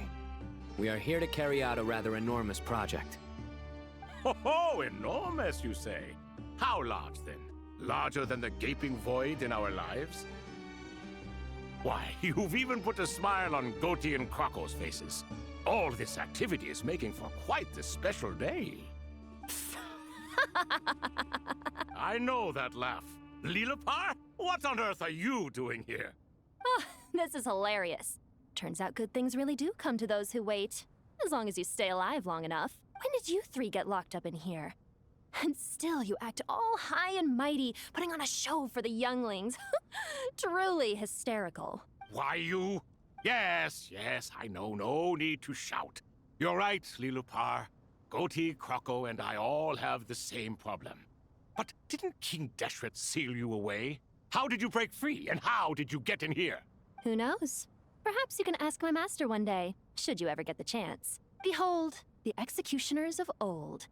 Some have turned into fragments residing in human bodies, and others are imprisoned eternally, leaving not a single shard behind. It's almost tragic, watching lowly prisoners like you act all self-important. Curiosity gnaws at you, doesn't it? Your interest in the outside world threatens to burst you at the seams. Turf. I'm starting to take a liking to this magic bottle lady. That's not good, Nefer. That's not good. Time is of the essence. Let's get down to business. Yeah, I guess Nefer is kind of racist. Fair enough.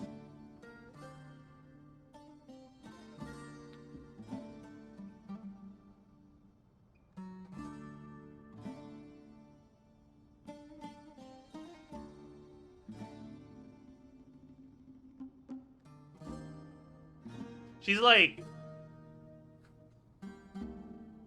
how do I even explain this in a way that isn't gonna get clipped out of context?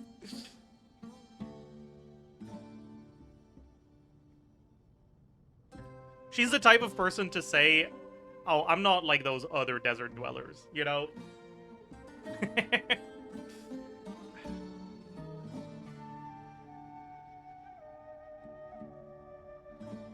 Yeah, I'm one of the good ones.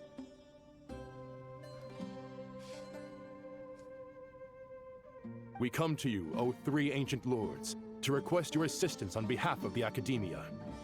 If we can help you regain your freedom, then please consider lending us your aid. As for precisely what we need your help with, it's a long story. So, to demonstrate our sincerity, we are prepared to first resolve the problems that plague the three of you. All right, stop arguing, Croco. And Goatee, don't you start. What's the harm in letting her speak? It's not worth getting so angry about. Forget about her. The three questions are the crucial thing here. But do you really have a way to answer them? You once answered the final question, Nefer, but the seal did not open. Unless, with the passage of time, you have found a new answer? You could say so. When you first asked me what determines truth and falsehood, my answer was a liar's soul. Liars are the best at seeing through the falsehoods of the world. But if you want them to tell you the truth, you have to reach their soul. I think that makes sense. I found it quite compelling myself, and I told Nefer so. Unfortunately, it brought us no closer to liberation. Yeah, there's not enough power of friendship in that answer. We need a little bit more. Well, that's simply because it was my answer, not the one King Deshret was looking for. Can you guess which answer Al-Ahmar wanted then? Time.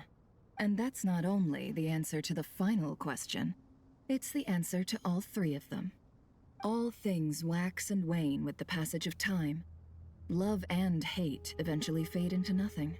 Current affairs are always fraught with conflict and controversy.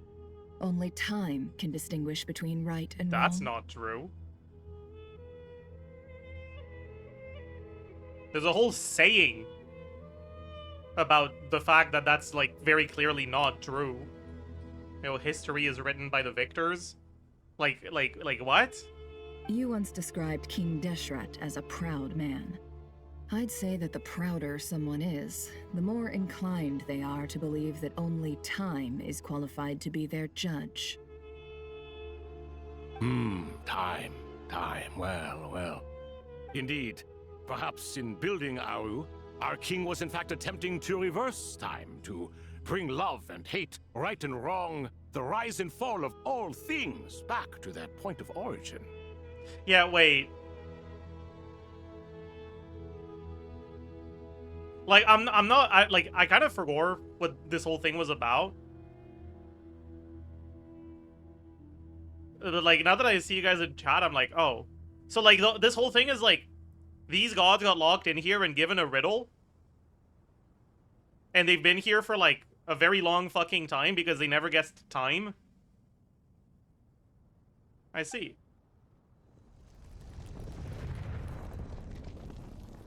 Wow, they're fucking stupid.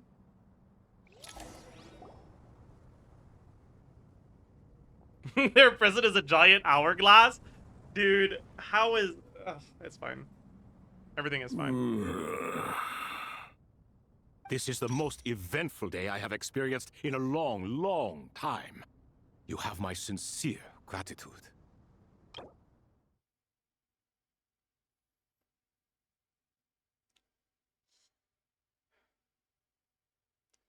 Yeah, okay, I don't actually care. Are those 3 of the 7 pillars? Turns out the statues were quite faithful to the source. You 3 seem to be in good spirits. Prison can help a person grow and learn to cherish what they have. Nevertheless, after everything you've done for me, I sincerely hope you never have to experience it for yourself. Hello, Nefer.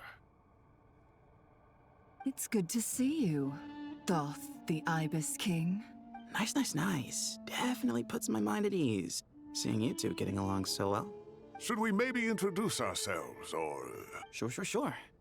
I'm Sethos, the current leader of the Temple of Silence. This is General Mahamatra Sino, and this is the former Spantamat sage, Cyrus. But I'm guessing none of that means a whole lot to you.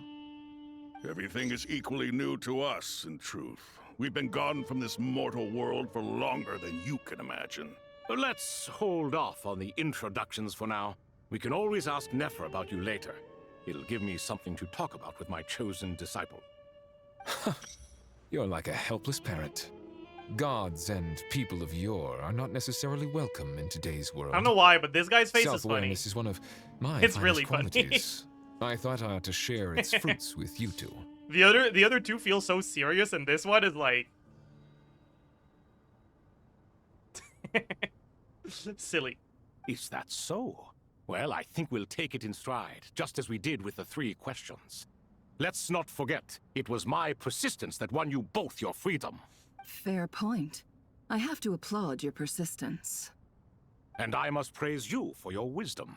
Now, state your wishes, young ones. I'm sorry? Why, your tremendous accomplishments deserve a reward, do they not? You must let us do something for you in return. General Mahamatra, what do you think? I won't beat around the bush. Sumeru is facing a crisis the likes of which have never been seen before. And we need your help. No.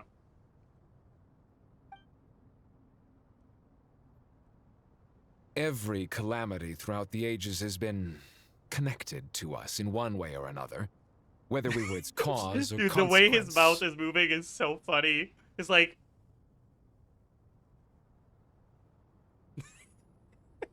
Whatever is wrong with Irminsul, it severely affected the Dendro Archon. She fell into a coma and is currently receiving treatment from the Dendro Dragon.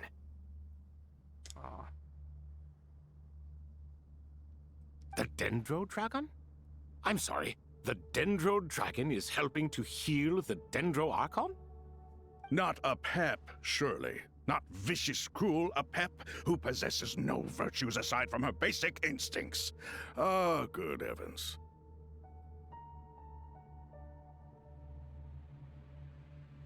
Oh, I shudder to think what could have caused Lesser Lord Kusanali to suffer such a plight. Still, why would the Dendro Dragon lend you her aid? I raised her up. She has always held nothing That's but why. contempt for the Archons. I suppose she and Kusanali must have some history. You can help us make history too. A smooth talker. Well said, lad. Currently, no one can connect to Irminsul. We hope that by opening up Aru and making some modifications to it, we can use its technology to our advantage. Unfortunately, Aru is an imperfect creation. King Deshret never managed to realize his full vision before his death. Much remains to be done if it is to be pitted against Irminsul. Are we close to itself. the end, by the way, chat? My headache is getting really bad.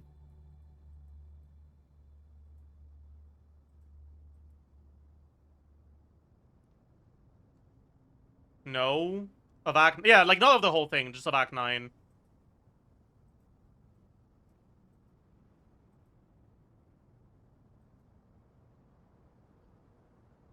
Almost there? Oh, okay. Besides, I hear your reasons, but to give Aru up over such would be...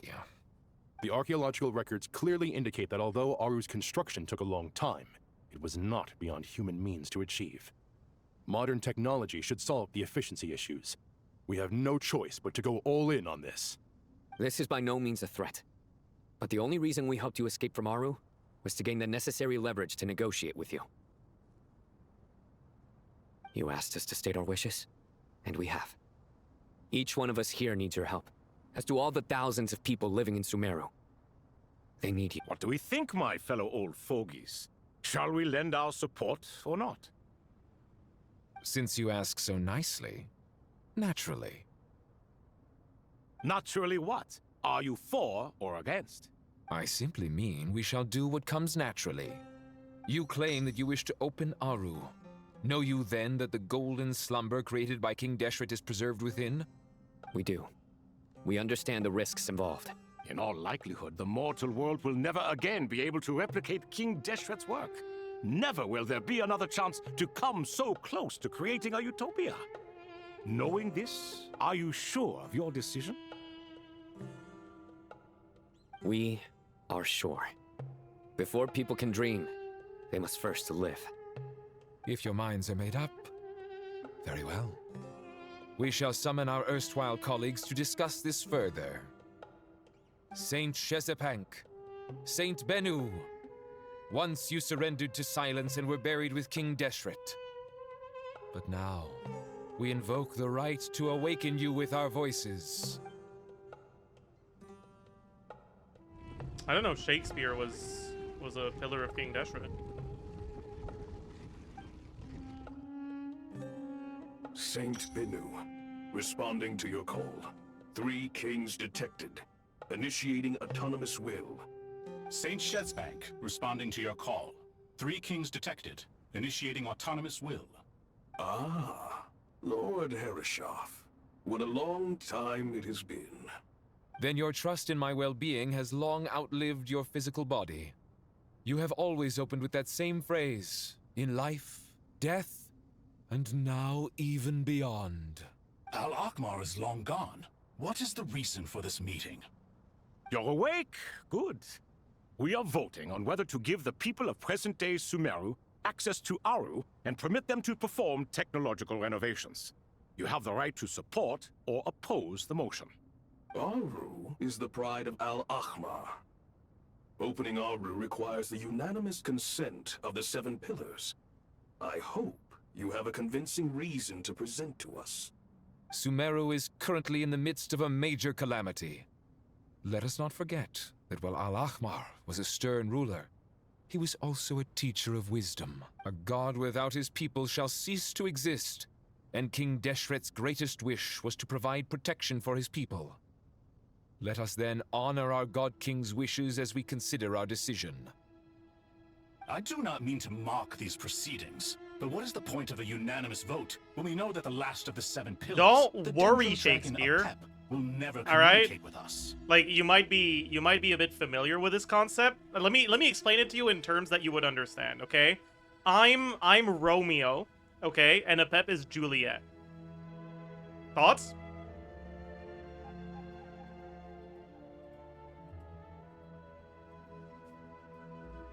This will no doubt surprise your mechanical mind, and I have no intention of trying to persuade you it is true.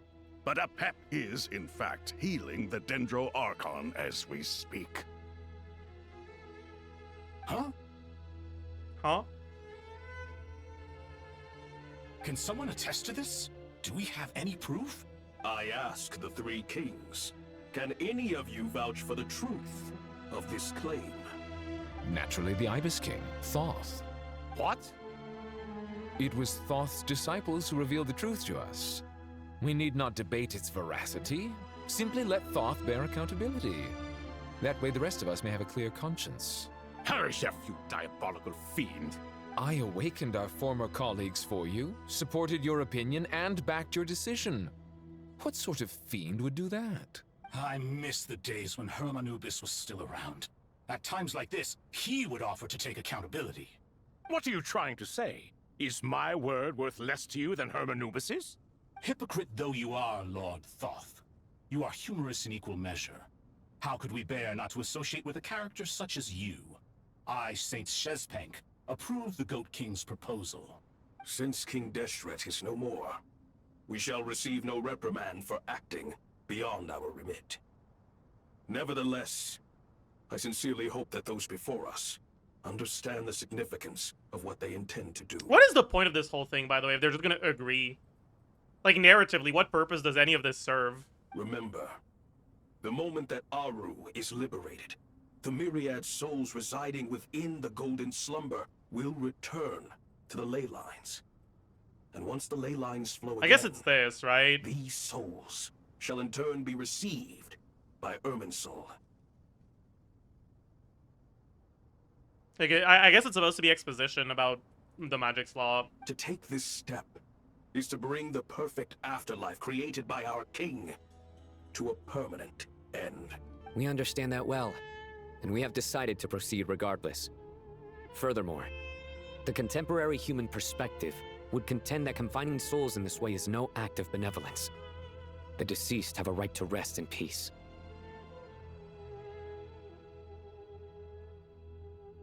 King Deshret's creation is clearly a place of rest and peace. It is just that many do not see it this way. But no matter, Saint Binu approves. Hermanubis' representative and the Dendro Dragon Apep made their choice ahead of time, while the Goat King, Ibis King, and Crocodile King have also granted permission to liberate Aru. By the grace of His Majesty, guided by his wisdom and will, let the gates of Aru be reopened. Cutscene? My cursor is still on screen, which is not a good sign for the quality of this cutscene. Oh, the trees are turning blue. There's some birds. Well, that was crazy. Hey, look at that! Holy cutscene. What's this? Are we under attack? No. Wait, it's...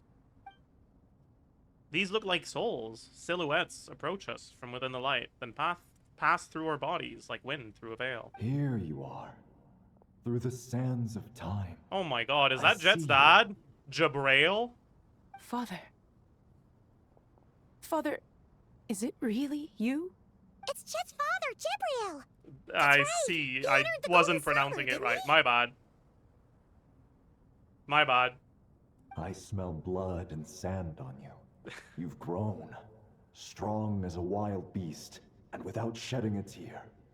You have to leave, don't you? Please, just answer me this. What should I do for you? This meeting is a blessing from the gods. My soul, once imprisoned along with that of Samael, is finally free. I am truly grateful for the chance to see you again. That the dead should meet the living is itself a miracle. One brief, precious moment is enough. Enough to set my heart at ease. Do not weep for me, Jeht. I know you will accomplish many great things in your life. You will go further and climb higher than I ever did. All I ask is that you take good care of yourself.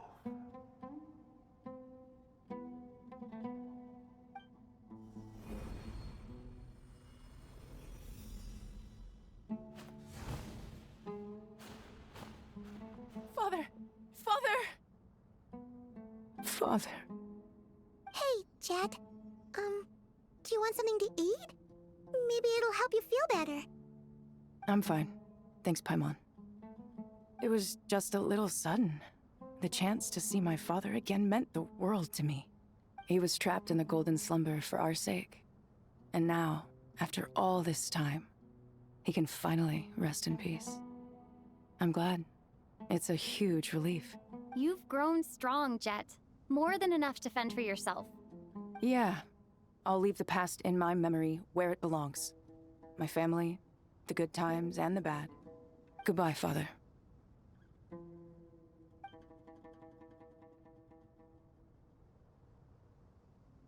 I wonder if this is supposed to imply that her dad turned into a bird. Because that's kind of what it feels like. Ah, me, what a touching reunion that was. It seems we did a good deed today. We three retainers, once imprisoned for our iniquity, are surely the least qualified to judge whether this deed is good or bad. Either way, Aru is open.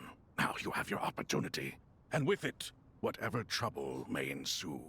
Although Aru was created by a god, human craftsmanship was nevertheless required to build the gate that connects it to this world.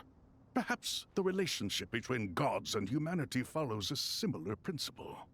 As for your proposed renovations, we cannot determine which functions to keep or discard. Proceed as you see fit, but please entrust the task to your most accomplished scholars, or Bennu will be most displeased. It matters not. The Ibis King shall be accountable if any problems arise. Ibis, you chose to take on disciples, and so it follows that you must accept the risks of associating with humans. If I'd known you'd be like this, I would have locked all of you away in Aru, never to leave again for all eternity. I'm kind of tuned out right now, so I hope it's over soon. What does this have to do with me? Vilify me no further. Scholars, since you have liberated Aru, allow me to present you with a gift. Using Aru's power, we shall install a defense mechanism at our king's mausoleum. You must be guarded even against Irminsul itself. This shall afford you some convenience. You look dead inside. I just have a really big headache. Unseen and unheard. From this moment forth, none may by sight or hearing perceive anything said or done within the mausoleum. Amazing. And all this is achieved just with the power of Aru? With technology from the heavens, the possibilities are endless. Just because King Deshret did not use it for this purpose does not mean that it cannot be done. So, marvel away. This is the reward you have earned. All right. Well, that resolves the issue of confidentiality. What about the technical side? Do we have the manpower? Why, yes. I've already contacted them. They'll be here soon. All right. Act 9 is done. We'll probably start Act 10 tomorrow if I... Actually...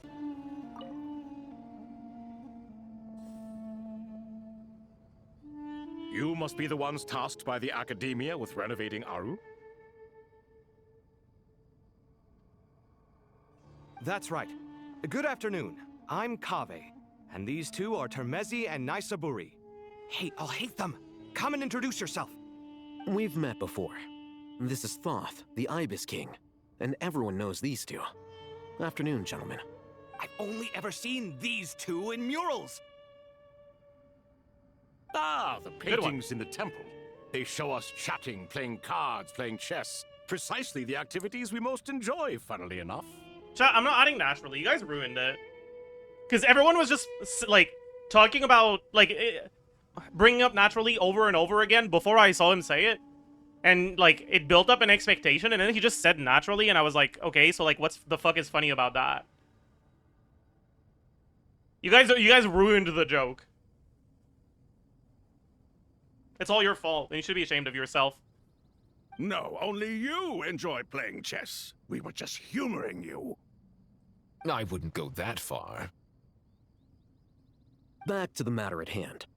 A preliminary assessment by the Academia indicates that this project requires expertise in various disciplines, including the deciphering of ancient texts, mechanical engineering, the restoration of ancient ruins, and elemental theory.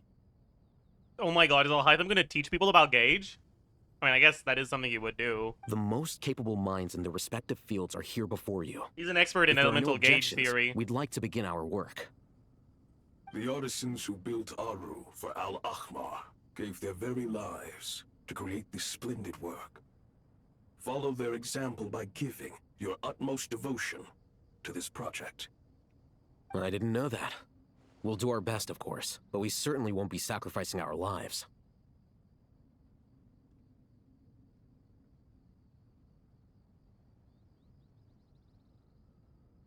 Such brazen words. Humans these days are a far cry from their ancestors. What little respect you show for King Deshret.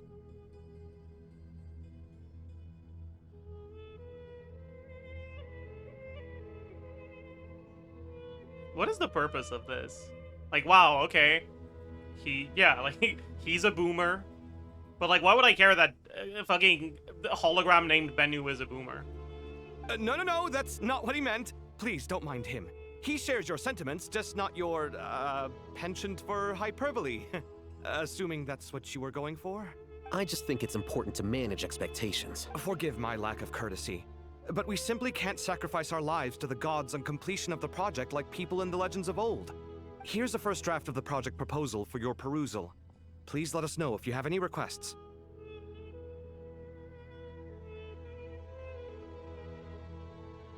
To show off alhaitham being an asshole? I mean, I guess.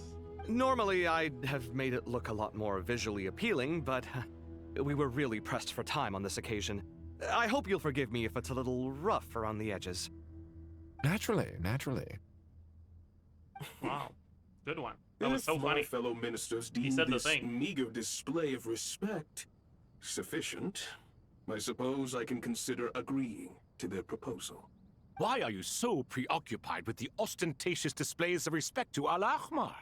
We should be trying to make things easy for them. You never know. We might have to rely on these young people to look after us in our old age. Exactly. This is Aru's mainframe. Be reminded to use it with Holy great shit, chat. caution. Hackermans! I've bypassed the firewall. I'm in the mainframe. We certainly will. Thank you for your assistance. You may attempt to lay out punishment should you so desire, though I'm afraid it would be futile. You and I both know that certain components of Aru can only be operated by humans. King Deshret always believed in humanity. Still, the reason that Aru's modules are designed that way is not so much because he trusted them, but more because he was wary of you. Is that true? No wonder human artisans helped to build Aru then. He actually required human assistance to create his greatest work. Naturally. Wow, he said the line again. That's so funny. Have you noticed that the Goat King keeps giving superficial responses? It's like he's just going through the motions and leaving the real debate to his colleagues. He understands the art of perfunctory speech. That's what earned him his position as the Minister of Ministers. It seems the rumors about King Deshret being a poor judge of character are baseless after all. Excuse me for being blunt, but it sounds suspiciously like you're putting yourself on a pedestal and mocking me. You're mistaken. And while there's nothing strictly wrong with making every conversation about yourself, it's not exactly a positive tendency either. You? Whatever. I knew it'd be like this working with you. All right, let me past. I need to look at this console. It's your job to activate it after all. Let's begin. Okay, like, am I supposed to be invested in what's going on right now? External checks and preparations as per the procedures outlined in the engineering plan. No. Yes.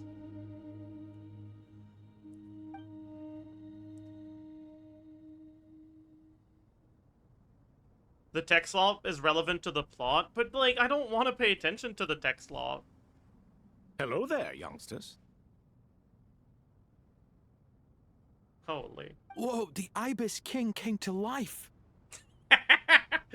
Holy, but that is an insane delivery. What do you mean, came to life? I've been alive the whole time. You did say we could start our research, right? Are you having second thoughts now? I've reviewed the proposal.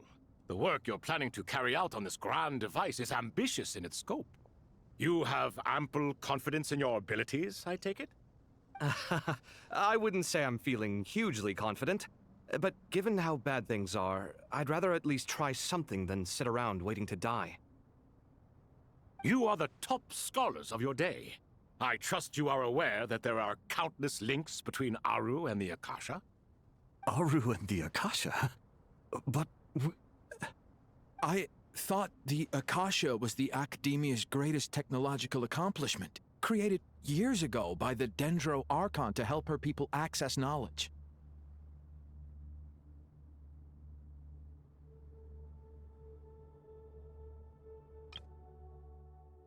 Dude, the fucking contrast in voice acting between these two is crazy. Aru and the Akasha? But I thought the Akasha was the Academia's greatest technological accomplishment, created years ago by the Dendro Archon to help her people. Oh my, that is not good. Like, this one is so good. I think this is the first time that I notice a dialogue that, like, of a ... that is used in, like, in written text, where I can hear the ... in the voice acting. Aru and the Akasha? But... Like, that is such good delivery. Like, one thing that's, like, pretty universal across the board, I think it's just voice acting in general. Voice actors are not good at voice acting ... Like, every time that someone gets interrupted, or they just don't finish their thought, the voice actors just, like, they just stop their sentence halfway through. It doesn't sound like they're getting interrupted or anything like that. And it's like, it makes it feel like the characters know that this is the end of what they have to say because they know they're going to get interrupted. Right?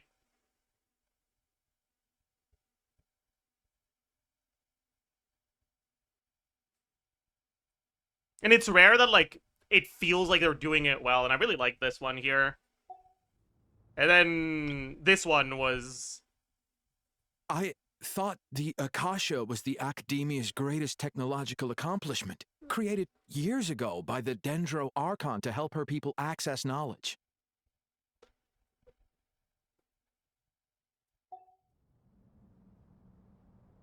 I don't know about that one. That one was not it. And you two? Do you not know either? You've read the instruction manual, right? You tell them. An instruction manual?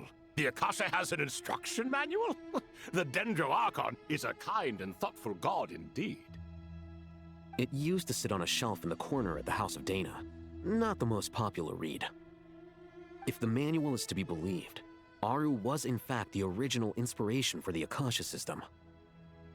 What? But there are so few records about Aru anywhere. And practically none of these scientific expeditions into the desert had anything to do with it. I really like this guy's voice acting, man.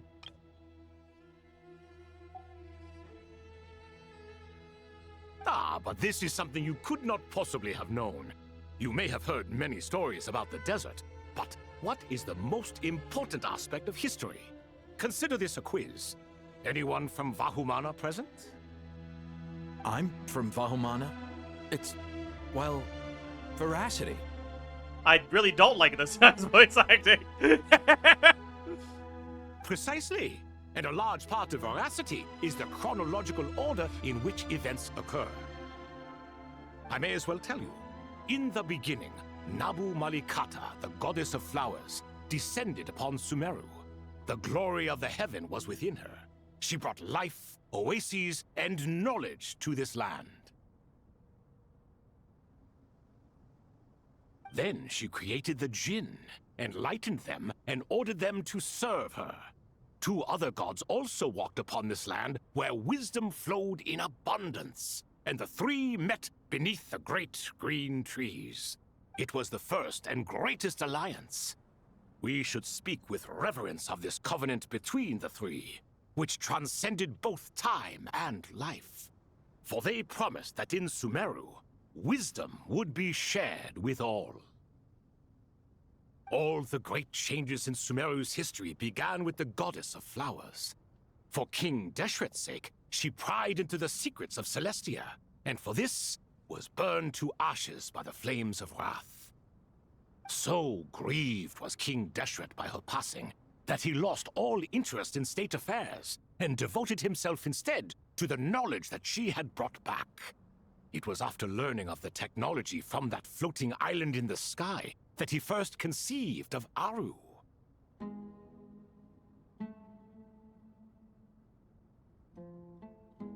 And so, the Akasha was inspired by Aru, while the basis for Aru itself came from Celestia's technology. Well, if the two share a common technological origin, then connecting one system to the other is an entirely feasible idea.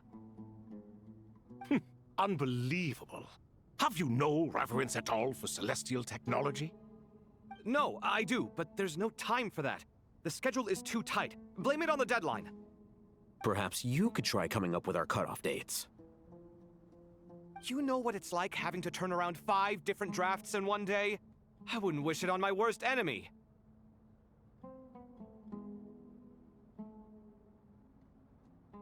God. I wish I hadn't done this quest. It's making me realize that Kaveh is just a really boring character, huh? Yeah, also, Sir Ibis King, you don't plan on getting directly involved at all, do you? Yes, well, you strike us more as having come to give a popular science lecture. Or, wait, does this count as more of a first-hand witness statement? Neither. Anyway, this sounds like far too much work for me. Dude, I really like that guy's voice acting. It's just so nice. My goodness. Yes, well, you strike us more as having come to give a popular science lecture. Or, wait, does this count as more of a first-hand witness statement?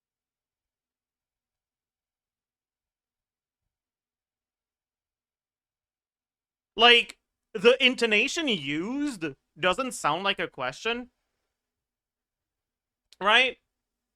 Which, you know, if you just read the question mark, you'll be like, well, I guess he read it wrong. But, like, it makes so much sense in context, right? Because it's not really a question he's asking. He's, like, correcting himself with a rhetorical question.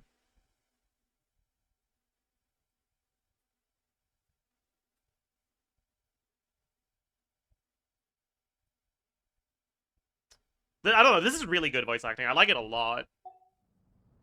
Still, if Aru is so powerful, why didn't King Deshret use it for more ambitious ends? Because it was never fully completed. King Deshret had grand plans, but he perished before they could come to fruition. In the beginning, his wish was to create something that could rival the very world itself. The Lord of Flowers sacrificed everything for that ambition. Wait, the Lord of Flowers?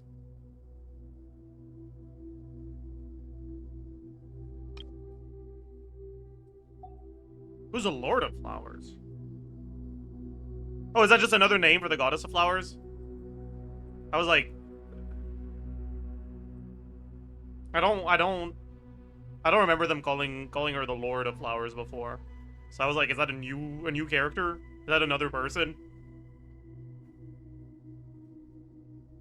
What he desired, she bestowed, and thus was knowledge brought into the world.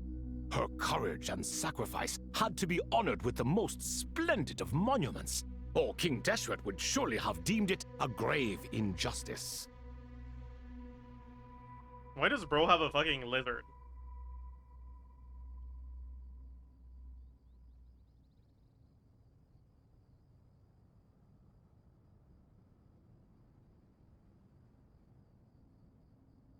He's hungry. I see.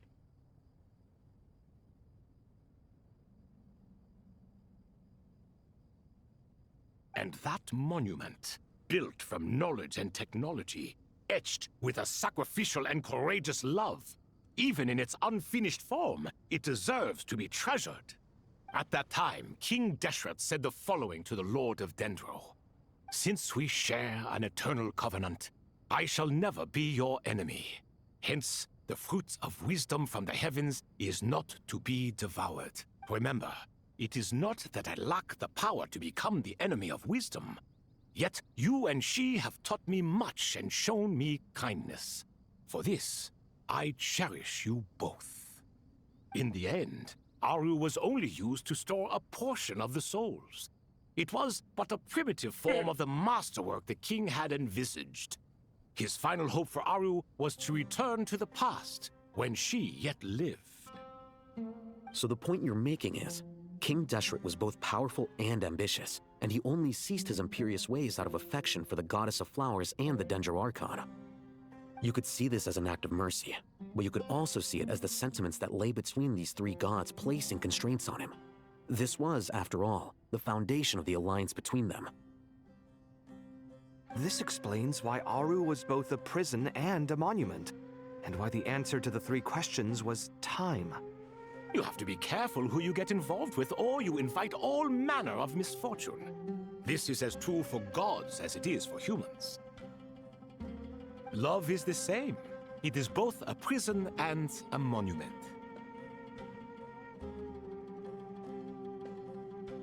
All right, let us pause the story here for now. Seeing as you've been so diligent, I'll offer a little help. Is King Deshret a cringe headslop love interest who becomes less edgy after meeting the MC? Pretty much, yeah. He's the cold Duke of the North. Of the South? He's the cold king of the desert. The hot king of the... I don't know, dude, but like... you know. It is what it is. The desert does get pretty cold at night. That is true. That is true. Who's in charge again? Is it you two? Ah, yes, me and him. I guess the desert is in the west of Sumeru, so he's the cold Duke of the West. Now then, close your eyes. Wisdom hides in the space between the tangible and the intangible. It is to convey the incommunicable through the simplest of mediums. Can I open my eyes now? He didn't answer. I think he's gone.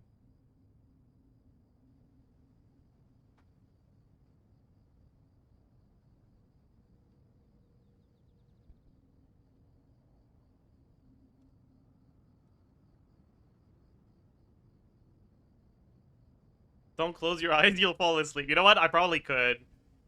By the way the power story of is going. King Deshret, I shall grant you a glimpse into the unseen secrets that lie at the threshold of existence.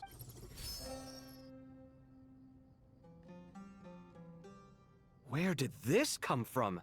Is it a new mechanism? It looks more like some form of externalized information. You've rendered it visible? Bro, he didn't tell you guys to open your eyes. You guys are just like me. You don't listen. Just as the Akasha allows you to access a greater range of knowledge, the power of our king permits one to perceive ingenuities that do not belong to this world. This is no ordinary mechanism. It reflects the internal structure of Aru. Whether you choose to increase or decrease, keep or discard.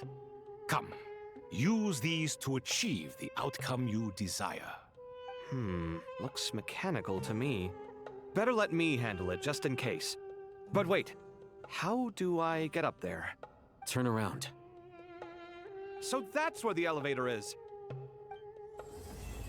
Alright! Oh my god, it's glitching! Whatever could that mean? Oh. Yeah. What? Forest regalia, huh?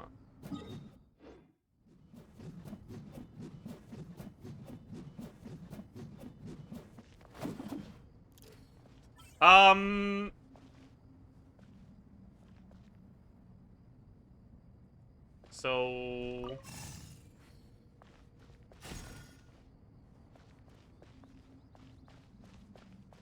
Oh, we can rotate this? What does that do? Exactly?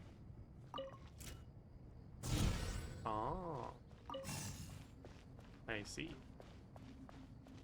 That's crazy.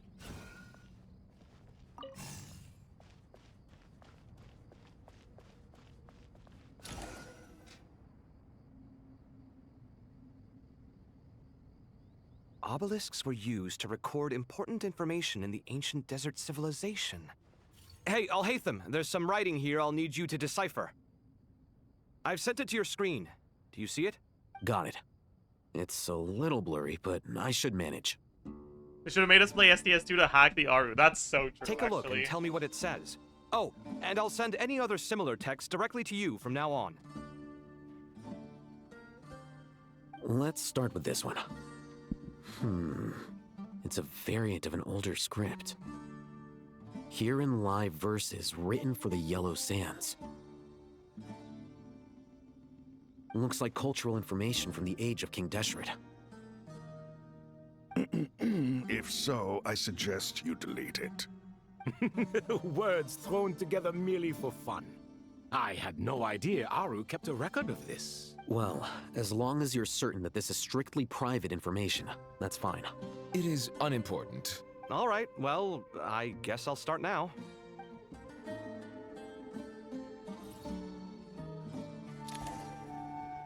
Holy.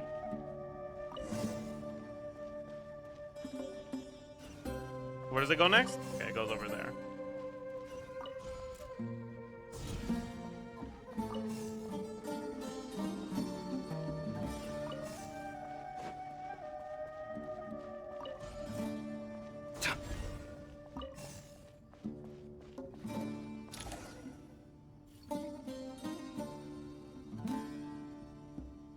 Found some more. Sending them over to you now.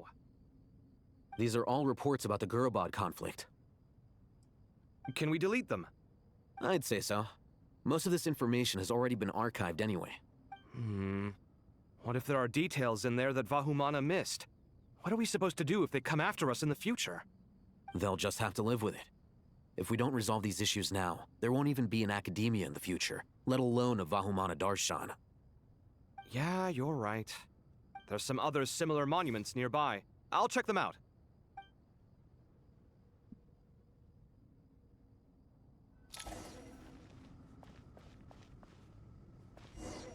Oh, I thought I had to bring that as well. So surely this one will actually... What the hell?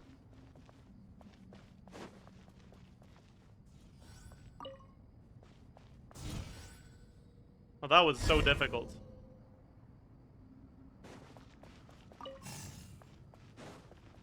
Tuh! Did he just say tuh? I'm pretty sure he just said tuh. Oh my god! He says it twice? Huh. What? Holy. Another monument.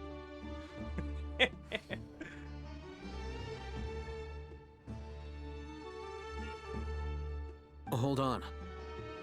Should I pretend like I'm Nick for a second? You're still reading it? How long is it? It records the development and governance of the Oasis civilization. Most of it concerns the Jinn, but it also contains records left by the artisans who built Aru. Is it important? Some of it. There was no way for me to read the whole thing in its entirety, so I had to rely on my intuition to pick the parts worth keeping. What about the artisans' records? What do they mention? They're speculations, mostly. For instance, they were wondering how to protect themselves if King Deshret decided to silence them after the construction of Aru was complete. Sounds like pure mythology to me. Surely that kind of thing didn't really happen. The records do emphasize that this was merely their conjecture based on various myths. Still, the artisans did leave details of their plans to survive, including blueprints for their escape route. Even that got recorded? Okay, well, I'll make a copy of this first before I delete it. Is that truly necessary? You won't be needing those. No, the blueprints are important. I want to keep them as a memento.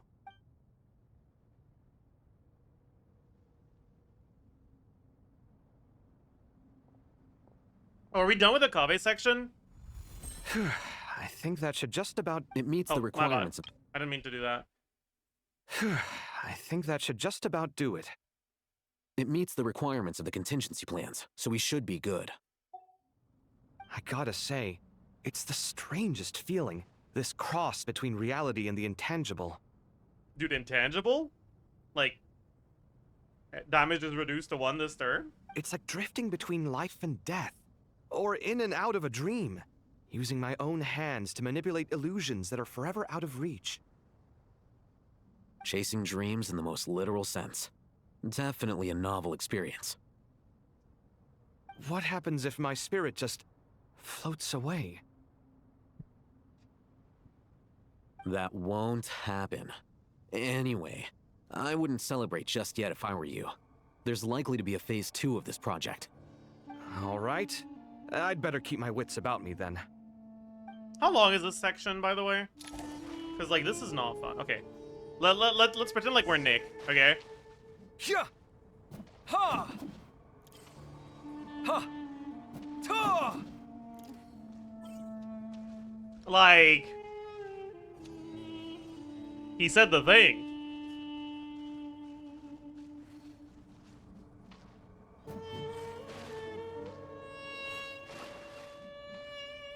Why is he not saying anymore? Ta. Yeah. Ha. Ha. Yeah. Yeah. Ta. Ha. Ha. Yeah. Ta. Ha. Ta. Ta. Yeah. Ha. Ta. There we go. There we go. Like, he did say it.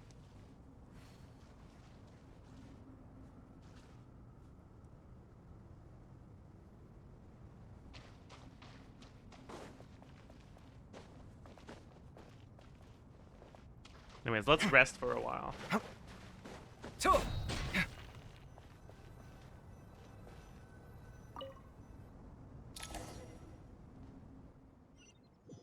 That sounded like the notification of like a new thing appearing in the thing, whatever. Are you not gonna speak to the NPC? This section is like really boring, so I don't really want to.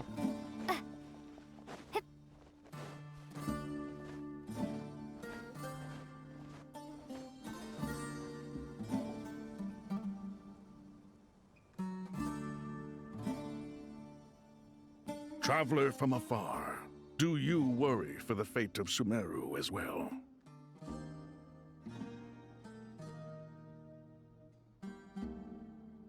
Whoa!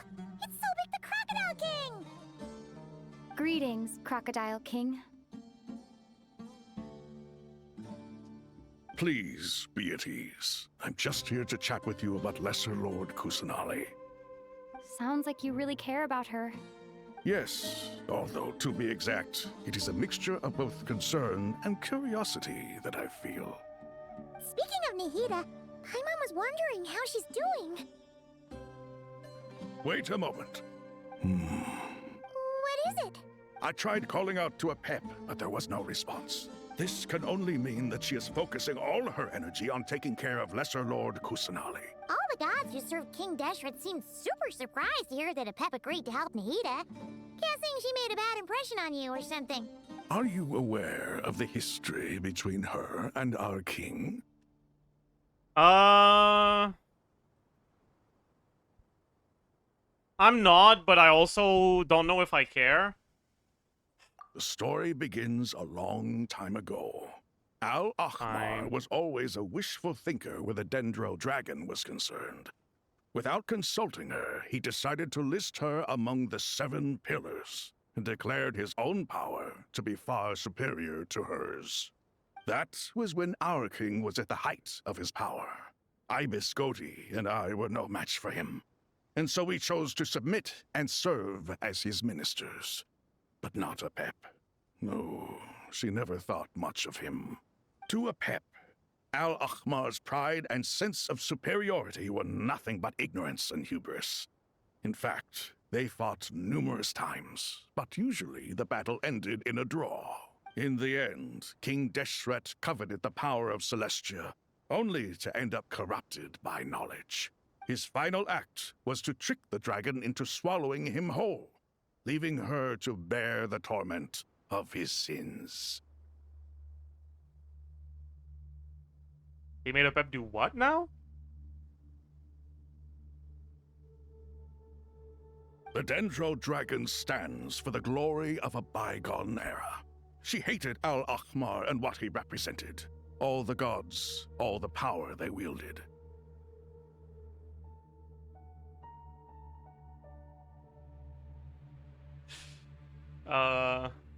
And so, her willingness to help the Dendro Archon through this crisis comes as a great surprise indeed. It makes one wonder whether, perhaps, the Dendro Archon assisted her in the past. Yep, Nahida did her a huge favor.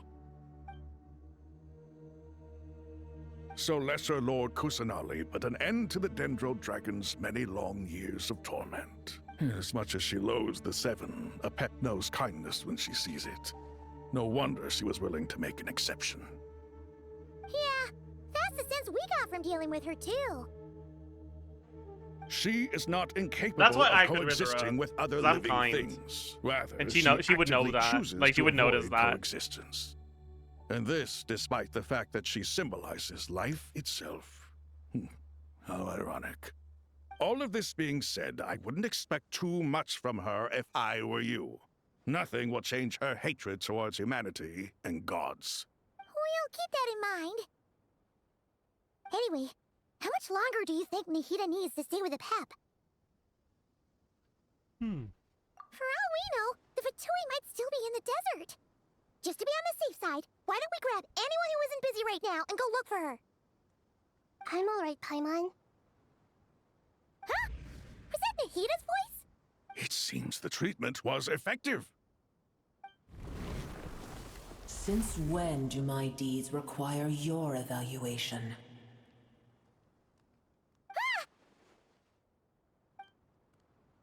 Here will do just fine. I had no intention of taking you any further. One ought not expect greater generosity than they have earned. You always hide your kindness away like an oasis within a sandstorm. Only those who make it through the swirling winds can know just how beautiful that oasis is, and how much hope it brings. You dare appraise my being? No, I'm expressing my gratitude. I want to thank you for sharing your precious life force with me. What do I need to do for Apep to share her life force with me? Awake already? You are more resilient than I thought. Apep. I feel much better. Thank you. Gods and their gratitude mean little to me. I would rather you give me your assurance that the situation with Irminsul and Sumeru's ley lines will be competently managed. If I suffer any ill effects from the ley lines, you, as the god of this land, will be held responsible. And you would not enjoy being held to account. You know, the reason why they always use this, like, shadow to visualize Apep is because they know that if they actually put Apep on screen, people would stop paying attention to the story.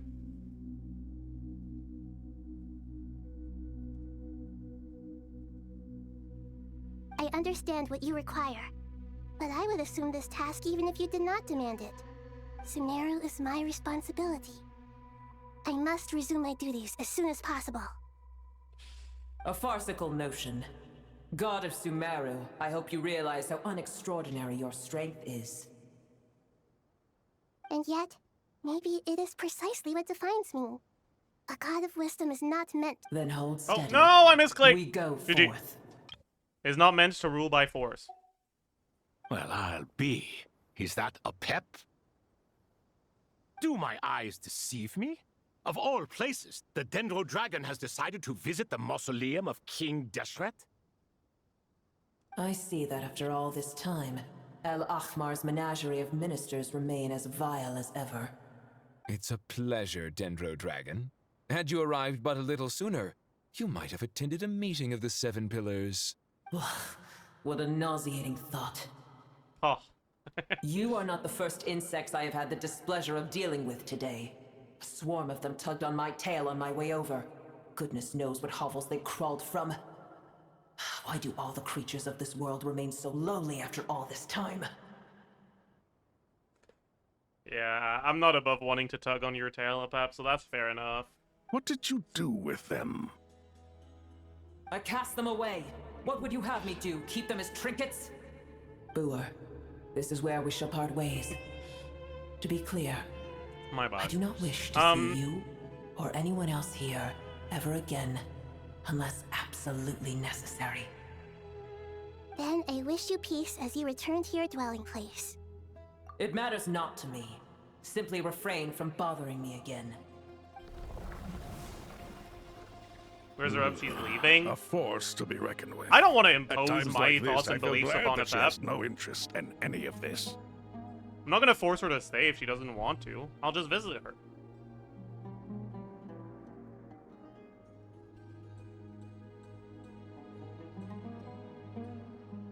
Hold on, just hold on, okay? We're almost there. We made it. Huh? Wait, that voice. It's... Uh-oh, I'm gonna fall.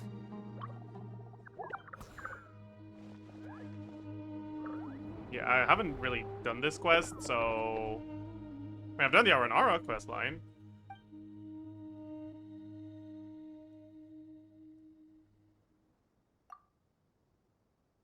Well, that's a relief.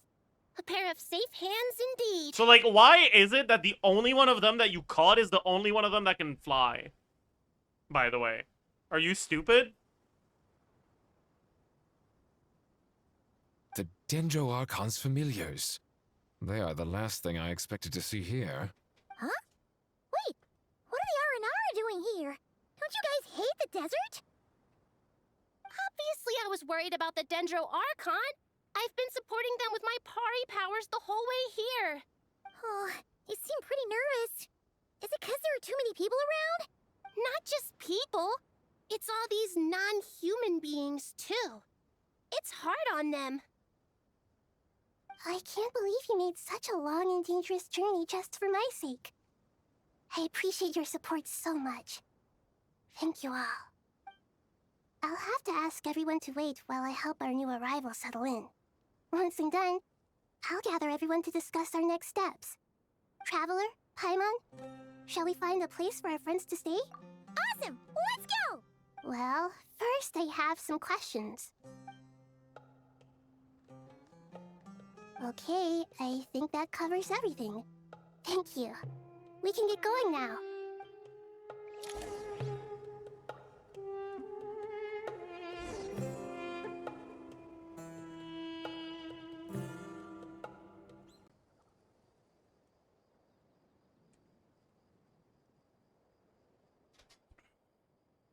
Where do the voices go? What?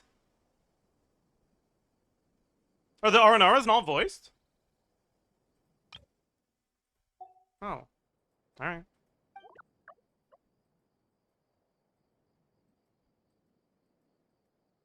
You're supposed to voice them? Okay, okay, I got you.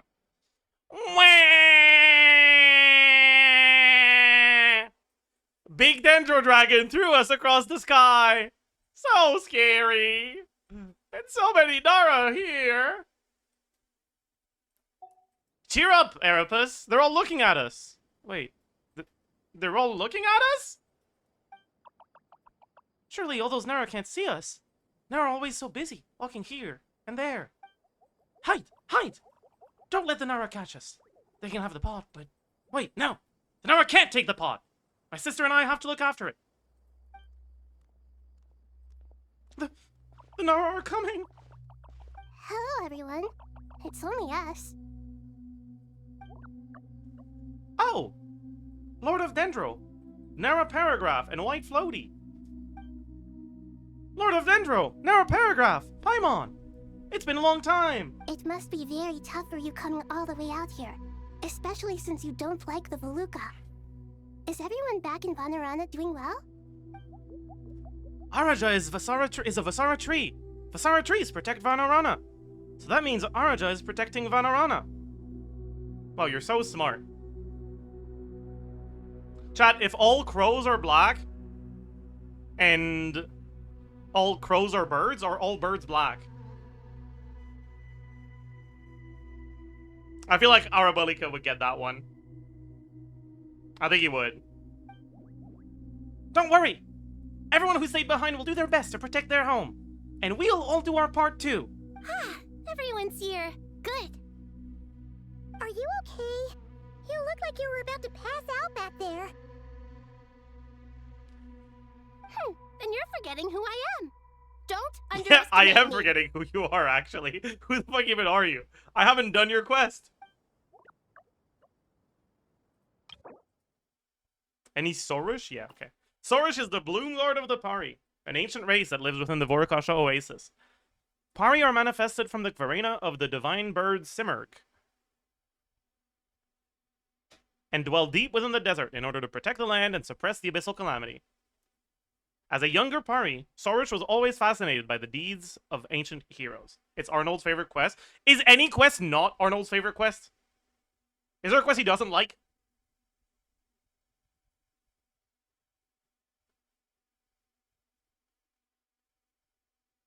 Yalon's?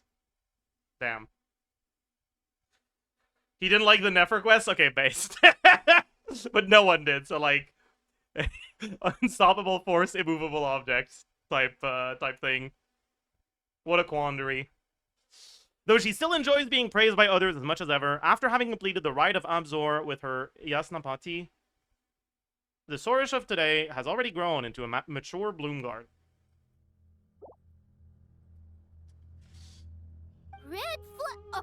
Excuse me! Are you comparing me to Paimon? Well, Ararikan think... Oh god. They use their name as a first-person pronoun. It's not Ararikan thinks, it's Ararikan think. This is bothering me, actually. Fucking liberals and their pronouns, man. Ararikan think it suits you. I suppose everyone is gathered here because of me. As we can see, the situation is critical, and everyone is very busy with their various tasks, so... It's not even speaking in third person. Yeah, it's not, because otherwise they would say thinks, not think. Alright, think is the conjugation of the verb in first or second person. Maybe they're speaking in second person, actually. I don't know. Maybe. Maybe. I don't know.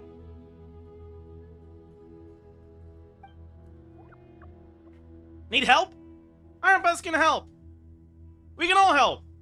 Arpus brought a pot to make soup. Very delicious. That was me trying to convey how delicious the soup is. All of us are here to help. Arabalika, Ararikan, Arapas, Aradashan, Arayuta, Arasata, and Arasaha will all help. I can't thank you enough. Right now, we're focused on restructuring Aru, processing excess information, and helping restore everyone's confidence. I'm sure you'll find it all very straightforward. I can help too! Just let me know where I'm needed. Together! Together! Lord of Dendro. Okay, no! Now it's third person and I'm confused. Is it supposed to be first person or third person? Maybe that's not the same one, I guess. So maybe, yeah, maybe some Aranara use it as a first person and some use it as second person. Oh, I see. Arabalika is smart. Oh, this is the Aranara that knows all the birds are black. I see. I see.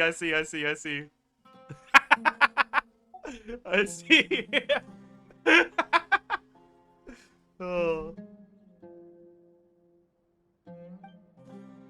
On our way out of Vanarana, we saw some Nara talking in secret. Male Nara, up to no good. So, like, pantalone? Up to no good? Because evil and man? Of course it's a man. Alright, man. Also, you guys can see how much I fucking nervously tap on my mouse buttons all the time because I forgot to remove the overlay, but I think it's funny, so I'll leave it there. Yes! 2 Nara sneaking around at Caravan Ribat. I predicted it. Holy fuck. Holy shit. This guy's a genius. Only for genius. That definitely sounds suspicious. Pre-played the Archon quest. Traveler, Paimon. I have other work to attend to here that needs to take priority. Could I trouble you to investigate the situation Arabalika spoke of? No problem. Leave it to us. Thank you. I'm counting on you. There's one other thing. If you are to work alongside the people of Sumeru, you will need to make yourselves visible to them. Is that acceptable to everyone? Well, if we really have to, I guess we have no choice. Don't be afraid, Arapas. You make the most delicious soup. So, okay, I understand what he's saying, right? He's saying that Arapas is good at cooking soup, okay? But that is not how this reads to me, considering how mushroom-like these guys look. Like...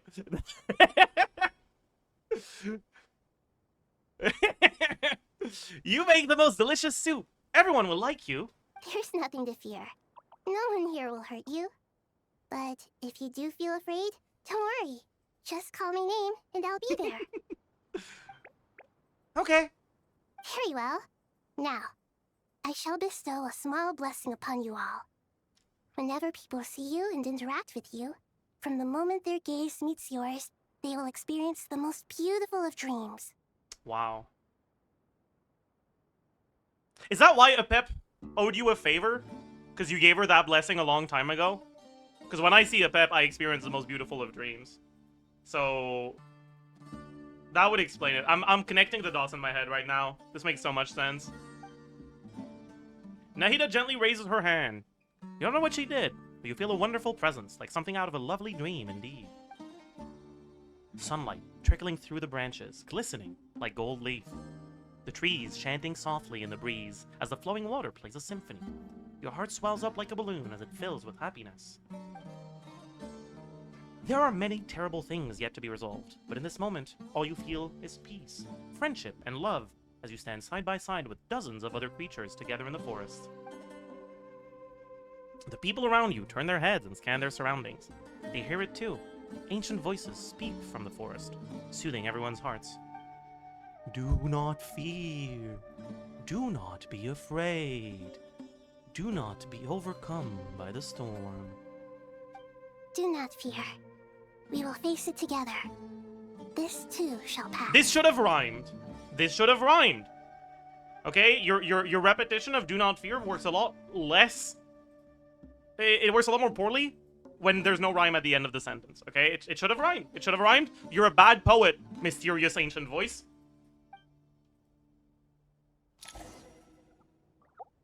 Quest progress save. All right, let's talk to Arabalika. That's my goat. That's a smart Aranara. Okay, maybe he's not that smart. The Nara are looking this way! Uh-oh, uh-oh. Wait, no, it wasn't him. Never mind. It was Aradashan.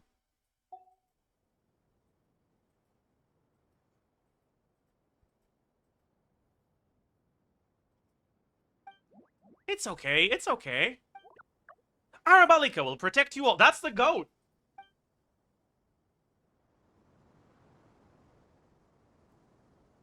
The ball in Arabalika stands for balls. Holy. Okay, what about these ones? Oh, you can't talk to these ones. Can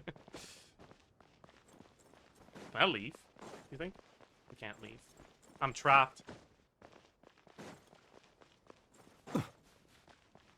Dude, I'm actually so glad they fucked up the grammar for one of the Aranara, because, like, I would not be engaged, nearly anywhere remotely close to as engaged with the quest as I am right now if it hadn't been for that grammar inconsistency. Like, it's actually saved this quest for me. Holy fuck. I'm locked in now.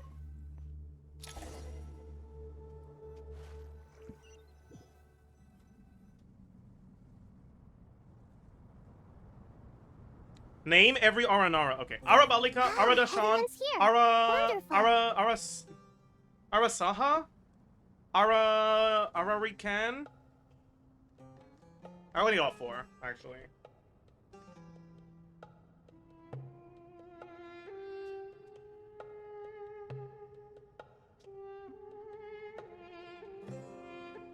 Everyone's here, wonderful. Dendro Archon, you're back.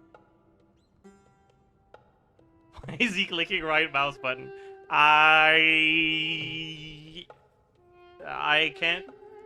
I'm dumb. I'm stupid. Dendro Archon. Yeah, that's Nahida. That's her. Are you recovering all right? You mustn't push yourself too hard.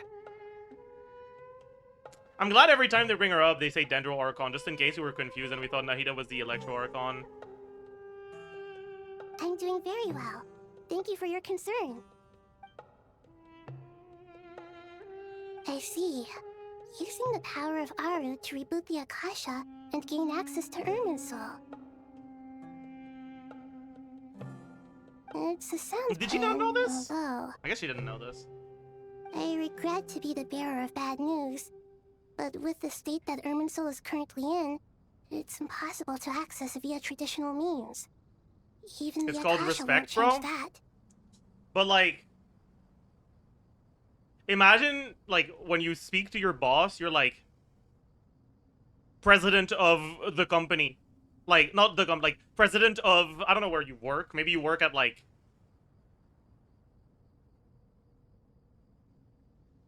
Lamps Incorporated. And every time you address your boss, you're like, hello there, president of Lamps Incorporated. Who are you talking to my workplace? It's big enough that they won't know who you are. It's a big corporation. That's why they had to incorporate. I mean, lamps are pretty popular after all. So the company that came up with them is swimming in profits.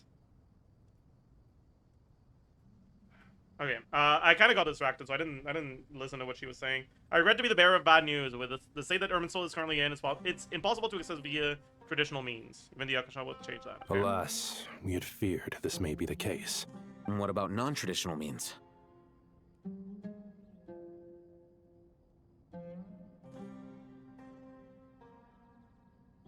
Should we address hello, Miss R? I mean, that makes more sense. Like, you don't need to name every single qualifier every time you address someone. Like, just the role is enough. And it's not more respectful to just say more words for fun. Every time we talk about the Krai war, I mean, that's different, right? Like, Her Majesty the Tsaritsa is like, you say the Tsaritsa to say who you're talking about, and Her Majesty as a way to show respect. But like, the Dendro in this context doesn't actually either show respect or specify anything, because there's no other Archons involved here. It just doesn't make sense.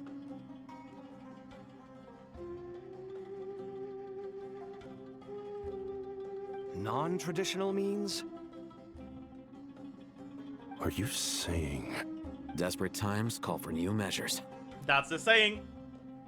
Desperate times, new measures. Desperate measures, not quite. Those are for new times.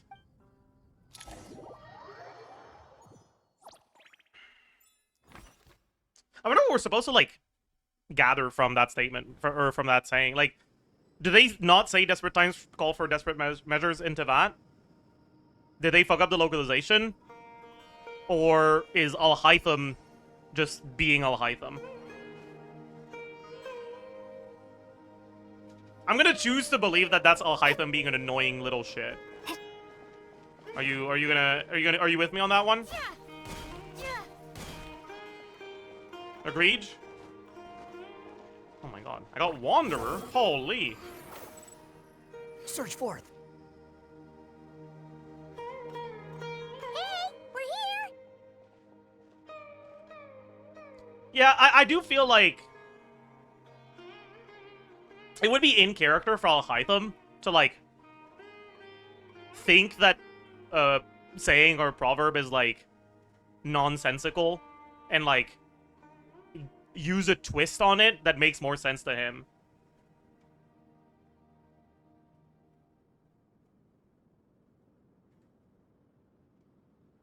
And when it causes confusion because the whole purpose of language is to communicate and be understood by others, he'd be like, well, these guys are stupid, so it's not my fault.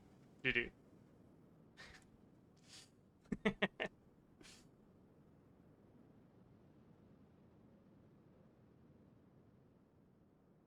Like, that is definitely the type of person he is. And that's why I hate his ass.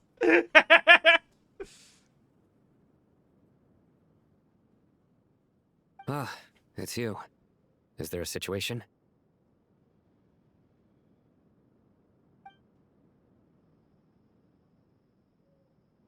The Aranara have good intuition when it comes to people. In other words, there may well be a traitor among us. Holy? Among Us? That's funny. Given everything that's going on, I'd be more surprised if there wasn't. Miss Nefer, as a professional intelligence broker, I trust you have a solution? I do feel like a fixer would be more useful than a broker here, but okay. Not one that I'm willing to volunteer. What's in it for me? Like, are we trying to, like, fix Irminsul or whatever the fuck the magic slop in this quest is at this point?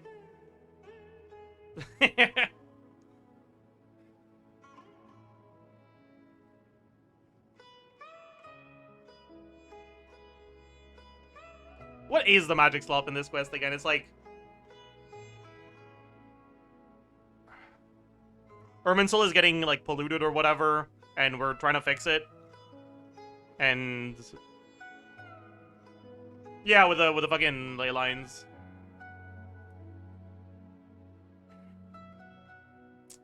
Anyways, let's see what she manages to finagle out of the people that are requesting a favor out of her. As a smart, manipulative, intelligent information broker, surely she'll be able to turn the situation to her advantage in a very meaningful way, right? Let's say I'll treat this as a pilot project aimed at expanding your intelligence operations. Whatever business you're in, an avenue to demonstrate your abilities could never hurt. Okay, so Sino's first offer is, listen, Nefer, you haven't operated too much around here. Instead of paying you in money, I'm gonna pay you in exposure, okay? This is the opportunity of a lifetime. Let's see how Nefer replies to that. I like the sound of that. Yep. We're on the same page. Yep. And we're supposed to believe this character is smart? Like, fuck, man. Okay, whatever, dude. Sure, whatever, man. All right, man, sure, why not? Yeah, okay. Oh, fucking hell. It's fine. It's fine. It's fine. It's fine. It's fine. Yes, I don't roll the nat 20. Yeah, like, I guess we're not supposed to perceive her as, like,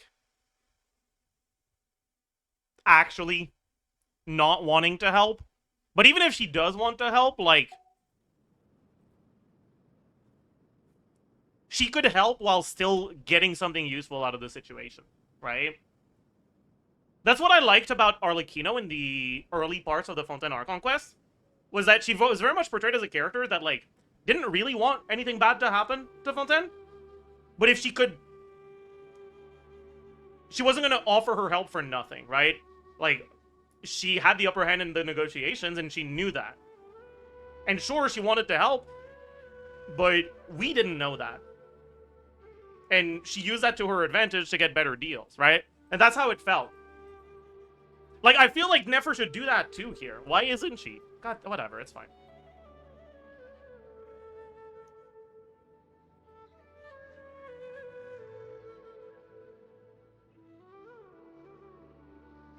Given that you rarely set foot in Sumeru, practically no one at Caravan Rebot knows who you are. I take it you've read the files on everyone in the area? Yes. I also skimmed the list of evacuees, and are more or less up to date on where everyone stands.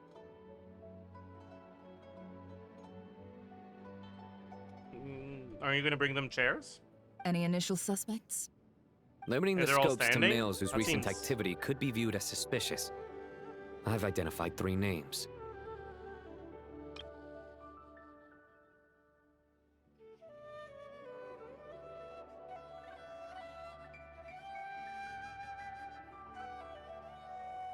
So why are we limiting it to the scope of males? Exactly? Like, did I miss something? Is this Saito saying that women can't be traders?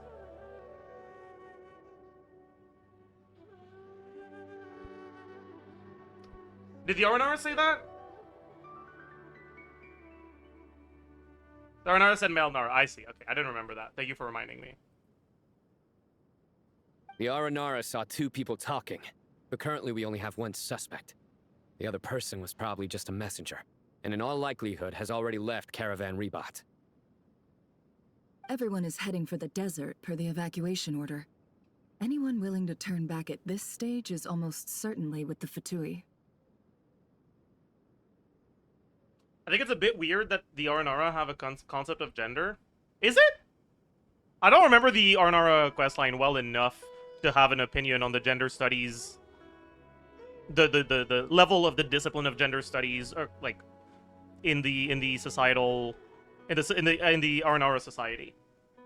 Unfortunately, wish I did though. Wish I could help you there. There's no way it was a spur-of-the-moment decision to act at a time like this. This spy must have been planted long ago. We need to smoke him out from wherever he's hiding. Smoke? That's bad for your lungs. Sounds like you have the beginnings of a plan.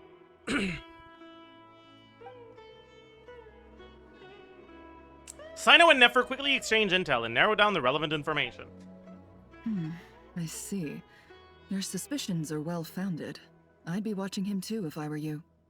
I don't know how I feel about this. They're trying to, like, develop suspense by keeping us in the dark about who the suspect is. But, like, I feel like that's only meaningful if the suspect is a character that's been pretty major. And it's just gonna be one of the fucking, like, sages or whatever. And, like, who cares, man? We've seen them, like, 3 times.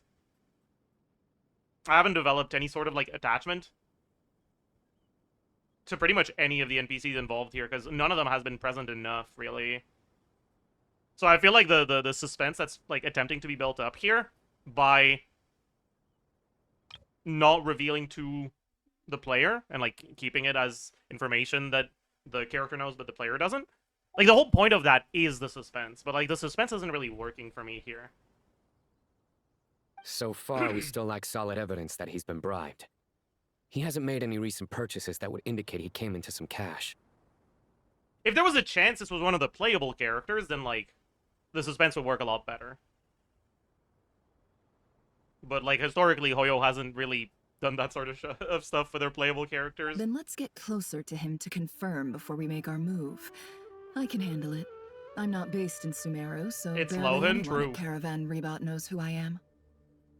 Unironically, I kind of did get spoiled here, because initially I thought Lohan was going to be in this quest. Because he was present a lot in the livestream teaser stuff. But that was, apparently that was just his story quest. But I thought he was, I thought that was the Archon quest. So, like, if you guys didn't tell me that was just his story quest, I would have thought, oh, okay, so they're talking about Lohan. And you're certain you've never encountered this person in Krai? I'm certain. Besides, it's extremely rare for me to have had any direct contact with Sumeru mercenaries besides Jeht. There's no way he could have Only seen my the face gays! I only have direct contact with the gays. Sorry. Sino, stay out of sight and wait for my signal. If he raises any red flags, I'll bring him toward the main road.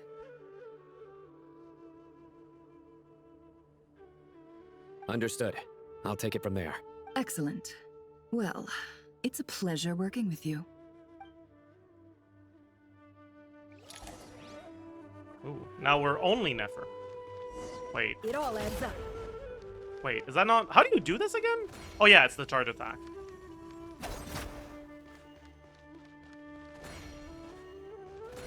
Holy. We're running so fast.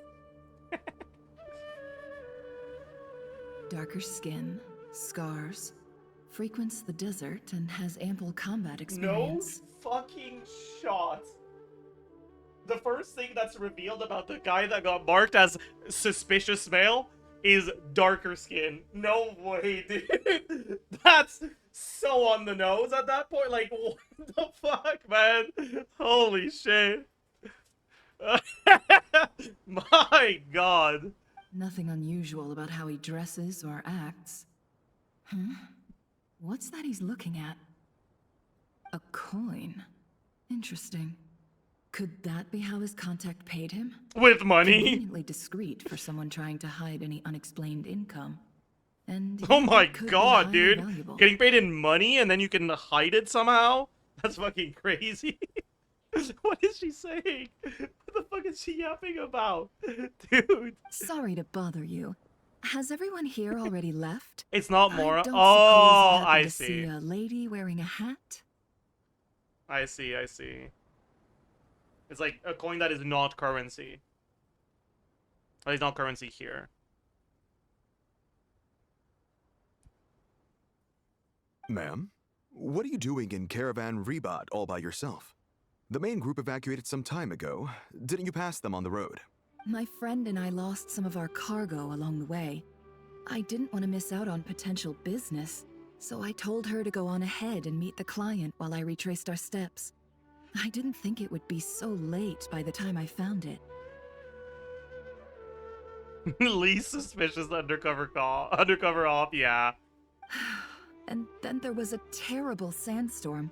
She's such a Guess great I must actress. have taken a wrong turn, because I didn't see any large groups on my way here. Would you guys believe her? Wait, let me make a poll. Would you fall for it? Yes? Yes, but intentionally? Or no?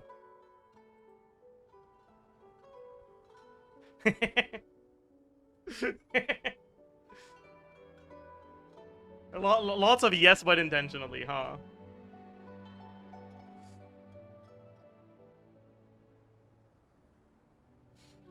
Alright, Forgive me for asking, but just to be on the safe side, could you describe this friend of yours? Oh, he's not falling for it. Sure, she has blonde hair, and she was wearing a hat and a white dress. You'd definitely know if you'd seen her. Yes, I think that does ring a bell. Ah, my apologies.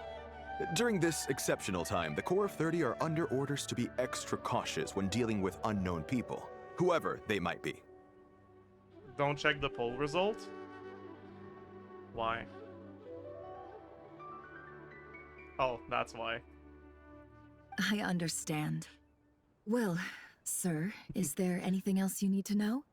If not, I'd better try and catch up with them. Hey, wait! They left a good while ago now. You'll never catch up with them on your own. Why don't I give you a ride?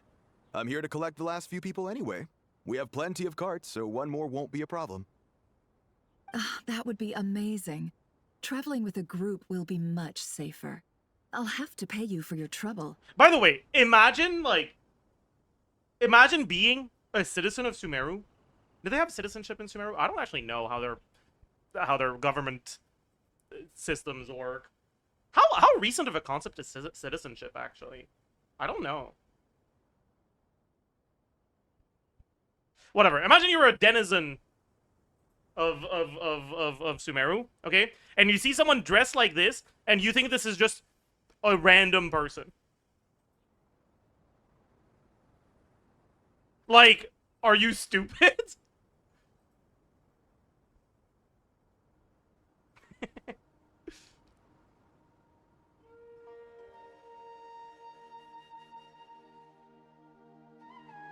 Yeah, like, even if you don't know who she is, and you're not, like, familiar with the fact that you're inside of a game, she does not look like a random person.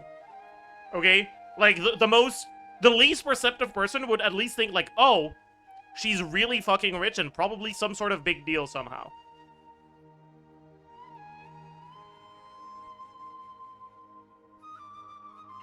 Hey, let's not worry about the money for now. Wait here a moment. Once I'm done packing up, I'll take you to join the rest of the group. All right, thanks. Let me know if you need a hand carrying anything. No need for that. I'm strong enough for both of us. Okay.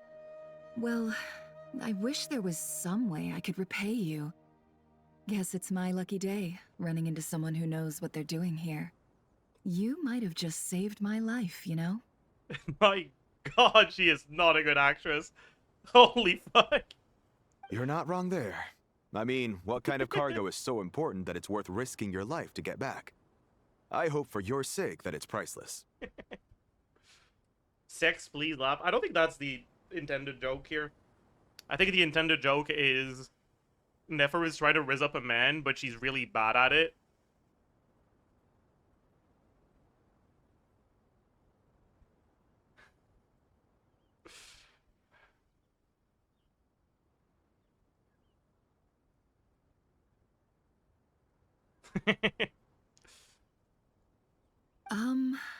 Actually, I suppose I can tell you, since you've been such a big help. But be sure to keep it to yourself, or we could both be in big trouble. Oh, really? Sounds mysterious.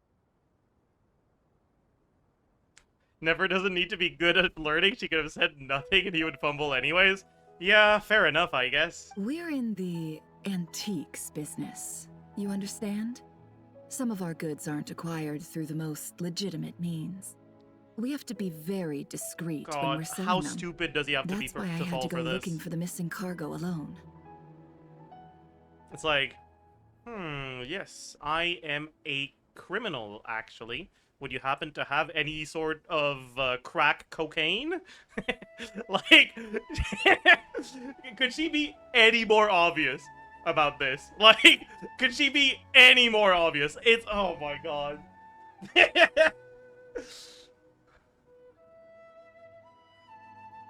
Ah, no wonder.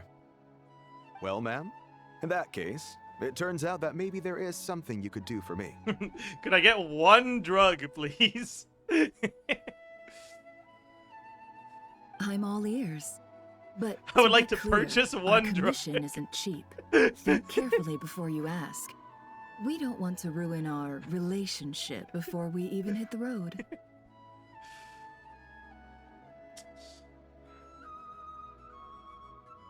I'm sure that won't be a problem.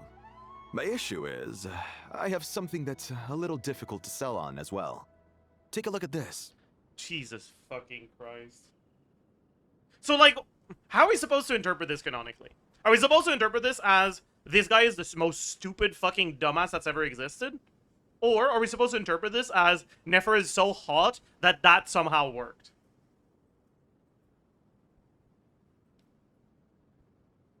Both?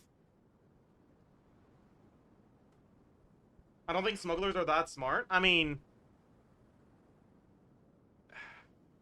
there's, like, not being that smart, and there's being, like, a gag character type like, levels of stupid.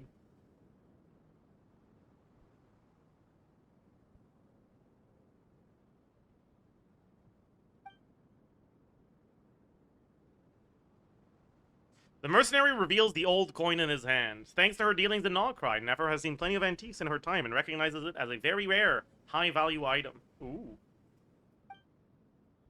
The ancient coin used to pay off the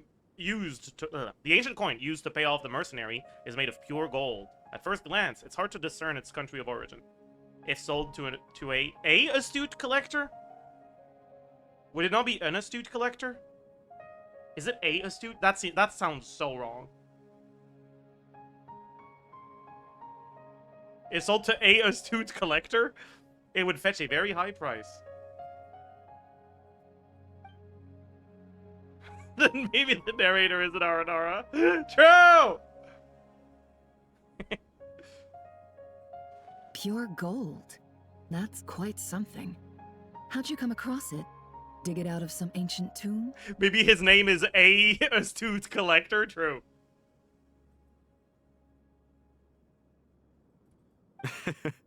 If you look hard enough, there are many treasures to be found in the mausoleum of King Deshret.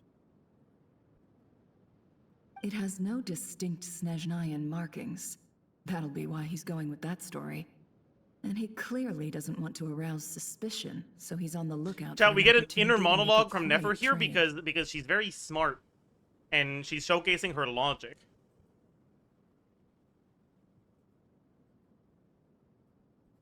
Surely you have an existing business partner.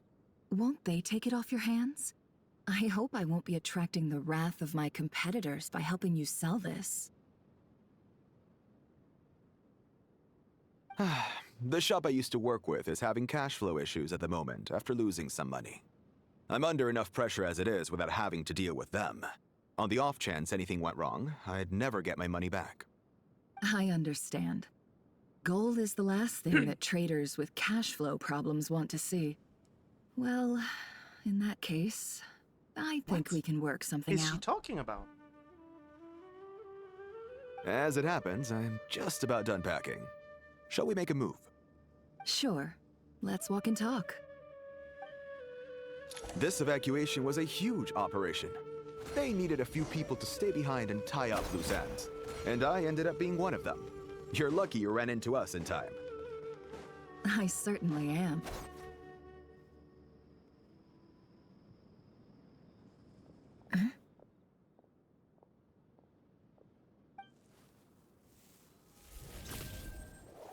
Hands where I can see them. General Mahamatra! No, wait! What are you doing? Got him! He fell for it. This is the coin? Good. Sadly, you won't have the chance to spend it. Nicely done. Looks like Sumeru's Matra are a well-oiled machine nowadays. Unmarked gold coins are quite difficult to trace. Thanks to you, we have secured the evidence. Here's what's gonna happen. Sino nods, nods to the group, then turns and leaves with the suspect. Before long, he returns with the intel he got out of the suspect. Southeast from here. Did he torture him? Leeward side of the hill. That's where he's meeting his contact. Great work. Candace tells me your interrogation skills are highly effective. He did torture him, okay. Hers are quickly catching up. She's improved a lot in recent years.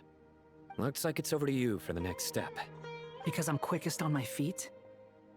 Because you know how to trail a target. Please don't call him Hat Guy. Plus, it'll Please be don't easier call to him Hat Guy. monitor their Please activity don't from call the him air. Hat Guy. Please don't call him Hat Guy. Just don't Fine. don't I'll be address him. quick. Okay, just say him. Use pronouns, okay?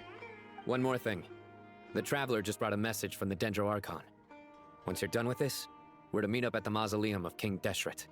Got it. Will do. Are you sure you'll be okay on your own? Gee, I don't know. Maybe you should come with me. Okay. Then Paimon's coming with you. Really? You do know this is a stealth operation, right? Meaning, you have to be quiet? Paimon? Are you sure about this? Well, Paimon at least wants to give it a shot. Like everyone says, What? if you never try, you'll never know.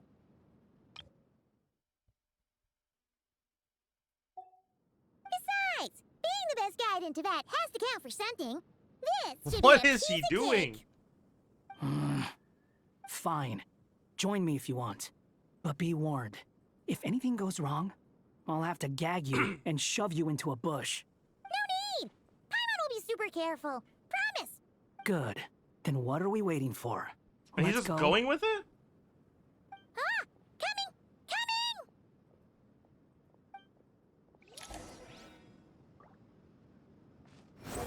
Bro, Upon every Gale. single fucking character in this quest is a dumbass. What the hell? Squall Fury. Oh my god. Okay, bro. Okay, that was embarrassing. It's fine.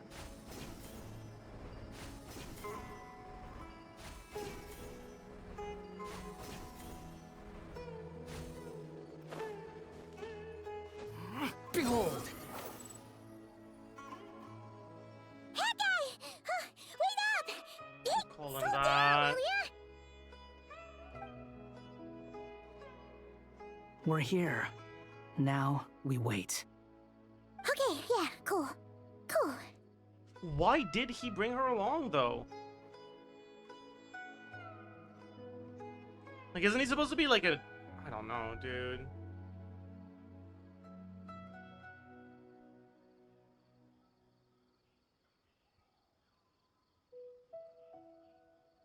Play the game and you might figure it out, me think? No, I won't figure it. There's nothing to figure out.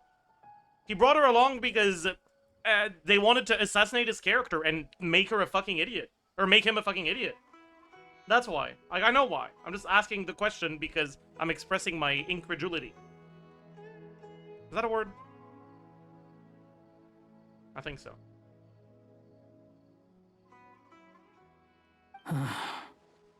What's on your mind, Paimon? Huh? Oh, nothing? I thought all you cared about besides being a guide was food and sleep. Why the sudden urge to go on a dangerous mission? What's that supposed to mean? Paimon's been on plenty of dangerous missions before. But never on your own. You hardly ever leave the traveler's side. So is it supposed to be because, like, he was curious as to why Paimon wanted to come? And he was like, well, who cares if she's very clearly, definitely 100% going to ruin the stealth operation? My curiosity is more important than the success of this operation. Who cares about Irminsul anyways? Like, is that how we're supposed to fucking read this decision? Just saying. I'm kind of at loose ends right now. So if you did want to share, I suppose I'd have to listen. If not, suit yourself. Trust no Paimon? That makes him dumb. Like, from what we've seen of Paimon, a stealth... Like, even if you want to argue, like, ooh yeah, her incompetence is played up for comedic effect sometimes, and she's not actually that incompetent, stealth is not something Paimon can do.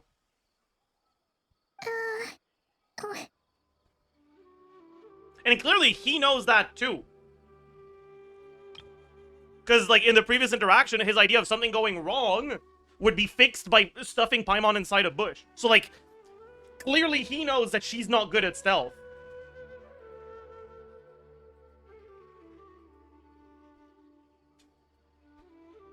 That guy? Do you think Paimon is... Like, yeah, this is just not the right time for this. I can understand Paimon having this self-doubt at this time. I cannot understand Wanderer just being okay with sacrificing the odds of the operation working out just to listen to her. That's dumb as fuck, and I hate it. What? Where's that coming from? When we were in Krai, Paimon suddenly realized something. Even though Paimon's with the Traveler every single day, whenever we face real danger, she can't do anything to help. Paimon doesn't get like this very often. She just got really scared when the Traveler got kidnapped that time. What if she never came back?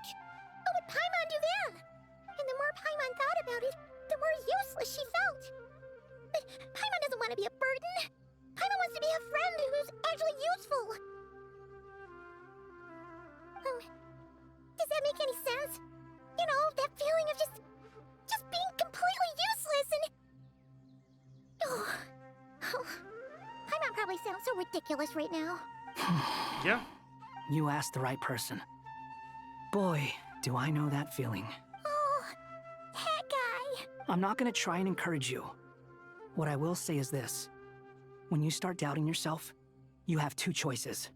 Give up or change. You have to make the decision to move forward. Otherwise, no amount of consultation from other people is gonna help you. So ask yourself, what do you want? To get stronger? To learn more? Whatever it is, go do it. You won't have any regrets if you can at least say that you tried. Alright. Something's not right. Shouldn't they be here by now? Yeah, maybe if you were fucking paying attention! Instead of giving Paimon a pep talk, you would know! My god, dumbass! Sorry. Fucking... Jesus, okay. Paimon, is it just me? Or is it a little too quiet around here? He can do both at the same time. I mean, clearly, as shown by him failing to do one of those two things, he can't. Should Paimon take a look? We'll give it another hour. If nothing happens, we head back. Okay. How strange. We've been here for ages. Where the heck are they? Have we been stood up? What is it? Did you think of something? Something feels off about this whole situation. But I can't quite explain why. We know for sure that the guy Sinocot had something set up. Yet somehow his contact is a no-show. So, either the handler got caught, or, more likely, they decided to cut our guy loose. But how would they know to do that? Wouldn't they at least send someone here to check things out? Well, if they did, I'm sure they would have noticed Paimon fucking whining incredibly loudly. So maybe if you had chosen a different time and place to air your complaints about and your self-doubt, this wouldn't have happened. Whatever. It's fine. That's the problem. They couldn't possibly know what's happening here. Unless... This feels all too familiar. Come on, let's head back. Why does he sound like he's about to cry all the time? He sounds so sad. Maybe he's upset that people keep calling him Hag Guy. I know I'd be upset about that. Even though this isn't a formal meeting, I'd still like to start by saying how grateful I am to each and every one of you. Thank you all for coming here and standing by our side. Shesipank and Bennu are currently assisting the scholars with the maintenance of Aru. Please forgive their absence. As for Hermanubis, may he rest in peace. We remember him with great fondness. Thank you for the exposition. I forgot that Hermanubis was dead. There have been times when I imagined what it might be like to meet you all. Now that it's really happening, I feel okay, quite never mind. emotional. I was like, this feels like a very unnatural thing to bring up, but I didn't realize Nahida hadn't met them before, and this is their first interaction. Okay, fair enough then. Time has taken many things away, but that which remains is all the more resilient. I must say, there is one thing that rather surprises me. You appear to be in good spirits, Lesser Lord Kusanali. But even so, I can sense that the life force given to you by the Dendral Dragon has far from fully resolved the problem of your vitality. Oh no! So even apep's power didn't work? Don't worry, Paimon. It worked very well indeed. The issue is how closely I'm tied to Irminsul. Until the problem with it is resolved, there is no way I can fully recover. Sumeru has undergone tremendous changes during your absence. When gods pass away, inevitably, people's faith in them grows weaker. You must have sensed it already. Your power is not what it once was. Regrettably, this is true. I too have grown weaker due to the effects of Irminsul. Right now, we're all in quite a sorry state. Then what do you suggest? We take all the help we can get. Sumeru is our shared home. You and I, gods and humans alike. We must unite all our strength in this moment. Power of friendship. Though Al-Ahmar Got is it. no longer with us, the alliance between the three gods remains in force. Regardless, as subjects of our king, we have a responsibility to support Sumeru through this catastrophe. They're losing me, man. They're Not really to losing mention me. that it was the people of Sumeru who released us from this prison of Aru. Times have changed, and the people of today possess greater wisdom than those of the past. I feel like these three guys are like the worst part of this quest.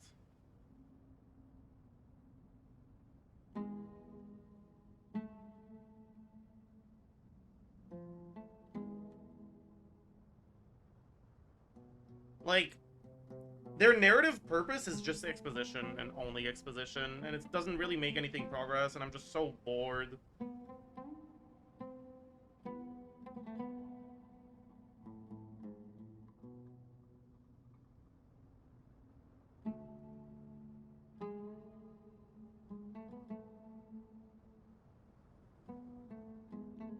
And like, they're repeating themselves so much as well. I don't know, man. You really know how to give a rousing speech, Koti. Now then, let us Yeah, learn exactly. Like, more they say about your nothing of plan. substance. Like, ever. Like, ever. The brightest minds of the Sumeru Academia are busy opening and renovating Aru. They claim it has something to do with Irminsul? Like, yes, this is all things we already know. Why are we being shown this? Correct. Irminsul has existed in Teyvat since the very beginning. What is the purpose But of during any the of this age of the being dragons, shown to us? It did not possess the significance it holds today. After the heavenly principles arrived, the power of the light realm was divided into elemental energy, I and guess this Irminsul was is it. refashioned as a device that records and preserves all information. Since then, everything in this world has been inextricably linked to it. As the Dendro Archon, I have a duty to protect Irminsul. To Sumeru, it is both a national treasure and undeniably a major threat.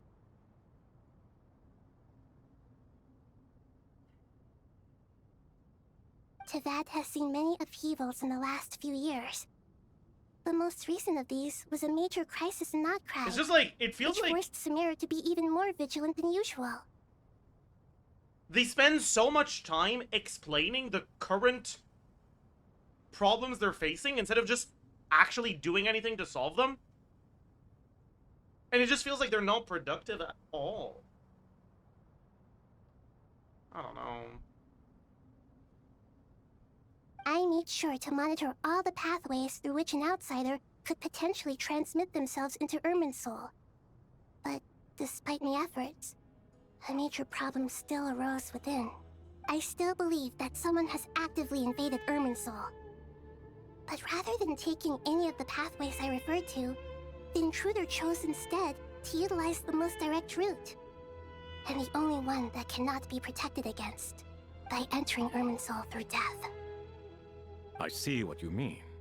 You cannot simply stop all deceased souls from returning to the ley lines because of a potential invasion that could occur at any time. That's right.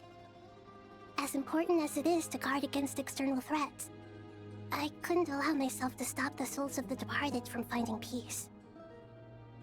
Please, understand how difficult this predicament was for the Dendro Archon.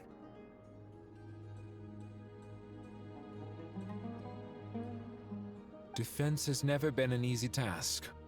After Irminsul was invaded, my authority was quickly restricted. Soon after that, the tree began denying access to any connections. I'm sure you feel responsible, but you are not to blame. No one can predict every— But the people of Sumeru should not have to endure this. We must find a way to break through the lockdown and connect to Irminsul. And this is why you need Aru. Yes.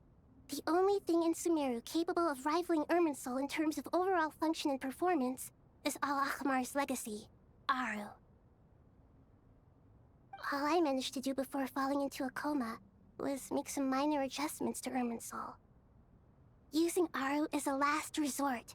Yeah, like, this isn't even lore slop. Because, like, almost all of this is things that we had already been informed of in this very quest. Yeah, it's just slop. That's all it is. God, this quest is so bad, actually. To borrow Aru's power to reboot the Akasha, then use the Akasha to connect to Irminsul and investigate. Like, yeah, we know we were there when they made this decision, dude. Unfortunately, fuck. Irminsul has suffered far greater damage than they first thought, rendering that plan futile. Yeah, you told us this already. To rise to the challenge, we had to resort to a more extreme and far costlier means. That to reclaim Irminsul, our brightest scholars have made further modifications to Aru with multiple goals in mind. I thank you all for giving them your blessing in this endeavor. Chad, I miss Paimon. Because at least when it was Paimon just summarizing the events that just happened, I could, like, tune her out in my head. But when it's other characters, I kinda can't. Human wisdom has clearly improved over the millennia. You have not only our support, but— Together, we will do everything in our power to save Irminsul. How many times have she said this? In this dialogue? I feel like she said that multiple times. Fucking hell, dude. I don't know, whatever. This is just... By the way, when you spoke earlier of an intruder, it almost sounded as if you knew who you were dealing with. Okay, and what plot they were progression. capable of. They're gonna talk about dottore! Well, let's go! Finally!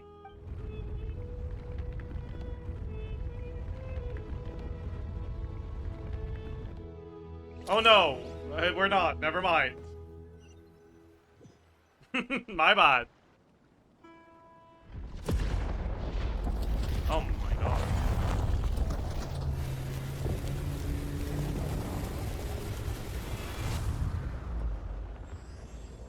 Oh, started!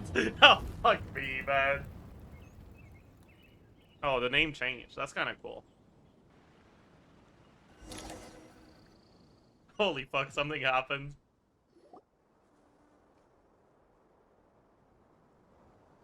Master Tainari! What is that? Chat, I just realized what they're going for. You know, they have they have the antagonist Dottore and Alhaitham as one of the protagonists of this quest, right? And those are smart people, and smart people play chess, right? And chess has a draw by repetition, so that's why they're repeating themselves so much. It's a reference to chess.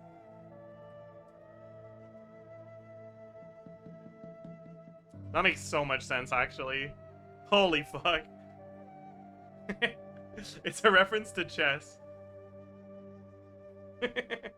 Is this Irminsul? How did this happen? What's going on inside? Luckily, we managed to evacuate everyone. What in the world was that? That was terrifying! So this is a catastrophe she's been fighting against all this time. Oh my. I understand now, Dendro Archon. You make yourself quite clear. Okay, there's still a few people whose reaction we haven't heard. Come on, we gotta do those before we can actually make any sort of progress on this quest. Not once over the millennia has Irminsul been so terribly afflicted as this. One more pillar? Please There's continue, the last Dendro pillar, okay. Archon. There we go. Now we're allowed to keep going. Got it. Irminsul's root Thank system you, is what thank you. comprises the ley lines. In the past, it has always been hidden away, going unseen by the general populace. But now, an evil intruder is making it reveal itself. Like, I really want to pay attention to this quest. Like, I really do, but I just can't. Like, we do not need the thoughts of every single person here, one at a time, before we can keep going. Especially when, like, 5 of those thoughts are just the same thing in different words. Fucking hell. It has become a tree of unbridled greed. A clear sign that a deranged experiment has advanced to a new stage. Blasphemy. From where I stand, an experiment in the name of blasphemy sounds rather improper. But, if we are to honor Dottore's will, this is what we must do. The birth of this tree proves to me beyond doubt that this incident is connected to him. But to explain the situation in full, there is someone I need to tell you about.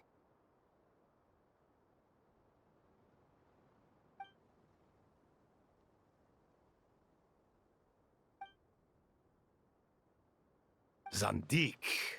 So it was him. I saw him in the desert once. A man of supreme arrogance. So this is where it has taken him. But didn't Dottore die and not Krai? How is he still able to do all this? He must still have loyal followers amongst the Fatui. Even so, I'm still unclear as to how he has been able to wield such a profound influence over Irminsul. You're the one who brought up entering Irminsul through death. It wasn't someone else, it was you! Make up your fucking mind! I can confirm that Fatui forces have arrived in Sumeru City. Fucking hell! Furthermore, Irminsul seems to be undergoing some kind of mutation. Evil branches are beginning to grow. Things that do not belong to this world are slowly but surely materializing. Sorry, I couldn't think of any other word to describe it. They don't seem to be fully formed physical entities yet, after all, but they are gradually becoming real. A baleful tree climbing up into the heavens.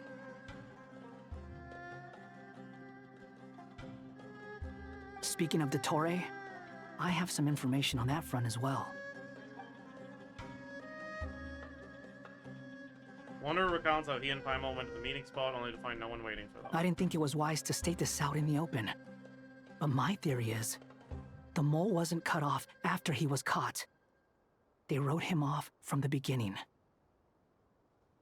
You mean, the Fatui never intended to follow through with him? Then why plant a mole at all? It's hardly a conventional strategy, and the rationale behind it is pretty twisted. But as it happens, I know someone who works exactly this way. And when it comes down to it, his goals are very simple. He just wants to confuse people, so they can't figure out what he's up to. He's been a collaborator of Dottore's from the outset. That fact alone confirms that Dottore is involved with this somehow. Some people gasp upon hearing this name, while others fall silent. Clearly, there is more going on here than anyone realized. Nahida proceeds to summon all relevant parties for a lengthy and in-depth meeting. Nahida gives a detailed explanation of the enemy and the potential scale of the crisis. You know, I used to be bothered by these black screens just summarizing things. I'm fucking glad we're not getting them saying it again. My fucking god.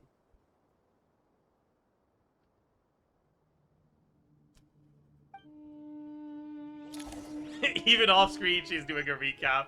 Dude, it's so bad. There is still much to be done. Everyone, please remember our core strategy. As per the discussions, the following groups must act immediately. Oh, that's a reference to the Sumeru Archon quest with Samsara. I see. Mr. Alhaitham and Mr. Kaveh, the next phase of the Aru That's a good renovation tweet, project actually. must begin right away. Godspeed to It's you kind of a both. banger tweet. I like how in the most recent Archon quest, they made a reference to the Sumeru Archon quest, Samsara, by fucking repeating everything many times over.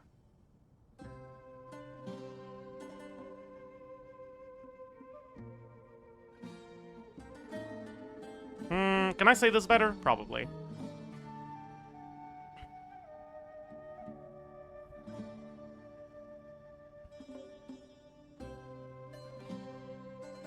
Whatever. I don't care. I don't have the energy to figure it out. I just want to go to everything bed. we've got. The plan looks feasible, but the I'm gonna stop at the implementation next will require certain resources. next like save point. General Mahamaster Sino and his it's team taking everything will out of me, help to man. procure the materials required for modifying the terminal. No problem. I've already spoken with Sethos and Hat Guy, and they've agreed to assist me. This kind of thing is best left to the fleet-footed, right? Hat Guy? If it's efficiency you're after, we're the right people for the job. Following up on the elemental energy amplifier we discussed, Ms. Dori, I assume you're the one most familiar with the status of this project. Aside from the Dendro Archon, of course. Yep, that's right. Leave it to Lord Sangama Bay. Got it. Well, I'd like Madame Farazan, Collei, and Nicole to support Dori on the technical side. You can count on us.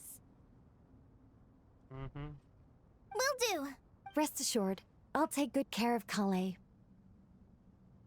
Like, yeah, we definitely needed to have everyone say, yeah, I got it, I'll do that. Like, this is an important Candace part of the and quest. Nefer, We you'll need to be be in shown charge of all of this. negotiating between the various parties. I trust you remember our goal. Okay, it's time for them to agree. You bet. We can handle it. Good. I believe that Holy! Tainari They're will speeding provide things ad hoc up! support as Only needed, one of them if that's replied! okay. Holy fuck! Let's go! Poor Tainari. Must be tough being Nephis' student. Getting bossed around all day, every day. Hey, don't try and drive a wedge between us, you old rascal. All it says to me is that Master Nephis has faith in everyone's abilities. While I'm nominally here as backup, I doubt there will be many situations where my help is needed. Exactly. Finally, Traveler, you and I will head to the border between Sumeru and Natlan. Once that task is complete, I'll be asking some of you to accompany me to the Eternal Oasis. The Eternal Oasis? I thought that was just a legend. So it does exist after all. Regarding your trip to Natlan, under normal circumstances, a meeting between Why our are two they nations standing in would water, be a by the far way? more formal affair. Unfortunately, Sumeru is all but completely cut off from the outside world at present. Okay, man. Like, whatever. So regretfully, we won't be able to give the Pyro Archon Mavuika the grand reception that she deserves. My apologies for the inconvenience. No point putting too much pressure on yourselves. That goes for everyone. Right. Especially you, Dendro Archon. I'm sure you're This still might be feeling worse than the quite nefer weak. quest, actually. Don't worry about I think it me. is. The Dendro Dragon's life force will sustain me. Plus, we'll be there every step of the way. Nahida will be just fine. Yes. I believe in The myself. water broke him? And I Yeah. believe in every one of you. Speaking of water breaking, can I get an empreg in the chat? True! Well, time to get going. Alright. So, last stream we got through Nahida telling us like 83 fucking times that we're trying to fix Irminsul with Aru, but like it's kind of not working, so we got to do it differently, but like who cares? And then the tree fucking came out. And it's probably dottore. And Nahida knows it's dottore. And then 2 interactions later forgets and is like, I wonder how this could have happened. Whatever, who cares? Let's move on. To what extent we can implement the final plan depends on how successfully the Akasha can be modified and configured. And to make sure the configuration works, Aru will also need some further optimization.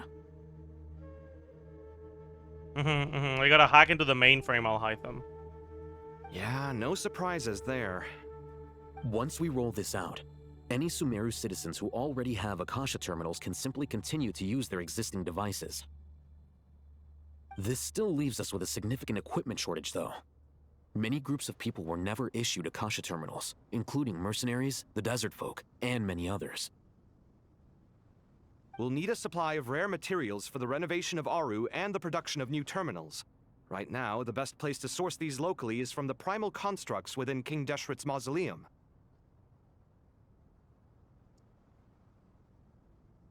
Time is not on our side here. It's gonna be a race against the clock. The Aru merge and renovation project will have to be carried out by you two. Okay. Everything So is I'm gonna riding on try this, to like. so failure is not an option. I'm gonna try to engage with the lore slop and the magic of slop luck and the to you science both. slop here. Why exactly do they need to make the like modified new Akasha terminals to like? Why do they need to give that to everyone? Like, why does John Desert? You'll see. Okay, so I'm not supposed to know that yet. Okay. Never mind.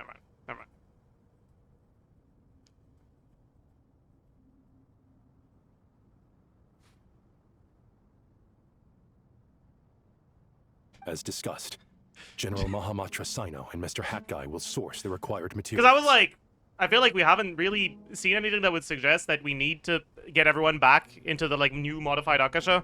But like, so like, did I miss something? But no, I didn't miss something. We just don't know yet. Okay, bad.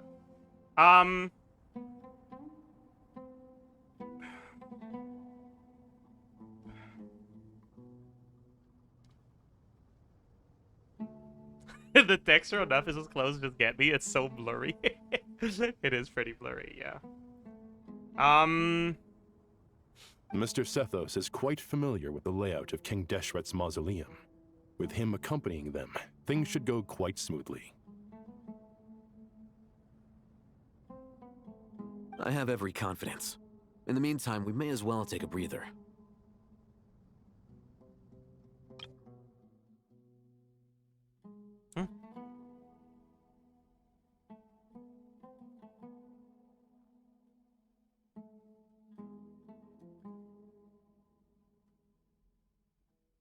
Okay. So he's saying, not my job, not my problem? Makes sense. There's not much we can do until the materials Okay, arrive. got it. Get information and stay close. What is this, boot camp? Knock it off. It's just Sino being Sino. You know what he's like.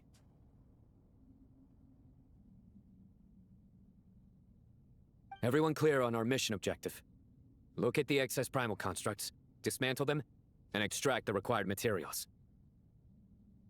And King Deshret's 7 pillars agreed to this? So, like, why are only these people... Like, if this is really that important, why are only 3 people being sent here? If they're just sitting there doing nothing, we might as well put them to use. Thoth's words, not mine. Alhaitham just said that his job is literally just to wait for this to be done. So why wouldn't they send more people?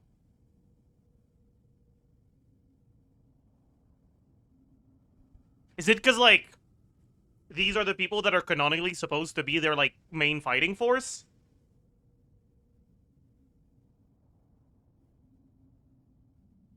Is Wanderer supposed to canonically be known as a fighting force type guy?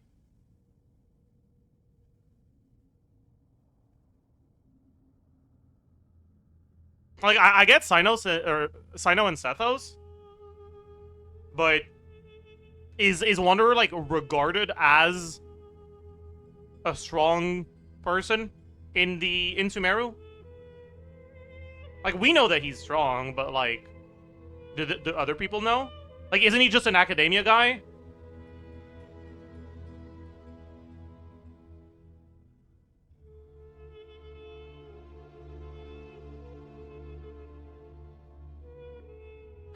Isn't he just John Academia?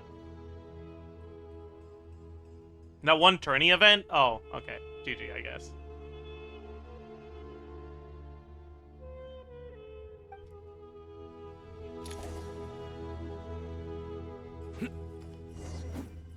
Holy fug. C3R1. C3R3! Holy shit. Insane. Can't wait to use all this elemental mastery for my reactions in this team.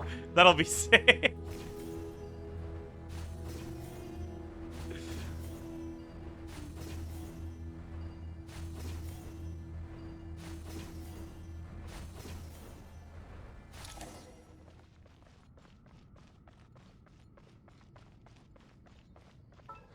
He's not on BB, right? Yeah.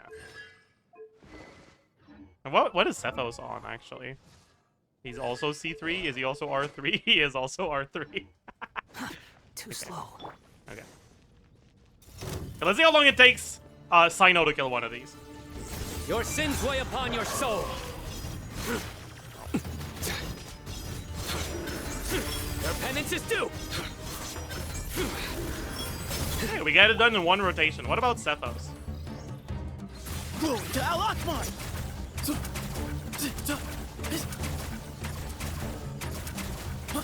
Way ahead of you. Okay, we don't. One rotation is not enough. You guys think he aims? Search for it. Bow your head. Okay, we got the components. GG.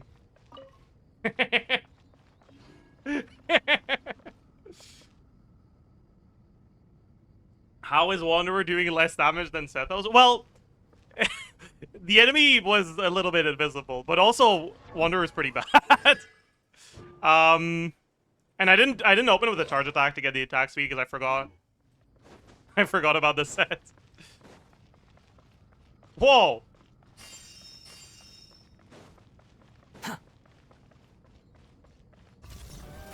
Behold.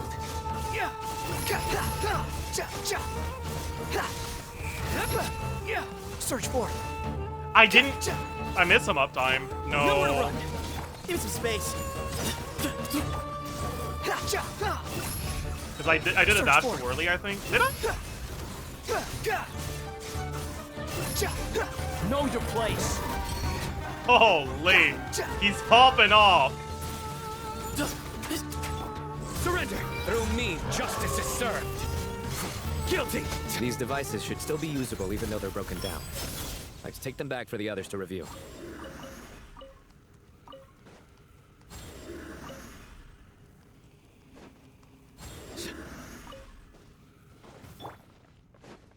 Did I get this one? Quit following me.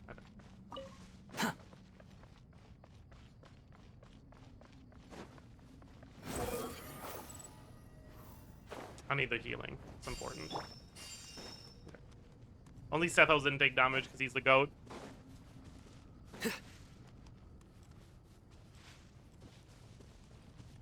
Holy!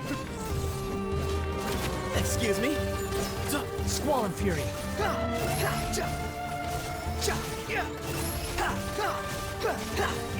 Upon the gale. Bow your head. Hey, I didn't realize they had a Dendro aura. Oh, Quicken?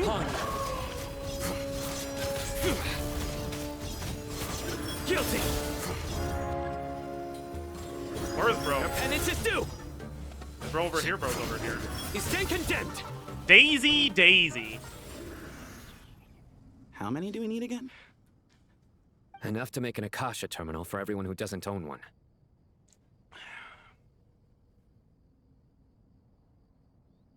We got, how many of them did we get so far? Like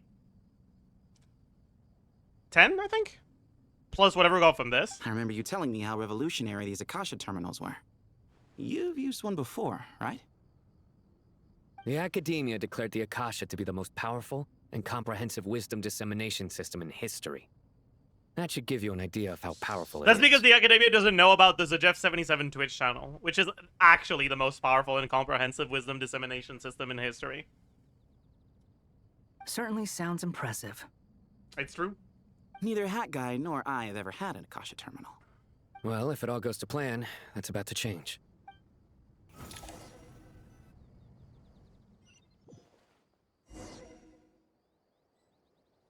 Why am I Dori? Is that a royal greatsword? Or a sack? That's royal, I think. No, I was wrong. GG. Oh, goody! Thank you so much for handling the delivery. What a long way it was. You've really outdone yourselves. I'm well aware what a bumpy, dangerous journey it must have been. Now, I would have loved to oversee the process myself, but of course, those of us who know the plan can't leave the mausoleum. Oh, trust me, I'm patting myself on the back for my assembly work here. Simply flawless work. But will you really be needing all of this? According to our plan, yes, this is the quantity required. I have no complaints about the quality either. Only the price. So expensive. I heard you covered a lot of the funding out of your own pocket. Oh, that's an exaggeration. The Academia provided most of the funds. I just offered us. Should I hold token of my until goodwill. Shazio? What's up, Mtash? Are you back on Genshin? I saw a tweet from you a few weeks ago talking about how you made a Genshin video and you were like disappointed that your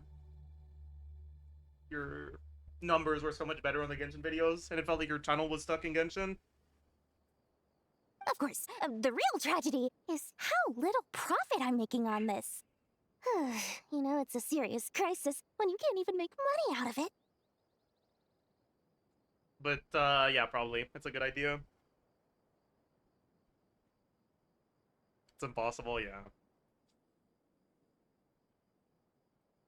It will consume you. You're stuck with us.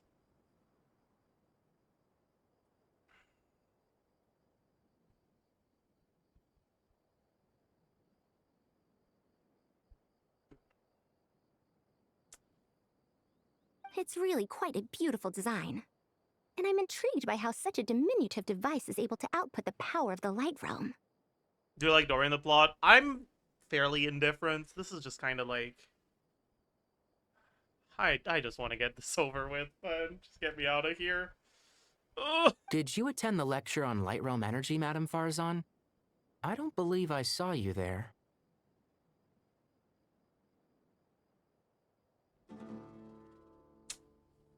Of course I attended. I was just a little late, so I had to listen to the whole thing from outside the back door. Anyway, I have a perfectly good understanding of light realm, elemental, and abyssal energy, as well as the relationship between the three. Oh, I can't wait for you to give us our 17th explanation on these concepts. Good to know. Master told me in private that the conversion process between light realm energy and elemental energy involves highly classified knowledge that shouldn't be disseminated too widely. But even so, the scholars still shared said information. Dori just had an important character moment. We just found out she likes money. Holy fuck. No, you don't get it, actually. It's a more complicated character moment than that. Alright, we found out that she cares. Okay, she cares about the people of Sumeru, and she's a giver. She's an empath. But she also likes money. But she hides her empathy behind the veneer of a greedy merchant.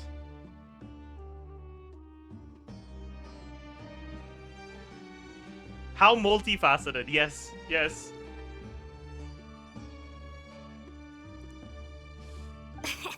Well, you can't enforce a rule that everyone breaks. Is that the idea? At first, the Dendro Archon was reluctant to explain it in great depth for safety reasons. Later, she came to terms with it, and simply informed my master that we would all have to face the question of survival together. You fell for the facade that the viewer was meant to dismantle. It's not even that. The viewer's not meant to dismantle shit. Okay? The viewer's just meant to sit there and let the facade dismantle itself. Okay? There's no depth to this. Okay? Don't pretend like there is. To protect someone from such dangers means keeping them in the dark. But for someone to know and embody the wisdom within, they must understand its very essence.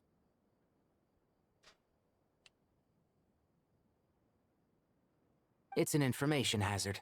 We're exposed to danger just by knowing the facts. And just like bait, it lures us in by offering us the solution to our problems.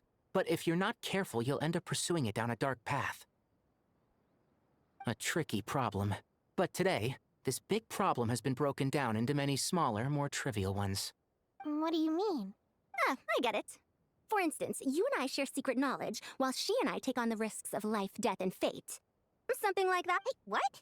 That is not what I call a trivial problem. Well, as they often say in Vahumana, an event that is monumental to the individual is negligible in the grand scheme of history. Generally, the fate of the individual is an insignificant affair. Being from Amorta, where the subject of our research tends to be a lot more personal, I have to disagree. It's hard to dismiss the individual as insignificant. What is the point of this interaction in the narrative here?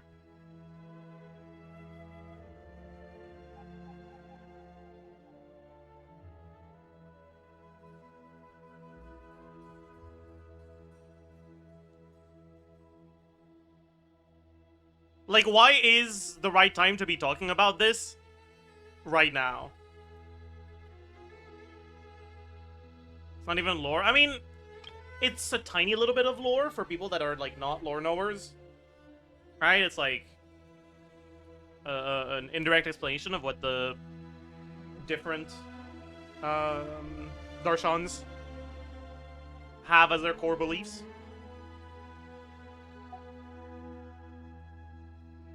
In other words, the big problem of survival has been broken down into many small, interconnected factors, and each one of us represents one of those factors. When the same secret is shared with a group of people, the same fate binds them together.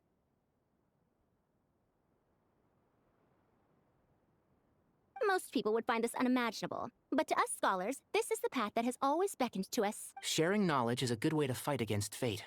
I will always believe in that. All right, I think that's everything.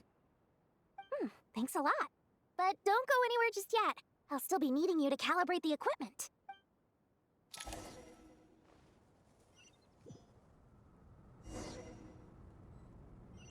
Okay, yeah, so we just had some filler, I guess.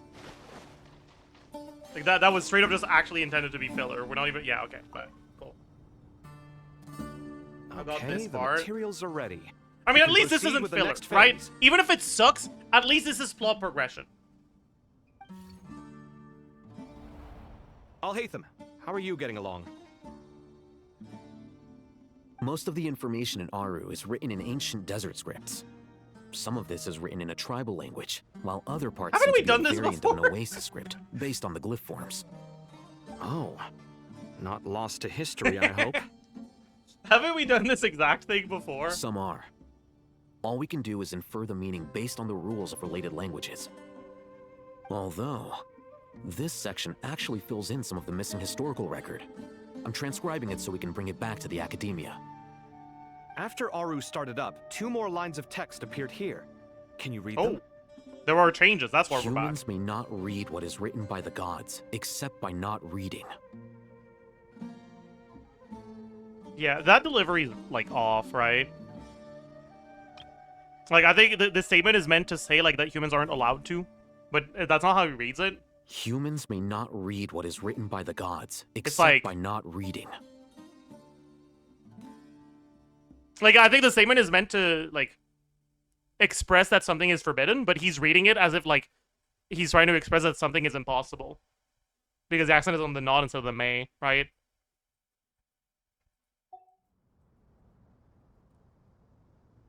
Victory should not be easy to attain, for it symbolizes divine wisdom. Knowledge must not waver, for it has external borders. Is this a clue to solving a puzzle? Or is it being symbolic?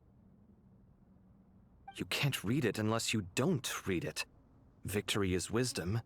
Knowledge is confined by borders. Or maybe I'm wrong? Maybe it is supposed to signify an impossibility?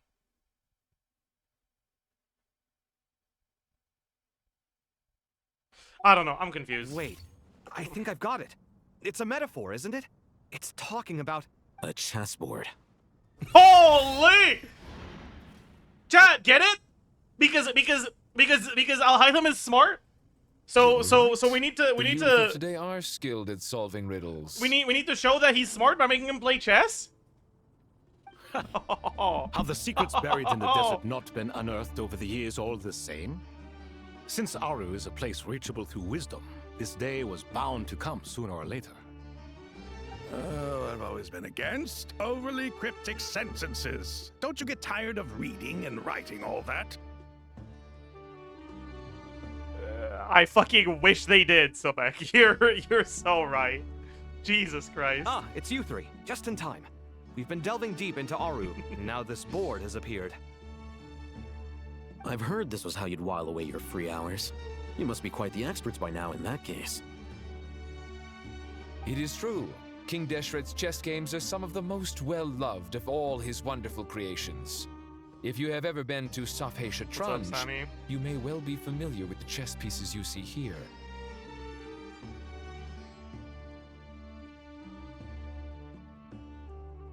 So like this is nothing like chess, right? They're just calling it they're just calling this puzzle chess to make it sound smarter, right?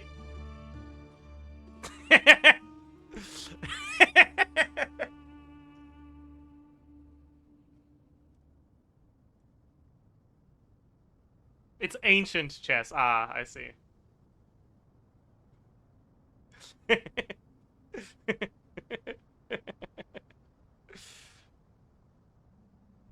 Is this chessboard supposed to be another visualization of the interior of Aru, then?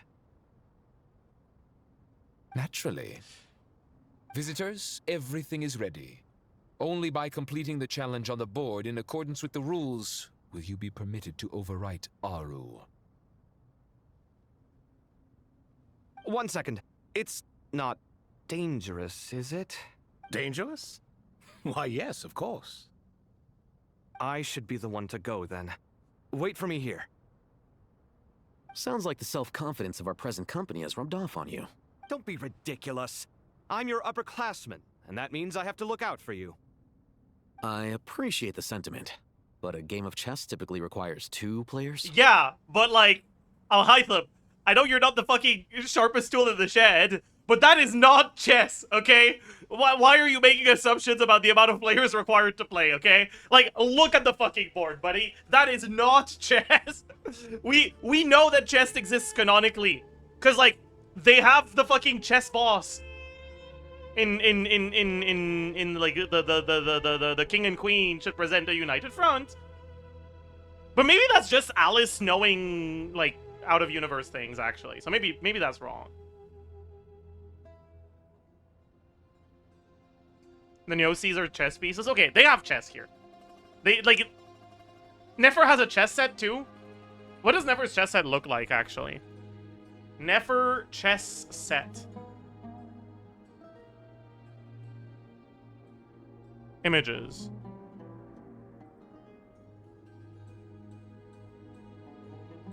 We don't see the inside of it. GG.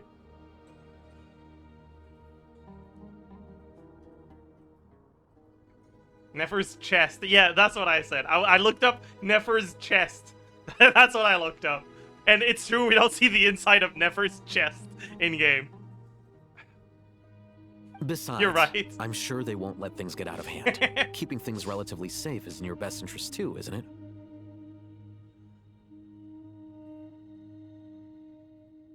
Fair enough. I mean, you guys are controlling the difficulty, so please don't go too hard on us, all right? Ah, but Bennu said he wanted to put some respect into these whippersnappers. All right, all right. Thank you. Obviously, we'll still try to be careful. This doesn't seem like ordinary chess. Is the goal to defeat the opponent? No, you must enter the board and pass the trials we have placed there. That has nothing to do with chess, dude. Ready? Let's do it. God.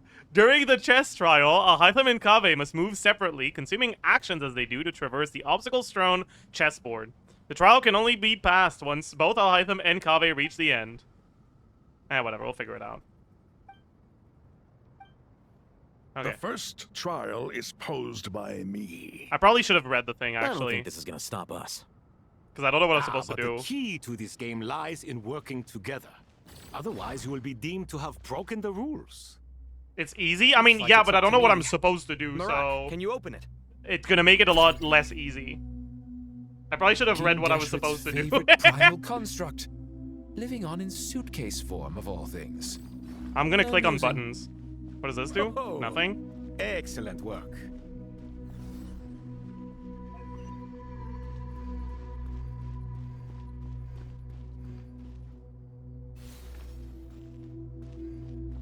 Okay, I did not need to read what I was supposed to do. Got it. Got it. Where's the target? It's over there. Okay. Now, don't be nervous. I'll make it nice and easy for you. Really? Wait, can we not move these Thanks things? in advance. We appreciate it. Oh, only Kaveh can move them?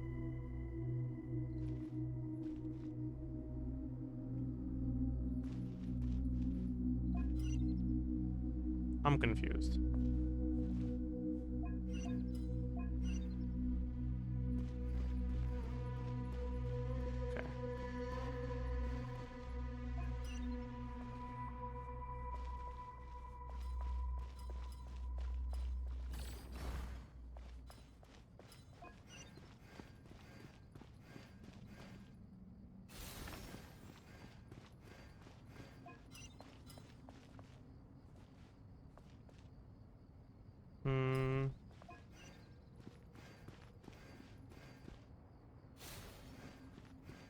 Okay. Okay, I get it now. I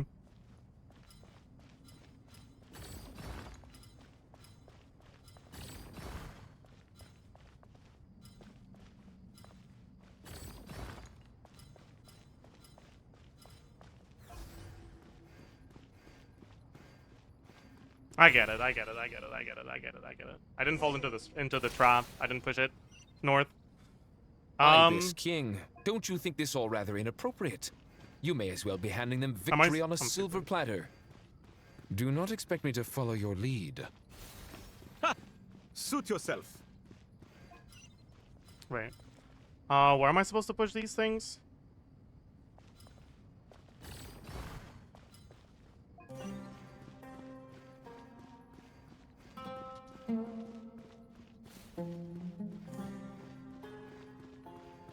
And then at the end...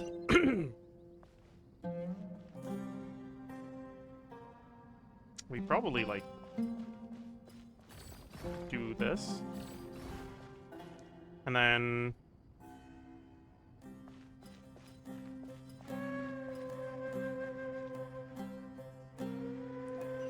I gotta go over there. Can I do that now? I have enough? I do, right? E.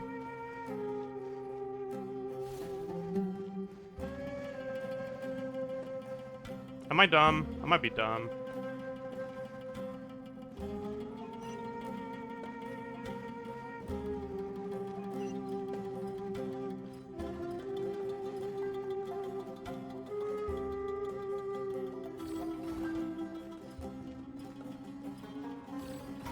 I think I'm fine.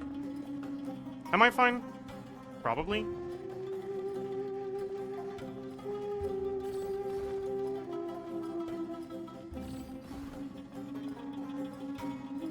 I should be.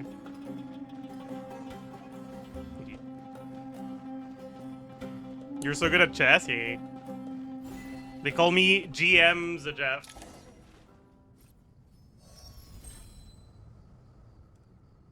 Took me a couple resets. Done. That's a skill issue. Finally. It's over. Oh, no, they said chest. Oh, you're right.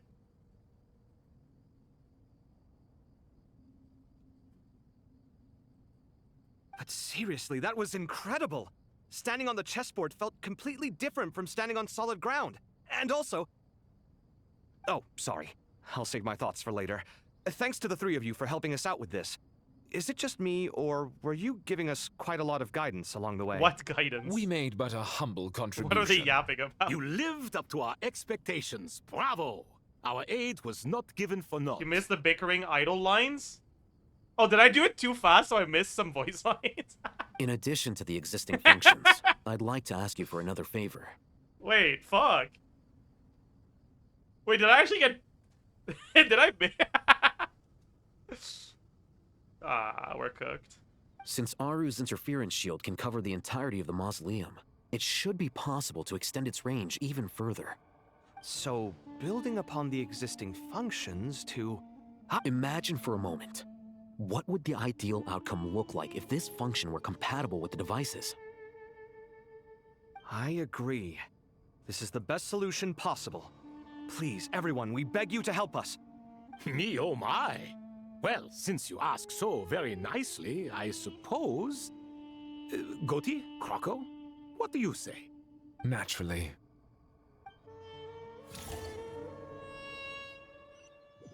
Time to go! Let's go find Nahida!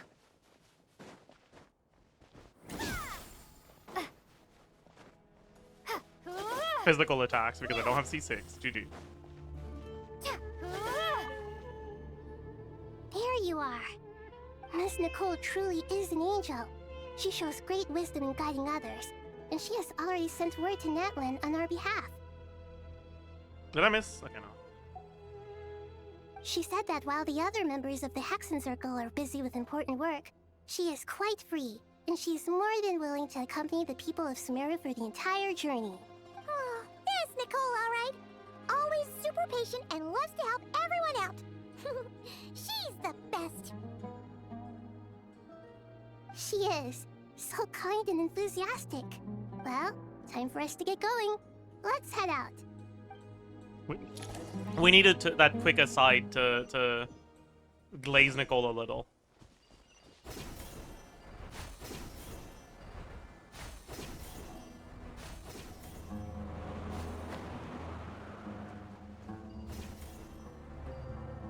Now this is the gameplay that I've been waiting for. I mean, I'd rather have this than just them repeating the same thing 7 times. I'd rather spend my time doing this, even if it's kind of boring.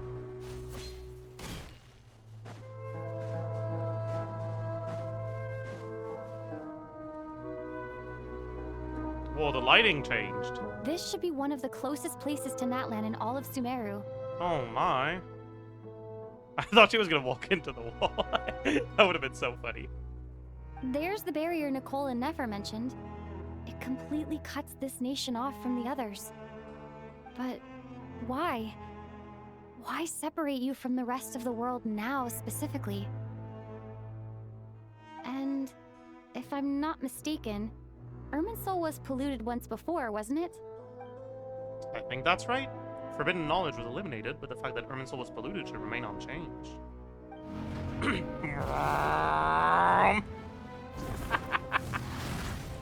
Oh, good question. I'm wondering the same thing myself. That voice. Mavuika, you got here pretty quickly. Oh, no shit, she's got a bike. Hello, traveler. It's been a while. Ooh, added to the chronicles, Mavuika. Night igniting flame, the revered leader of this land. Natlan's Pyro Archon possesses unparalleled powers and an aura to match. Holy fuck. She canonically... No. According to Paimon, Mavuika has aura. That's crazy. The fight against the Abyss has been a long, ancient journey where the echoes of memory and the warmth of love illuminate her path, fueling her resolve with an unwavering light. The road to victory is forged by countless heroes, and she considered herself merely a vessel of their collective strength. Today, Mavuika remains steadfast in her beliefs, guiding Natlan towards a new dawn. That's a whole lot of fucking nothing, Paimon, my god. Just glazing, nothing else. Hello there. What the fuck is she doing? Hello, Dendro Archon. Well, like, here it makes sense for Mavuika to say Dendro Archon. Right? I like, this is a situation where saying Dendro Archon makes sense. Mavuika, I apologize for asking you to meet at the border on such short notice. I also apologize for not being able to greet you in person. The form in which you see me now is one carried by the Traveler. The real me is inside the mausoleum of King Deshret, and I am reaching out to you with my mind from here. Irminsul has been infiltrated by the Doctor. We must be on our guard, as he can spy on information in the world from within the tree. Fortunately, there is no record of the Traveler in Irminsul, and you are still within that land's borders. My records will be preserved in the Night Kingdom, rather than the ley lines. As long as the Night Kingdom remains disconnected from the ley line cycle, the Doctor has no way of knowing my movements. Exactly. So by meeting each other in this way, the meeting essentially never happened. No wonder Paimon didn't come. You were concerned that her activity would be recorded by Irminsul. The Natlanese have heard about the situation in Sumeru. With the borders sealed off, merchants have been forced to stop their shipments. It's pretty serious, and you're the ones bearing the brunt of it.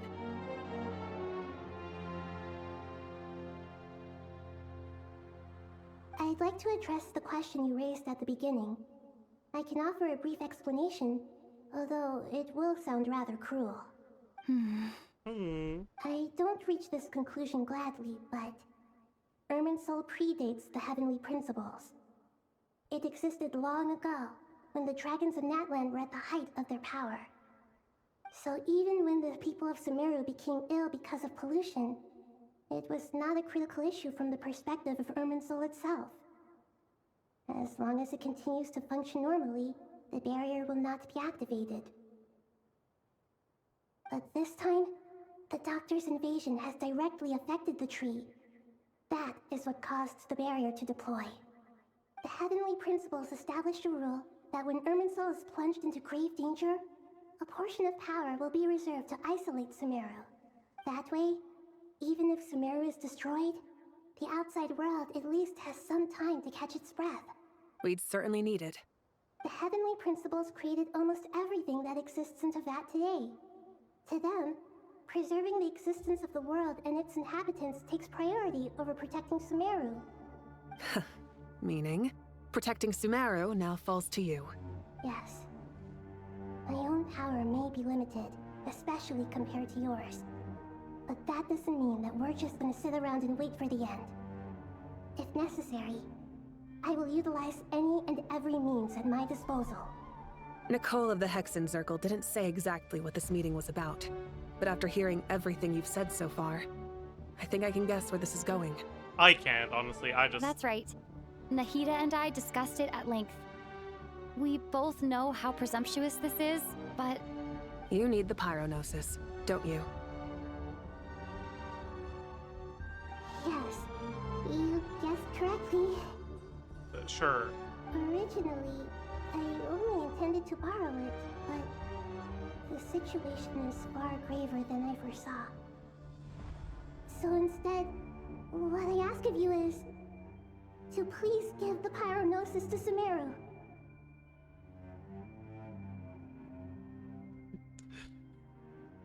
So that's how Teresa's gonna get it?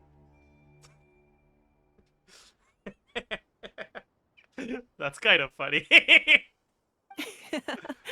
Why do you sound That's so nervous? so hilarious. There's no need to be shy.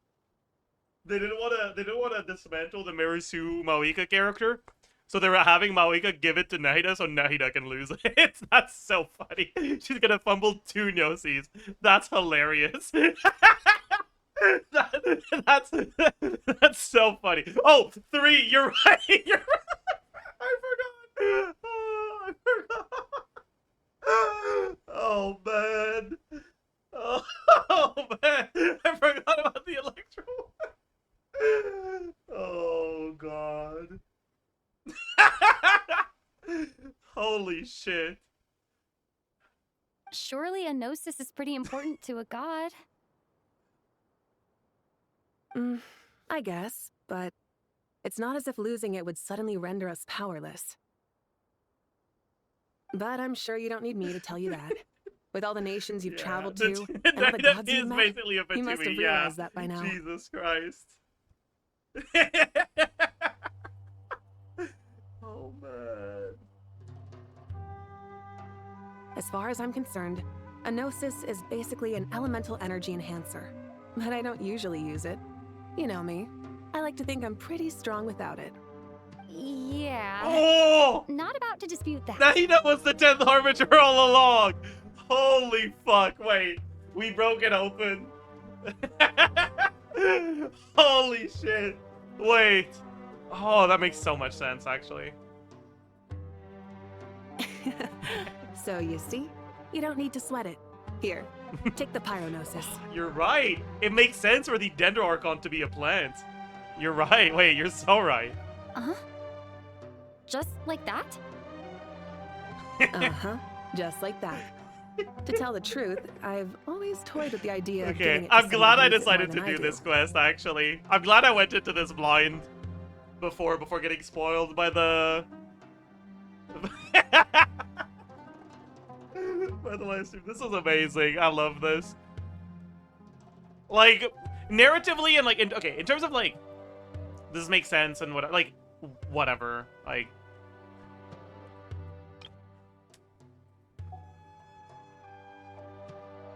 I feel like they kind of reached the end of what they could do with Mavuika in terms of, like, Tsaritsa going after her Gnosis. So it kind of makes sense that it would change hands at this point in time so that Tsaritsa can get it without having to go through Mavuika.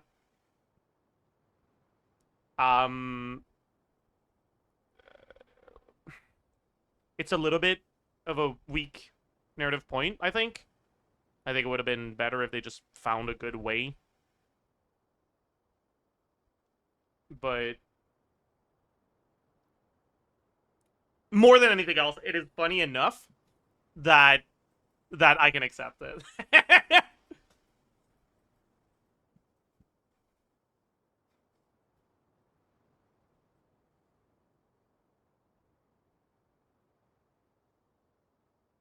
She kind of beat the strongest Harbinger. I mean, kinda. But, like,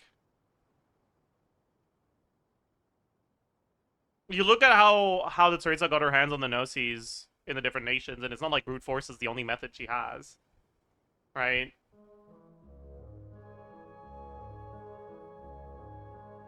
So...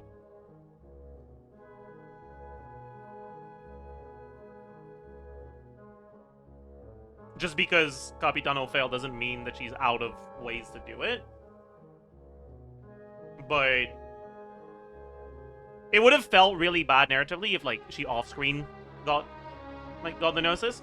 And I also don't really expect them to spend a lot of time in Natlan at the beginning of this Nesnaya Archon Quest stuff. And I feel like we kind of need to have all the Gnosis in the Tsaritsa's hands when we get to Nesnaya. Otherwise, the stakes are not going to feel like they're raised enough.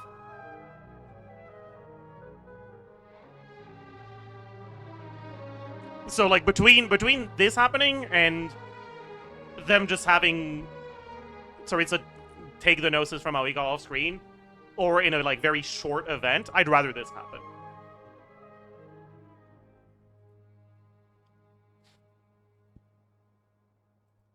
I know you accompanied Nahida here to try and increase the chance of success.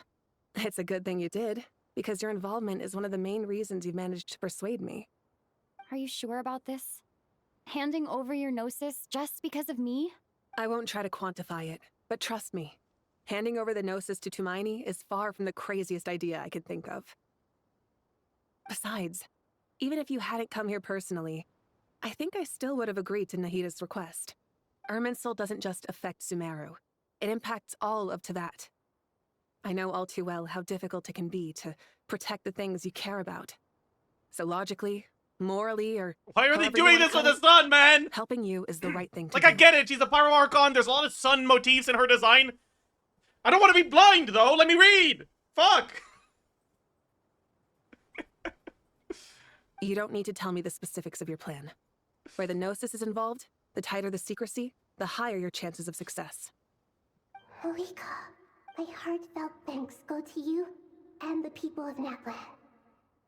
God, she looks so fucking creepy with, like, Genshin's no noses thing with this color scheme. Jesus fucking Christ. It's, like, awful. Like, she needs a nose. This face is too creepy. Don't mention it.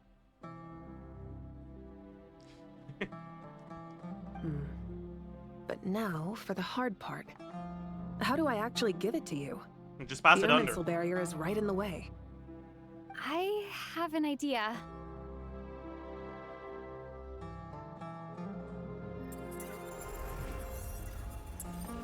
Holy. Just as I thought. Huh. Incredible. What did you do? The power of friendship and being a descender that isn't registered in Irminsul or whatever the fuck the magic slob is gonna be. Just made a lucky guess. This seems to happen quite a lot. Things that apply to everyone else don't seem to apply to me. I figured the same might be true here. Listen, it's just magic slob, okay? Don't worry about it. That's so funny. Irminsul usually produces effects based on the record. Okay, now he doesn't explain again. Alright, alright. Since the traveler is a descender, Irminsul contains no records of her, and thus has no way to impede her. Is that right? You really are full of surprises. Catch. Whoa! Imagine she just drops it. Thank you, Mavuika. Thank you for trusting us with something so important. It's over. All right. No need to get so formal. It's not like we're strangers. Besides, there's still one problem. You might be able to pass through the barrier, but I don't know about the gnosis. Yeah, Any that's what other I was surprises thinking for about. us, Traveler? Like, how is a gnosis gonna get through? How are her clothes getting through? Shouldn't she be naked on the other side? I don't know. I'm confused. Let me try something. I have the pyronosis in my hand. It feels strangely ordinary, not particularly heavy. And yet, this tiny thing symbolizes the mighty authority of a god. I need to think hard about my memories of Pyro. My memories of journeying through Natlan. All those important experiences I've had.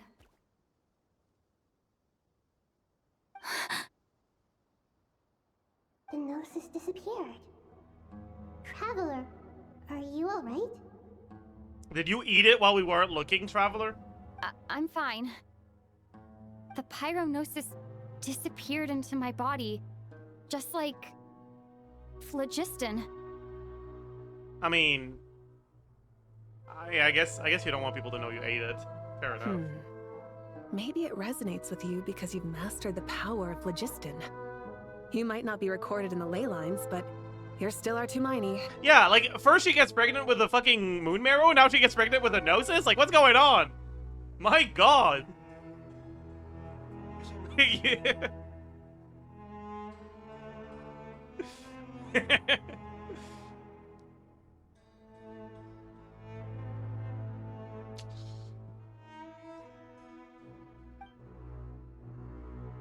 Whew.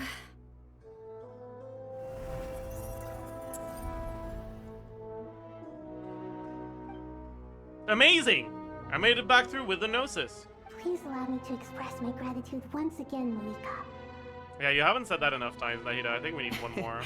Pleasure. You got another one in you? Well, I've given you all the help I can. The rest is up to you. Good luck. We won't let you down. Yeah, we aren't about to lose. Huge.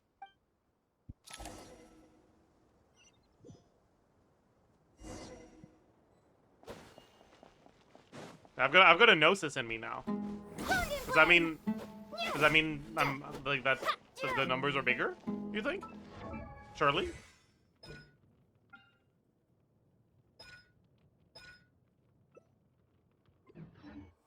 Yes, go clear Stygian now.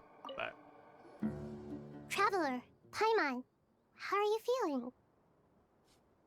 Paimon's a teensy bit nervous, but only a teeny tiny bit. Seems like she's gotten way braver over the last few years, huh? Of course. After all the adventures you've had with the Traveler, I'm sure you've gained a lot of experience and grown as a person. I'm doing all right. What about you, Nahida? How are you holding up? With the negative effects of irminsul, I am a bit like a piece of fruit that's been burrowed into by hungry insects and left to rot. I'd be lying if I said it was nothing. Alright. But please don't worry. We all know what we're getting into, and we've prepared as well as we can. I believe in everyone. I believe in you. And I believe in myself. Stoking the fire inside oneself is certainly one way to live, but knowing when to rely on one's companions is also a form of great wisdom. I've been quietly learning little things from everyone, like plucking tufts of fur from a sumpter beast. Me too. With the constant traveling, I'm always learning and growing. That's the journey of life. I think there's someone else here who would share that sentiment. Don't worry about what I think. I was just passing by and happened to overhear your conversation. What are you talking about, hat guy? This is the top floor. No one passes by the top floor. Okay. Enlighten me, okay? Like, enlighten me, please? Enlighten me. Enlighten me. Actually, no, never mind. Don't enlighten me. I don't need your help. I'm enlightened already. Says who? You can fly just like I can. I would have thought it makes sense to you of all people. I don't know why, but I feel a little more relaxed now. It shows that you feel comfortable laying down your burdens in our presence. It means that Sumeru is a place you can trust, where you know we have your back. And we feel exactly the same way around you. That's what it means to be friends. Aw. We're friends.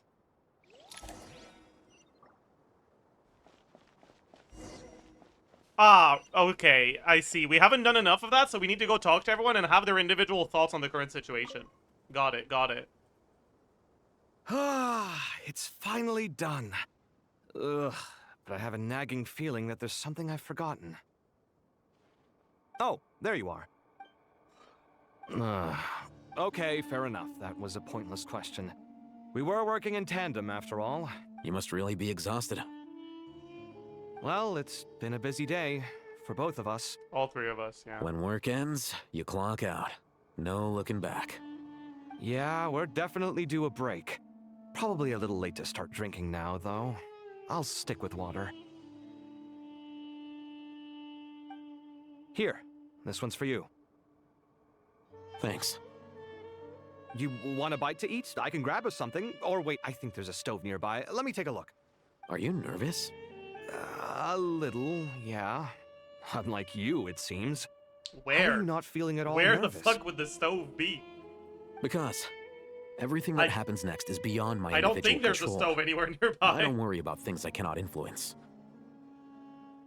What do you mean, cannot influence? You're the one who came up with half of the strategies we ended up using. There's only so much I can do. I was only doing my duty.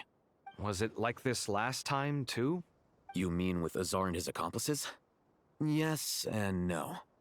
The situation back then was easier to control, but we weren't as prepared as we are this time.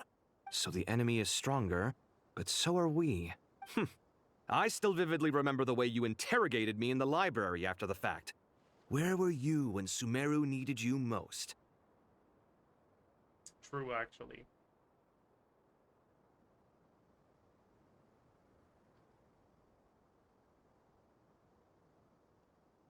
If your memory is so vivid, you might also recall that it was you who came looking for an argument. You're often the one who initiates these things, you know. I came for a conversation! I didn't know it was gonna turn into an argument! Anyway, at least I showed up this time. So, what do you think? What do I think? I think we're certainly better off for it. It's good having me around to help out, huh? Absolutely. As a citizen of Sumeru, you displayed a remarkable sense of responsibility in the face of disaster. Certainly feels that way. I just shudder to think how the world would have ended up if we hadn't gotten control of the situation. So, do you think this is what impending disaster looks like? The sky is so clear, and there isn't a whiff of decay or destruction in the air.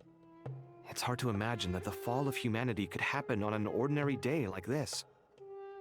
Awful things. How many of happen these do I have all to the do? time. Sometimes people I can just stop realized, them, like, that we and have like sometimes 10 they of these can't. to do. What you and I have done is increase our chances 3 of more? stopping Okay. this one. Lofty ideals skip may them? provide no Wait, defense can at I? all against nihilism. Like, are they actually optional? Oh, nothing. I hope everything... It will. As long as we... It's really strange. I think it's Ugh.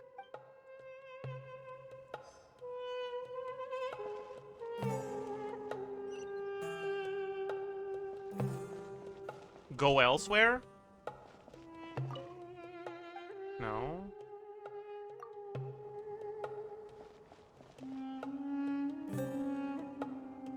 You have to do at least 2. Oh, I see.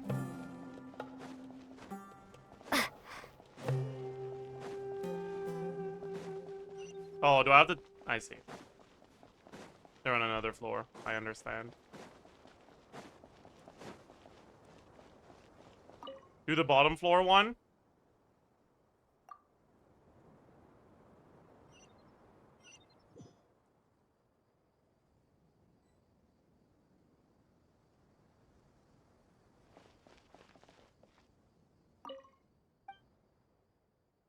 No. I don't think I will. Who the fuck is that? Oh! What the fuck is she doing here?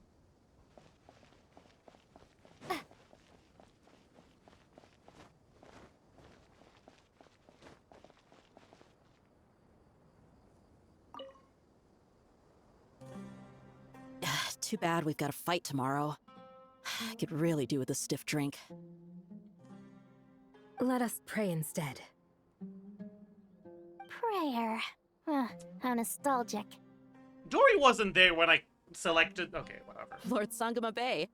Came to get some fresh air too, did ya? That's right. Actually, I was hoping I might run into you, Dia. I wanted to let you know that I've stocked up on that perfume you said you were so fond of. No, really? I'll take 2. Any chance of a friends and family discount? I knew you'd ask that. And I'm afraid to say that... Surprise! It's free of charge. That's very generous of you, Lord Sangama Bay. Does this mean you've made a fortune in not Krai? Bro avoided nefer just ended up talking to Dori? Yeah, I brought this upon myself, I guess. It's GG. not that easy to turn a profit there. I even ran some assorted lines. Okay, I don't actually need to listen to any of this, right? Lord Sangama Bay. This is just like... Sure. That's how Nefer shows that she cares. She wishes for all of us. It must be hard Dude! trying to make Why are you guys talking about nefer right now? Defending one's home is a just cause. My anger. Just taking a... Yes, Miss Junior. Come on. Oh. I remember. That's right. I see her... Agreed. I spoke with several... my lady. What are you praying? Our beliefs make... I pray for the safe return of all my companions. Okay, can I dip now? Get some rest so you'll be ready for the next day. Rest for the night. Alright.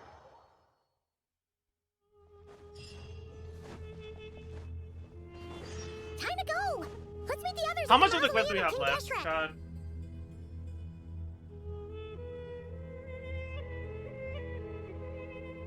%? You're at the end. Okay. If we were like only halfway through Act 10, I probably would have stopped there. But if we're getting close, I'll finish the quest today. Oh, I have not felt this way in a long time. Standing up high, gazing out at the rolling dunes, one cannot know what freedom truly means without first losing it. The golden slumber truly lives up to its name as a dreamland. Though desert sands exist there too, no mirage, no matter how glorious, can compare to true beauty. Dendro Archon, what is on your mind? You're going to the part where things finally start happening? Okay, bad. I was wondering, whose counsel I should seek on the questions in my heart? Because, like, actually, literally nothing has happened this quest so far, right? What kind of questions? It's just been exposition. The tree came out. That's it. So many. More than can be put into words. As I once said to a friend, we The look, gnosis? I we mean, I see, guess. That's and fair. we comprehend. We took the gnosis. But the question still troubles us.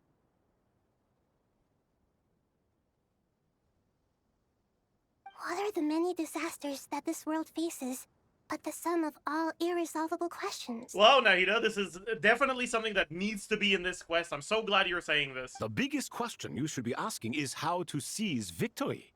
Yes. Although, I would express it differently. I don't care how you would express it. I must not fail. And so the question I am most curious about Fucking now hell. is whether the path to victory will be an arduous one. Apep is a saint for doing Nahida a favor. That's all I'm saying, okay? What we declare to be a young sapling, we may, in fact, find to be a towering tree, if we would only cast aside our ignorance and look beyond the veil of time to see her true form. Nahida! We're here! Just in time. The preparations are almost complete. Ready when you are. We're here too. Miss Nicole! Miss Nicole! You run so fast! I thought I'd get a lot of exercise as a forest ranger, but I can barely keep up with you. Sorry, I got a little carried away. Headcanon, Apep could have fully healed Nahida, but when Nahida woke up and started yapping, Apep threw her out. That is great, headcanon. Lesser Lord Kusanali, the equipment is ready, and the modifications to Aru are all She complete. just like me, for real, for real. As discussed during our meeting, Accessing Irminsul via the Akasha is no longer feasible at this stage. Thank other goodness options, we're it's getting this just flashback to the they're a little events. more extreme. You know more what? Technologically Actually, demanding to implement. this one's probably fair enough, because like they were aware that the quest was so dogshit that no one would do it all in one sitting. So they actually just assumed that it's been too many days since we did this and we just forgot. So fair enough, okay? Fair enough. Maybe you should take it from here. The architecture and functionality of the Akasha terminals overlap considerably with Aru. There is reasonable evidence to suggest that one was developed based on the as long as the transplant and merge operation succeeds. A system this powerful is capable of a lot of different things. In the past, in the pursuit of greater knowledge, some scholars have attempted to connect their consciousness to Irminsul through the use of terminals. Correct. In academic language, scholars who reach that stage are said to have entered Satyavada life. Hypatia has performed this practice many times in the past. Right. And this at least proves that there is a zone within Irminsul that can be connected. that's right. Providing wisdom to the people is one of the very reasons for Irminsul's existence. I think I understand where you're going. Please, continue. In that case, I'll skip to the conclusion then. We need to further modify Aru, merge it with the Akasha, manufacture terminals, and distribute them to every single person we can reach. Every person? Even the desert folk? What are you trying to say, Dea? What do you mean by this? Yes, everyone. I've already calculated the amount of raw materials we need. Explain what you mean by this, Dea. Hi,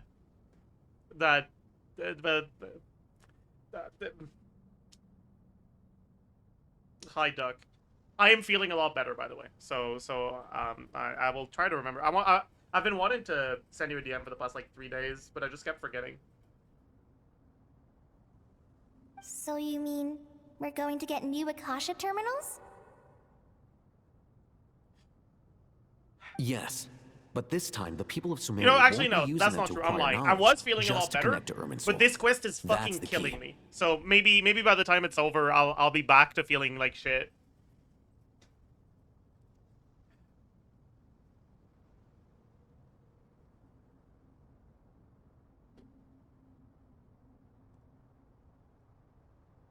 I don't remember the last time a quest felt that long. I don't think a quest has ever felt this long. There are quests that I think may have been worse. Because, like, I don't think the substance and, like, the plot of this quest is bad, but the pacing is terrible. This is the worst they've paced the quest for sure. When we evacuated the city, we brought all the important assets from the House of Dana, in case we ended up needing them. Fortunately, this included the Akasha system's main terminal. We've checked all the relevant records, and one thing is certain. Nothing like this has ever been done on this scale before, so... everyone in Sumeru is part of the plan. Whoever controls the people. I'm gonna be honest, I kind of tuned out the last like 4 lines they said, so I'm gonna have to read them again.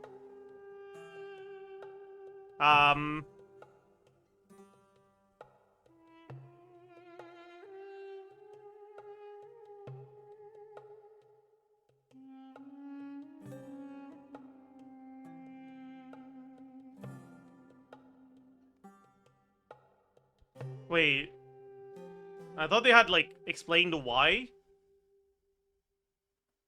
They still haven't explained why they're doing this?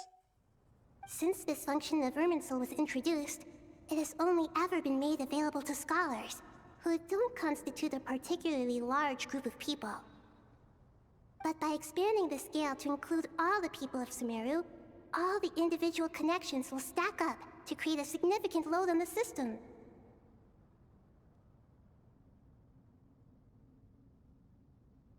Okay, so this is why.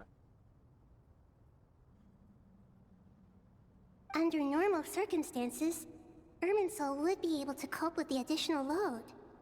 Yeah, they're sending a DDoS attack Under on strain from other Irminsul, okay. activities, its remaining capacity is limited. Thus, it might be possible to shut it down completely by overloading it. Okay, that's fair enough. Oh, what the fuck is that? Oh, those are terminals, I see. Counting down. 3, 2, 1. Are you ready? Ready. Right, this was like, collei was the main character of this quest at the start. I forgot about that.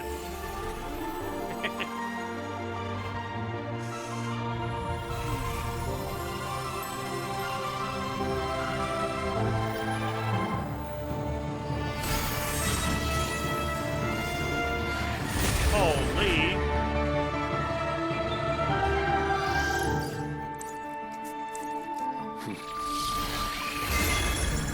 Whoa.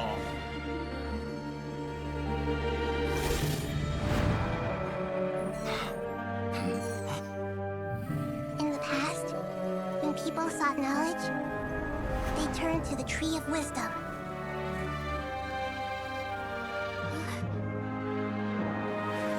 Today, we use it to save Sumeru and the whole world.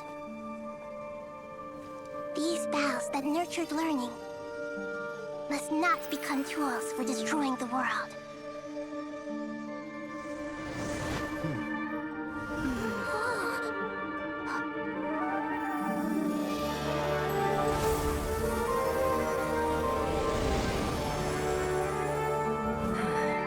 That's a break, that scene. Stop. Please stop. End this transformation.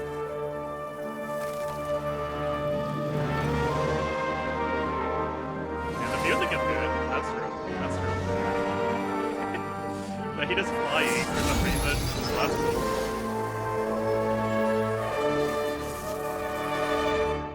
You would shut down Irminsul just to stop me?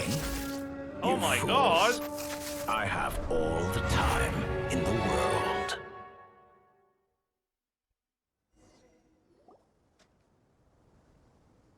Success! The evil irminsul tree is step growing! The evil and intimidating Irminsul tree. Great. What a display of true courage. The courage to think and the courage to act. I never thought I would witness the shutdown of Irminsul with my own eyes. Perhaps this is human wisdom in action? God, your input is not necessary, Thoth. Indeed, The only Ibis King. humans could do such a thing. Gods are few and far between. What was once created for spreading knowledge is now used for another purpose. Oh my god! A rather ingenious plan. Really? Well, this is new information to me. This is the first time anyone has brought up something like this in this quest. Is that true? Have they repurposed the Oh my god, no way! I can't believe it.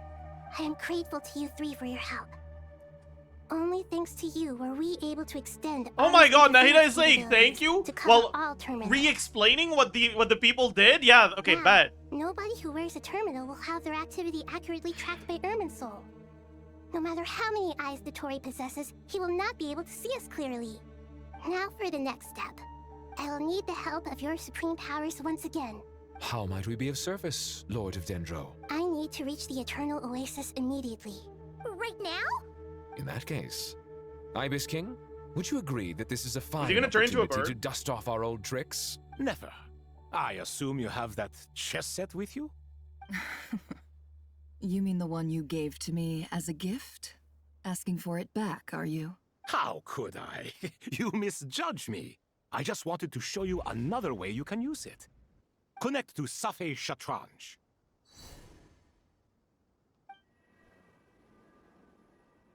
Safei Shatranj?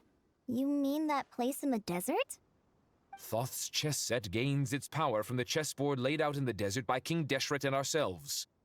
All ceremonies conducted using the chess set Dude, must be okay. activated via Safei Shatranj. This King Deshret guy is such a loser, by the way. Holy fuck. Okay? Stop trying to come off as an intellectual, okay? Just calling something chess doesn't make it chess. It's fine if you don't understand how to play chess. No one's making fun of you for it. You don't have to make up a whole new thing and call it chess just to pretend like you're good at chess. It's fine. Let it go. In other words, the chess set is an extension of the chessboard. In the past, moving a chess piece was a sacred and momentous act. Transfer initiated. Entering live combat mode. Bro, it's for only 400 elo on chess.com. Yeah. that's a new headcanon for this quest. King Deshret was just so fucking dogshit at chess that he made a new game and called it chess. It's not even a game, right? Like, it's just a thing. He made a new thing and called it chess so he could say that he's good at chess and not lie.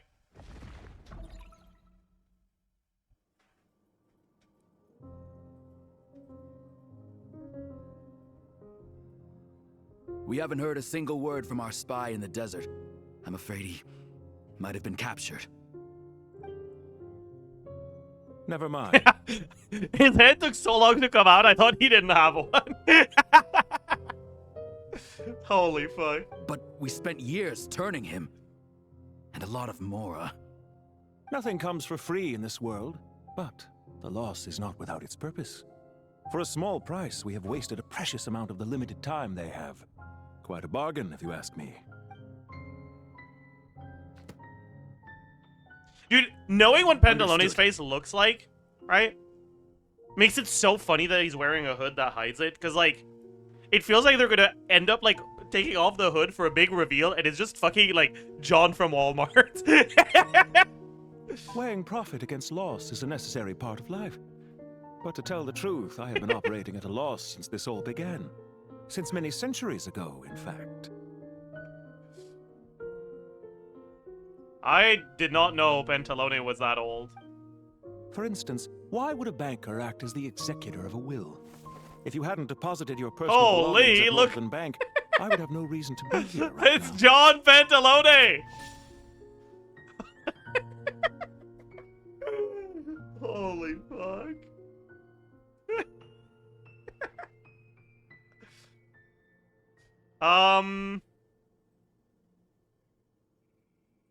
Dottore, I've placed your final data backup into the ley lines as per our contract. I trust we are now square for the safe deposit fees you paid.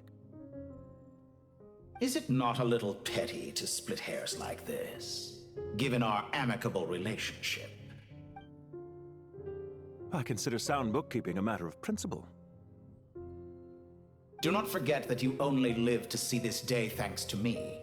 In fact, every day of your life since you met me, you've been living on borrowed time. Why, that's hardly a fair assessment. I will concede that my survival was perhaps at your whim, but I became a harbinger on my own merits. Managing money is not like other professions. Mine is not a role I could have acquired based on your recommendation alone, and certainly not one I could have lasted so long in without genuine ability. The information stored in the ley lines is quite comprehensive. Rest assured, I have not forgotten how strong your pride is. Well, I presume you have no sense of fragmentation while talking with me. How could anything possibly go wrong with such strict measures in place? The remainder of your soul was split in two, with one half sent to Krai and the other stored in the most secure vault of the Northland Bank. Though I must say, your disdain for the other segments is quite amusing. Zandik is you, and you are Zandik. Zandik created the segments, yet you, a segment yourself, reject him.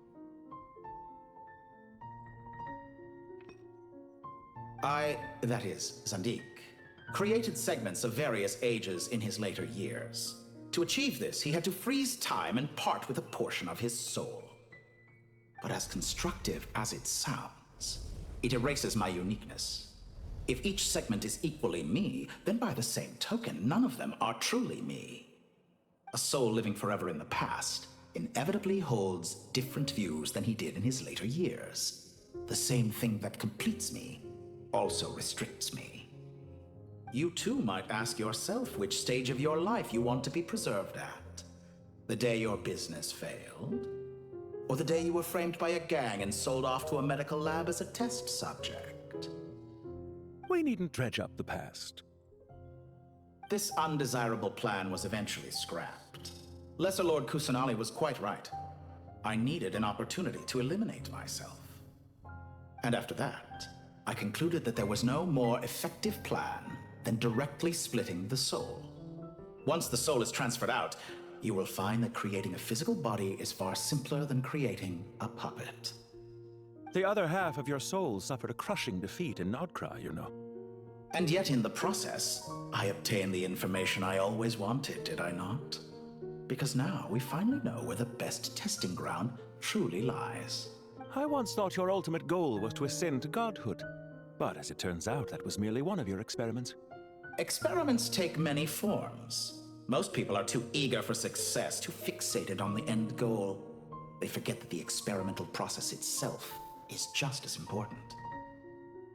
A suspiciously vacant seat, a new face.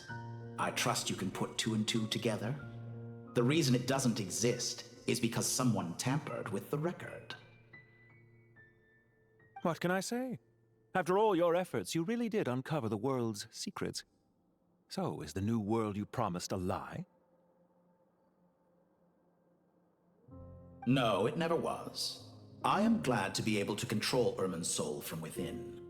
Now I shall attempt to create a new world inside the existing one. I want to pay attention to this, but I'm still not, like, psychologically recovered from the last section, so it's kind of hard.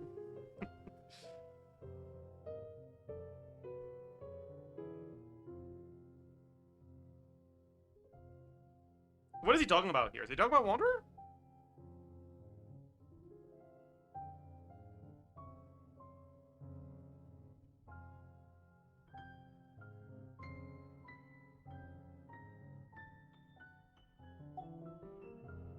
Almost everyone faces the prospect of death, but not a single person has ever been able to what the fuck is he doing with his head right now? Life through sheer force of will. Holy fuck, dude. What a diva. Holy shit. My goodness. I am the only one to have overcome this enormous challenge. Would I not be letting the world down if I didn't make the most of the opportunity to experiment? Clearly, the dividing of your soul did not affect the magnitude of your ego. Out of all the versions of you that have ever existed, this you is the most insane and the most radical. Is that why you chose to work with me? Which was it then? My insanity? Or my radicalism? Could I call myself a venture capitalist without a suitably ambitious plan to invest in? Yours happened to fit the bill quite perfectly. Well then, I must say, while I am surprised enough that you showed up at all, what surprises me more is that you chose to present yourself as my former subordinate, and not as the banker Pantalone. Why make things harder than they need to be? Exposing my true identity in a situation like this would only serve to destroy diplomatic relations between Snezhnaya and Sumeru. I daren't imagine the consequences. Like, why is this interaction conveying this right now? Like, are we supposed to believe that dottore is so stupid he doesn't understand why Pantalone didn't just reveal who he was? Like, is that what's going on?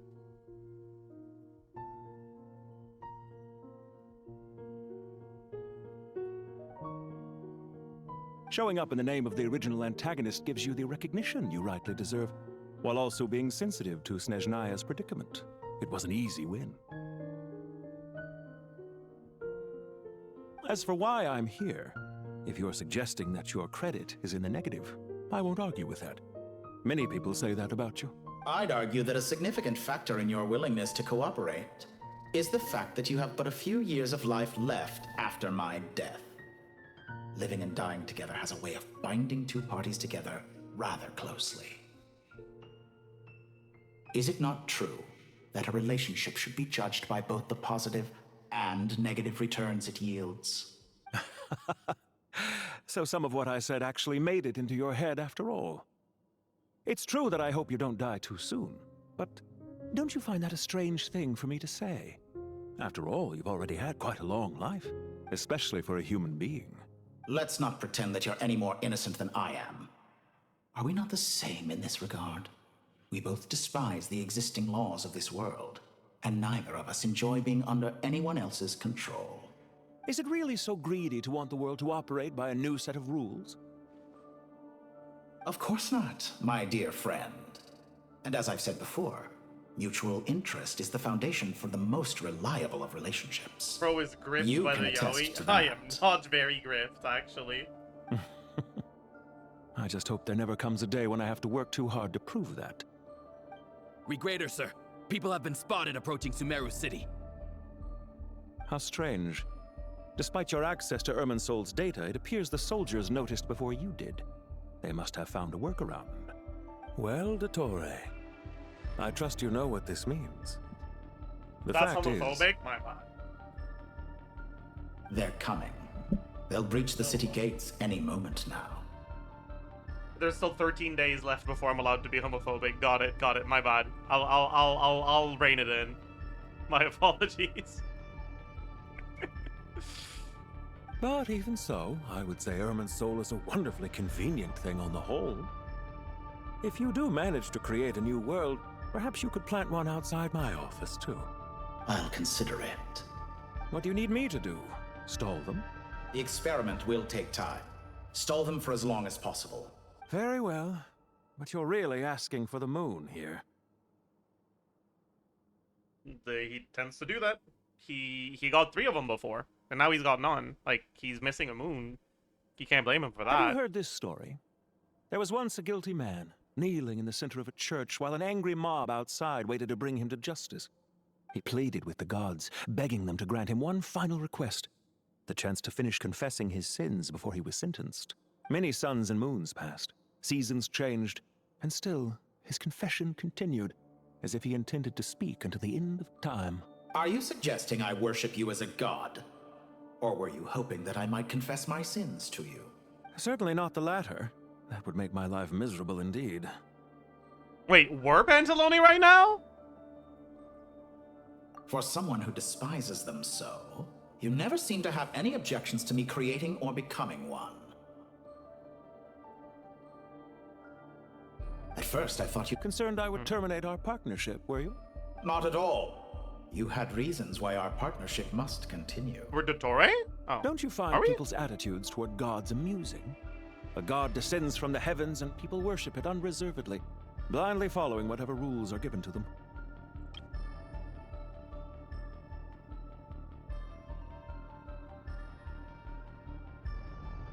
Are you sure?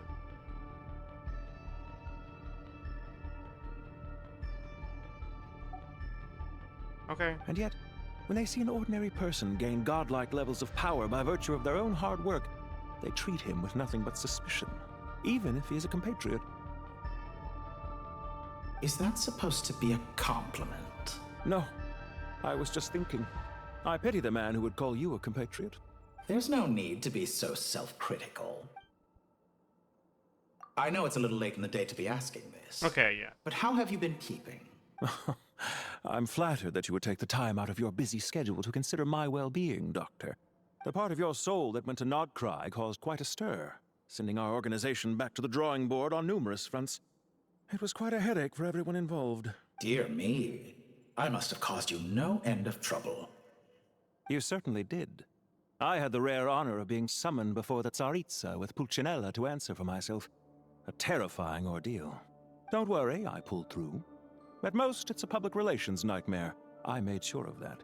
Now I'm curious. How did you explain yourself? Oh, it was quite simple. I just pinned the blame on someone who wasn't there to defend himself. I could hardly be expected to defy the demands of someone as insistent as the second harbinger, now could I? How you slander me. You know full well that I am perfectly amenable to reason. There's no question that you are partly to blame for the ruin of my reputation over the years. Do you have anything lined up for when this is all over? How about I take you out to a fucking restaurant and we go on a date, Pantalone? Are you free after this? That's what I'm asking right now. Hard to say. Field work always takes quite a toll on me, as you know. Once I'm back at Snezhnaya, I'll start with a well-earned cigarette. Why are you so eager to ruin your lungs after I went to the trouble of replacing them for you? If you have an issue with it, feel free to try to stop me. What's on your mind? The limits of humanity. It's a pity. Despite running countless calculations, I find there is simply no way to reduce any further the amount of one's soul required to sustain an individual. It's rare to hear you admit to being unable to achieve something. I beg to differ. For instance, as I've told you before, the original me was prone to motion sickness and couldn't make long train rides. Ah, yes, of course. One of the reasons you often sent yourself out on errands. What are you thinking about now? A new experiment. In the event that my soul was depleted, say we extracted my data from someone else's memories, yours for instance, and then combined it with your intact soul as the base material, what would we create? Such a scenario would be impossible. Oh? As long as your current soul survives, there will be no need to create a new individual. Don't forget, you were the one who approved of the present situation wherein only one dottore remains. And if you ceased to exist, who would be capable of performing this experiment? Since the day I met you, you've always excelled at talking your way out of a quandary. See ya! Isn't it a little too early to be saying goodbye? Not that I wish to keep you from your business, of course. The fact that they, like, skipped through the animation because they didn't want to bother animating it, the coin slowing down, is so funny. Very well. Let's leave the conversation there for now.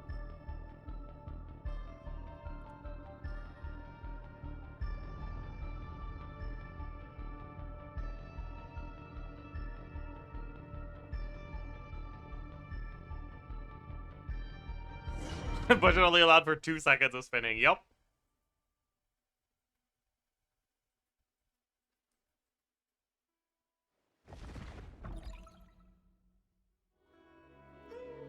The power of King Deshret's 7 pillars is truly remarkable. With just a chessboard, you can move an entire unit across the material plane. Yeah, sets us up for a much easier fight. Really makes my day. I thought he was gonna turn The into a last time bird, we stormed man. What the city, fuck? It involved a lot more running around. I wonder how many people can say they stormed a city twice in their lifetime. I was just thinking that.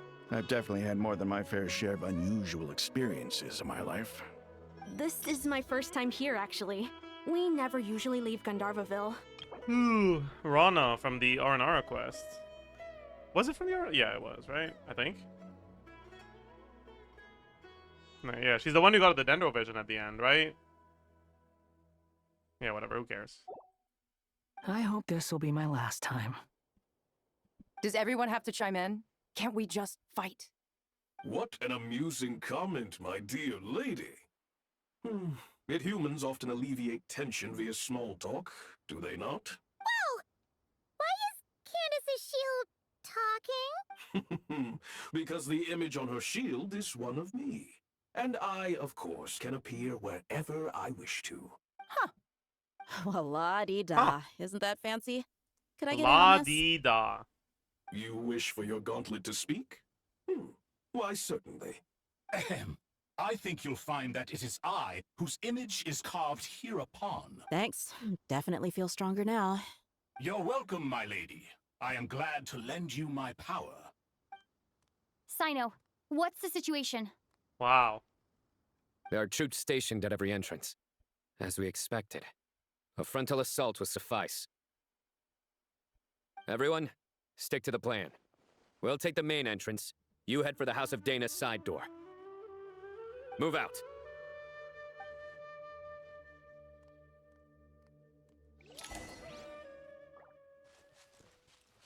Holy fuck, we've got overvape Sino. Insane team. Out of my way! Take this! Watch out! Get lost. Okay, don't get stuck on the buggy. Thank you, Jeht. You gotta be more careful. Oh. If you're not ready to put your life on the line, you can't be certain of defeating your opponent. Have you ever played Genshin Impact with your life on the line? Keep your wits about you, Rana. Okay, my energy's cooked now, so what the fuck am I supposed to do? I guess I do this. Gloves off. Holy! Holy! Look alive! Hi! We shall prevail. Futile! Take them out and secure the harbor. Reinforcements will arrive by water. Why did they give her the cat? Show no mercy. Your penance is due!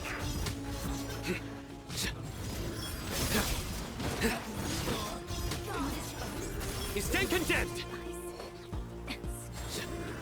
Your penance is due!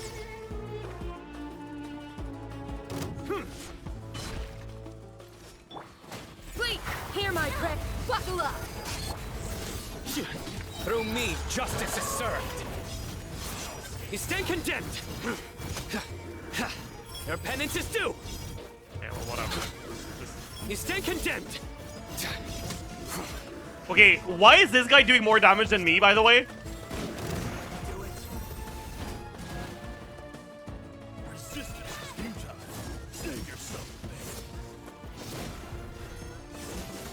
He got cancelled. Like, look. Oh.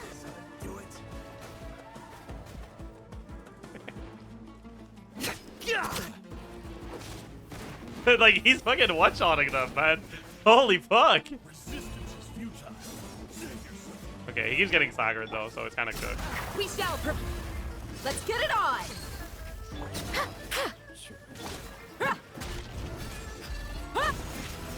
Yield! You asked for it!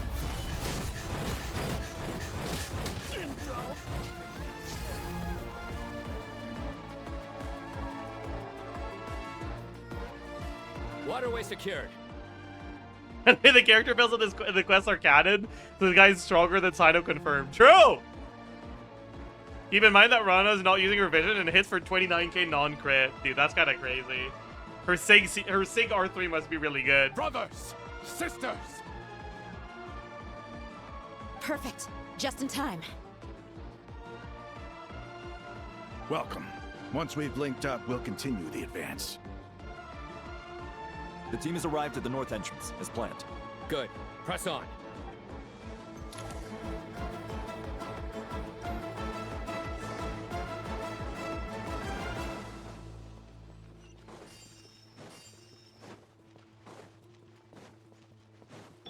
There you are. Surrender!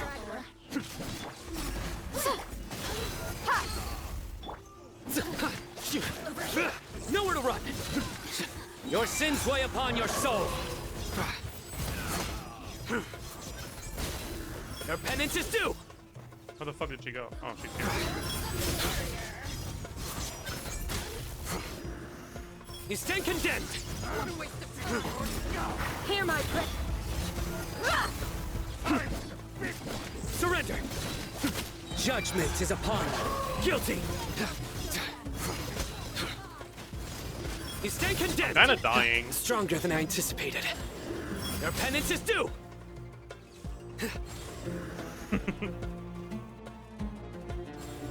The eye popping up. That's so funny. Look out! It's an ambush! Finally. We need to hurry. Take the middle road now. Mahamatra Sino, area clear. Don't relax just yet. More Fatui approaching from the right.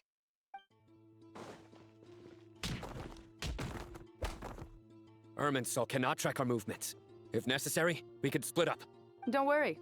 We'll wipe them all out. As you can see, our people came raring to go. Good, good. How are things with the Traveler? Can Tainari keep her safe? Don't underestimate Tainari just because he's a forest watcher. He can handle it. All right. You know that's not what I meant.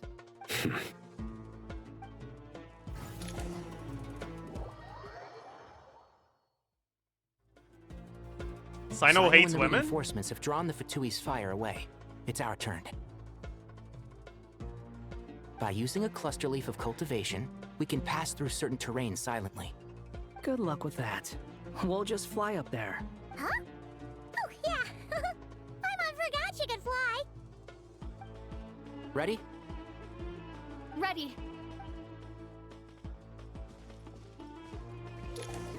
Oh my god! The Sumeru puzzle? Holy.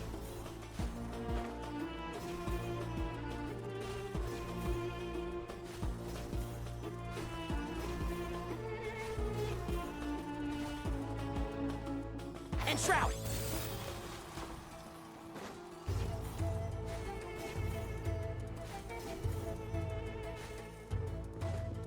The wind rises.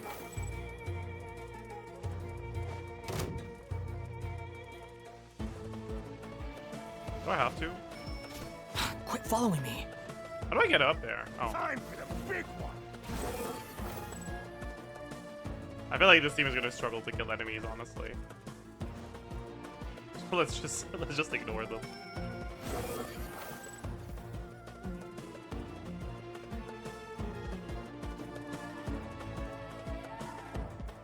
Fatui soldiers up ahead.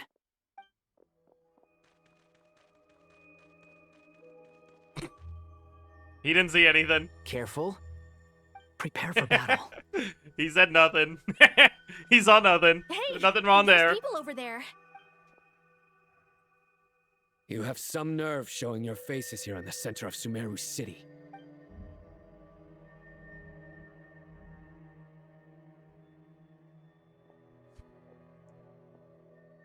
You're right on schedule.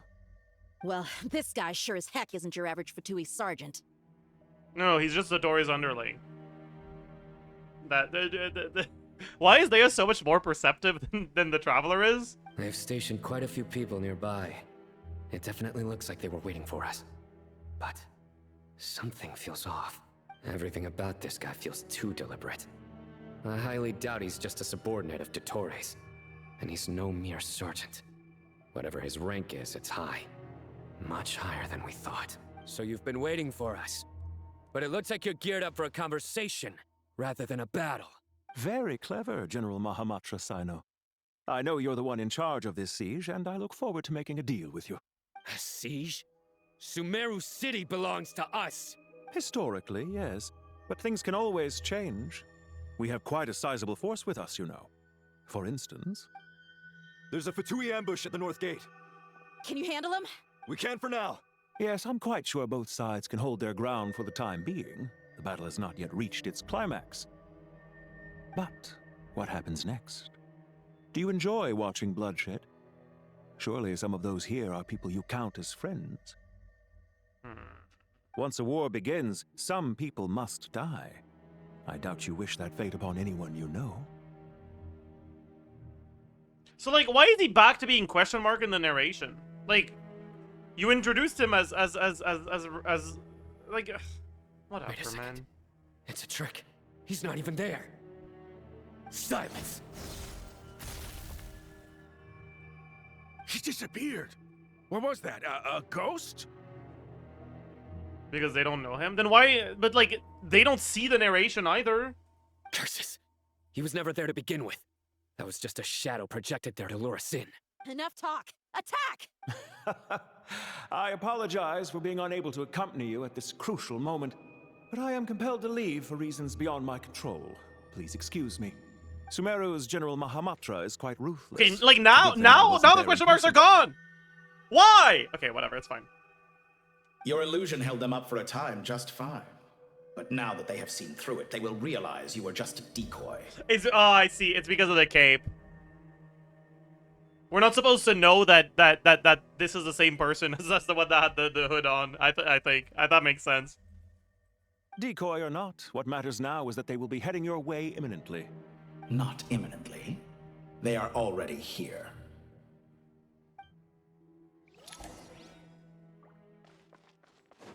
What do you mean my skill is on cooldown? What the hell? Squall and Fury.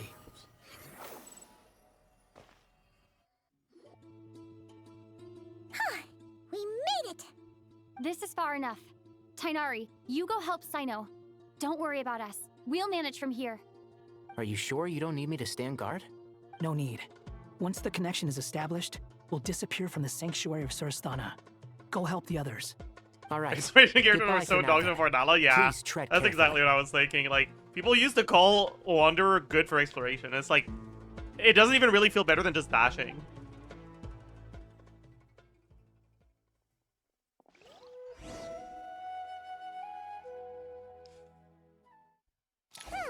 Now where's the interface Nahida mentioned? Come on, where's it hiding? Found it. We can connect to the inside of Irminsul through the sanctuary of Surasthana's built-in security system. You should be pretty familiar with the process. Is it the same route as last time? For the most part. We don't need to adjust any of the parameters. Then I should be fine. And Paimon? Once you're both ready, we'll set off. Wait, the stakes are way higher this time, right? Maybe Paimon should... Huh? Why are you staring at me? It's nothing. Hey, you've grown quite a lot. Okay, I don't need the acknowledgement of Paimon's character development. It's hard to explain how he came up with the idea of you applying to the academia. But for all that he counts, you're doing surprising. She just goes to show how important it is to have... That's fair. I have learned a lot in Sumeru. Oh yeah. Did you ever come up with that ugly nickname you promised Yeah, me? it's Hat Guy. What? No way! We're friends now! Paimon gave up on giving you one ages ago. Fine. We need to go. Paimon, if you're staying, look after yourself. Will do. Paimon's gonna link up with Tighnari and Cyno. You guys are the ones who need to be careful. We will be. Wait, are you telling me I'm gonna have to use Wanderer for this boss fight? Oh god. Surely not. Surely not. Fuck. We're gonna be here a while, aren't we? Shit. Fuck.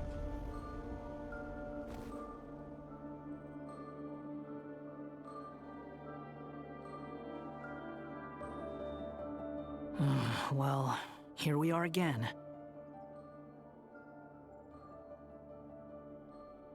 Come to think of it, I still don't even know where we're going. Thanks to our terminals, it should be impossible for Irminsul to read. I can... Don't tell me. Only you need to know. That way... Listen to me. Yeah. Don't even think about sacrificing yourself. Yeah. Alright. Yeah. The wind rises.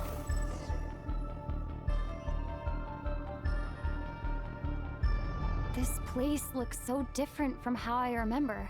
It's unrecognizable. Yeah. It's a complete mess. Yeah. Must be Dottore's doing. Either he's searching for some information he needs. Yeah. Still changing. He has to know we've entered Irminsul. But luckily for us, he can't pin beyond your guard. Yeah. The red parts have probably been corrupted by Dottore's power. Don't touch them, or you might alert him. I don't think Dottore's awake right now. Because, doesn't look like touching the red parts is doing much here. Squall and Fury. Too slow. He's looking for us. Tread carefully. I like how could be a problem. fucking the bell is like, yeah, Dottore, we're here.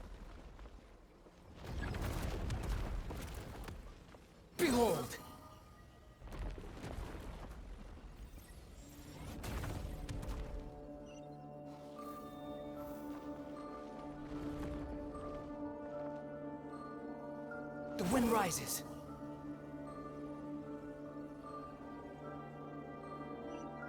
Do you guys think I am not making this?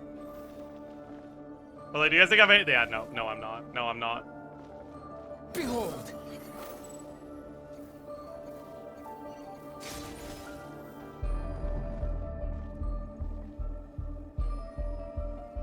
Squall and fury.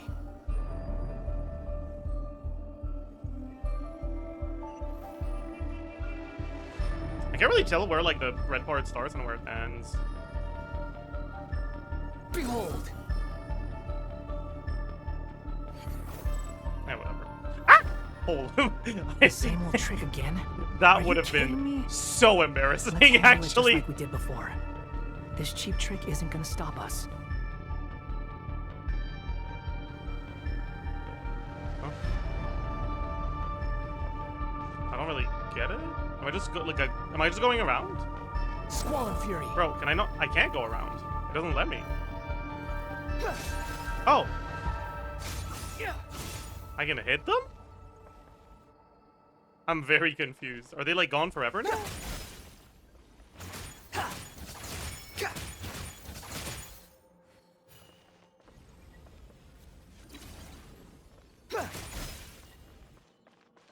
Behold! Oh no, it's...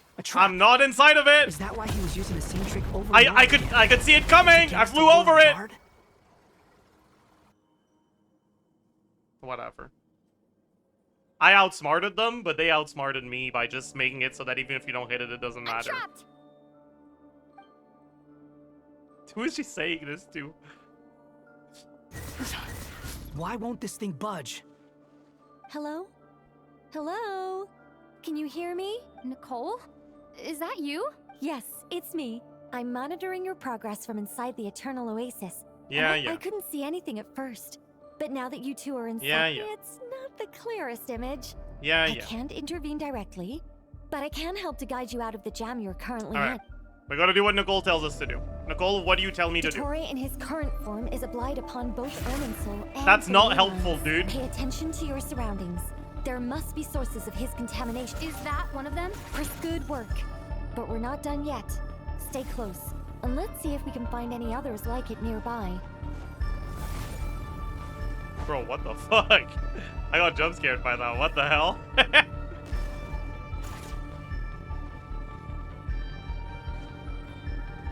Like, I actually jumped a little. I was not expecting that, man. Squall and fury.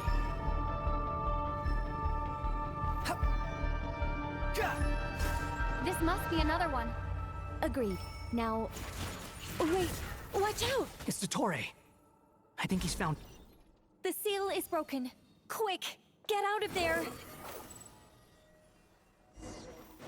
And where exactly do you think you can run to? Wait, what is that? Pursuers. That's gotta be it. Run! Don't let that thing touch you. Dodge that attack.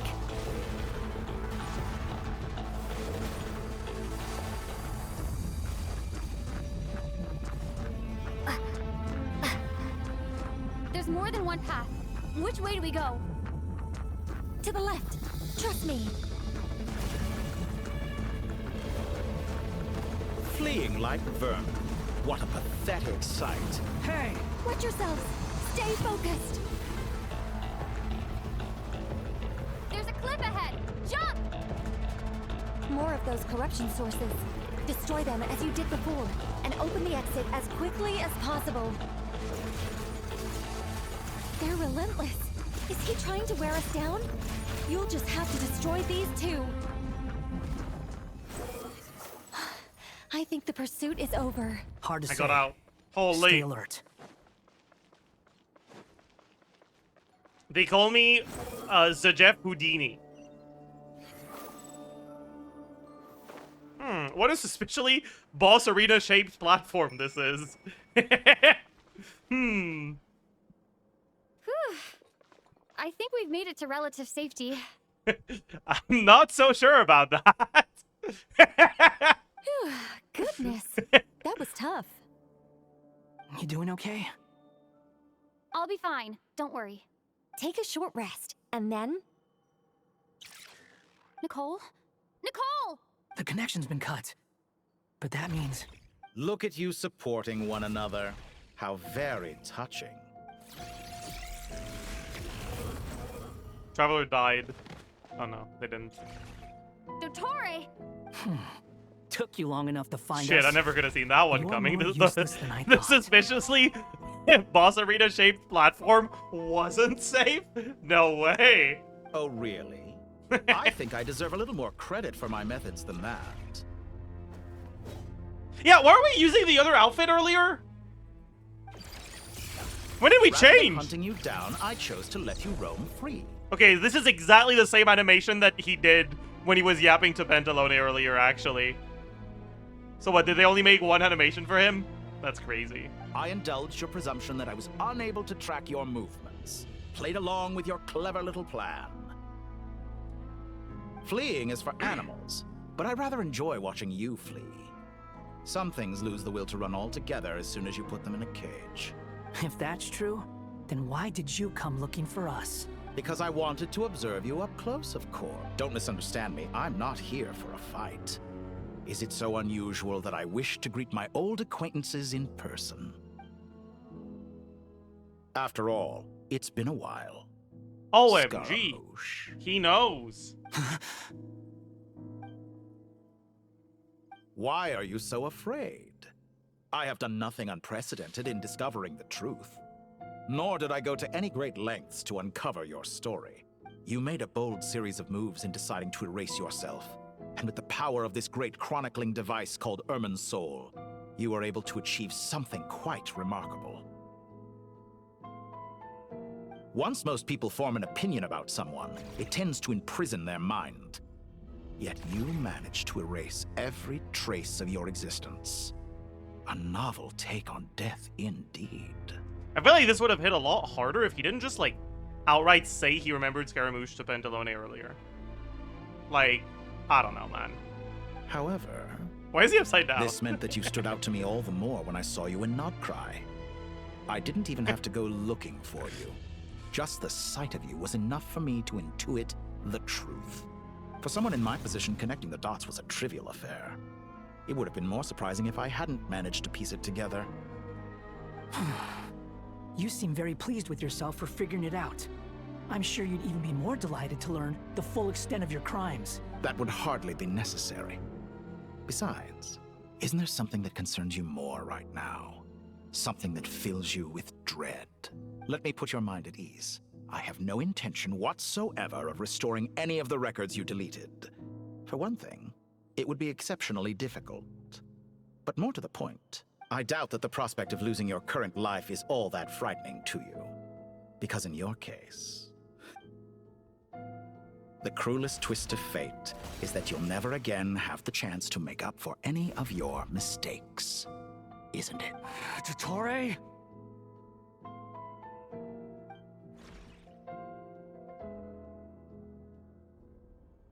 I feel like the fact that Wanderer, like, yelled Dottore just to transform into Traveler was fucking so, like, alright, man. Good All one, I here guess. shall bend to my will. Oh, we get the C6, even if you don't have it. That's nice. Squall and Fury.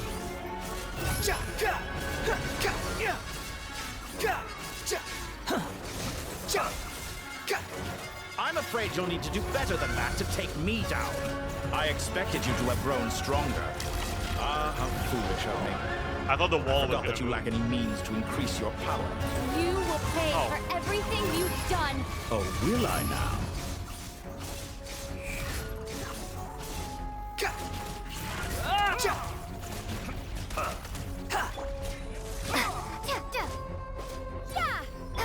Squall and Fury. Search for it.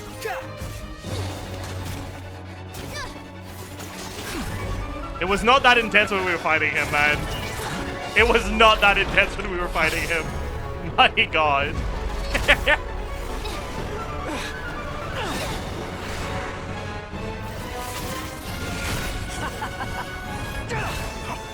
Does the prospect of death amuse you? I could ask you the same question! I'll distract dottore. You focus on the mission. Got it.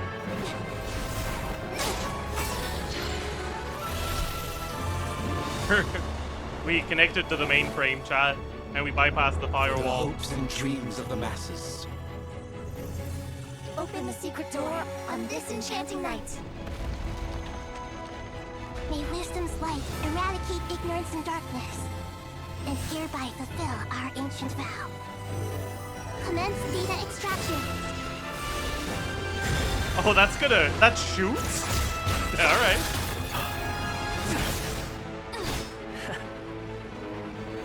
Oh my god, his hat is gone. He's just Guy now. GG.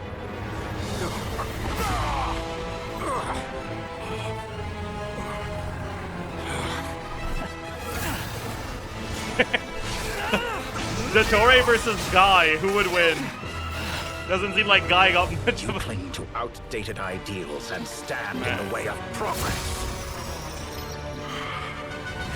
You will pay for interfering with the grandest experiment of all time.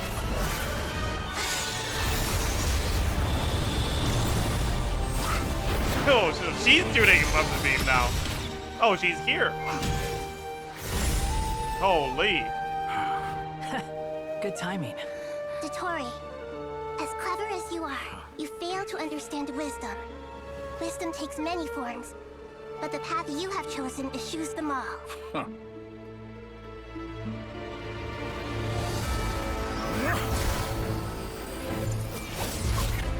Bro, can the camera stop shaking a little bit? I'm getting dizzy.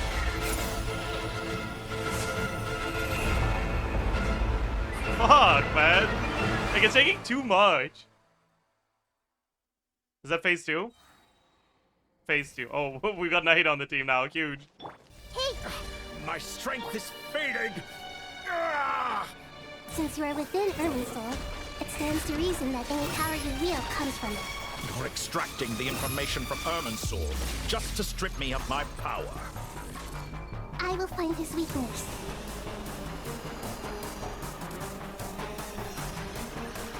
What am I supposed to do exactly? I don't get it.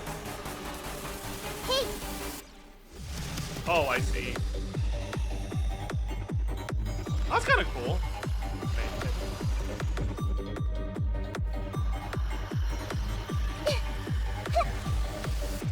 I see.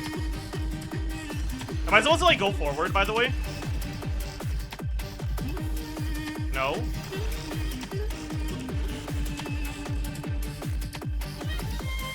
Oh, do I have to hit those things? I see. Squall and Fury. Admire your attempt to introduce a new variant, but it's nowhere near enough.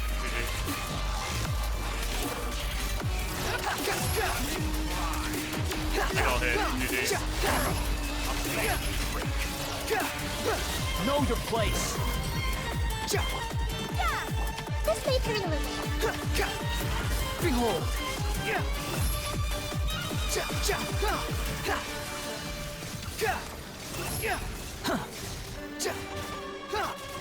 By everlasting flip! Grow, grow, grow! The wind rises. I'm dying. I'm burning to death. Oh, you can't die. Okay, bad. I killed myself with burning, but you can't die. You're so close. Just hold on a little longer. I'll hold him up. Traveler, hat guy, the rest is up to you. We certainly have a knack for surprising each other, don't we? I'm just getting started.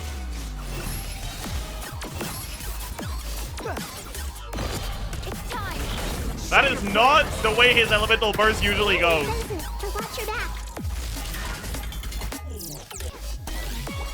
The wind rises.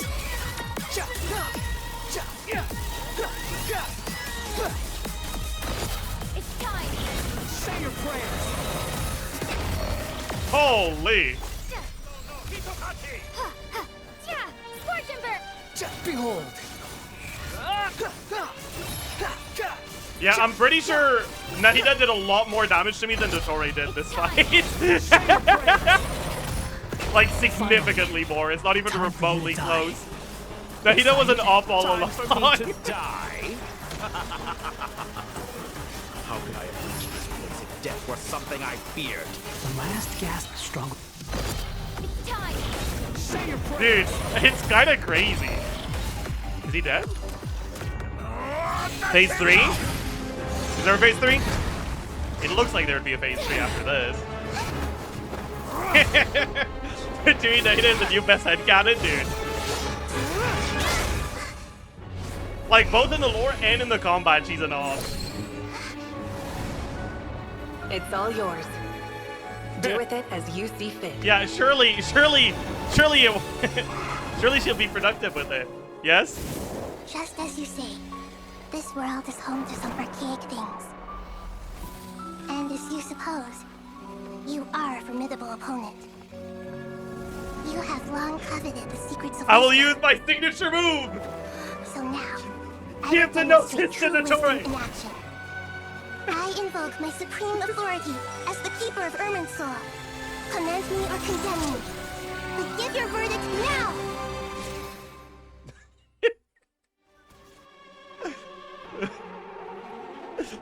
Blessed One of Wisdom, alhaitham, are you certain that you wish to exercise your authority to destroy Irminsul? Wait, what? What's she doing right now? It represents both your roots and your finest accomplishments. You truly intend to abandon the very thing you have always fought for? This is my decision. Irminsul has been corrupted beyond redemption. Irminsul is the original tree of Teyvat. It is the means by which the heavenly principles maintains fate itself. Why are they talking so slow? Should honor and revere it, for their authority was bestowed upon them by the heavenly principles. It is precisely because I honor and revere it that I fight for the humanity it exists to protect. Wisdom is knowing how to weigh the options and make the right decision. If you truly care about the fortunes of this world, then it is me you should seek to preserve. Planting a seed begins the chain of cause and effect. Since you have become a great tree yourself, why should the loss of another tree be anything to fear? Till we meet again. Okay.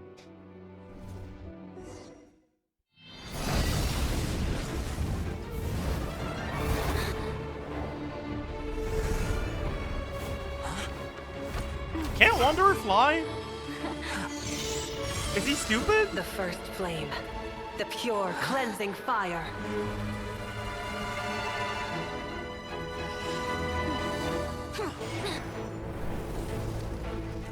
He's on cooldown, I see. Oh no!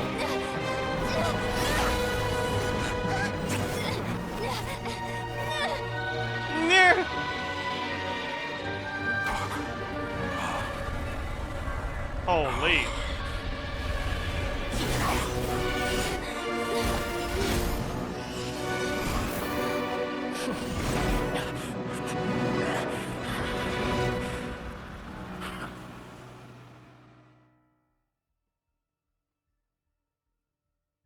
Well, that was anticlimactic at the end. What the hell? So what? Okay. Shall we? Where were we? I was suggesting that you needn't perform when signing a contract. You're only sitting here because your His bank head was demanded an not at the right evaluation of place the for that note, trustee. man! So you told a story about a young scholar from a merchant family in Sumeru? My bad, my bad, my bad, my bad, I told my a bad. compelling tale, didn't I? The post-expulsion story is far more captivating. The human experiments or the elixir of immortality? The part God, where I fucking hate that mask, by the way. It's so ugly. Ah, yes. My favorite part.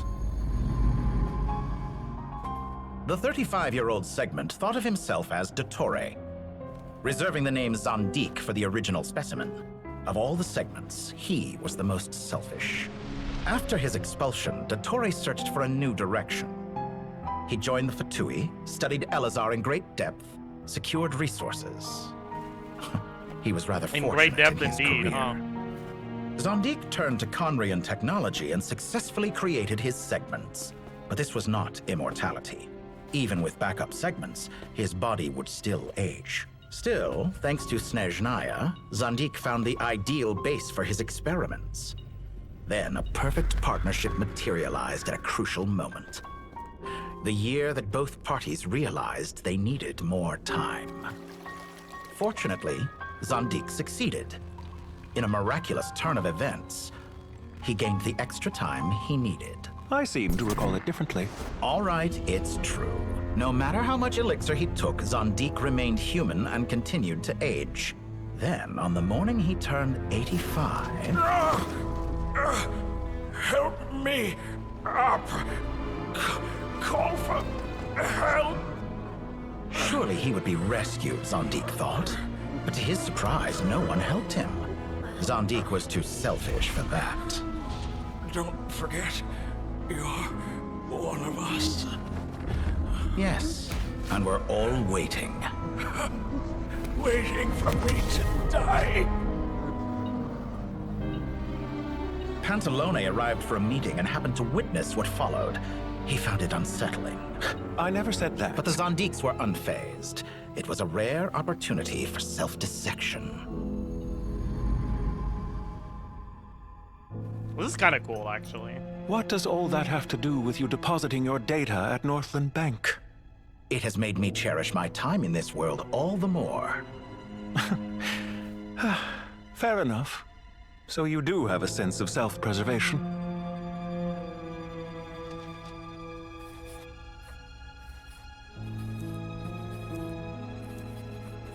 There's like one thing I don't understand, though. What do you mean?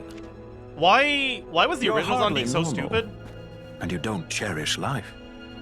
You just don't want to admit defeat in the limited time you have. Even so, don't I deserve an interesting ending? I'm counting on it.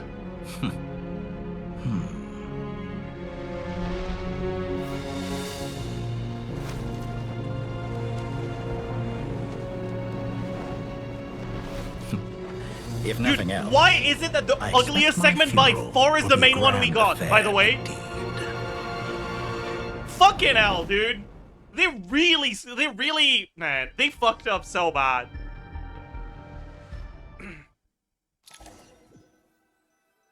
The other ones didn't need 3D models. Yeah, I guess. He is the ugliest. Stop lying to yourself. In Snezhnaya, we light fires to ward off the cold. Fire, it seems, is antithetical to ideas such as cold, frozen, and unchanging. Yes, it does indeed seem as though the fire is not the same as the cold. You're so fucking smart, Pantalone. Wow. Wow, please showcase your negotiation tactics and intelligence a little bit more. perhaps it has always been that way. From the beginning, fire has been used to drive away wild beasts and warm the body and mind. You could say it's a form of treatment. One that cures the human heart of mortal fear. Wait, what is bro doing here now? I'm confused. Mortal fear. Is this not in the present? Something you haven't been acquainted with in a long time, by the sounds of it.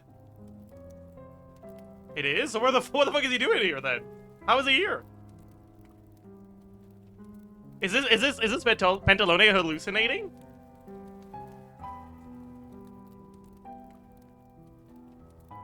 Whereas you, I'm It's the sure, power of must love. be feeling quite well indeed. I remember when we first discussed the elixir of immortality, you claimed that extending your lifespan was about buying more time. But what you fear the prospect of dying a wretched end in this world, don't you? Of course I do. I'm only human after all. And while you may have forgotten it, you cannot deny that you too were once human, dottore. I do not believe that there is no such fear in your heart. Perhaps you are right. But I abandoned it long ago and devoted myself to my experiments. I have felt no fear since. From the very beginning, I never thought you could win this game. But still you came, contract in hand, to honor our agreement. Because I am a reputable partner. And as we have discussed, experiments are about more than results alone. The process is equally important.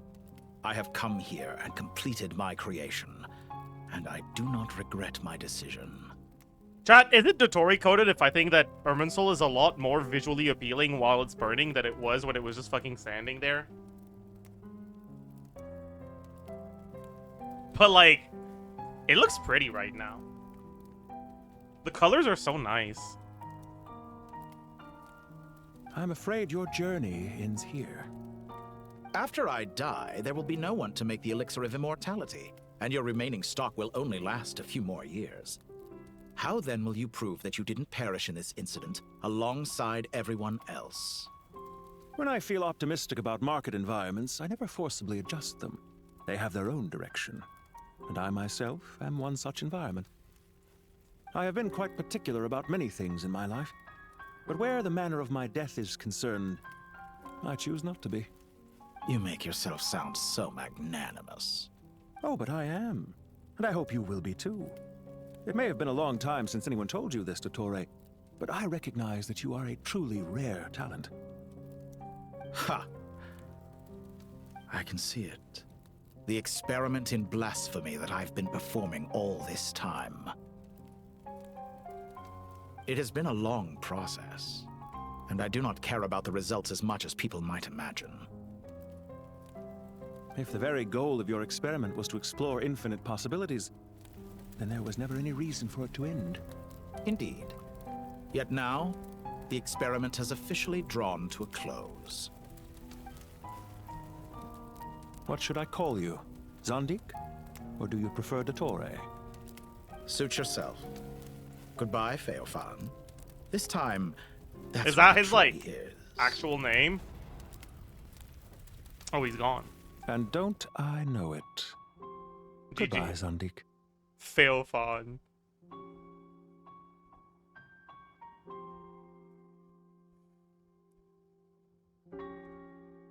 Chat, what if this is foreshadowing? That Pantalone's rebound is gonna be Flynn's because he's a Fae fan. Thoughts? Cinema? Agree. Okay, bet. Cool. I could have carried out many more experiments, but to me, Lord of Dendro, this outcome is certainly not the worst. I believe you. But unfortunately, this is where it all ends for you. This experiment does not belong to you, nor do any of the results. Experiment? It sounds like you're trying to outdo me in my own field. Wisdom is conveying information in terms that people can clearly understand. You know exactly what I mean.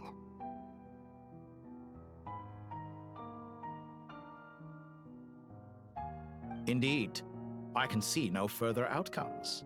Ha! You have a formidable mind, and you are braver than I thought. Setting fire to the very thing your survival depends on. Your previous threat was empty, but this time, it is real. When necessary, wisdom can be as fierce as an inferno. Some of the flames that incinerate you come from within Yeah, where do yourself. the gnosis go, by the way? Do we know? Perhaps you are right. You see what lies Does at the Nahida bottom still of the have human it? heart, and that is your wisdom. Oh no! Oh no! No! No! No! No! No! No! No! I expected them to like have Nahida have it so that they could take it from her like next act or something. Here is where your journey comes to an end. All that is yet unknown belongs to those of us who will carry on living. It seems I have unwittingly been your arch Okay, like, I do not deny no one your cares. actions, but they are events that take place in the real world. And goodbye. We will never meet again. Oh, did you guys know that Nahida doesn't really like dottore? Yeah, we knew! Fuck! Okay. Do I need to do the epilogue? Is there... I mean, I guess I need to find out what happened to the Gnosis, right? Well, that's the last of them. Everyone on the list is already back where they should be. You have 40 minutes? No It was way! a long, hard road. but Okay, we I'm just pray skipping that then. Paradise. In the annals of the Temple of Silence. You know what? No, wouldn't I'm not think even God gonna made bother such to a skip. place. I'm just fucking leaving. Whatever. That's enough. We finished the events. Is there any, like, meaningful events left, or are we actually at the epilogue?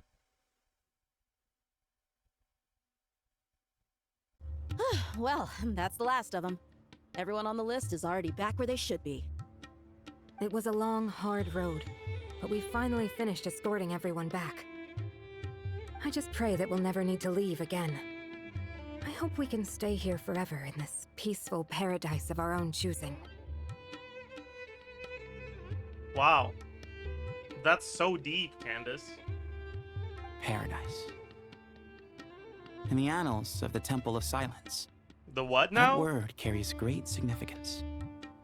It represents the hopes and desires of the gods. Their longing for a place to Bro, rest. why is he saying one word per minute, actually?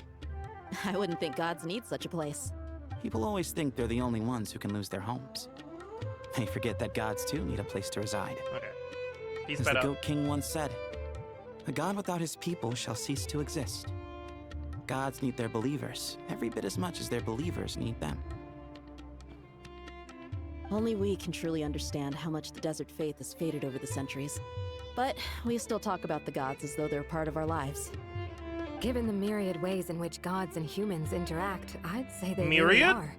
How else could Dunyarzad consider the Dendro Archon a friend? Is that a reference to the repertoire of myriad melodies? Holy, wait, should I boot up the repertoire of myriad melodies? Just one song? Well, that sounds about right to me. Describing them as friends sure makes us feel a whole lot closer. If you told me a few years back that I'd have this many friends, I'd have called you a liar. A liar?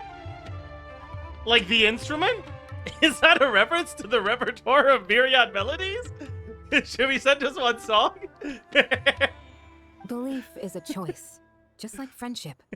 We've made our choices through battle. The right ones, wouldn't you say? I'll be heading back to the Temple of Silence. I heard the Goat King and the Ibis King decided to pay us a visit. How about you? Silence? Like the thing that happens when you're not playing the repertoire of myriad melodies? Is that... Okay, my It's back bad. to Aru Village for us. Still plenty of supplies to distribute and people to help. Oh. Until next time, old friend. As long as you can find the time, you're always welcome to visit us in Aru Village. Right back at you. Make sure to drop by the Temple of Silence the next time you're free. What would you do at the Temple of Silence? Where it is that two of the other 7 pillars, Shezapank and Bennu, might also be dropping by. Since you're wearing the symbols of their power, it'd only be fitting if you came to see them for yourselves.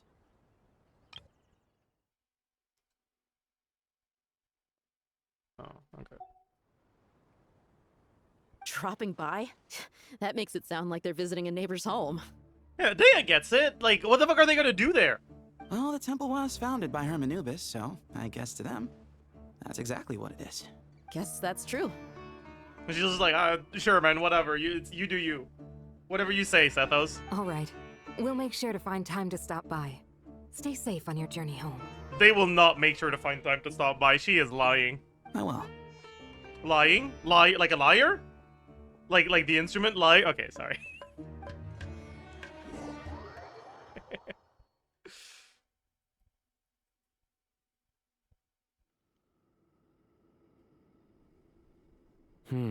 That was a very dramatic camera pan. My goodness. See? Retirement has always been a problem, especially for old-timers like us who've been locked away all these years. You finally step out into the light, and bam! You're face to face with a whole different world. Naturally. What do you think, Layla? Huh? Why would you think to ask me? How could I possibly be qualified to decide where the servants of King Deshret should live? Sorry if my question was unclear. Do you think their statues will stand out too much if we place them here? Hey, I never agreed to this. How could we possibly allow our statues to be left in Hermanubis' home? That would be like breaking into someone's house, then pretending it belonged to you in the first place.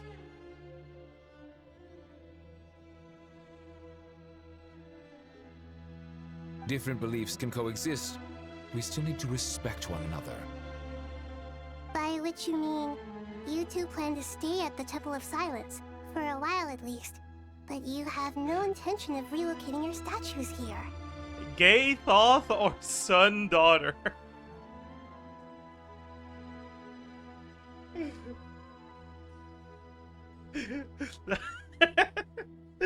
That was a good one.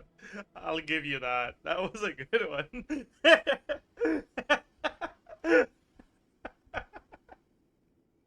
Oh, man. So, you see this as sort of a family visit? Is that correct? I have always been funny, true. I guess your whole shtick is a joke, right? Like clients. Family. Huh. You could say that. In a sense, Hermanubis would view this as his home. Just look at this place. Magnificent, is it not? The sad truth is, in the past, all three of us invested so much into misguided ventures. We failed to build what we should have, and wasted so much time instead. And what do you mean by that? I mean that for the most part, time spent associating with the likes of Sobek, and, let's say, Thoth, might reasonably be considered wasted. Why does that not surprise me?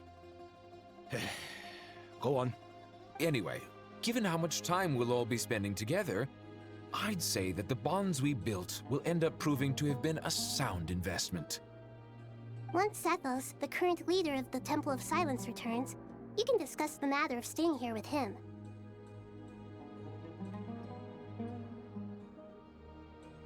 But judging by the expressions of everyone here, I imagine you'll receive a very warm welcome. This sacred ground houses untold knowledge, after all.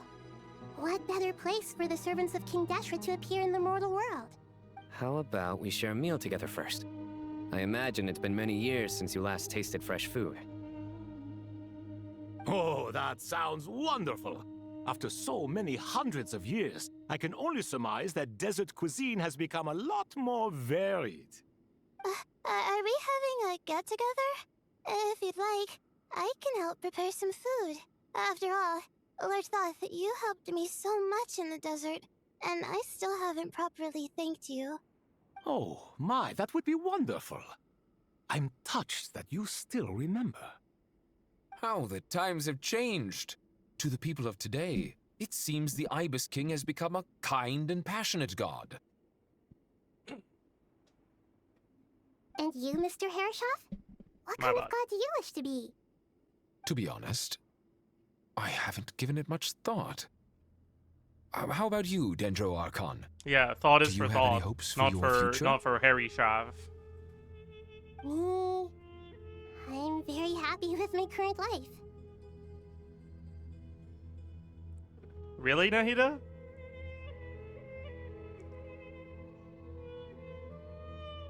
What about the -3? Do you feel no guilt about that?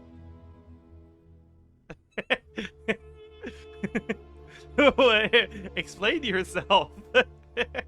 Forgive my bluntness, but you do not seem to derive your authority from majesty and might, like Lord Al-Ahmar. Clearly your approach has its advantages, but also its dangers, don't you think? I do, but projecting a majestic front doesn't really suit me. Besides, my relationship with others isn't simply one of a god and her people. Yeah, it's that of a fucking plant and her infiltration targets. Not putting on airs might earn you more adoration. Exactly. Besides, I really like parties where everyone brings their own food and we all come together to share. You should join us. I'm sure you'll find it fun. Wait. Oh my god. Alright, my bad. Last time when we got together for a picnic near the Avidia Forest, it was quite the occasion. Seeing as you're already here, how about we hold the next one in the desert?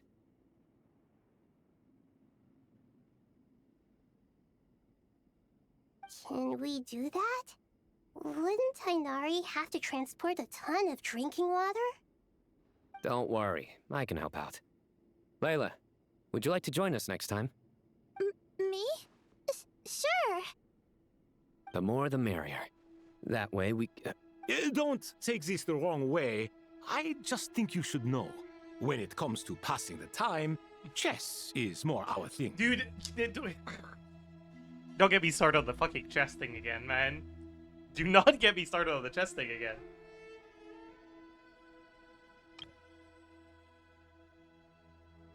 Like, ask King Deshret and he'd tell you that a fancy get-together is just a form of chess, probably. If he wants to attend. In that case, Dendro Archon, what do you say? If I were to compete against you, I can't say with certainty I'd win, but I certainly wouldn't mind giving it a shot. Where's Sobek? I'm sure he'd be good for a few rounds. Cards, cards, cards! I'll always prefer chess. I wonder what variant of chess we're talking here. Mr. Yeah, Thoth, I wonder as is well. there some sort of astrological significance to this game? You guys think I could convince the pillars that Slay the Spire is a form of chess? But like, modern chess? Probably, right? I probably could. Oh, I'm glad you brought that up. As long as the leader of the Temple of Silence agrees, we can search Hermanubis' place for books to teach you how to play.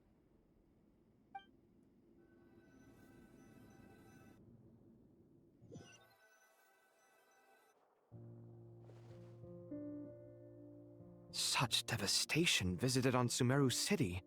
So many houses destroyed or damaged in the fighting. Who could have foreseen this? Look at all of this. It's going to take me forever to tidy up. I suppose living below the academia doesn't always work out to your advantage. I would have thought a little appreciation of my sincerity and effort in helping to clean up this mess might be in order. Helping? Effort? This is your house! Of course you should be putting in the effort! If anything, I'm the one who's helping! So you see yourself as just a helper in this situation. I must admit, I'm rather shocked. If you're trying to say that since I live here too, I have an obligation to tidy up, fine, I suppose I do. Wait a second, stop changing the subject! Nevertheless... In the wake of a great storm, a missing roof is a predictable inconvenience.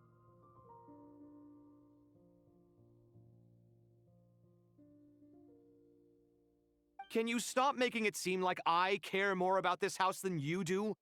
Doesn't it upset you at all to see your home in this state? I won't pretend it's ideal, but that's no reason to be upset. This is the roof over your head, your shelter from the cold. The furniture is scattered, the paintings have fallen off the walls, the windows are shattered. Don't you feel even a little disheartened? The way I see it, these problems are easily solved. Ugh, this is precisely why I hate talking to you about sentimental things. It's like banging my head against a wall. You simply don't understand just how much work goes into making a proper home. It sounds like this is causing you a lot of anguish. This conversation is so pointless. Everything related to alhaitham is pointless. You mean the house or the paintings? Why is the only consistent gay ship in this game so annoying? Because it has alhaitham in it. I mean your sentimentality. Oh, well, yes. But I'd rather not dwell on such things right now. Like, what the fuck does Kaveh see in that loser? Actually.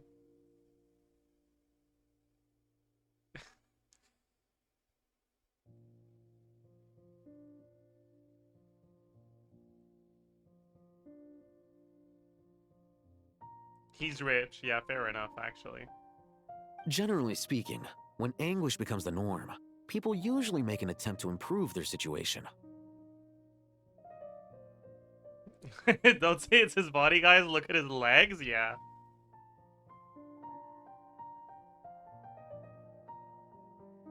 But yeah, I will say though, like, This quest has made Kaveh look like such a shit character. But there are so many people and things in life that are difficult to change. It's not like you can force them. Besides, anguish can be a source of inspiration.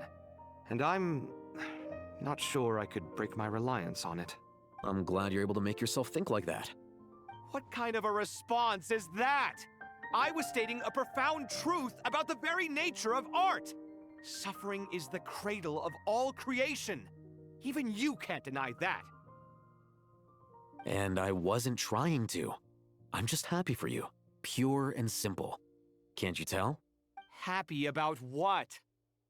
Happy that you can always find an answer that backs up your views. You... More often than not, life is a process of running into problems and then searching for answers. Yours more than most. Not everyone's so good at justifying things to themselves. It's something that you've been steadily mastering. Huh. What about you, then? What skills have you been mastering lately? Pass me that box. I've actually been dabbling in chess. Huh? Okay. You may consider this my progress on the path to mastery. What? Wait a second. Isn't that box mine? Hey, it is. It must have fallen off that shelf. Alhaitham, those are my paints and inks. Would you like me to put it in your bedroom for you? Huh? I mean, sure, if you don't mind.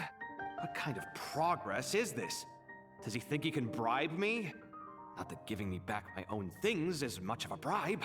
These books on the floor, they're a complete mess.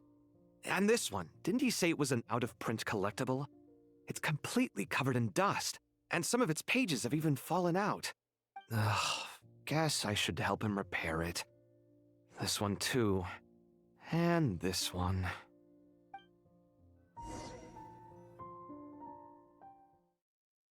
That's it? Okay, whatever, man. Dori and Nefer talk. They sure do, I guess. What the fuck do you... It's not like, go listen to Dori and Nefer. It's just, Dori and Nefer talk. Alright, got it. Alright.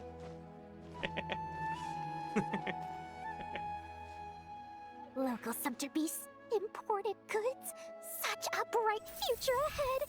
I can picture the Mora just rolling in.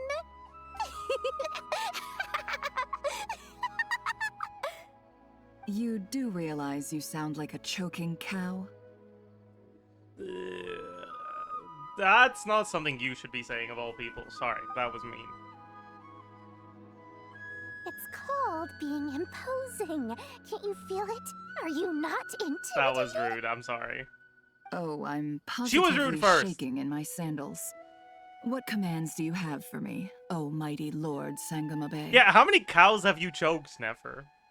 Why is this a noise you're so familiar with? You've got a lot of nerve, Nefer. You went and told Candace and the others everything, didn't you? Seriously, do you have any idea how differently they see me now? Surely that's a good thing. I presume they're more disposed to actually like you now, maybe even view you as a friend. You traded my secret for sympathy! Thanks to you, I've lost every last shred of my mercantile majesty. How am I supposed to make anyone think I'm a big, scary investor now? The dark days of Lord Sangamabe are behind you. Why not take this chance to make a few honest friends? Speaking of friends, since when did the notorious Lady Nefer gain such an admiration for holier-than-thou types? A moon chanter here, an angel there? Who'd have thought it? A coming together of fates, nothing more.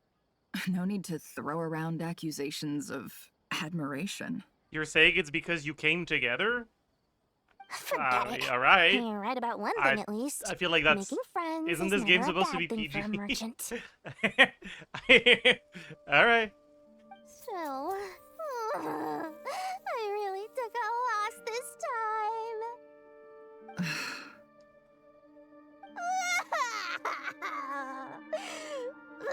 What are you looking at? What is she? I'm trying to see if you're really crying or if those are just crocodile tears. A little birdie told me that when Lord Sangamabe makes money, The tears flow from the center of her eyes, but when she loses it, they flow from the corners. Which is it this time? Ugh, you are so annoying. I'm not talking to you anymore. Nefer, thank goodness you're here. I've been looking everywhere for you. Huh? Well. If it isn't the House of Dana's very own librarian. What can I offer you today, Miss Katayun? Oh no, I'm not here to buy. I'm here to bring Lady Nefer a book, and a fascinating one at that. We agreed to meet at the entrance to the mausoleum of King Deshret. One more thing, I bought this copy with my own money.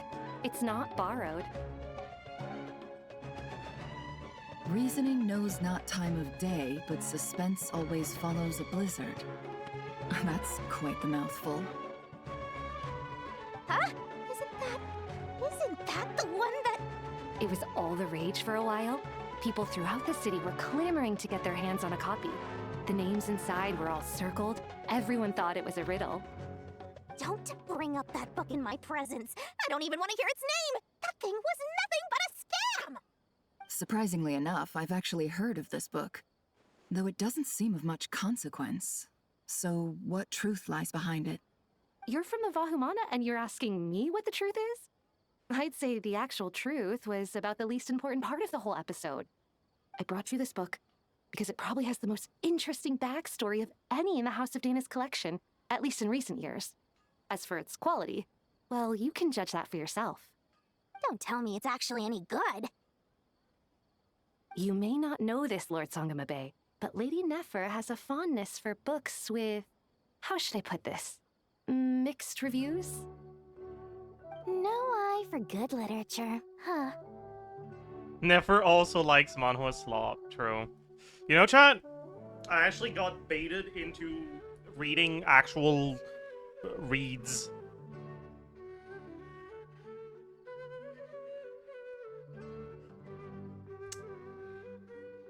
I was actually, like, really hyped. With words? Yeah, with words. Like, no images, no pictures. Yeah, I decided to read ahead in the novel of one of the manhwas I'm reading.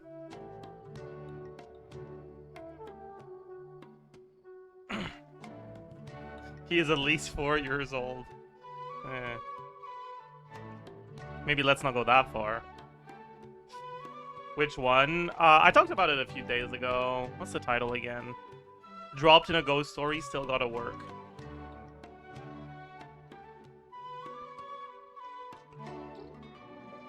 It's been pretty enjoyable.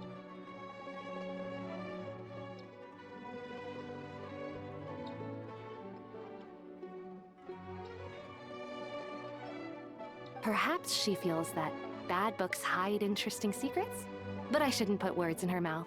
It's probably fair to say. Rated out of she 7. prefers the conversations I will not. that books can spark over the substance of the books themselves. Upgraded to light novel slop? True. Eventually I'll upgrade to literature slop. I'll read some Dostoevsky. I'll be like, OMG. I heckin' love philosophical quandaries. That's crazy.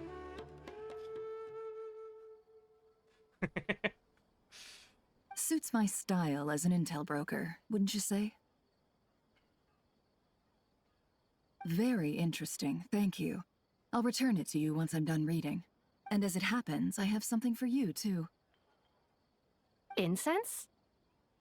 I imagine you've already used up the incense I gave you last time. Here's some more. This batch is from Krai, so the scent won't be quite the same. Well, actually, I've been saving the incense you gave me. I couldn't bring myself to waste it without a special occasion. But I'll gladly accept this, too. And I promise I'll use it this time. Katayun, you haven't changed a bit.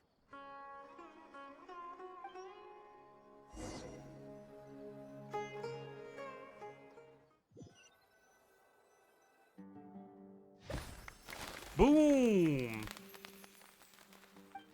Boom! Is there gonna be 3 more booms? Congratulations, Collei. Only 2 booms. Well done, Collei. After studying for so long, you've finally become a full-fledged ranger. Huge. Sure hasn't been easy for you, huh? This really is fantastic news. All grown up. No longer a trainee, but An official forest ranger. Oh, the next step is to secure tenure in the academia. Thanks, everyone. It's true. I'm an official forest ranger now. Oh, really? I think they did need to have that confirmed because they didn't seem to be aware of that yet. Thank you for thank you for confirming it to them. Master Tighnari, thank you for your guidance and support. I wish Mr. Sino were here so I could thank him too. Sino had a matter to attend to at the Temple of Silence. I don't imagine he'll be back for some time. But don't worry, we can celebrate together once he's finished. I'm afraid the party will have to wait. Collei still has some matters to attend to first. Collei? Is everything all right? What in the magic slop is she gonna need to do about the goddess of flowers No, here? it's not what you think. There's nothing wrong with my health. I just have a few things I need to deal with. I've made plans with a traveler and Paimon to visit Mondstadt. Master Tighnari and Mr. Sino will be accompanying us too. Well, that's a relief. Let's get together when everyone's back. I'm sure you'll be doing even better by then. Of course. I have a feeling you're right.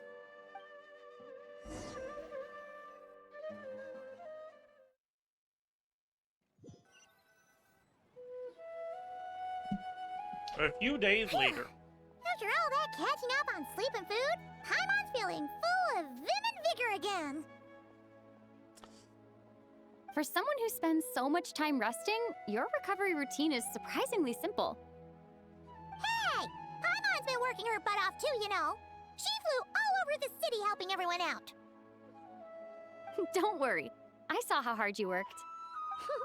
Alright, we all know you're the most hardworking person in Tibet. As long as you're rested and full, that's what really matters. Paimon's been looking around the place, and it seems like the city's already on the mend. But Paimon's been wondering how Nahida's doing. We should check in on her.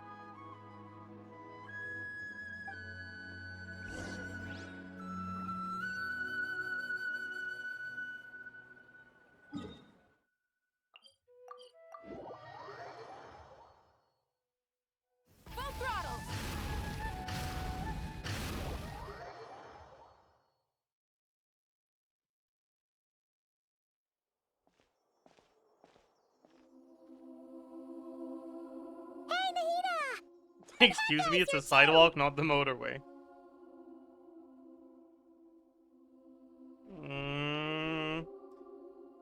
Well, it's called the side walk, not the side crawl, okay? So you gotta go fast. Traveler, Paimon. What's going on here? Nothing much. Nahida was just expressing concern for my physical and mental well-being. Wow. Oh, the traveler told How Paimon all wholesome. about that. We've both been very worried about you. Are you feeling alright? You make it sound like I'm on the brink of some kind of breakdown. Truth is, I'm doing much better than you might imagine. If we can just get to the bottom of Dottore's intentions, we can minimize his negative influence.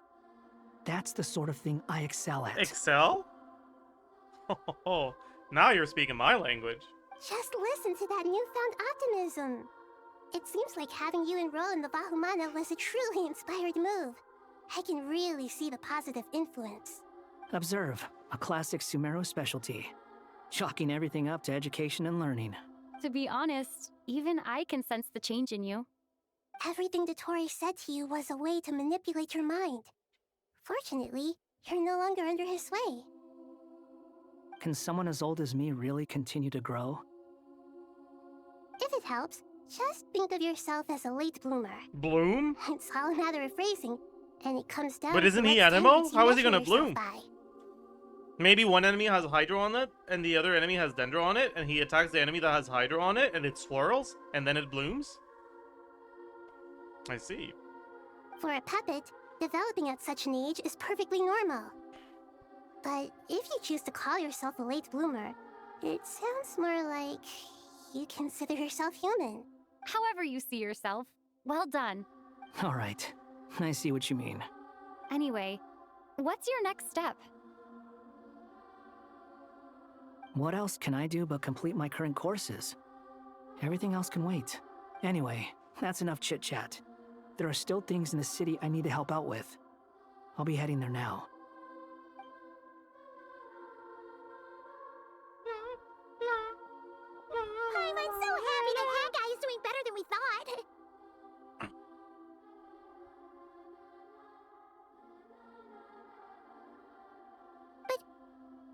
about you, Nahida? How are you holding up?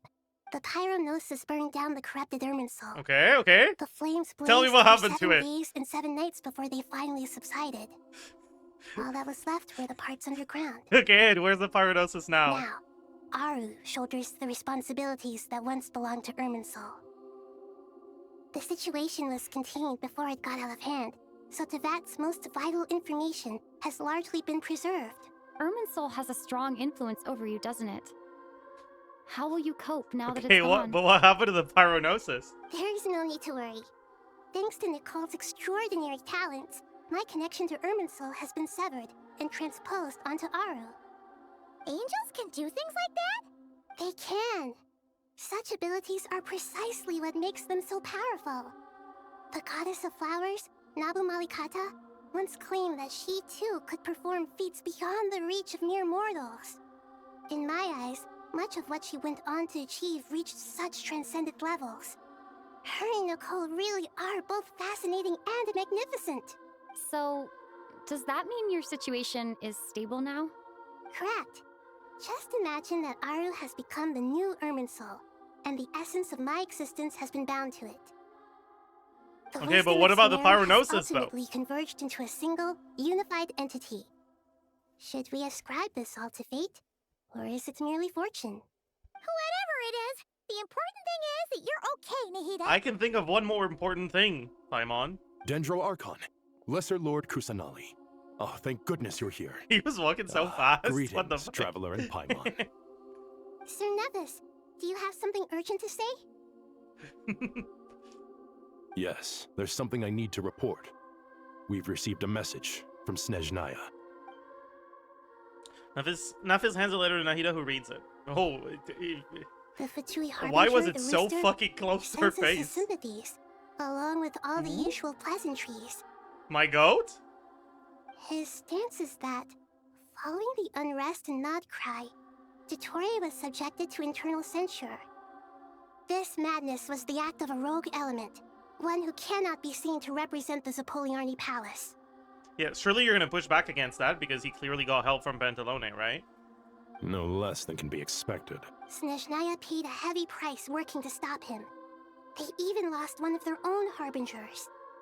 The letter goes on to say that even so, Snezhnaya cannot claim to be blameless.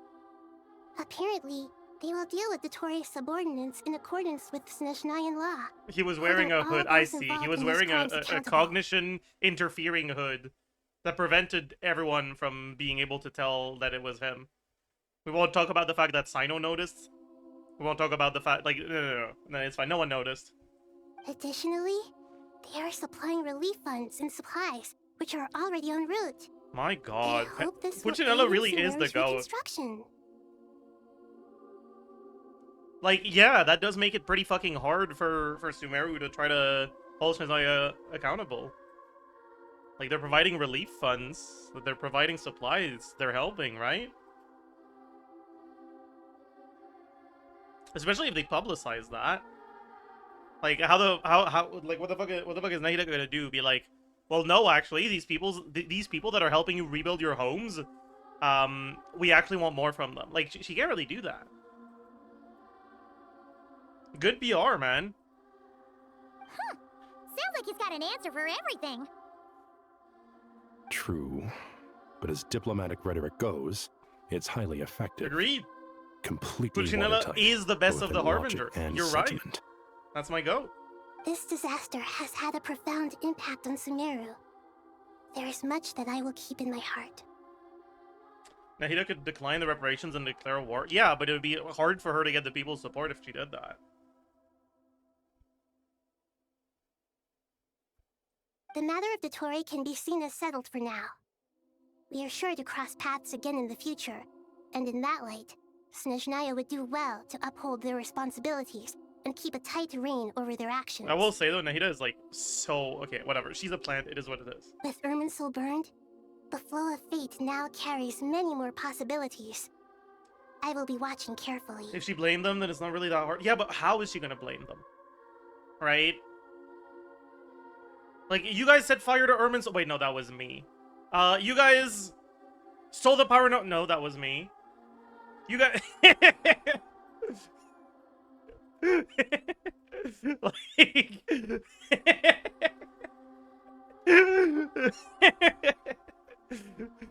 it wouldn't really work, you know? Perhaps we can move on to a less serious matter? Dendro Archon, will you eat with us once this matter is dealt with? Everyone wishes to celebrate together. Your presence would be most welcome. What is that amount?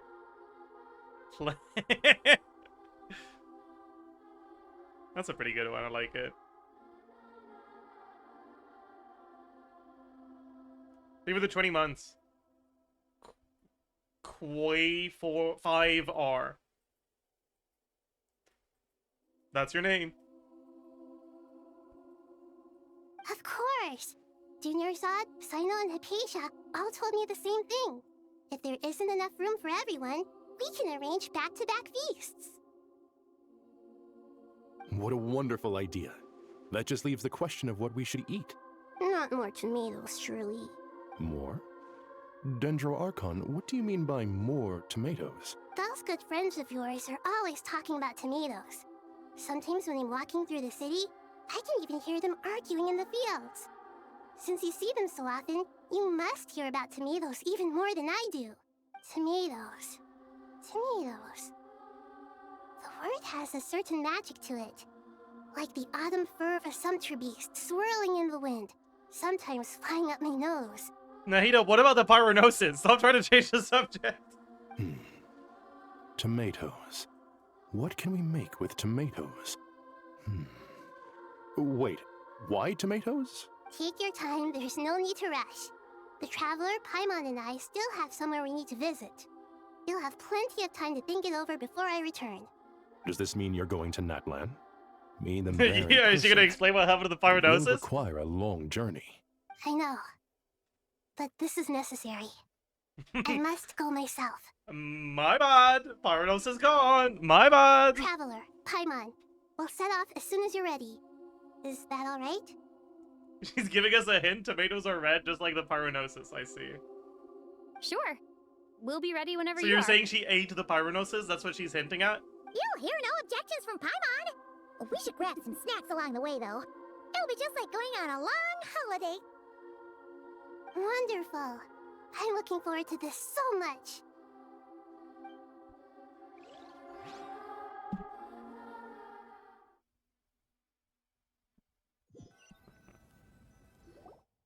Natlan is such a lively place. It's super cheerful and positive, too. I can see that. There are people outside exercising at all hours. Such a healthy way of life. Dude, I would feel so embarrassed if I was her. Like, you know, dancing, trying to have fun with my friend, and the friend is just like... silently judging you. You came. Welcome, welcome. You must be hungry from your journey. Would you like something to eat? Nuh-uh. I ate the pyronosis, so I'm full. Oh, thanks, but no thanks. We've been eating the whole way here. We had a mushroom platter, sap's meat stew, butter braised chicken, hot as sour pudding. Paimon's positively stuffed. All right, all right. No need for all that detail. I'm starting to get hungry myself. Maybe later then. We can wait till everyone's got an appetite, then I'll head out for a meal together. Sounds like a plan. Let's find somewhere to sit down.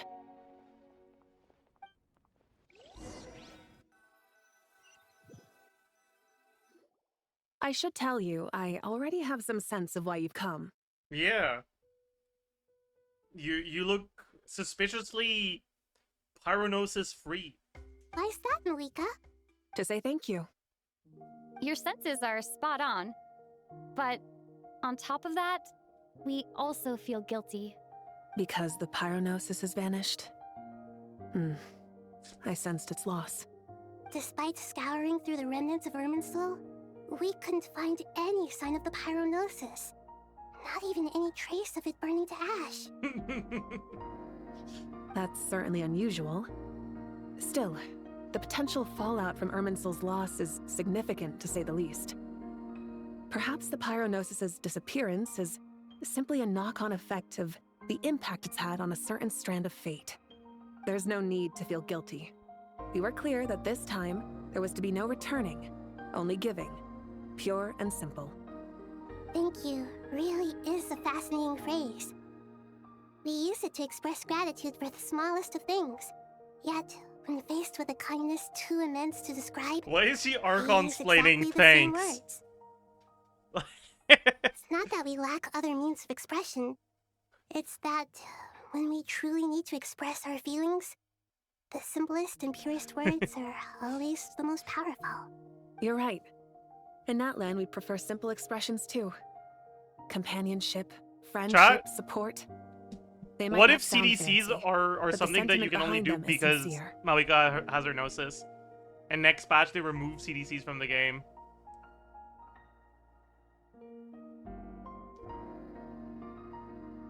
That's wonderful to hear. Sincere feelings are often a vehicle for the deepest wisdom of all. Irminsul's destruction doesn't seem to have done you much harm. I'm glad to see you're doing well. There's still a lot of work to do, but before we begin, we felt it was important to come here and speak with you.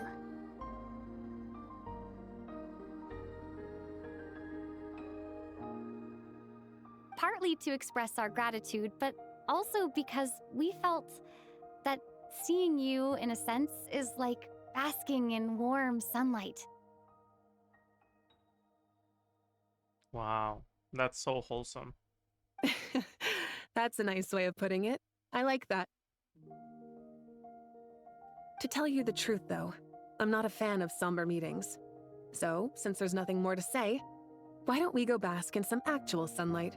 The weather's beautiful today. What a great idea! Paimon's gonna lie back and soak up some rays.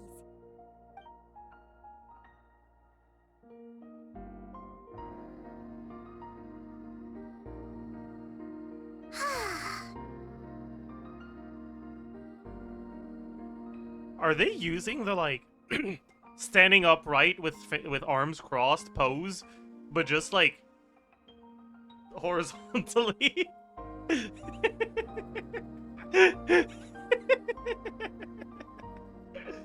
That's pretty funny. I like that. In that case, I think I'll lie down for a bit too before we head to our next stop. And where might that be? Mondstadt. Paimon and I are gonna head back there with Krai and the gang. Long ago, I sensed that the god remains inside Collei had come from the goddess of flowers, but I kept it a secret. Those remains weren't hurting Collei, not as she is now. They simply exist. Besides, I could sense a deep yearning within her. A yearning for an ordinary life. A yearning to hold on to the hard-won happiness she now enjoys. With someone like her, I have a responsibility to keep her secret. She should be ready to face the truth by now. Whenever people meet, there is always the potential to create warmth and kindness. Every child grows up. But even as adults, Damn, bro, how windy they are is still this children place? in the eyes of For her certain hair to people. move this much when she's lying down? That's crazy. Oh, just like how Paimon sometimes sees Nahida as a little kid. Why is Paimon's hair not moving? Is there like a lot of gel in there? Maybe? Maybe it's not hair. Maybe Paimon's hair is a hat. Actually. It's scales. Is that so? Well, anyone who's friends with a kid is probably a kid themselves. Like, this is, like, moving quite a lot. And, like, even Nahida's hair is, like, barely moving at all.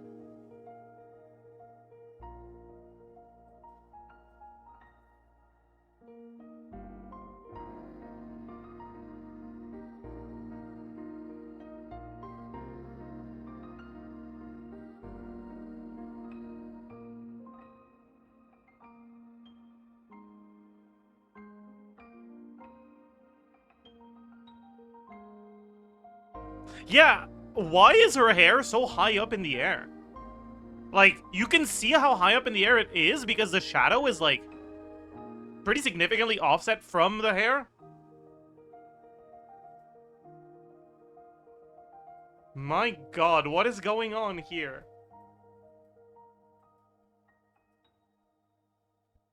Does your hair not do that?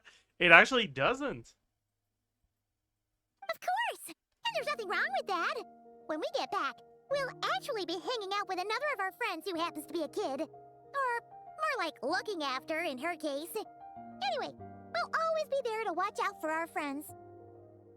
Dear Sucrose, when you receive this letter, I'll probably be as busy as always. But busy with wonderful things. That's because I'm no longer a trainee. I'm now an official forest ranger. Impressive, right?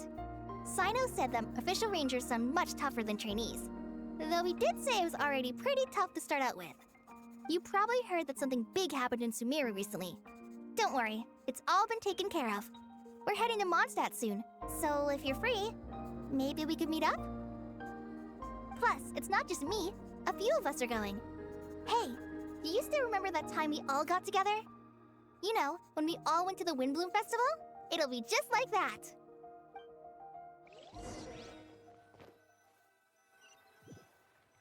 Hey guys, did you know that she's no longer a trainee? Inari, is that... Don't you say it! Is that the great Vayuvyastra? Behold, the great Vayuvyastra, General Mahamatra. I don't get this joke. I don't get it at all. View? Okay, but like... Vayu means wind. Oh.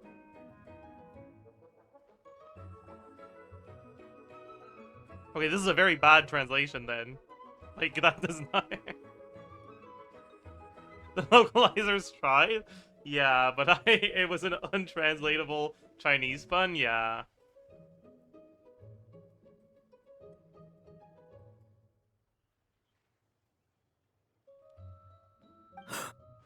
How times have changed. I wasn't expecting you to beat me to the punchline. You've changed. You've really upped the aggression in your battle against Sino's jokes. Collei, how did you know what I was going to say? For the love of... Hey! Traveler! Paimon! You're right on time! I hope we haven't kept you waiting. Collei!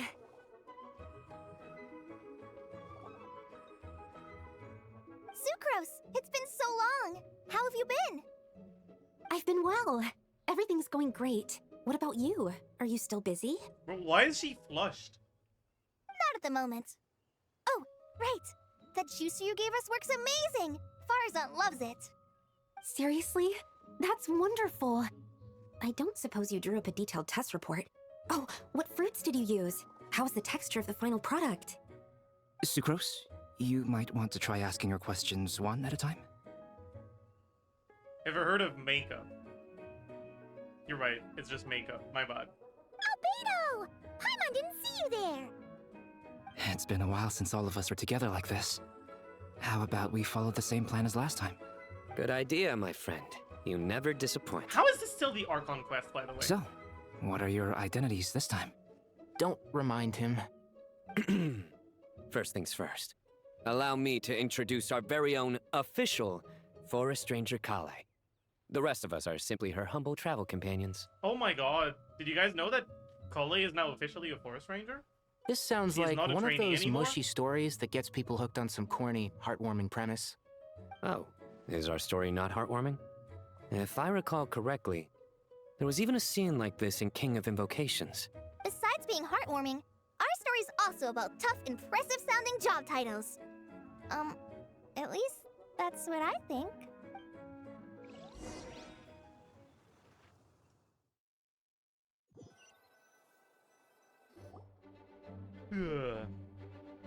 Check the minus 15k. Oh, you're here already. What I'm the still fuck giving is Dorico a that, little trim. actually? I won't be a moment. I'm not gonna add it, but like, what the fuck is that? What? What? What? Maybe I should actually. What the fuck is that? Like, actually, what is this? It does look very Gen AI. Oh, is it AI?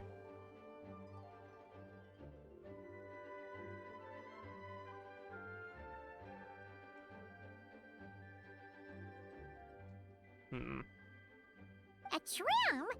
Does Dodo need haircuts No, it's not. too? Okay. Well, I don't know. There is a Mavuika scooter mod. There is. I did not know that. Wait. Mavuika scooter mod. Videos.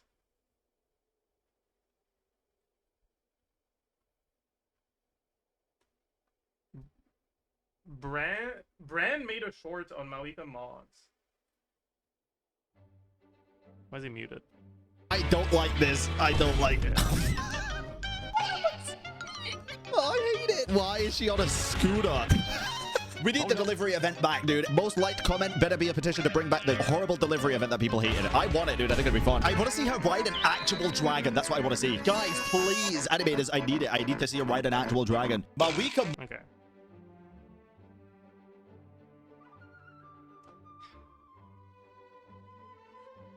OMG, hi, hello, the real Big Z. You're right, that's me. That's me. You recognize me. Even first-time chatters know.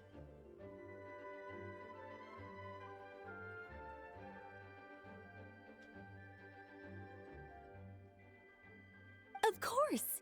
It's important to know how to take loving care of the apples of your eye. All of these trivial matters get left to me. It's because I'm an angel, and angels are, in a way, the guardians of all Tavad. Oh, right! Wow, that's definitely an impressive sounding job title. What are you writing? I'm just brainstorming some cool sounding lines. Oh, write them on these card backs. Of course. Clearly, my lines are pretty amazing, wouldn't you say? Miss Nicole. Collei? You seem a little nervous. I was just wondering, who was the person you mentioned who needed their wish fulfilled? Wish? What do you mean? Miss Nicole asked if we could meet up in Mondstadt once everything was over. She said a friend of hers had a wish that needed my help to come true. Well, you never mentioned that before. All we knew was that you'd arranged to meet in Mondstadt. But we thought it had something to do with the god remains. Why is this necessary for the Archon quest again? I have no fucking clue. To be fair, everything I told you was true. Anyway, my friend is waiting. Come on, let's... I have a wish for this quest to end? Me too. Surely we're almost done, right? Rev the engines!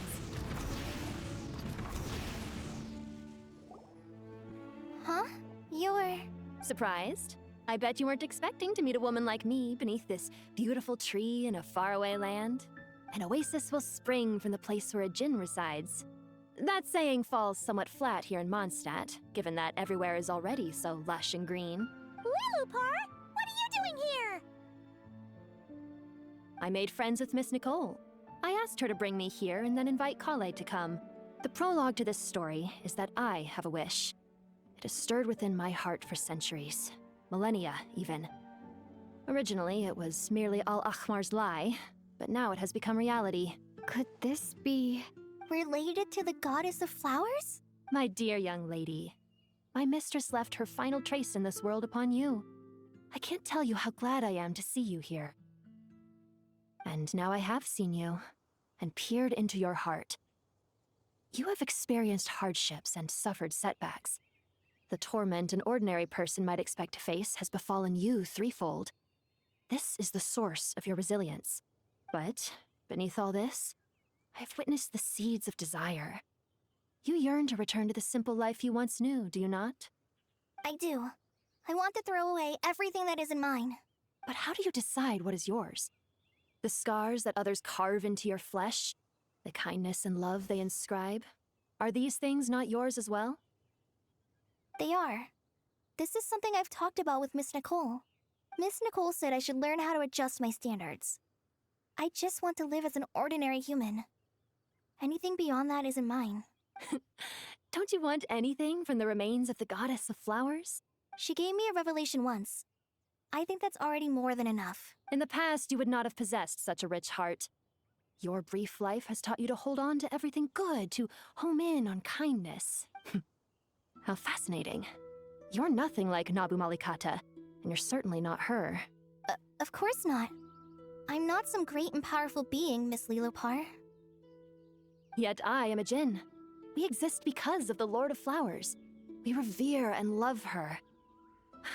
My wish is to see her one last time, to give everything for her. Collei, can you do this for me? But her remains won't be easy to remove. Are you sure this is what you want? That's beside the point. First, I need to know. Are you willing to do something for the soul of this lonely, wandering woman? That seems like she's about to ask for a whole lot. I'm willing. But look, you know nothing about me. Even if you have heard the stories about me, all you would know is that I was rightly punished for the many evil deeds I committed. Ah, so you do know. Your lips are quivering, your eyes trembling, and still you're willing to do something for me. Life has been cruel to you, and yet you've learned to be kind. Wow, collei, you're so kind, and also life has been cruel to you, and also you're so kind, and also you've been through a lot, and yet you're so nice, despite all the suffering you've been through. That somehow hasn't managed to remove the kindness from your heart. Like, yeah, we fucking get it, dude. Next, you're gonna tell me she's a forest ranger now? My dear young lady, to repay your kindness, I too must play my part. Are you sure about this, Liloupar? I yearn to see my mistress. For this moment, the world can burn to ashes, the universe be engulfed in flame. I care about nothing else. And you, Collei, I can give you a gift.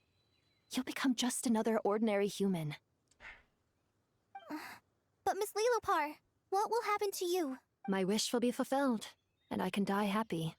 Why would you wish for that? A long, unending life might seem desirable for one who has never possessed it, yet it brings torment to one who has. My remains are scattered across the yellow sands, but my soul can find no peace. Since you've promised to grant my wish, give me that release. Allow the dying to die, and let the dead rest in peace. You have my thanks. Collei, there's no pressure on you.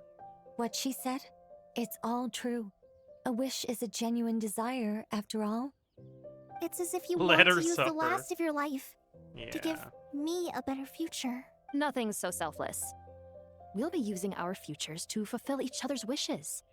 This is a noble act, a beautiful and secret transaction between two women. I understand. Miss Liloupar, I'm ready. Close your eyes, Collei. Then I'm open closing my your eyes, soul. too. From My there, name is collei as well, I will by the way. embrace my mistress. The downpour of flowers is your touch, like returning to the very beginning, like surrendering to your grace, my mistress. People say that devotion is beautiful, yet filled with pain. How foolish of them. For me, devotion is beautiful, pure and painless. Devotion is my love. Thank you.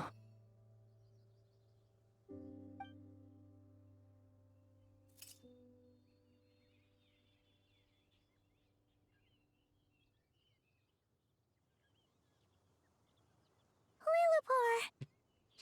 She disappeared? She left, carrying the blessing of flowers. Collei, are you alright? I'm fine. Now that the remains are gone, I don't actually feel any different at all. Those remains weren't hurting Collei. Not as she is now. They simply exist. Besides, I could sense a deep yearning within her. You know, I'm so glad that even when Nahida isn't here, she still manages to repeat herself. This quest is a masterclass in storytelling, I think. Collei must have already received what she was yearning for. I'm doing fine.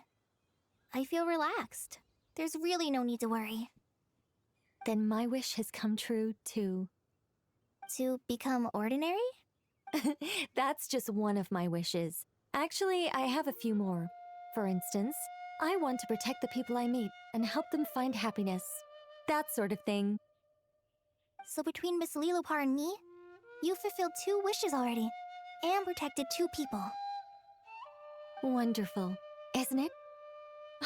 I feel so fantastically happy. I guess that settles things here. So what's next? What do you want to do when we get back to town? Collei, look who I've brought to see you. Hey, collei! I heard you guys were holding some kind of secret event. How come you started without me? Huh? Oh no, it's nothing like that. We were just saying goodbye to an old friend. Hey, Collei, remember me? I was your best friend before you decided to completely forget about me this patch. Really? Who? Me. The old me. The one that was best friends with you, loser. Sorry, I've moved on. You ain't shit. So that's what this is all about. Did you come all the way to Mondstadt for that? Because we knew the old you so we could witness the change? Exactly. The old me is gone. I puffed her into the air, and she became a fluffy pink cloud, floating into the sky, before disappearing forever. Do you think, maybe up in the sky, she has friends waiting for her with test tubes, flasks, and bows? So true. Oh, when you put it like that, it doesn't sound so bad after all. I'm sure, What do you paimon. think, Miss Nicole? I think maybe that's right. At least, if it were up to me, I'd consider that a happy ending. Dear Sucrose, even though my childhood ended long ago, these past few days have really felt like growing up again.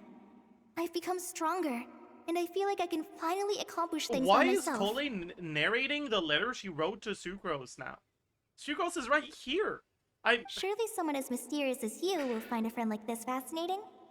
Always growing. Always Is thriving Sucrose like a meant plant. to be mysterious? I came to say goodbye to my old self.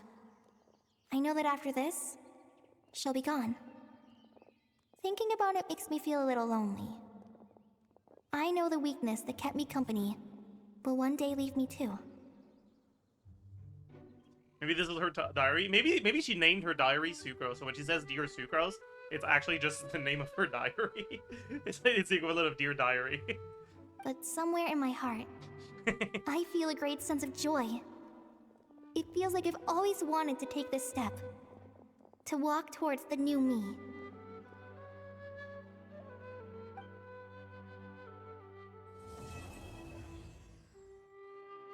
This quest was ass. Holy fuck.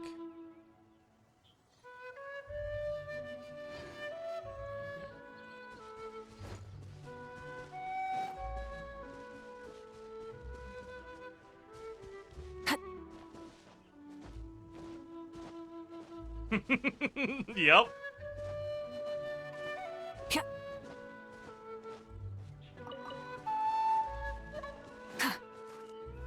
Yeah, I didn't even clock that, but like, you're right. What was the point of Sino saying, like, it doesn't change who you are, you're still you? If she was gonna get rid of him anyways. What the fuck was the point?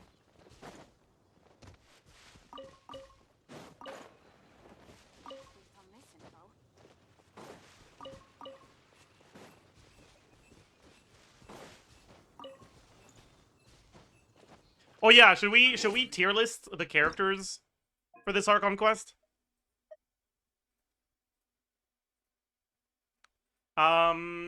Tier maker.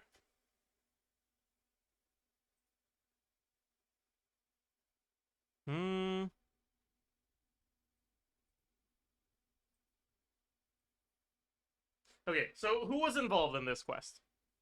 Who was involved? We had I mean, are we including Amber and Sucrose when they only really showed up at the end? Not really, right? So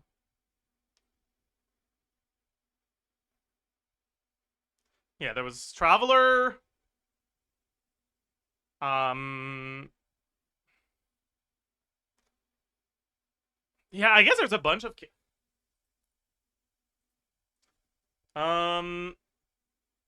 Archon quest. How, like, there isn't a template that has all the characters from this quest, right? I'd have to make one. That's kind of a pain in the ass. Because, like, there were a lot of NPCs that were major characters in this quest, right?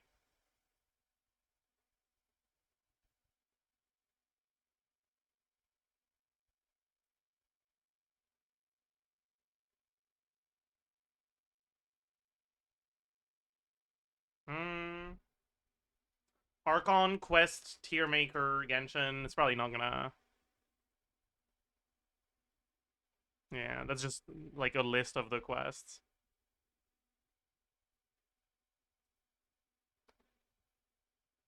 Oh, there is actually one for Luna 4.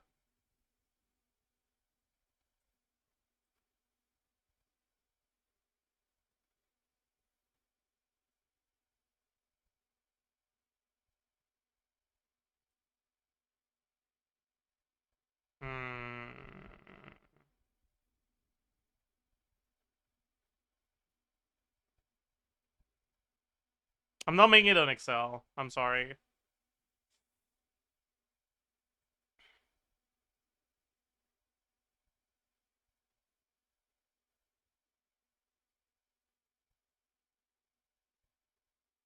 Yeah, let's just do this then, whatever.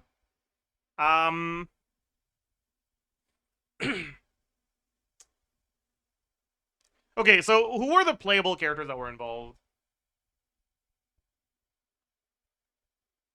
Anyone from Mondstadt or Leah? Not really, right? So I can just... What about Inazuma? Also not really? So yeah, it's just sumeru characters, right? Yeah. So, Dottore, Collei, Dori, Sino, Candace. Nilu wasn't really there. Like, she was in in Collei's dream, but that's it. So, whatever. Nahida, Lila, Guy, Farazan, Alhaitham, Dea.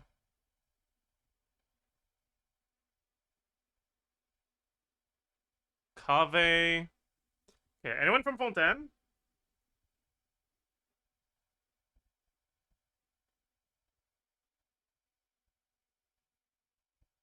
Oh, yeah, Sethos. From Natlan, was it only Mavuika?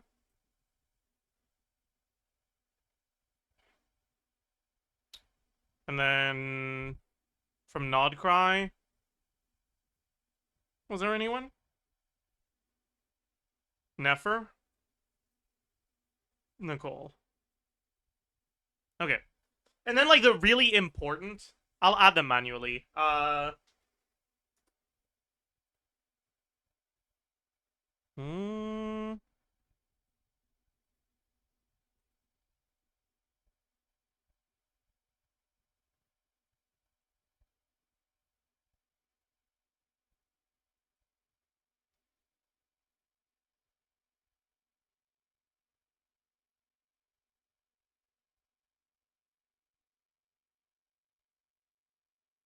Okay. Have that.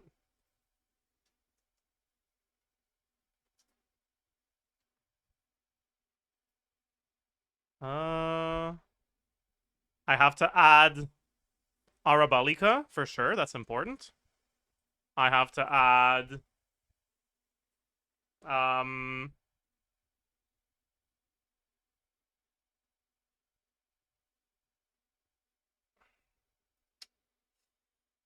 apep.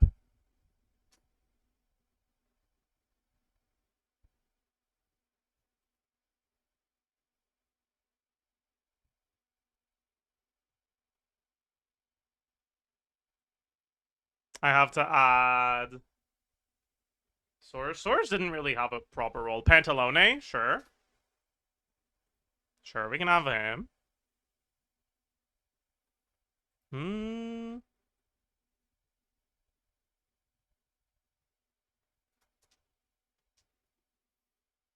I want to add Thoth.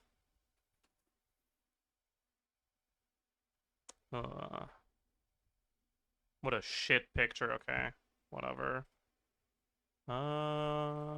Save.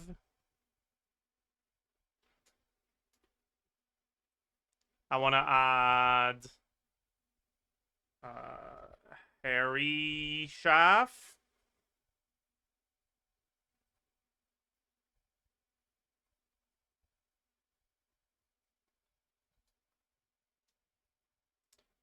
I want to add dottore.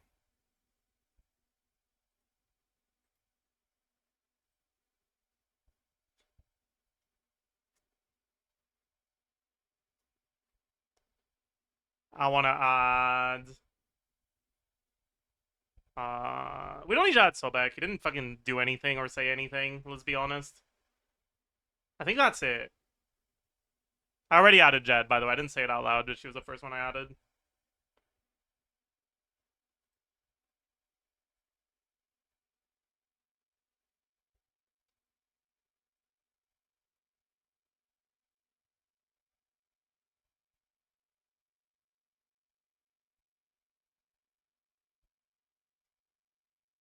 Okay.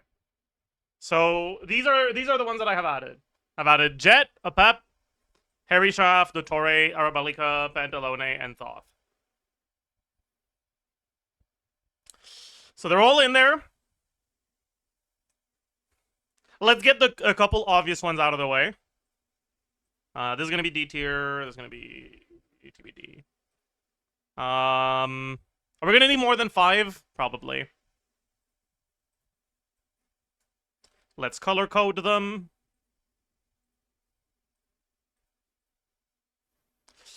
All right.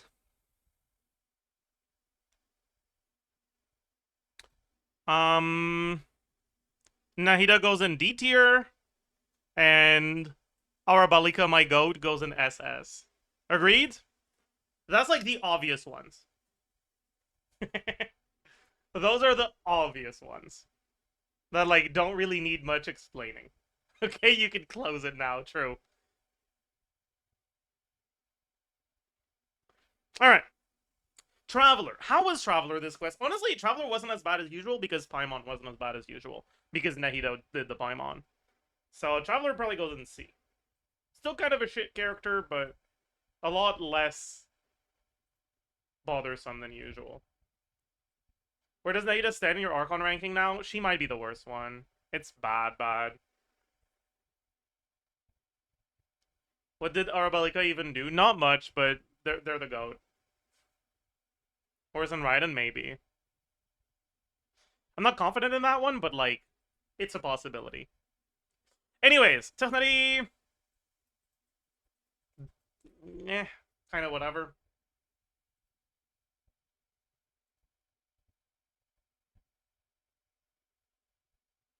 She had feet, TBH? I mean, I know we can fucking see them, but I'd prefer if she had shoes. Bye-bye. Okay, collei. Collei.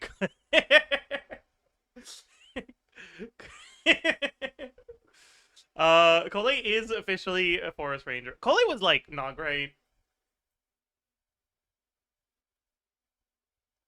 But, like, in hindsight, the quest as a whole was so bad.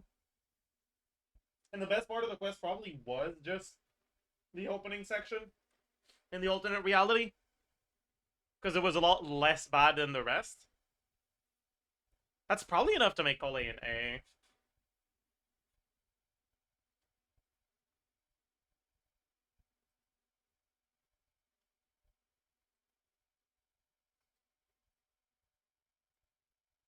Maybe not A, maybe B. Yeah, B is fine. Dori was kind of whatever.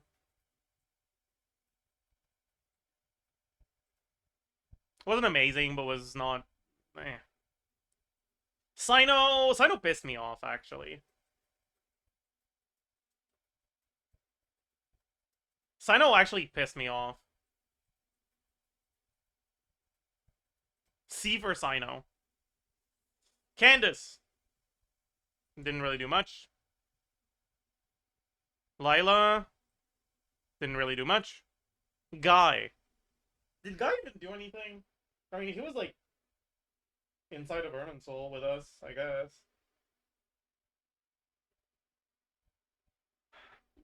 D because it's his fault that I got embarrassed and died to the dottore boss. Thoughts?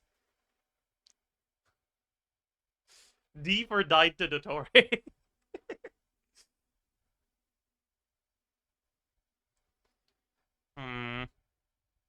He died to dottore, yeah. It wasn't actually Wanderer's fault, it was Nahida's fault. Nahida's burning did more damage to me in that fight than dottore did.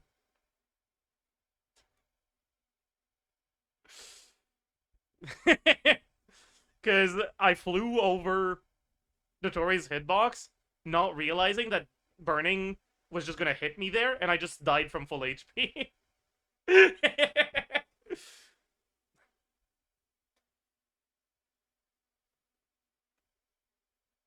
No, I don't know. Like, the dottore paimon, or the Wanderer paimon thing was kind of ass.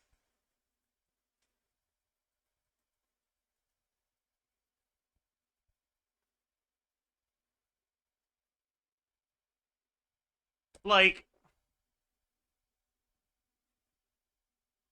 does the quest not revive you? Oh, it doesn't let you die. Like, you stay at 1 HP. But I know this because of nahida. I think it was kind of needed for Paimon to finally face she's not doing shit. I mean, sure, but like, why is Wanderer indulging her self-doubt in the middle of a fucking important covert operation? That is not the time, dude. Like, at all. I think Wanderer goes in C. Farazan didn't do much. Whatever, I don't care. Okay, I'm gonna put collei in A, because, like, I actually have positive thoughts about collei, and I don't care about any of these.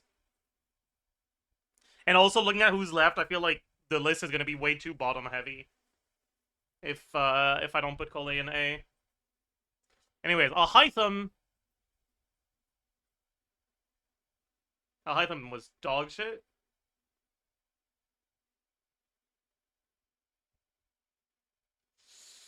Dea didn't really do shit. Kaveh was pretty bad. Sethos, whatever. Mavuika. You know, Mavuika was a lot less bad in this quest than in the Natlan Archon quest. But she was kind of just still whatever. Nefer. Oh. Nefer has managed to show us that she would lose negotiations to an inanimate object. God. That was so embarrassing. Like, the interaction with Sino, where Sino was like, yo, you should help us out, and she was like, well, I won't do it for free, and Sino was like, well, here's my first offer, I'll pay you in exposure. And then Nefer was like, alright, dude, that sounds like a fucking great deal, sign me up. Oh, God. Yeah, that she goes a D. Oh, man. Nicole, kind of whatever. Jeht?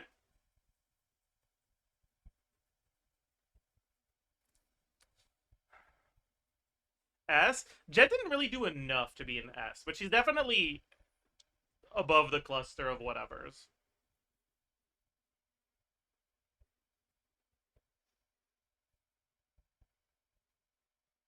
Apep goes in S.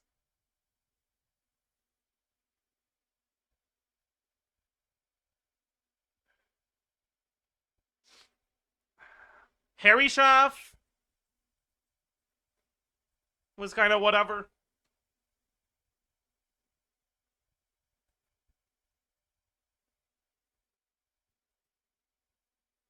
Thoth was definitely better. Thoth was the highlight of the three, although The 3 in general were not great, but, like, nothing about this quest was great, so, like, whatever, man.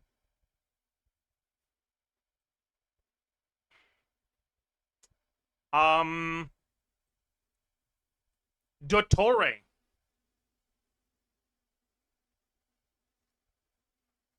Dottore was a lot worse in this quest than the previous one, I think.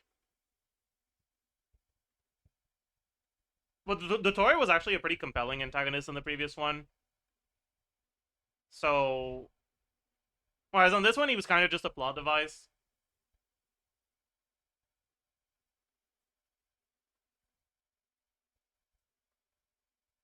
Probably still better than the cluster, though.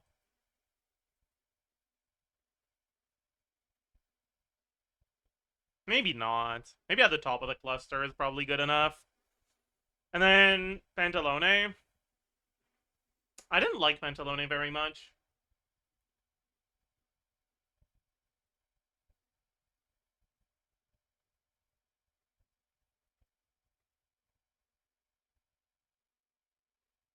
Like,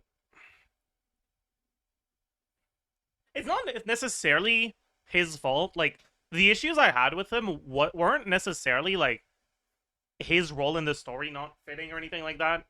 It was that the way people reacted to him just felt so unconvincing. Like, what do you mean the Traveler believed for even 1 second that Pantalone was just a random Fatui guy? Like, he's wearing his Harbinger fucking cape, okay? He's wearing the cape with a big neon sign on it that says, I am not a normal Fatui agent. Okay? Like, just because he has a hood doesn't mean you shouldn't be able to, like...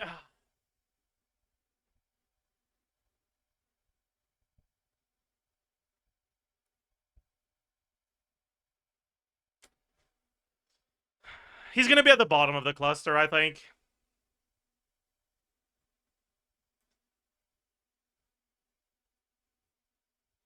Honestly, realistically, Thoth and Collei are probably just both in here as well.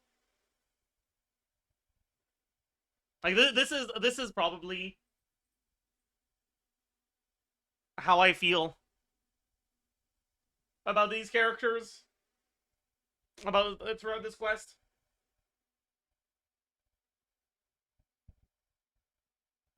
Yeah, unironically, Pulcinella would be an S. Maybe even SS. The political maneuvering that he did was actually very competent. Like, this isn't even Zajef slob glazing. This is like, he was actually just a character that did their fucking job properly. Shouldn't your criticism on Pantalone be against the Traveler, not him? I mean, the fact that it worked is a criticism on the Traveler. The fact that that was his plan and that he expected it to work is a criticism against him. He's clearly a fucking idiot. That shouldn't work. A smart character wouldn't expect that to work.